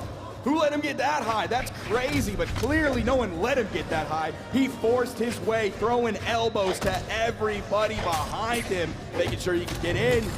Solid lead, actually a full stock at this point. We are on Brawlhaven, so those neutral airs on bow are gonna KO earlier. Those dares on the bow are gonna KO earlier. Edgeguard opportunity, Godly gets back up, but Impala, his spacing has been on point. The GC signs it! Impala 2 stocks Godly and is up 2-0. Everybody said Godly was going to win this tournament. I'm not just talking about EU huffing copium. I'm talking about the entire world saying that Godly is the guy to beat. Now, one thing that we have to remember is that Godly is coming off of a tough loss of 2v2. That can break virtually anybody's mental, especially someone who is unproven on land like Godly. He doesn't have that experience. Every failure that Godly has hits harder. Everything weighs on the mental harder than other players. Well, after that tough loss in 2v2s just a little while ago, he's trying to get that W here in the 1v1s. He's making the swap over to the Ken. Impala doesn't hit the jump for the Nair, and Godly's gonna full on capitalize, but he can't continue. I believe Impala still has the damage lead here, definitely after that neutral air. Man, his ability to turn around the D-Light, still pick it up after the whip sidelight, he's so crazy, dude. Oh! He just did it! He's stealing. Like, he's just literally stealing. That is illegal in many states. And Impala is getting away with it. Is there a state where it's not legal? Man, I don't know, but regardless here, justice, it seems, will not be served as Impala is staring at a 3-0 over Godly. I mean, he's looking so incredibly good. Godly's gonna need a massive play if he wants to bring this one back. Impala is not giving him any room to get back into this game. Godly trying to open up with the weapon toss, just gets a sidelight off of it. Godly has almost no major momentum in his favor. He's adding up the damage. He has Impala near or in KO. Okay. You see it right there, but still, the momentum does not feel in his favor. I mean, yeah, it just feels like he wrestled back to survivability, right? He gets a small sigh of relief, but it's not even enough to give him the lead here. Impala continuing it. He's got the nairs. This is a high ceiling map here on Miami Dome, so those nairs might not KO as quickly as it did on Small Brawlhaven, but still, Godly is playing from behind.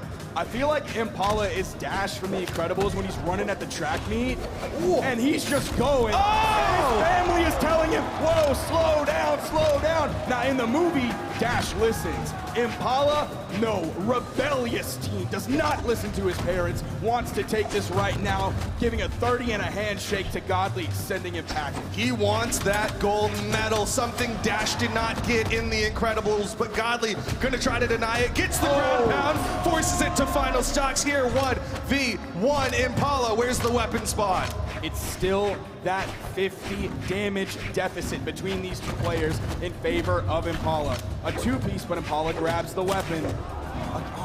He just picks up a follow-up so consistently, dude. He's getting so many extensions. He has barely ever just only gotten one hit. On the other side, Godly, he hits a dare, can't get much else. He gets a nair, can't get much else. He hits a recovery, still can't get much else. He's not getting the extensions that Impala is. He's starting to slow down a little bit. Lead still favoring Impala. Godly doing his best to fight this one back. Everything's still being tested. Oh, it's so close to being Impala, getting a 3-0 and sending Godly to the elimination side of the bracket. Another nair, a recovery, and Impala does it! The upset game continues on as he is going into grand finals. Impala, a guaranteed top 2 finish here at BCX 2022. He's like walking to school. He's like, this is a normal day. This is fine. This is chill. And now you want me to talk? What an insane run that Impala has had and continues to have. You're like picking up that recovery. Who else is going to be able to pick that up? Not Impala. But he does. Just a I cheeky swear little smile. that he's not going to be able to pick it up, but he finds it every time. He's pogging. Person after person discounted Impala. Nobody expected him to be here. Nobody expected him in top 8 of today, let alone here in the grand finals. Impala is proving everybody wrong. I want to know what the analysts have to say about it. Oh my goodness, what did I witness here? Impala with a clean 3-0 in winners final of our world championship. Foda, I need to hear your thoughts about this. Speechless. That was godly. That was godly. You just 3-0'd him? Oh my gosh. If you were wondering how fast does it take an Impala to accelerate from 0 to 30, you just swatched it. Oh my gosh. TWK. Well done. How are you feeling here? That was absurd. That was Okay. absolutely absurd. I mean, we were like flabbergasted here on the desk. We're just like, how is this happening? Every single read is paying off. I mean, he was just in flow state. Look, I think I called it on the gambling thing. Like every time it's a rock paper scissors moment, he seems to just get it right. He's playing rock paper scissors and he's throwing out like toy car and like he's doing whatever and it's working. He's like, dude, he's in the flow state. He is beyond regular gameplay. He's been chosen. Well, let's actually hear from this chosen one. We have Ajax on the floor with our winner. We want to hear more about Impala and what he's got going on here. All right. Well, what has been one of the biggest surprises of this entire tournament, all predictions leading up to this point, had one of the big 3, one of the big PR numbers. But you coming in here at PR number 10, taking out Stingray, taking out Luna, putting him in their limbs, and now the chosen one that everybody believed might be the best in the world, you just 3-0'd. How are you feeling right now? Normal.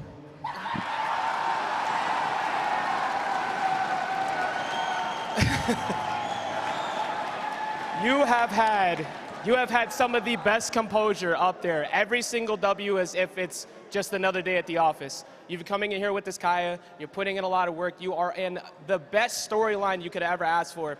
You are only 1 round away. Will you be holding that up at the end of the day? We'll see. All right, well, Impala with an incredibly big W against EU's best rep, what we assume to be one of the best in the entire world. Just got 3-0'd by Impala, who's now sitting on the winner's side of Grands. Go ahead and get prepped, get yourself ready for that. We're gonna move into elimination semi soon. We're gonna go ahead and send that right back over to the analysts. Thank you so much, Ajax, for that. And Impala, you are feeling good for sure, and you should with all that confidence. Look at everyone cheering for him. Oh my goodness. Foda, what did you make out from that interview where he literally said normal? I love it. That's how he's feeling. I love it, dude. I love that guy. That was maybe the best interview we've ever done at one of these events. Tap, tap. Normal. Just check that it was on, just to be sure, just so it could be as monotone and flat as possible. Well, we saw on the reaction cam and everything that he's chilling. He's chilling. He's not even listening to game audio. He's got his headphones on. He's meditating. What's he listening to? We got to find out the playlist. That's the next question for the next He's interview, on right? This is amazing. I love that guy. We're gonna see him in grand finals. Yes, and this is how you know he's the one. He's the chosen one. He is in such a calm, cool, collective state. I mean, after 3-0ing Godly, PR number 1 of Europe, incredible. Just incredible performance and well-deserved because he really did clutch it out on all those things. I want just some final thoughts about this before we keep moving on. I'm going to start with TWK. Final thoughts about this winner's final. I don't know how you stop him now. Oh. I don't know how you stop him. Everybody would have been like, well, surely, he's going to run into Godly and that'll happen. No. And now he just has to win one more set? All right. All right, that's all I got. He's got the crowd on his side. That's for I sure. mean, did you hear the chanting? Did you guys hear it at home? Impala, Impala. That was awesome, crowd. You guys got it. Oh yeah, dude. Whew. This is gonna be a good tournament. So now we're gonna go down to the lower side and just see the rest of these three, who's worthy now to go up and face him. Will it be Godly again? We got to find out with these first two just to see who's going to go on to Godly and see who's going to go on to fight Impala in grand finals. It's going to be so exciting. Okay, it will be so exciting to see what happens in Grands, but because this winner's final match was literally something else, I need someone to help me just wrap my brain around it. I know one guy who's really good at doing that. Remy, please tell me, how is Impala doing this? Impala not only shows us that gods can bleed, he shows us that it's actually really easy to do it, but that's because Impala's him. I'm a big fan of the man now. All of today, I've just been like, Impala's got this. I'm lying right now. I didn't think he'd win, but whatever. He's been going from 1 hit to 3 all the time. His follow-ups, his consistent play is what is keeping him key here. And his edge guards have also been really good all around. I want to look at this play right here, right quick. After this one interaction, he gets the sidelight. It's a beautiful downlight Sarah. That's normal, like he says. But this ground pound is absurd. The pressure he applies onto Godly here, trying to get back to the wall, follows up with the pristine downer, covers all options, all angles there. He's doing an amazing job today, and it continues on even in quick scenarios like this. Like I said, his momentum, his play is just one thing to another. After one recovery, it becomes 2 recoveries. Most people, they give up after that, but he turns into 3, getting the early K off and getting that momentum shift into the into Godly's second stock there. And this was the icing on the cake. A downlight Sair is one thing, then you move on, you keep that same energy, you hit the end light, another downlight Sair, and it never stops. He has so much to work with here. He has so much freedom, so much room, and he knows it. He goes for the beautiful, beautiful dash forward D-Sig, ends it all in one swift instance, and he's only in the yellow because you know what? He's him. And the casters, well, the casters in the analyst desk are going to show you what's up in the lower bracket. Thank you so much, Remy, for that breakdown. But Impala demolishes his opponent in the winner's final, securing his spot in the grand final. What a crazy turnout from this guy today, y'all. We're taking a break and shifting gears to the other side of the bracket, moving to elimination semifinal with Stingray and Luna going head-to-head. Don't go anywhere. Stick with us. We'll be right back.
We're back and ready, down to just 3 matches left until we crown our singles champion.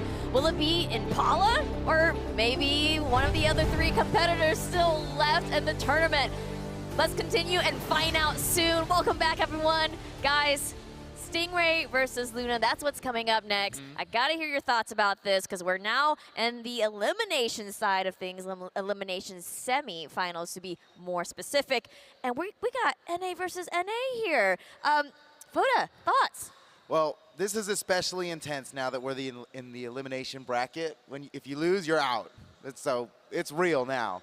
But Stingray, I've seen him clutch up so hard so many times since getting knocked down to the lower bracket, and I don't know how he's gonna lose now. Even the mighty Luna might not be able to handle the way that Stingray is clutching. If you saw on the side stream when he was fighting against Sandstorm and it went down game 5, last stock, deep in the red, he was so cool and composed, and he's managed to defeat the GOAT himself. I'm thinking Stingray. Ooh, okay. Yep. Okay, and what are you thinking here, TWK? It's hard to argue with that after watching these past few sets of Stingray, because he has such an incredible toolkit that he uses so phenomenally well. He conditions his opponents to, hey, I'm using a spear. You want to try and play towards my shoulder blades, get behind me, because it's got some dead zones, the neutral light. Oh, if I whiff the side light, you can get behind me and punish real quick. And bam, that's when he hits you with the down signature that hits both sides, and your stock's gone. Yeah, that down sig from Orion really be coming out and helping him for sure. No one uses it like he does. Yeah, exactly. And, you know, I didn't get to mention it, but Twitch chat actually had a 54% leaning towards Stingray versus basically down Luna. the middle. It's really down the middle here, and it seems like here at the desk, we're not quite sure who to pick. Duke, Sparky, bring us the action, and what are you thinking about this? NA's PR number 1 and number 2. They've fought before, and twice it has ended in favor of Luna. But Stingray here today is on something else. This is an interesting matchup between these 2 players. I was actually using the restroom right before we got into this top 4. I'm going to pull back the curtain and tell you what fellas get up to in the restroom, ladies and gentlemen. Stingray and Luna were in there, and they were talking about Stingray's previous set against Kaina. Luna was telling Stingray what he was doing wrong. They understood that this matchup was coming, and yet they were talking to each other in a collaborative environment. They were friends in that moment, not competitors. But then they stepped out of the bathroom and up onto the stage, and now it's competition. You know, sometimes it's all about those bros before woes, because Luna and Stingray now have to fight it out in this best of 5. Luna, of course, on the Caspian. Stingray, no surprise to see him on the Black Knight. Now, last time we saw Stingray on this map, it was in that matchup against Kaina, and Stingray, of course, as we know, came out victorious. Luna looking like he's gonna push things a lot harder than Kaina did. Kaina was really focused on the punish game. Luna is focused on oppression, domination, control, push. One thing, the down sig already. And that almost took him out too, man. If he had hit a little earlier, might have KO'd the side sig. Not gonna do it for Luna, but the down light ground pound will give Luna that stock advantage, but the damage is relatively even. He's gotta be careful here. He's been focusing mostly on guitars. What a juggle that we just saw. We don't normally have players extending their juggles that long, and the stock is not going to extend any longer after Stingray takes it out with a side air from the spear. I mean, Stingray's spear play has been on point. Of course, we always love highlighting that down signature, which has been so effective for finishing off stocks, but he's just been doing amazing with the spear overall as he gets nair juggles all over Luna. If we're talking about the aerial game, Stingray has the spear nair. Luna also has guitar nair. But they're really similar moves, but the range and the coverage is going to favor the spear. So if Luna and Stingray are on top of one another, the startup might favor Luna, but the aerial combat almost taking off the top.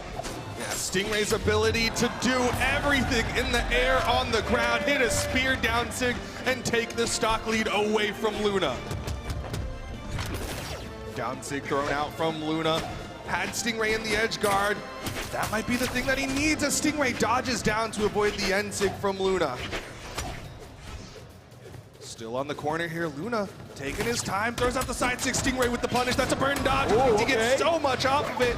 Couldn't hit that nair though. Continues with the recovery.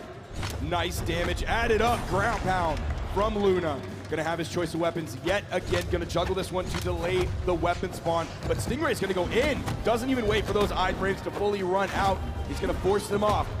The unarmed gameplay coming out from Stingray, even jumping up, hitting that nair before picking up the lance. The GCD sig like 2 jump heights up. That is a Stingray classic. Yeah, and he's really good at that. Side sig doesn't get the read though. Stingray tries to punish.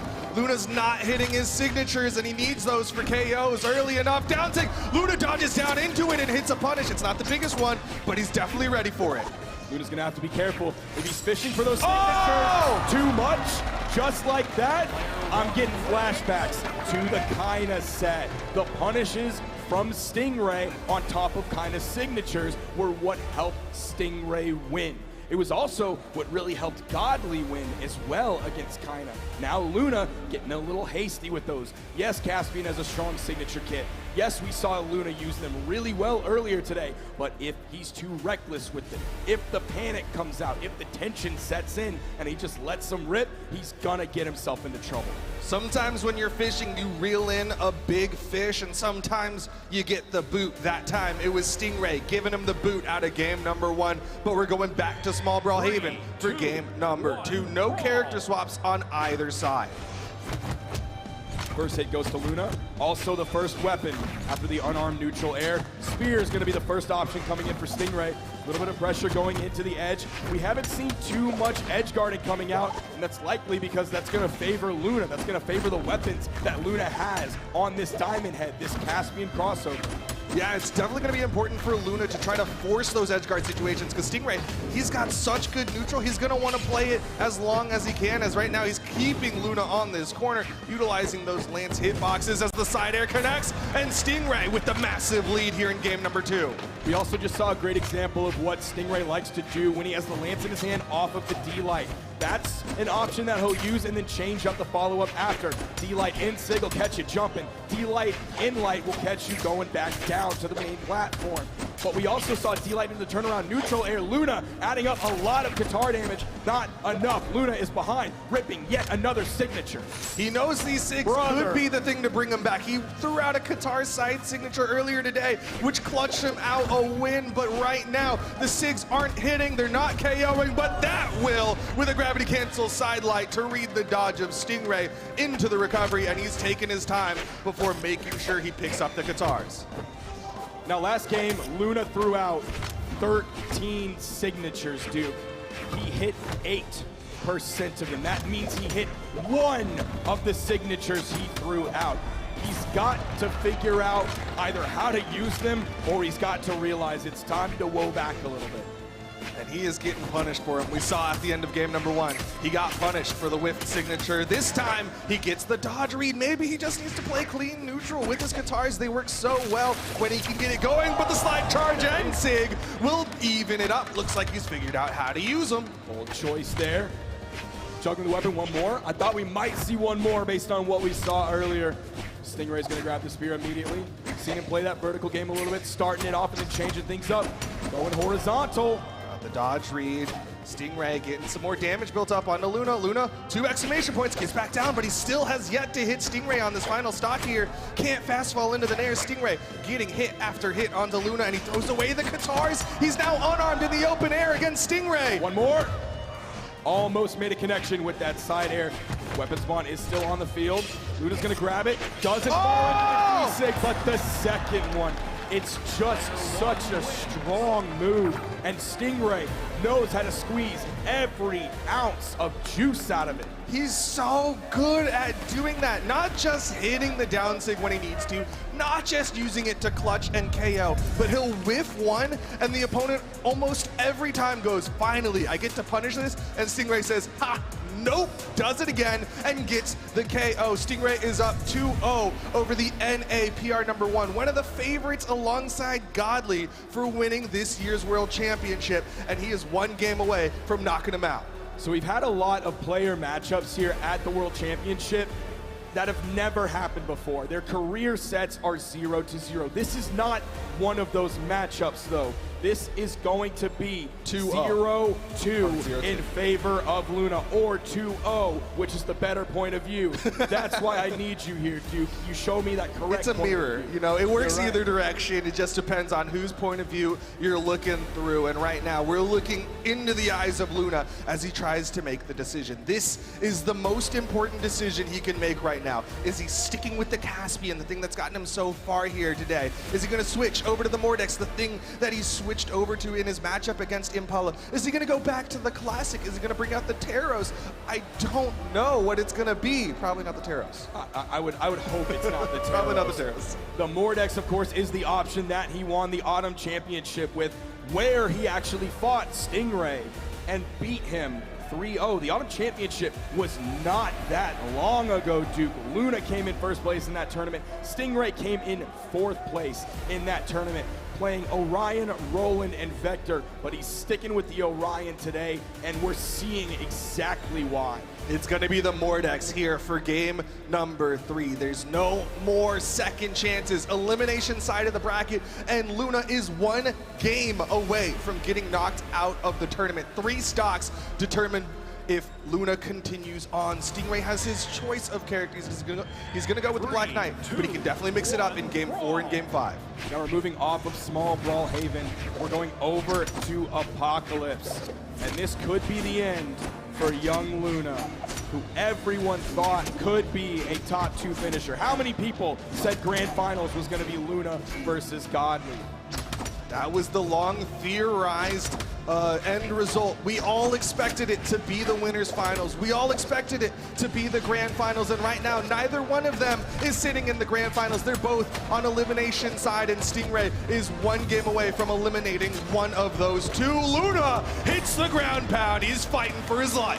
He picked that one up really high too, in the air. I wouldn't have expected it coming. I don't think Stingray did either. Luna, now we're seeing that Mordex really coming out. Now we're seeing why he's such a strong side player. Now we're seeing why he won Autumn Championship. Didn't get the dodge read, but he's definitely getting the damage. Hits the dare here. Stingray in the offstage again. He just got on this second stock, and Luna's already putting him into the orange, but a nice end-sig to punish the whiff end-sig of Luna, and Stingray keeps the stock count even. Getting a lot of mileage off of that Lance neutral signature, now swapping back over to the spear. Luna has a hefty lead under his belt, almost a full stock. That signature's gonna end short on the corner, doesn't find a connection, actually drops the D-Light recovery. Tournament nerves starting to kick in again, a stage that none of these players have played on before. Luna might have won the midseason invitational, but he did not have a crowd of this caliber behind him while he was playing. Nice down air coming out from Luna, sending Stingray over to the right side. Now stuck on the wall, using the active input for the strong D-Light with the greater force, sending Stingray onto his final stock here. Luna needs a victory in this game to gain some momentum, to bring the tug of war back in his favor, or at least a little bit, as he's down 0-2.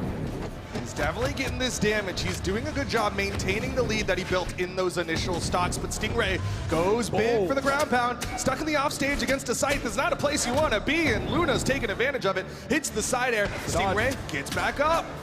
Almost picked up the second dare. There was a little bit too much force on the first one.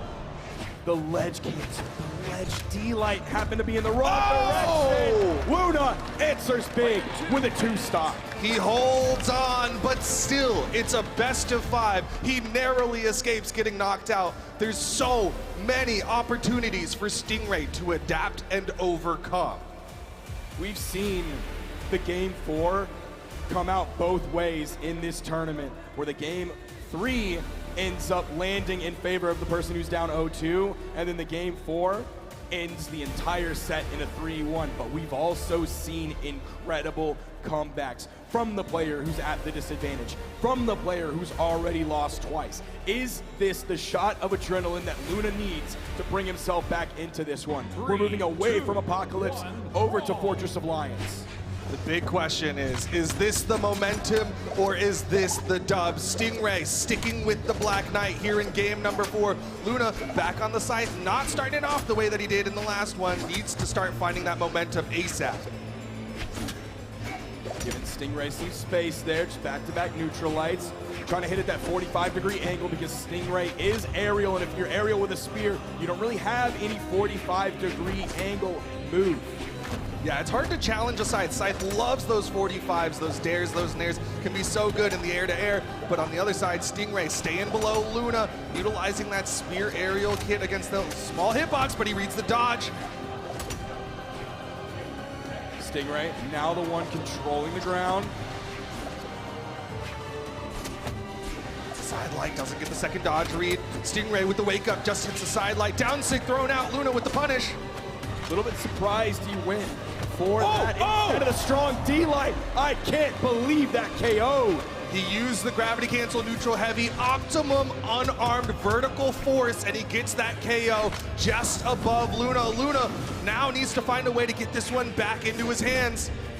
We've not seen a lot of lance nairs coming out until just now. The neutral light from the middle of the stage. Luna hoping he picked that up on the left side, but no, it's from the middle of the stage. Doesn't lead to the KO. Another lance neutral air coming out. Luna avoiding these moves.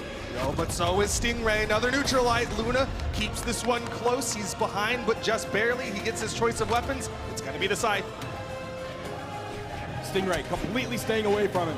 Luna having to be the one to move towards Stingray. Stingray doesn't want to fight the weapon disadvantage, but now that he has the spear, he's going to whip that D-light. Immediate punish from Luna, an easy neutral light. He's just looking for those punishes. Hits the side light, doesn't get the dodge read. Stingray doing a good job mixing it up, making sure he doesn't fall for the same option of Luna every time. There's a weapon spawn on the field. I don't see either player really going for it. Stingray's incredible work so far has been on the spear. Luna, of course, has been on the Scythe. Yeah, that's the big thing he swapped to this Mordex for. He wants the Scythe, he wants the weapon toss, and it is going to connect onto Stingray. One stock left between Luna and game number 5. Stingray, no weapon spawns. Luna is playing the denial game. Now we're seeing both of them stick with one main weapon, and they're actually doing about similar damage on each weapon. 52% of Stingray's damage is coming from the spear, 54% of Luna's damage is coming from the Scythe. Two weapon mains, they're able to play it all so effectively as Stingray back to the spear, throws it away. We've seen him clutch situations like this before. He doesn't hit the ground pound. He hits the down sig. Final stocks here. Will he clutch it out the way he did against Kaina just moments ago? Throwing the weapon away, picking up the lance. Has Luna really high in the air, but of course he's fresh. He just spawned back in. Not really the option to KO off the top. Just a nice neutral air into the recovery. Stingray's gonna have to play something fierce here if he wants to avoid a game 5. Avoiding any hits from Luna, but Luna finds the side light recovery. We're going to game 5. Clutch coming out. You even saw the taunt from Luna. He's beginning to look much more confident in his own abilities here. He's now proven to himself and everyone else that he's in this for the long haul. We're heading into game 5. This is where that endurance starts to come into play. They're both on the elimination side of things. They both have to be ready for the long road ahead of them. After this match, it doesn't get any easier. In fact, it gets much harder as the next person they're going to be running into is the EU's #1, the Prodigy, the person that people thought was going to win the World Championship, Godly, but they can't think about the future just yet because they gotta win here and now in this final game number 5.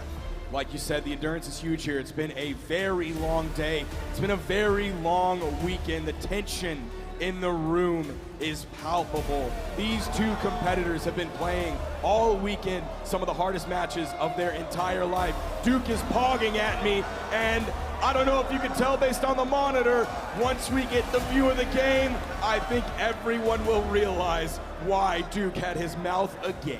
What a swap from Stingray, the Lance main, the person who started off as the Orion King is now onto the Queen Nai for game number 5. Hoping the spear, hoping the defense are going to be the things to get him through this. He's not going to have the same spear downsig that he has with the Orion, something that was so incredibly effective, but he might have the survivability he needs to go up against Luna's Mordex. Downlight goes for the N-Sig. Luna knows that one's not true. He's able to get away from that one.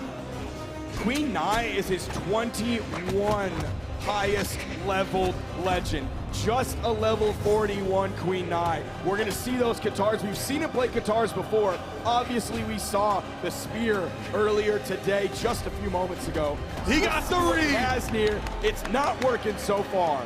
Sidelight into the dodge in read from Luna. Gravity cancel, sidelight recovery. Luna takes the first stock. Stingray landing neutral air. He's got the spear in hand. This has been his comfort weapon for so many matches today. It would be a very interesting outcome if Luna seems to easily secure this game 5, but it doesn't look like it's going to be easy whatsoever. Not a walk in the park. This is a hike through the mountains. You have got to have the endurance, the stamina, and the strength to get through this one. Stingray back on the spear, sticking with it. It got him the stock evener. Gets the sidelight, doesn't get the read. Just jumping around, doesn't want to commit. He's going to be feeling that speed penalty that he has by playing Queen Nai. He's not going to be able to move in and out nearly as quickly as virtually any other legend in the entire game. He's going to get punished for the whiff down sig. Side sig from Luna gets punished by Stingray with the side air. Both of them getting into the red here. Not quite enough.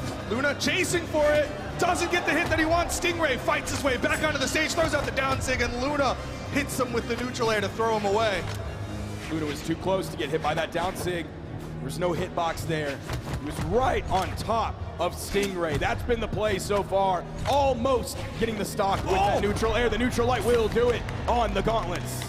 Great punish, great dash cancel into the, dash jump neutral air off of the ledge from Luna to get himself into that position, and then a fantastic punish on the whiffed gravity cancel. Stingray doesn't hit it! The true combo, the pressure is mounting onto Stingray. And it's even worse because he did hit the D-Light recovery after, and it didn't KO. If he hit the GC neutral heavy, that might have KO'd. That's one of the reasons right there that we don't see many people playing Queen Nai. Throughout that signature, even unarmed, Luna was able to get in time, immediately punish it. She's got high strength, she's got high defense, but she's also got high punishability, and Luna's taking advantage of it, trying to play the unarmed because he's got a weapon primed. He doesn't want to swap to it yet. Stingray on his final moments here, both of them last stock. Who's it going to be to go up against Godly in the elimination finals? Everybody always says that Stingray is not like other players. Very few players would bet everything here on the Queen Nai and Luna. Oh, the whiff. Stingray getting some hits here. Stingray bet a lot on this Queen Nai. So far, it might be paying all right, but the neutral light will launch that defense from Queen Nai, keeping him alive. Here comes the scythe. Guitars side. Luna easily gets away from it. Punishes weapon toss. The dodge is burned. Recovery comes out. Luna doesn't press it too hard. He knows how close he is. He just has to play some neutral. There it is.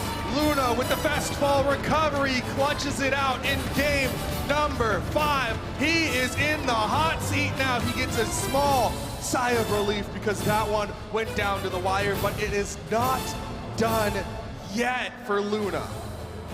You see him in the pajama pants. Trying to be comfy. He wears those a lot, but he's in the hot seat right now. He is not cozy. He is not all jammied up under a blankie with a mug of hot cocoa. The pressure is mounting. He knows how close he was to losing that. He knows how difficult that was.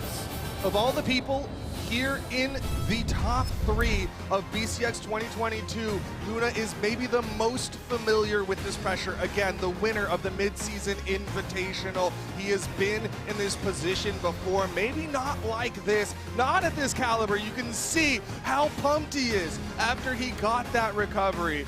But man, he is not done yet. But we got to throw it over to the analysts to see what they have to say about Luna versus Stingray. What a great, fantastic match with Luna coming up on top. Oh my goodness, I'm sure he can feel the pressure now as he keeps moving forward. Foda, I want to hear your thoughts about the outcome of this match. Oh my goodness, Sheepy. I was so excited for the Queen Nai pick. Yeah. Coming from Stingray, it was going to be so awesome. And it was awesome. But Luna just a reverse sweep, right? He was down 2-0 and brought it back, winning 3-2 over Stingray. And wow, he did so much to bring it back. Luna is insane. We know he's got it on land. He's the mid-season invitational champion. Yep. Yeah? Well, and it was that swap over to the Tai Lung that did it for him, you know? He seemed a little not quite as comfortable on the guitars, and once he got that scythe in his hands, oh man, it was rerun city, baby. I mean, let's talk a little bit more about that switch, about how that switch literally changed the game, I think, for Luna. TWK, you were just talking about that scythe and Tai Lung, epic crossover for Mordex. Yeah, I mean, it is what actually dismantled the entire game plan. He was able to get crazy aerial strings. The dodge reads had such gigantic payoffs. Even from a mid-range weapon toss at low HP, he managed to get the Nair Sair on Scythe. And that really just catapulted him through. And let's look at the highlights here, because he did start off with the Caspian. I mean, excuse me, Diamond Head, an epic crossover for Caspian. Yeah. I thought that, the switch to Mordex was amazing because he was making huge offstage plays once he got on the scythe. He'd land the down air over the corner and he'd follow up on it perfectly. It did so much to Stingray that he wasn't able to do with the Diamond Head. And honestly, I think it's not even just like the weapon swap. He was even looking more comfortable on his gauntlets just because they were on Tai Lung. And we can't forget about Stingray, too. I think Stingray really performed well on the Orion. It's just, man, what a match. What a match. It's too bad that when he needed to clutch it up at the end, he did not have that Orion down sig because of the Queen Eye pick. Well, I definitely want to know more about this match, more in depth. Remy, tell us about it. Break it down. I've got you, Sheepy. After all settles, after the dust is gone, there is one thing that will always be there, and that is Mordex. Mordex makes its return in Luna's hands for this set right here, and it played such a key part. It was these dodge reads. Luna's a player that likes to play off those one interaction moments and then take that one interaction and turn it into a lot of momentum. He pushes forward with this dodge read, and he continued that on to Stingray the entire time. Situations like that turns into 4 hits already onto Stingray's head, and it just continues on and on and on. I want to look at some of these interactions and how they start. Look at this weapon throw setup. He charges the weapon throw, keeps the scythe in hand. Stingray does dodge the weapon throw, and it ends up with him getting the classic scythe ladder of Nair Sair, as TWK mentioned. It's excellent work. Stingray ends up falling here to Luna's scythe, and it's no surprise why. When you have this kind of pressure, when you have the ability to just take one dodge and turn it into so many hits, you're always going to find yourself ahead. And Luna does it so well too, because he's also so patient. He knows exactly where he wants to be and what to punish. Look at this dodge just coming back to the map, hits one, and then he lines himself up, follows Stingray's movement, gets the Sair, and he looks amazing doing it. That's just more damage added on. The down air is there too, and it doesn't stop there. As Stingray gets back to the map, the recovery's added on even more to give himself over a full stock lead. Luna, when he's on this Mordex, it feels like he's unstoppable. He is really reminiscent of a once upon a time Mordex player who did take a BCX, and I want to see if Luna on his Mordex can take one right here. And the analyst desk wants to let you know about what's coming up next. Thank you so much, Remy, for that breakdown. Let's take a look here at the top 8 of our singles competition that's been going on.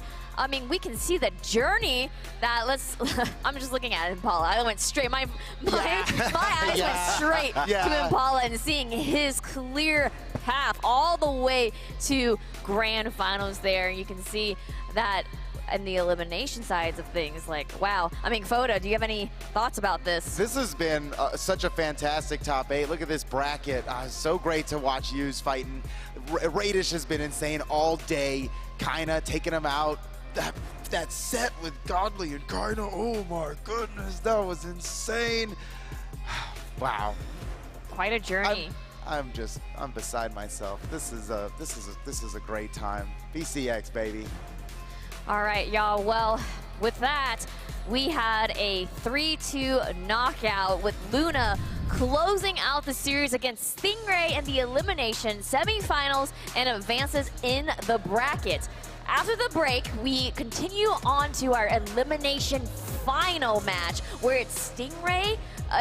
To see if Stingray will continue his run and go up against one more opponent Godly on his way to grand finals. Can he do it? I mean, it's gonna be a big one. So we'll find out right after this. Don't go anywhere.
Welcome back, everyone, from that break.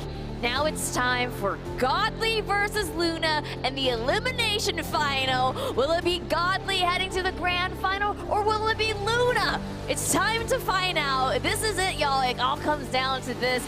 Guys, I gotta hear what you think about this. This is gonna be insane. We got Godly, I think is literally the last representative of the European region here. But also, this is crazy. It's pretty much PR1 versus PR1, right? Oh, that's actually what's happening. Yeah. Yes, that's actually what's happening too. Foda, thoughts about this matchup? Okay, well, Luna has proven time and time again that he can get it done when it needs to get done most, not only at the mid-season championship, but just now and all throughout the day. But he's going up against Godly.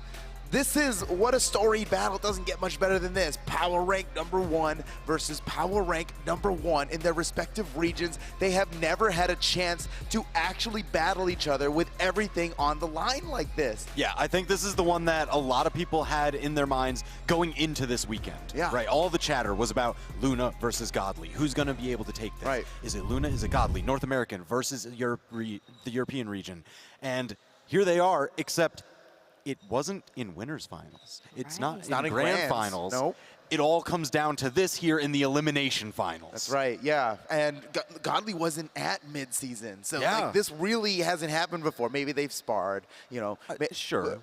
But this is the first real test. This hasn't happened before. It's a 0-0 matchup in tournament. It's gonna be insane. And I want to make a note here of Twitch chat, because I feel like we're kind of split. I know right now it's 55% leaning towards Luna, but come on, look at these stats. That's a margin of error. That's within a margin of error. Yeah, that's a right rounding error. This is down the middle, man. This is gonna be incredible. Ooh. And honestly, I want to hear y'all's prediction as well, because we've heard from Twitch chat here. Foda, who do you think is going to come out on top in this elimination final? Ooh, I really think Luna. I really think Luna, after what he did to Stingray just now, how he could clutch it up in a reverse sweep against someone with that immense power. But Godly, I'm really undecided here, man. This is Godly. He's got the European crowd in here buffing him up with their support. He's been doing so well. I can see you're really torn about this. Yeah, you're so torn about this. Tell me what to think, TWK. Okay. I'm gonna break this down, I guess, in saying I have no clue. TWK! All right. If I had to try, okay? Flip a coin. Here's what I think. If Luna stays on Caspian after one loss, I don't know. Okay. But if he opens with Caspian, the Diamond Head, and then swaps to Tai Lung like immediately, should it need be, you think he's going to open up Tai Lung and just ride that out? I would be surprised if he didn't just start with Mordex at this point. I mean, that is the other option where I'm like, all right, that's where I would favor Luna on just a little bit. Other options, I don't know. Yeah.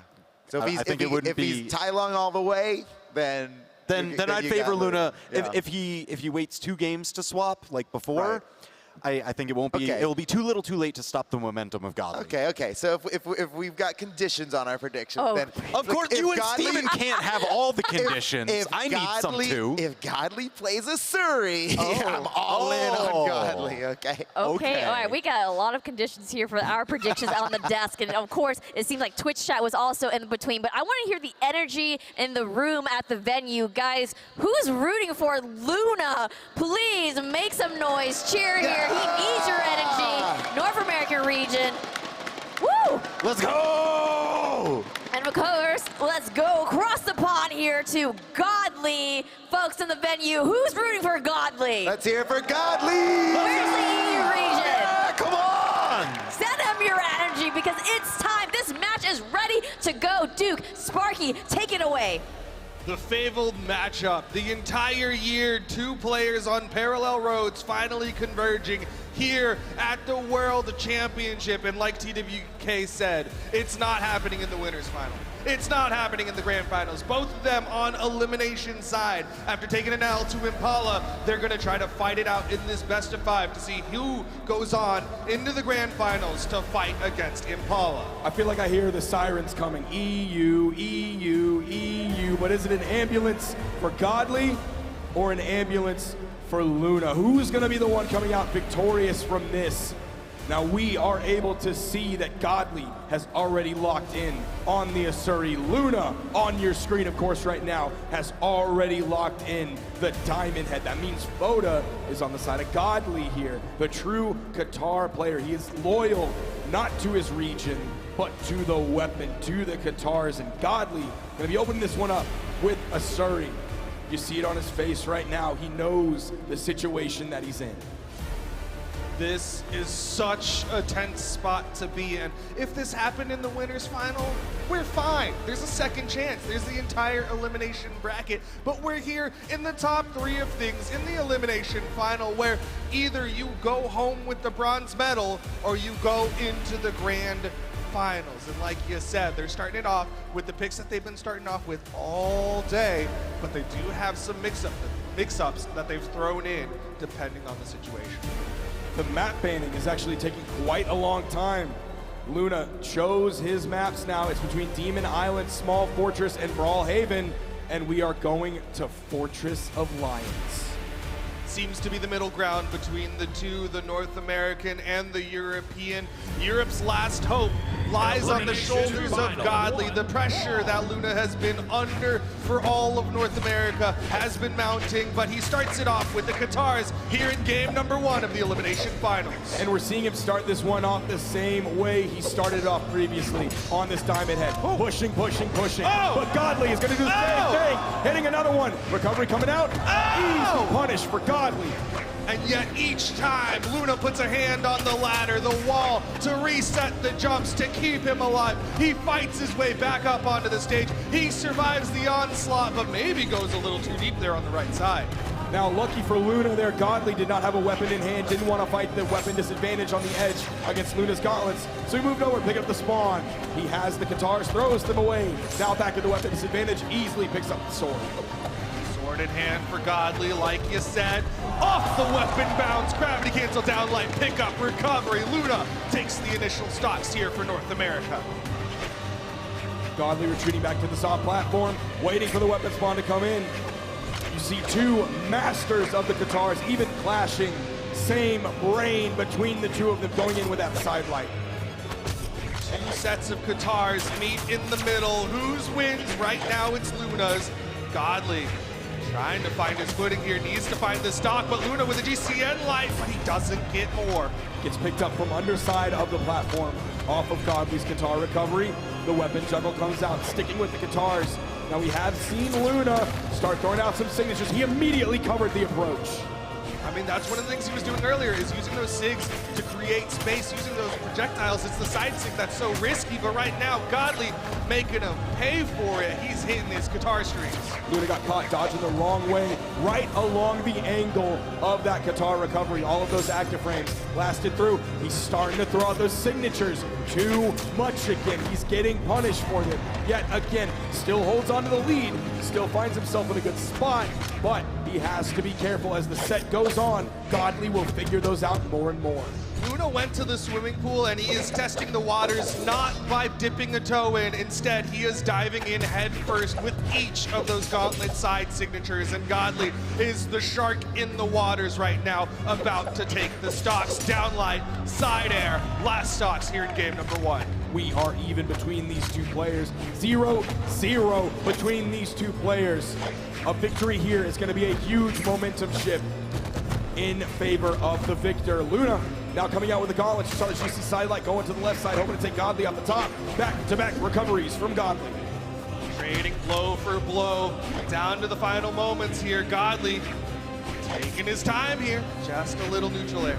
Luna tries to respond. Godly finds another hit here. Those paid for cuts are adding up.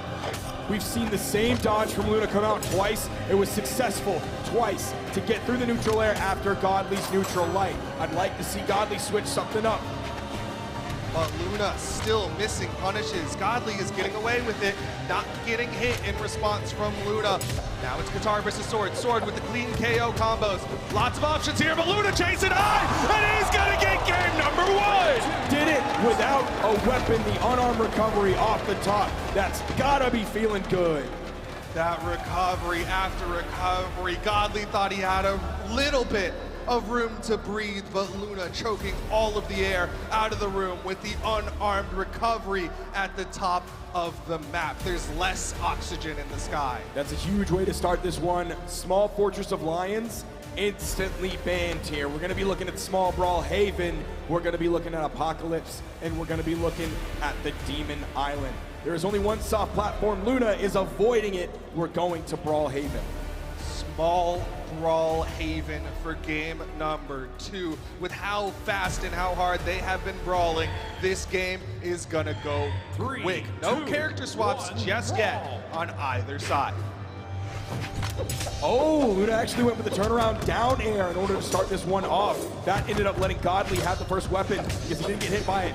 Okay, Godly with the pressure off the top this time. trying to do to Luna what Luna just did to him at the end of last game. Trying to get that quick KO at the top of the map, but Luna starting to swing back with the gauntlets in hand. Godly still sticking with the sword. He's already adding up this damage, and that's an easy punish, but he goes for the big plays with the gravity cancel Ensig. He could have gone for a downlight recovery. That was a jumpable option that Godly went for after Luna burned his dodge using the gravity cancel.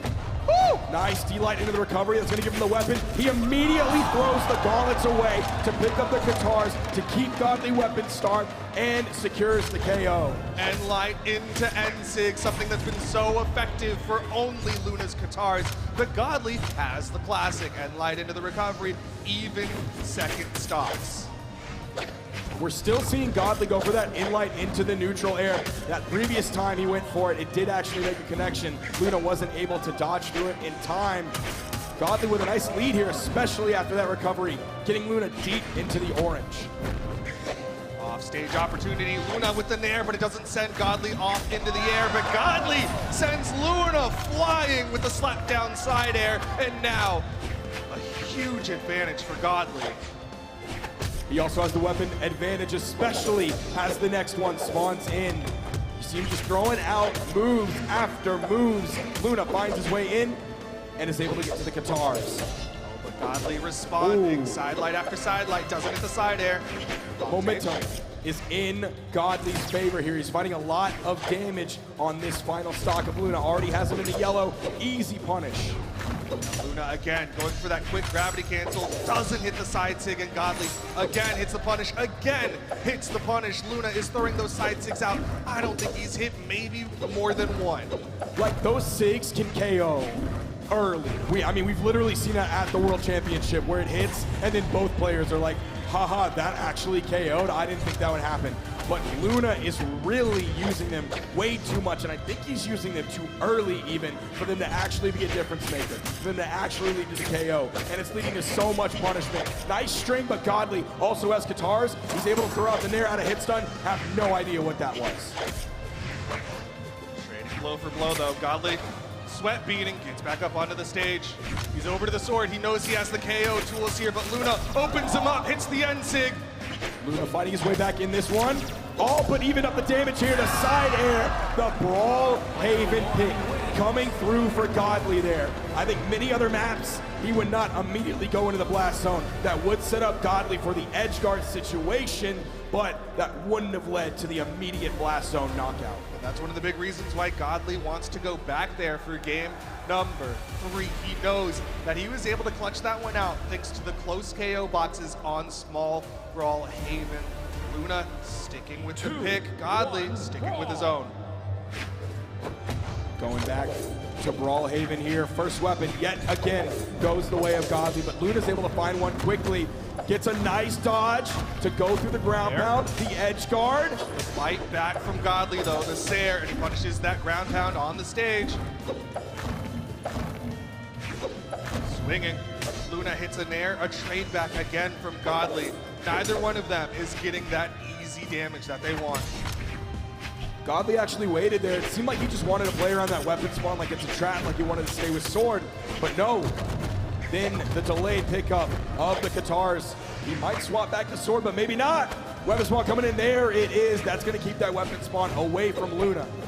And Godly has those KO tools. He can go for the side air, he can go for the unarmed gravity cancel side light, and he can go for nothing more as Luna hits the nair to keep his stock alive. Luna happened to win the race to get the first hitboxes out. We even heard the audio play from the Katar neutral air, but it didn't come out quickly enough compared to Luna's unarmed. That just saved his life.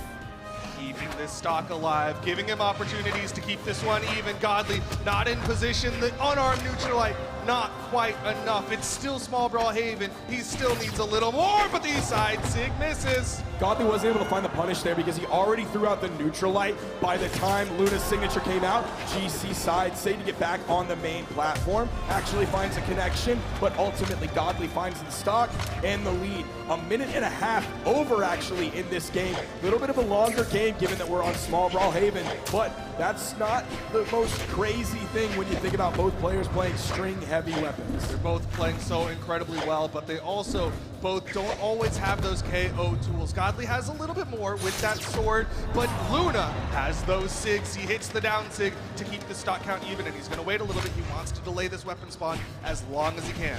Now that SIG he just threw out there was an incredibly safe option. Godly was all the way over on the wall. Even if he could actually get close enough to Luna, because Godly was without a weapon, he didn't have the range. Godly turning this around immediately. Oh my goodness, what an early KO. 2 stocks to 1. Godly is doing it against Luna. He could go up big. Game 3 is such an important game as Luna doesn't hit the follow-up, that ground pound that he wanted to punish a dodge of Godly. Side stick charged up. It's going to be a recovery to punish. That was an easy punish for Godly, of course. Luna charging that one up gave Godly so much time to figure out exactly what he wanted to do. Godly has Luna in the white. Luna has Godly in the orange. There's a weapon spawn on the field. Godly has been a lot more cognizant of all of those weapon spawns. It seems like even though the damage might be on the guitars more than the sword. Oh my gosh, dude.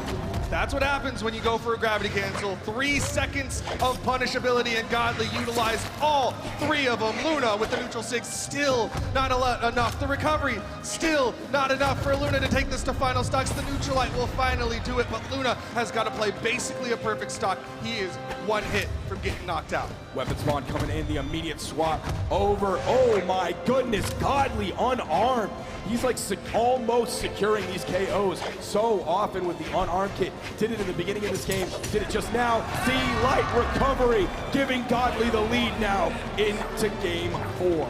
The EU is holding on. They have the potential to go into the grand finals. Godly versus Luna. So many people speculated about how this one could go. So many people wanted to know who would take it, the #1 EU versus the #1 NA. And now, again, the pressure is on Luna. The last time he was in this spot, he was able to reverse it with the swap to the Tai Lung.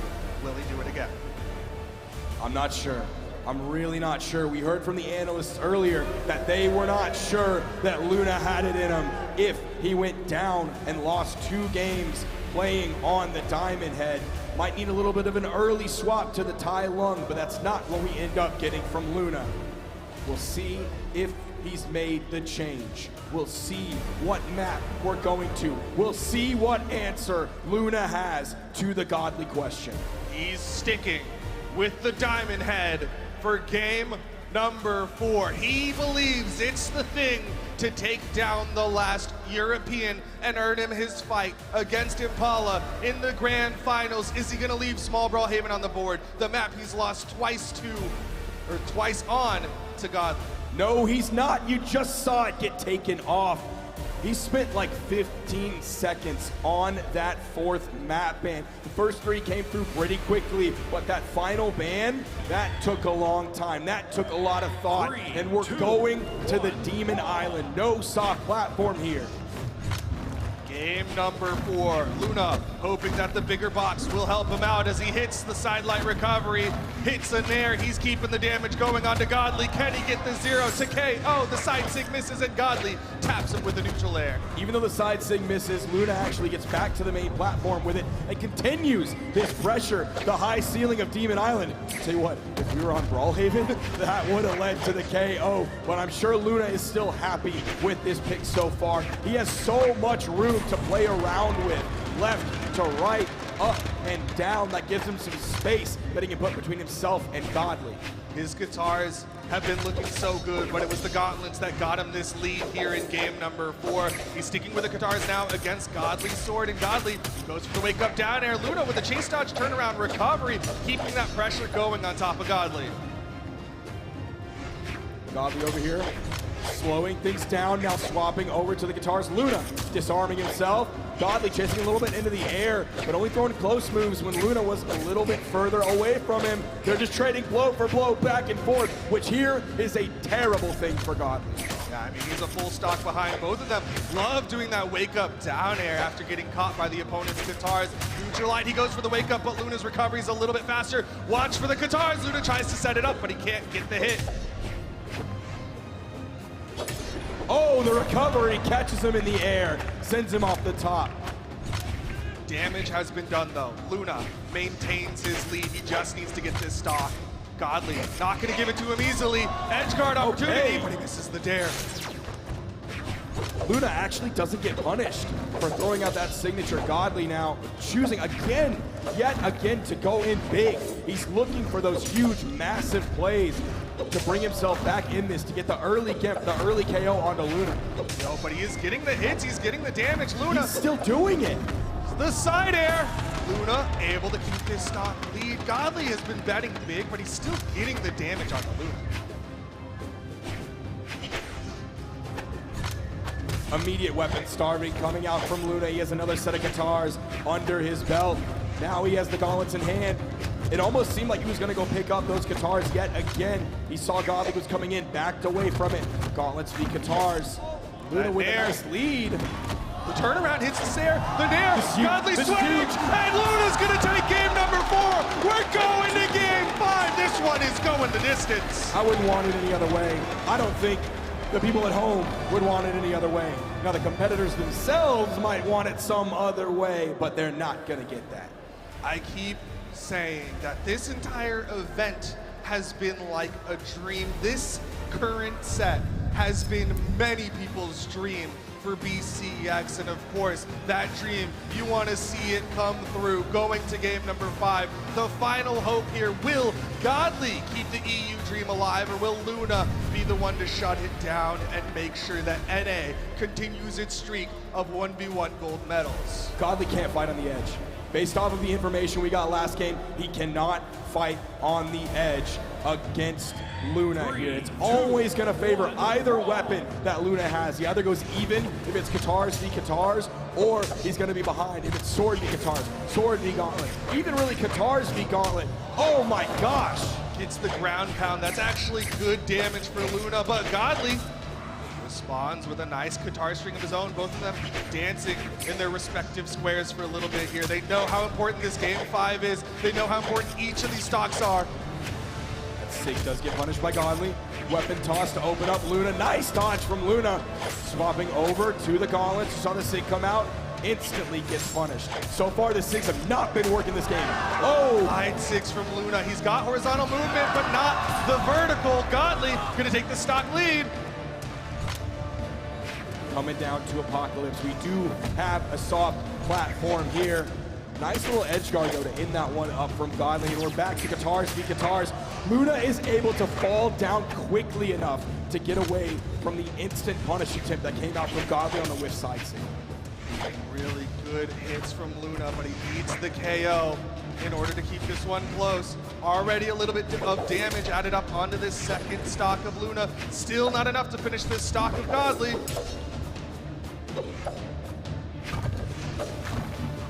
Okay, we're not seeing Godly go in on the edge like he was previously on Demon Island. We're not seeing those deep ground pounds coming out. He'll dip over the edge for just a little bit, but then he'll get back on the main stage. He knows that weapon succeeds in neutral, especially when you're going up against someone like Luna, where the edge guarding from Luna has been immaculate. He hits that recovery to keep this one going.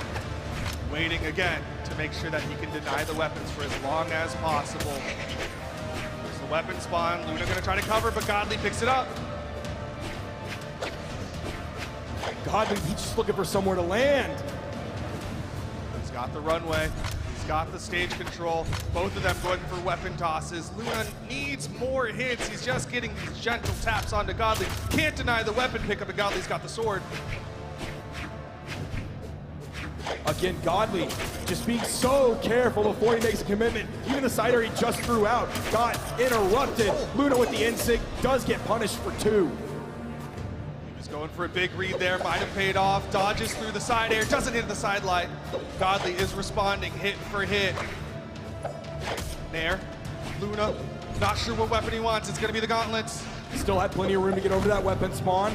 So he wasn't at a weapon disadvantage for too long. Didn't take any hits in the process. Has the gauntlet. Whiffs the sig.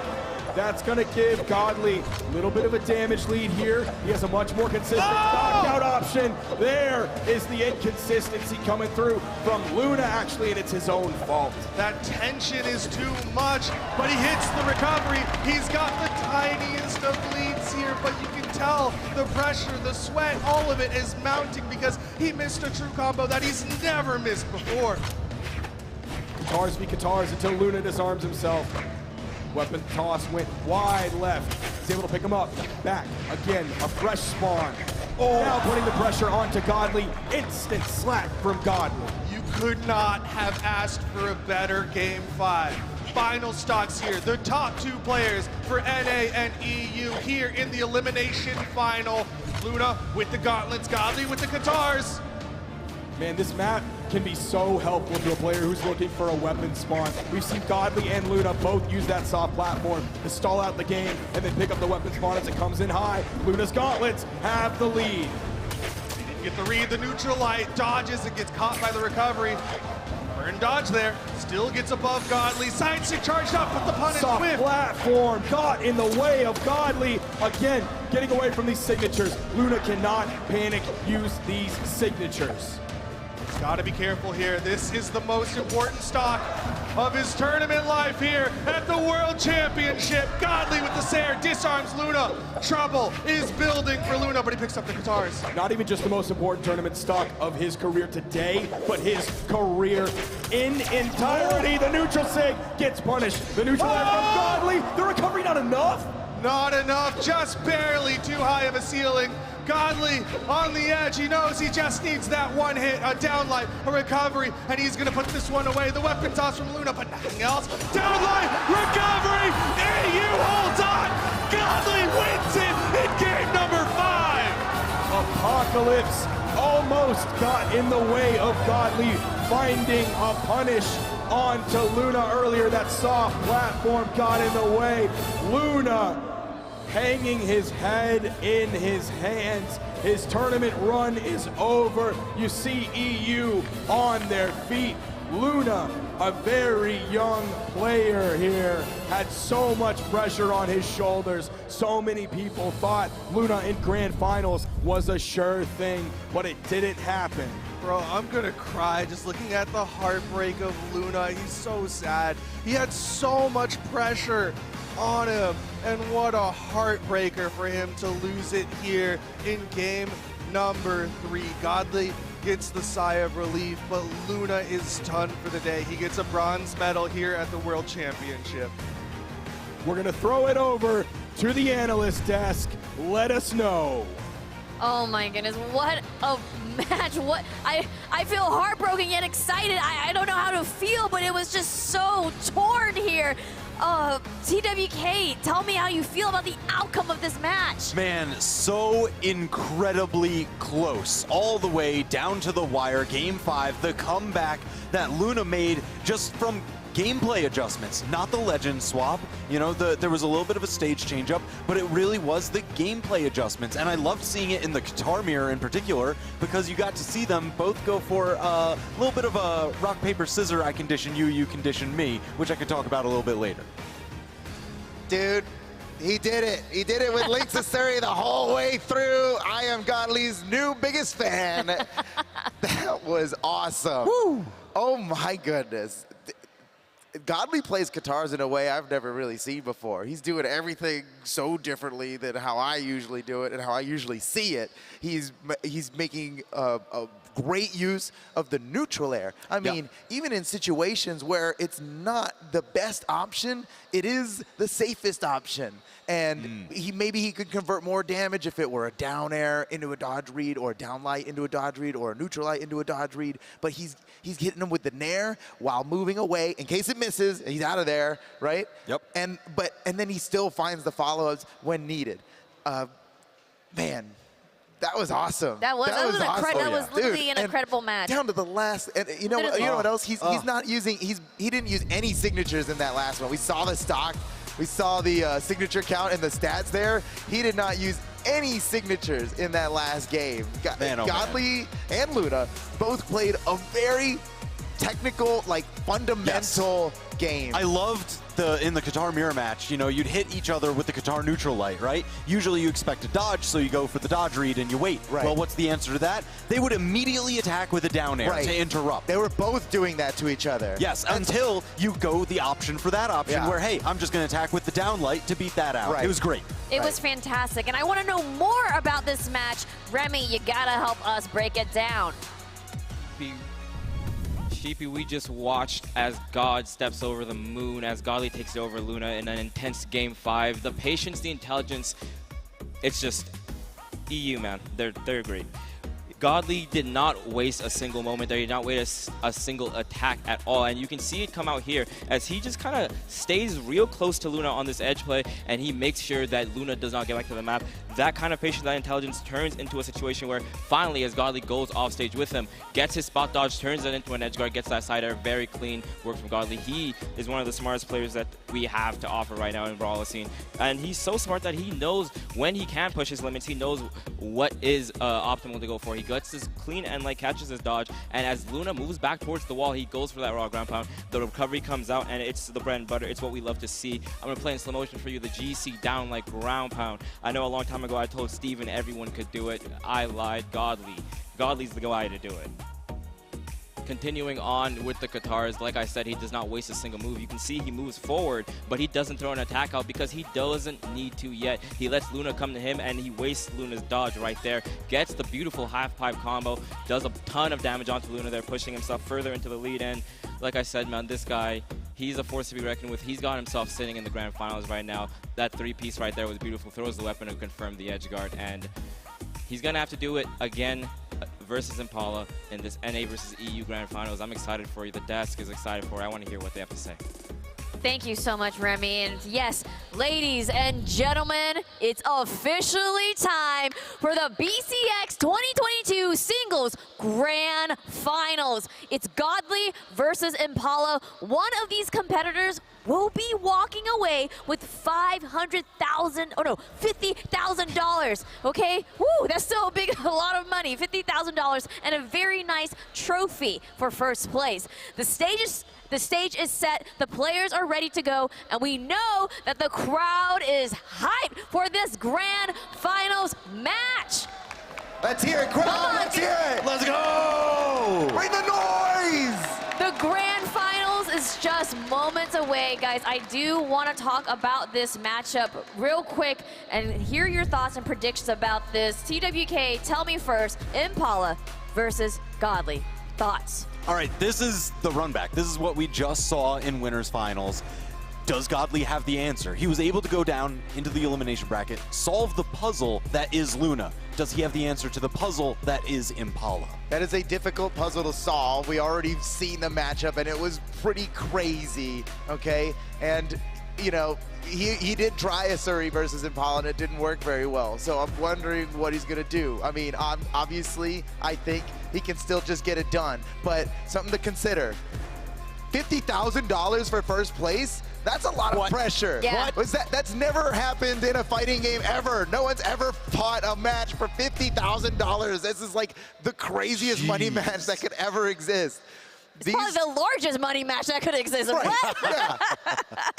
and it's the perfect North America versus Europe storyline. What's it gonna be? The chat's gonna tell us. Oh my gosh, we're leaning here to 59% Impala, We've got North Impala America. believers. We Okay, do. I I mean, can hear it in the crowd too.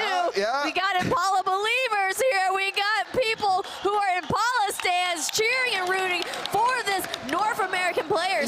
Impala, Impala, Impala. Impala. Sorry. I think Godly can do it. I mean, the Twitch chat being in favor of Godly Impala is understandable because we saw the matchup earlier in winners finals, but I guarantee this is going to go a little bit differently. Yes, we cannot forget about Godly. Maybe he has figured something out. And I wanted to give the EU region or anybody who's actually rooting for Godly, please cheer in the crowd. Say it in chat. Hashtag BCX 2022. Do it on the socials. Let us know how you feel. Who's rooting for Godly? Come on, and the crowd right now. Let's hear it, Godly. Let's hear it for Godly. EU, where you at? I know the EU dudes are still out there. Where are the EU dudes? Okay. All right, okay. Now, we saw Twitch chat's predictions. I'm gonna put this on y'all now. I'm gonna start with you, TWK. Who is going to be crowned our world champion for singles I'm an today? Impala believer. I'm an Impala believer. How could I not be? After the performance to get here so far, he's been running through every single name that we've been predicting for BCX for months. Nobody predicted Impala. Ah! I know, you're right, you're right. Foda, how do you feel about this one? That does sound like a fun timeline that I would love to be in. However, I must go with my original, the same as last time. If Godly sticks with the Asuri, especially using the Link's Asuri skin, I have no choice. And I'm happy to be cheering for Godly in this matchup. Wow, wow. Oh my goodness. Oh, the cheer. Yo, The region crowd. pride is stronger than the character pride, it seems. Oh my goodness, the crowd themselves has a reaction towards that. It's crazy to see how divided people are in chat, but also at the desk. But I believe, everyone, it is time for our grand finals here at BCX 2022. All right, the players are ready. It's set. It's time to now bring them on stage. First up, give it for Impala. Let's hear it for Impala! Oh, yeah. Oh, my God. How do you... Sam, but I'm Brawl. I guess I'm referred to as Impala. I've been playing for 6 years, and I went competitive in mid-2018 when it released on console. In 2019, I'm not sure if there was as much hype as there is now. In 2022, everybody's going wild for hitting something as simple as a SIG, and I'm not gonna lie, I acted the same way too. When I watched Sandstorm versus Stingray, literally just a couple minutes ago. Whenever I prepare for my matches, I make sure that my head is completely empty. Not from the fundamentals or anything, but more of the person that I'm fighting against, because if I have preemptive thoughts of the person that I'm fighting and they exceed what I thought they were going to do, then I feel behind. I'm developing information that I'm seeing rather than the information that I'm predicting. When I play on stage, I'll notice that it's honestly not that bad.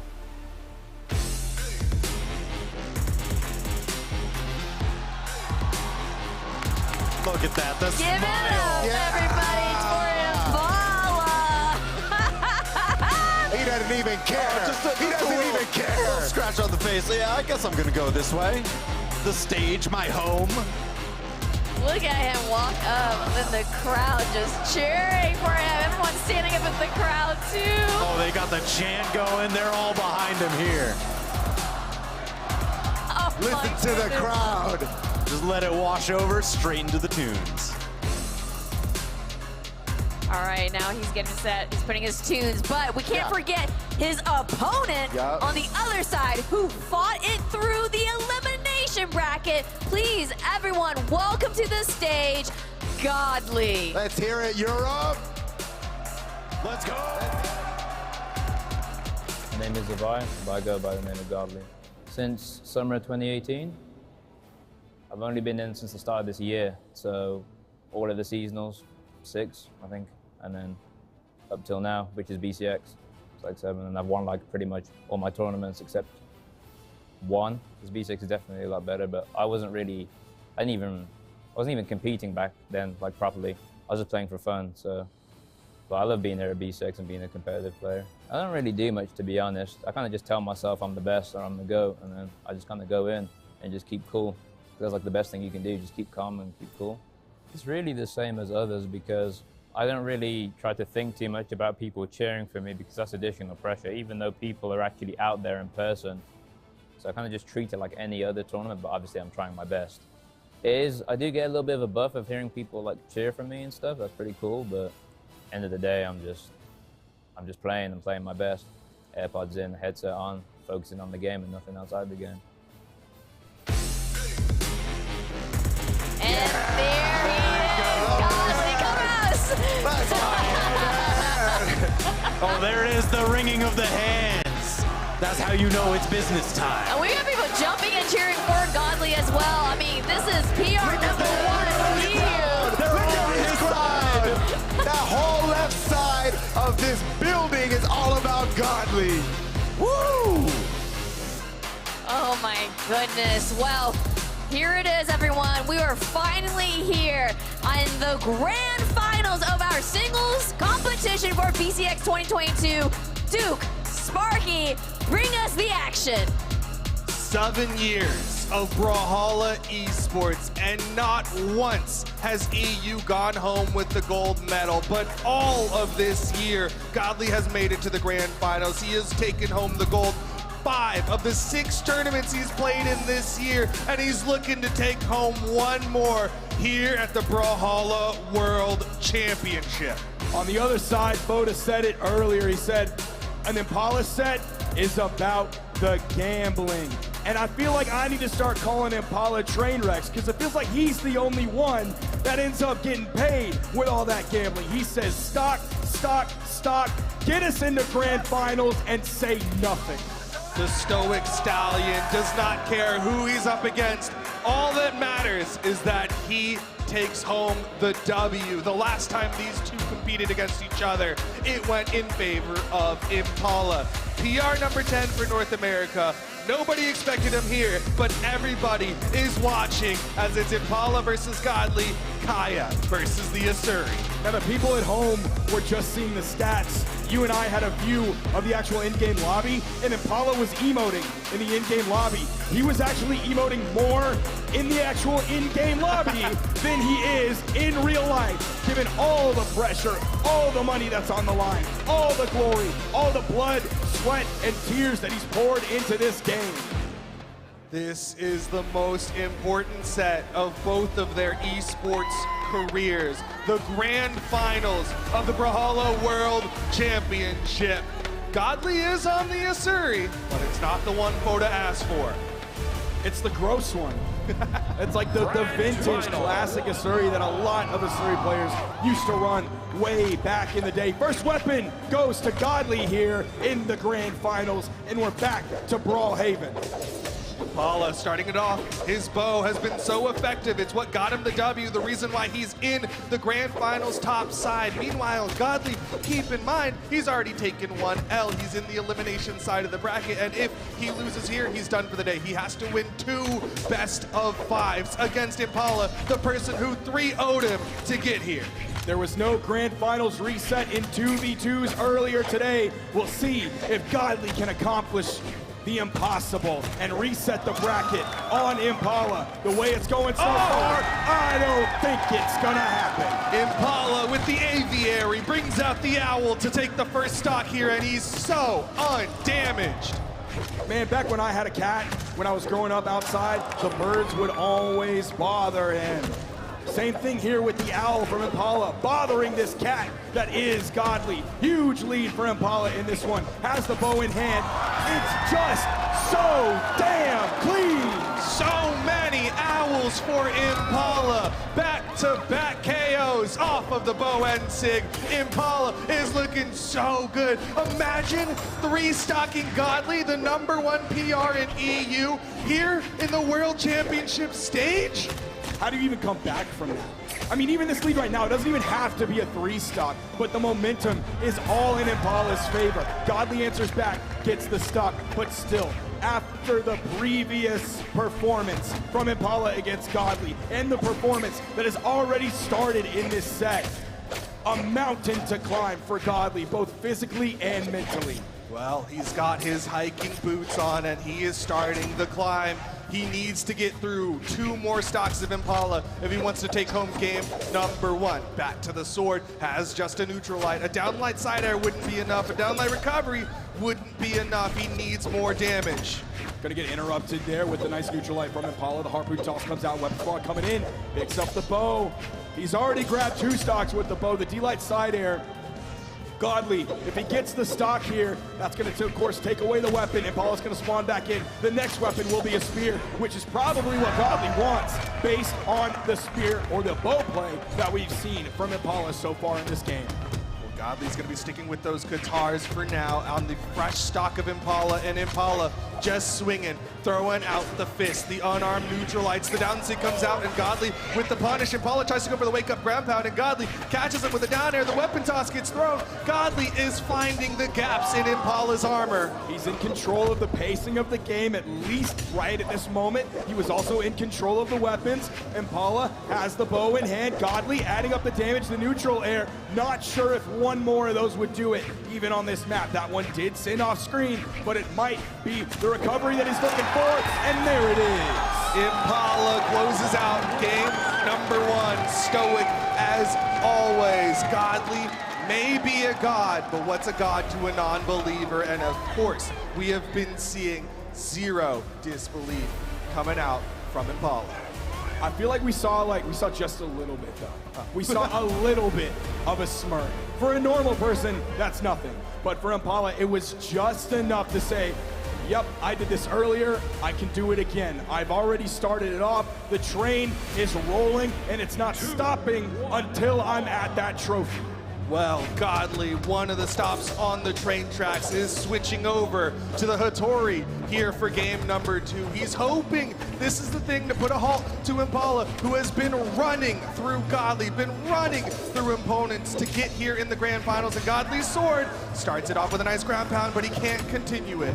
Now this time, Godly's swapping up the order. Before, when they played, it was the Hattori into the Asuri. This time, it's the Asuri into the Hattori. Of course, the third legend choice that came out from Godly in that final loss was the Petra. Will that be an option? Will it even get that far? Impala gonna try to make sure it doesn't even matter as he starts off game number 2 with the lead. The spear down sig to take the stock off of Godly. Sword coming in, of course, the classic bow play from Impala. I'm going to see so many more Kayas in my ranked games, specifically because of players who are inspired by what we're seeing today. I mean, Impala's plays have been inspirational. The way he's utilizing this kit has been like none other, and Godly can't get the KO. He's been so effective in his edge guards, but Impala was ready for it. 2 owls. So back to Is there a third? He said 1, 2. Is there a 3? Looking like Harry Potter's house. The owls are coming to deliver a message that Impala might be going to Hogwarts, but Godly gonna send him first class tickets to second Stocktown. Juggling the weapons. Godly in KO damage. Even that neutral air almost sent Godly off screen. Here comes the spear. DC again. That's enough. Impala. Virtually unstoppable. Full stock advantage. The king of EU is bleeding here against Impala. Again, I have to repeat it. Nobody expected this Kaya to get here. Hold on, Jet Bean did. Okay, one person expected this Kaya to get here. Jumping in the air, Godly looking for some juggle game. He's gonna need to add up that damage. How does he pick those up so high? Almost got the KO off of that one alone. That would have been a 2-stock for Impala. Has Godly in KO damage, completely backing up, using all of that movement speed that Kaya has to get away. Impala avoiding the weapon toss in the offstage. Side sig connects. Impala takes another one. He's trying to take it home for the North Americans. NA is loving this right now. We saw Godly say just a few moments ago that he gets a buff when people cheer for him. He's gonna need all the buffs in the world, and maybe even then some, because Impala is absolutely disgusting on the Kaya. Some of the most incredible bow play I have ever seen in my life. And this tournament has had a ton of incredible bow play, but Impala stands above all else. This is BCX 2022, the most stacked esports event Brawlhalla has ever had. Multiple, multi-time world champions, and Impala standing above all of them right now. 2-0 advantage over Godly. The sight on the edge, hoping that maybe the edge guard is the solution to Impala here. You saw the gravity cancel neutral signature moving a little bit forward, but of course Godly saw the sweat beads, knew there was nothing else that Impala had, completely stayed away from it. Godly starting off nice though. He's got that stock advantage. Impala struggling a little bit here against the Scythe of Godly, maybe taking some hits because Luna swapped to the Mordex earlier in his matchup against Impala. Yeah, but it didn't work. He got one. He got one. And Godly is going to get 2 stocks off of Impala. Here, a huge 2-stock lead for Godly. Of course, we're here on Brawlhaven. Godly constantly pushing his opponent over to the edge. That is what Scythe does best.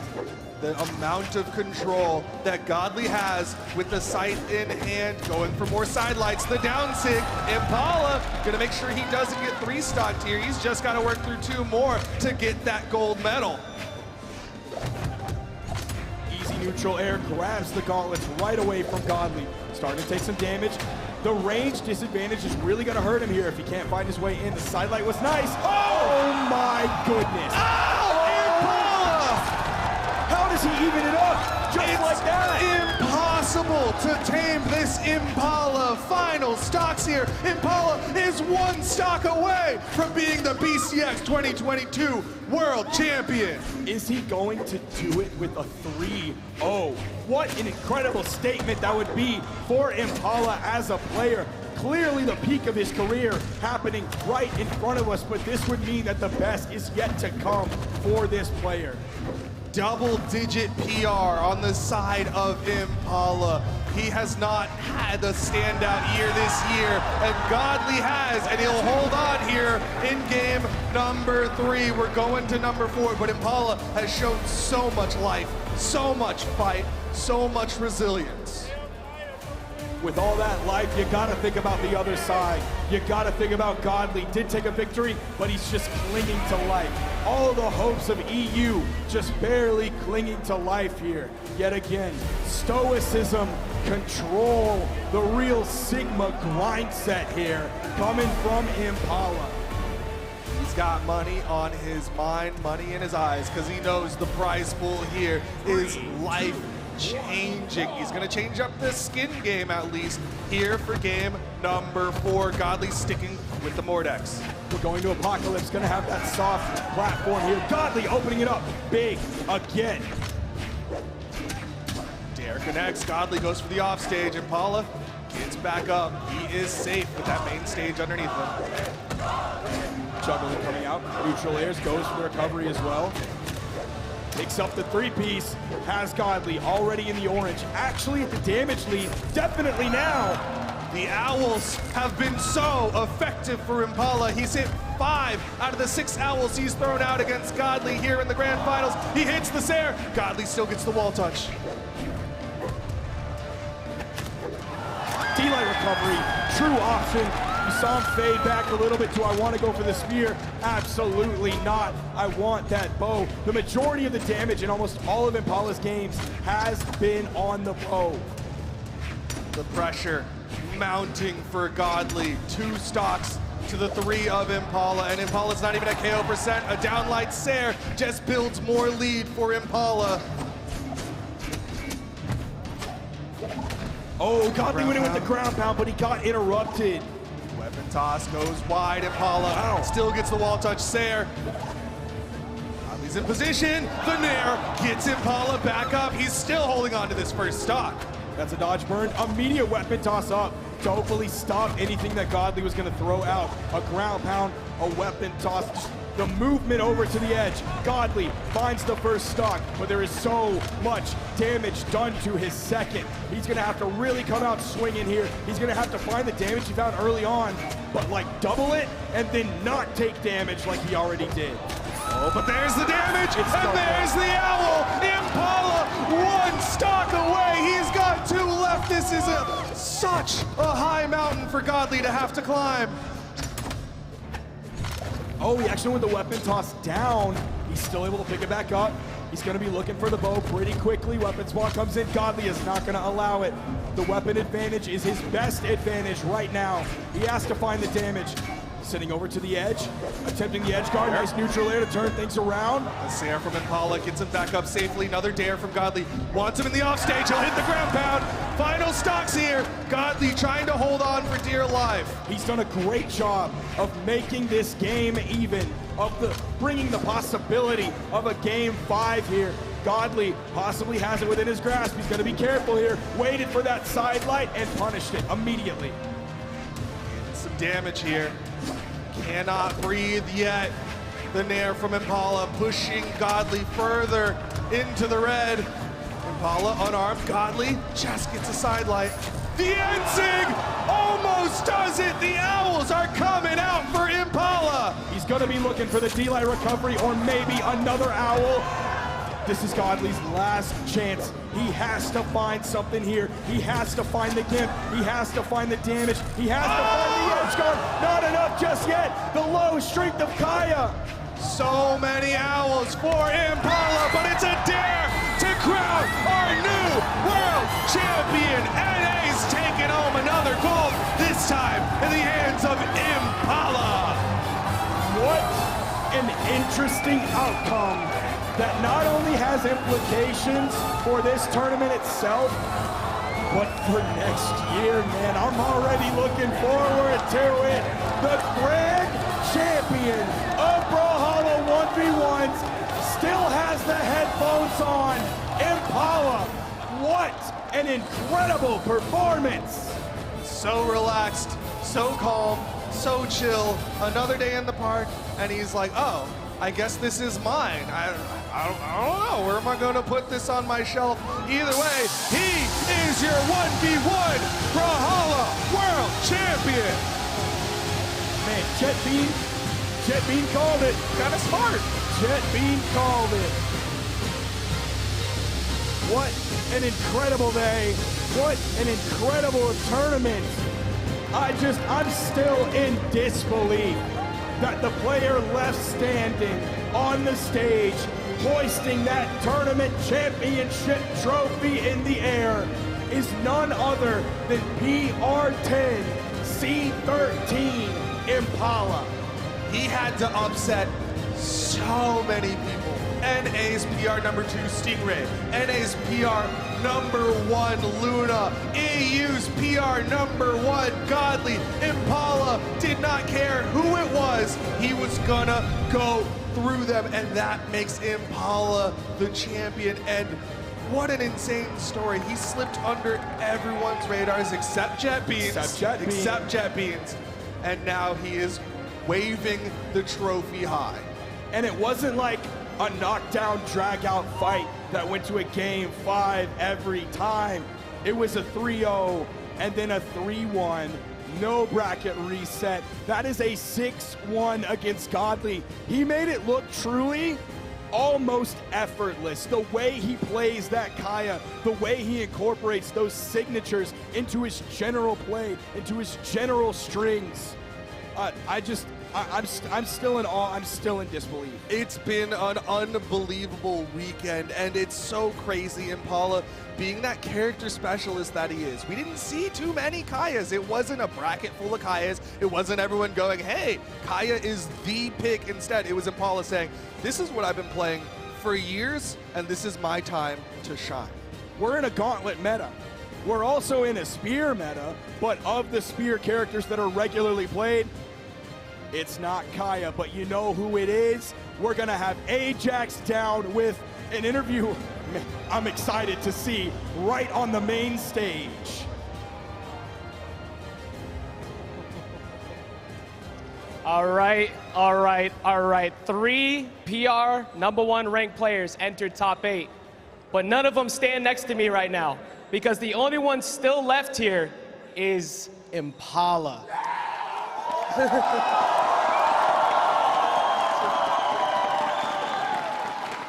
You know, a little while ago, I asked you a question and you gave me a pretty interesting answer I wasn't ready for. So I'm gonna ask you, does this moment right now still feel normal? Wait for it. Yeah.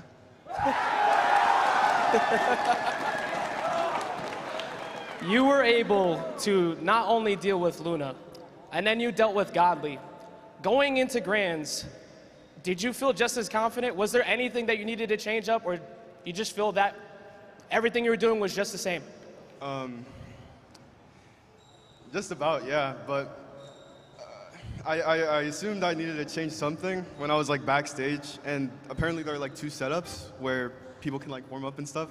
I found somebody in a custom lobby who had my setup, and they were like trying to figure out what I was doing. So I assumed I had to do something, so I did. So I won.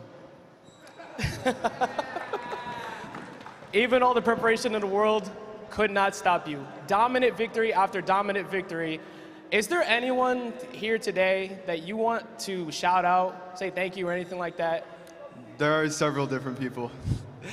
Let me start off with the one person who kickstarted my career in 2020 and helped me become the player who's kind of like standing here today. Stingray, who's out there.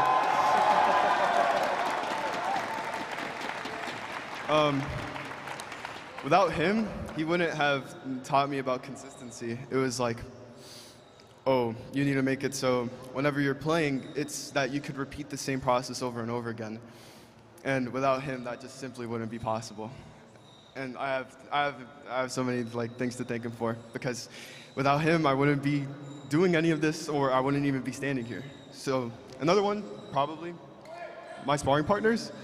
So we could start with Megd and Jetbean, since they're both Mordex players, I guess.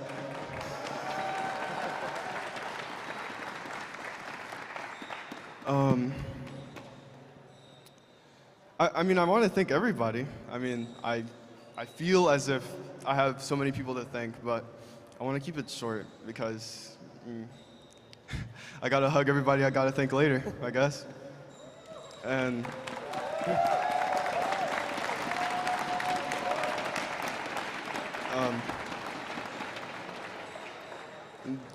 it's all so surprising to me.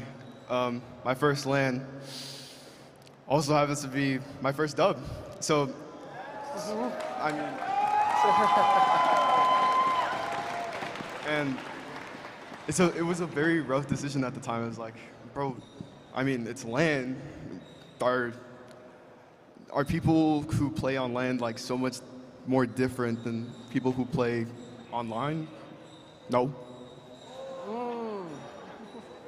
If anything, LAN might actually be low-key less legit than online.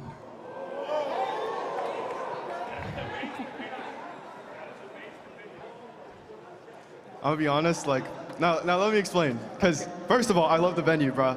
Everything about the experience like that had to do with BCX was like really good. I had so much fun. And I had even more fun winning and seeing the folks that support me right in front of me. So, cool.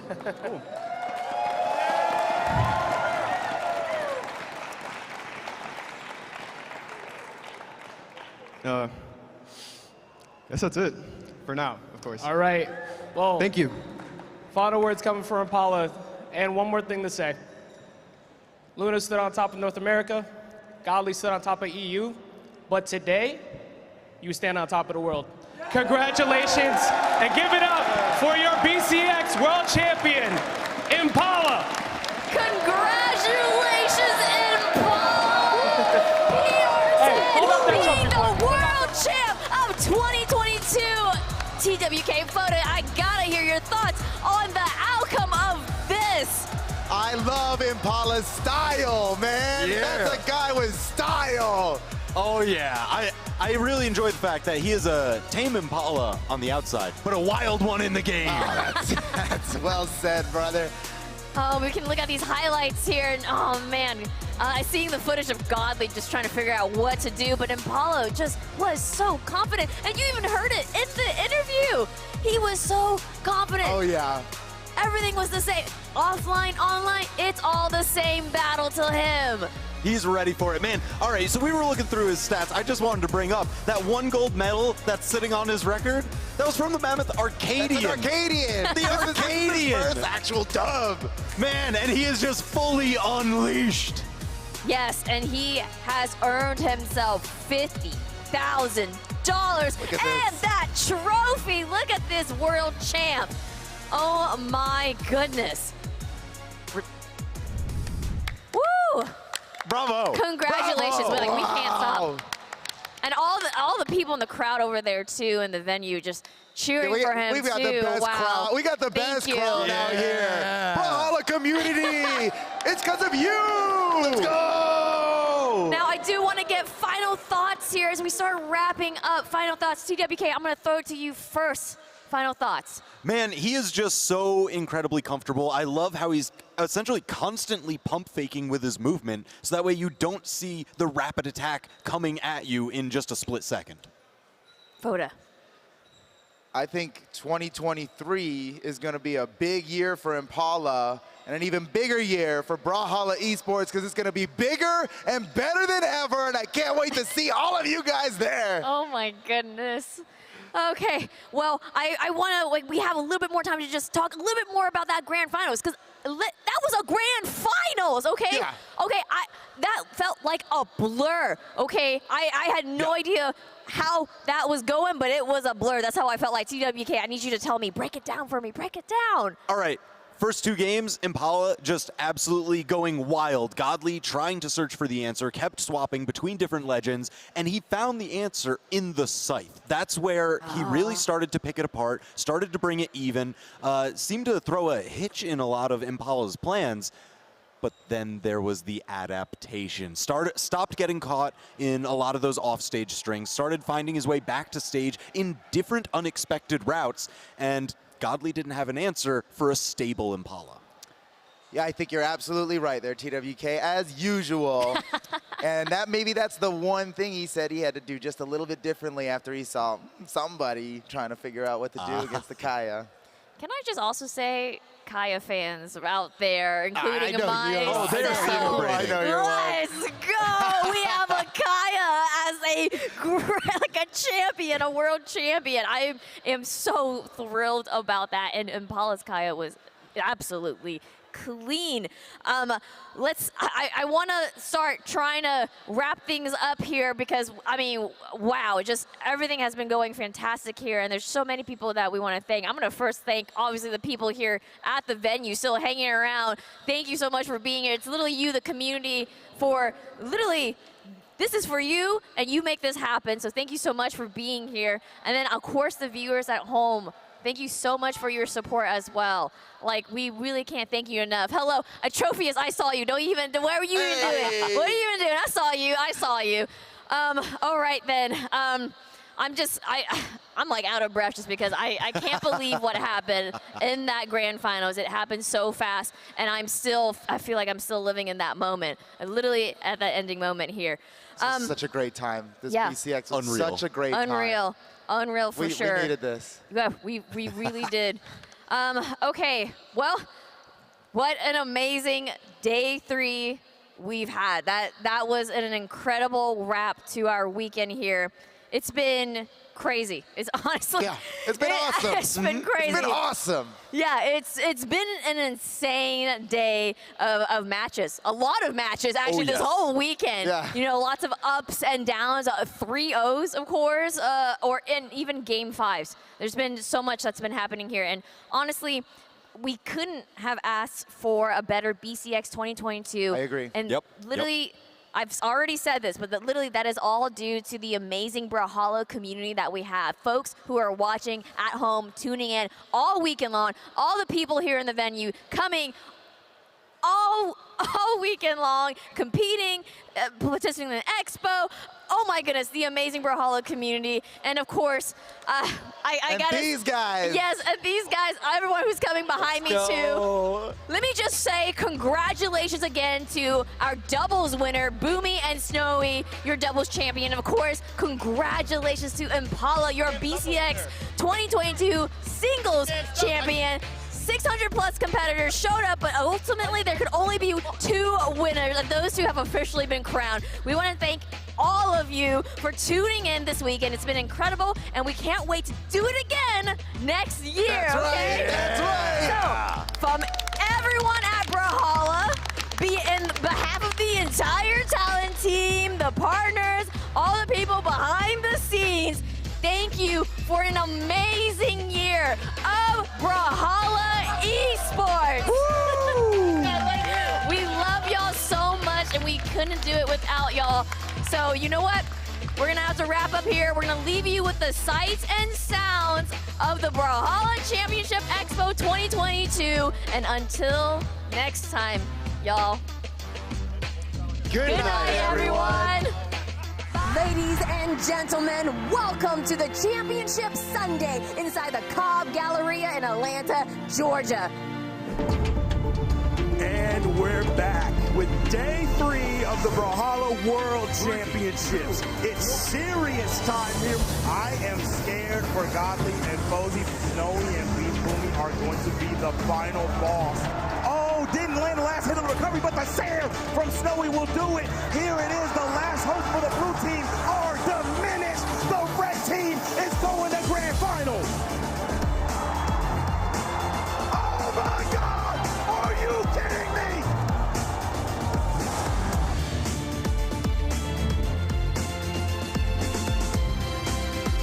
Snowy and Boomy both go for recovery. He gets the weapon, but they finally shut it down in what was the most ridiculous attempt at a 2v1 comeback. We have one more game. Dancing all around the map. I don't know if he can evade too much longer. He cannot. The superstar, big time Boomy, clutching it out. And now America has their 2v2 champions for Brawlhalla BCX 2022. 3, 2, 1. It is a 180-degree turnaround. Now Impala is the one in the orange, and Godly is the one significantly behind. The juggle game keeps coming out. Impala is going into grand finals. Boom! There it is. Luna watches it out in game number 5. Gotta be careful here. This is the most important stock. Downline recovery. EU holds on. Oh, they got the chant going. They're all behind him here. Oh, there is the ringing of the hand. Final stocks here. Godly trying to hold on for dear life. So many hours.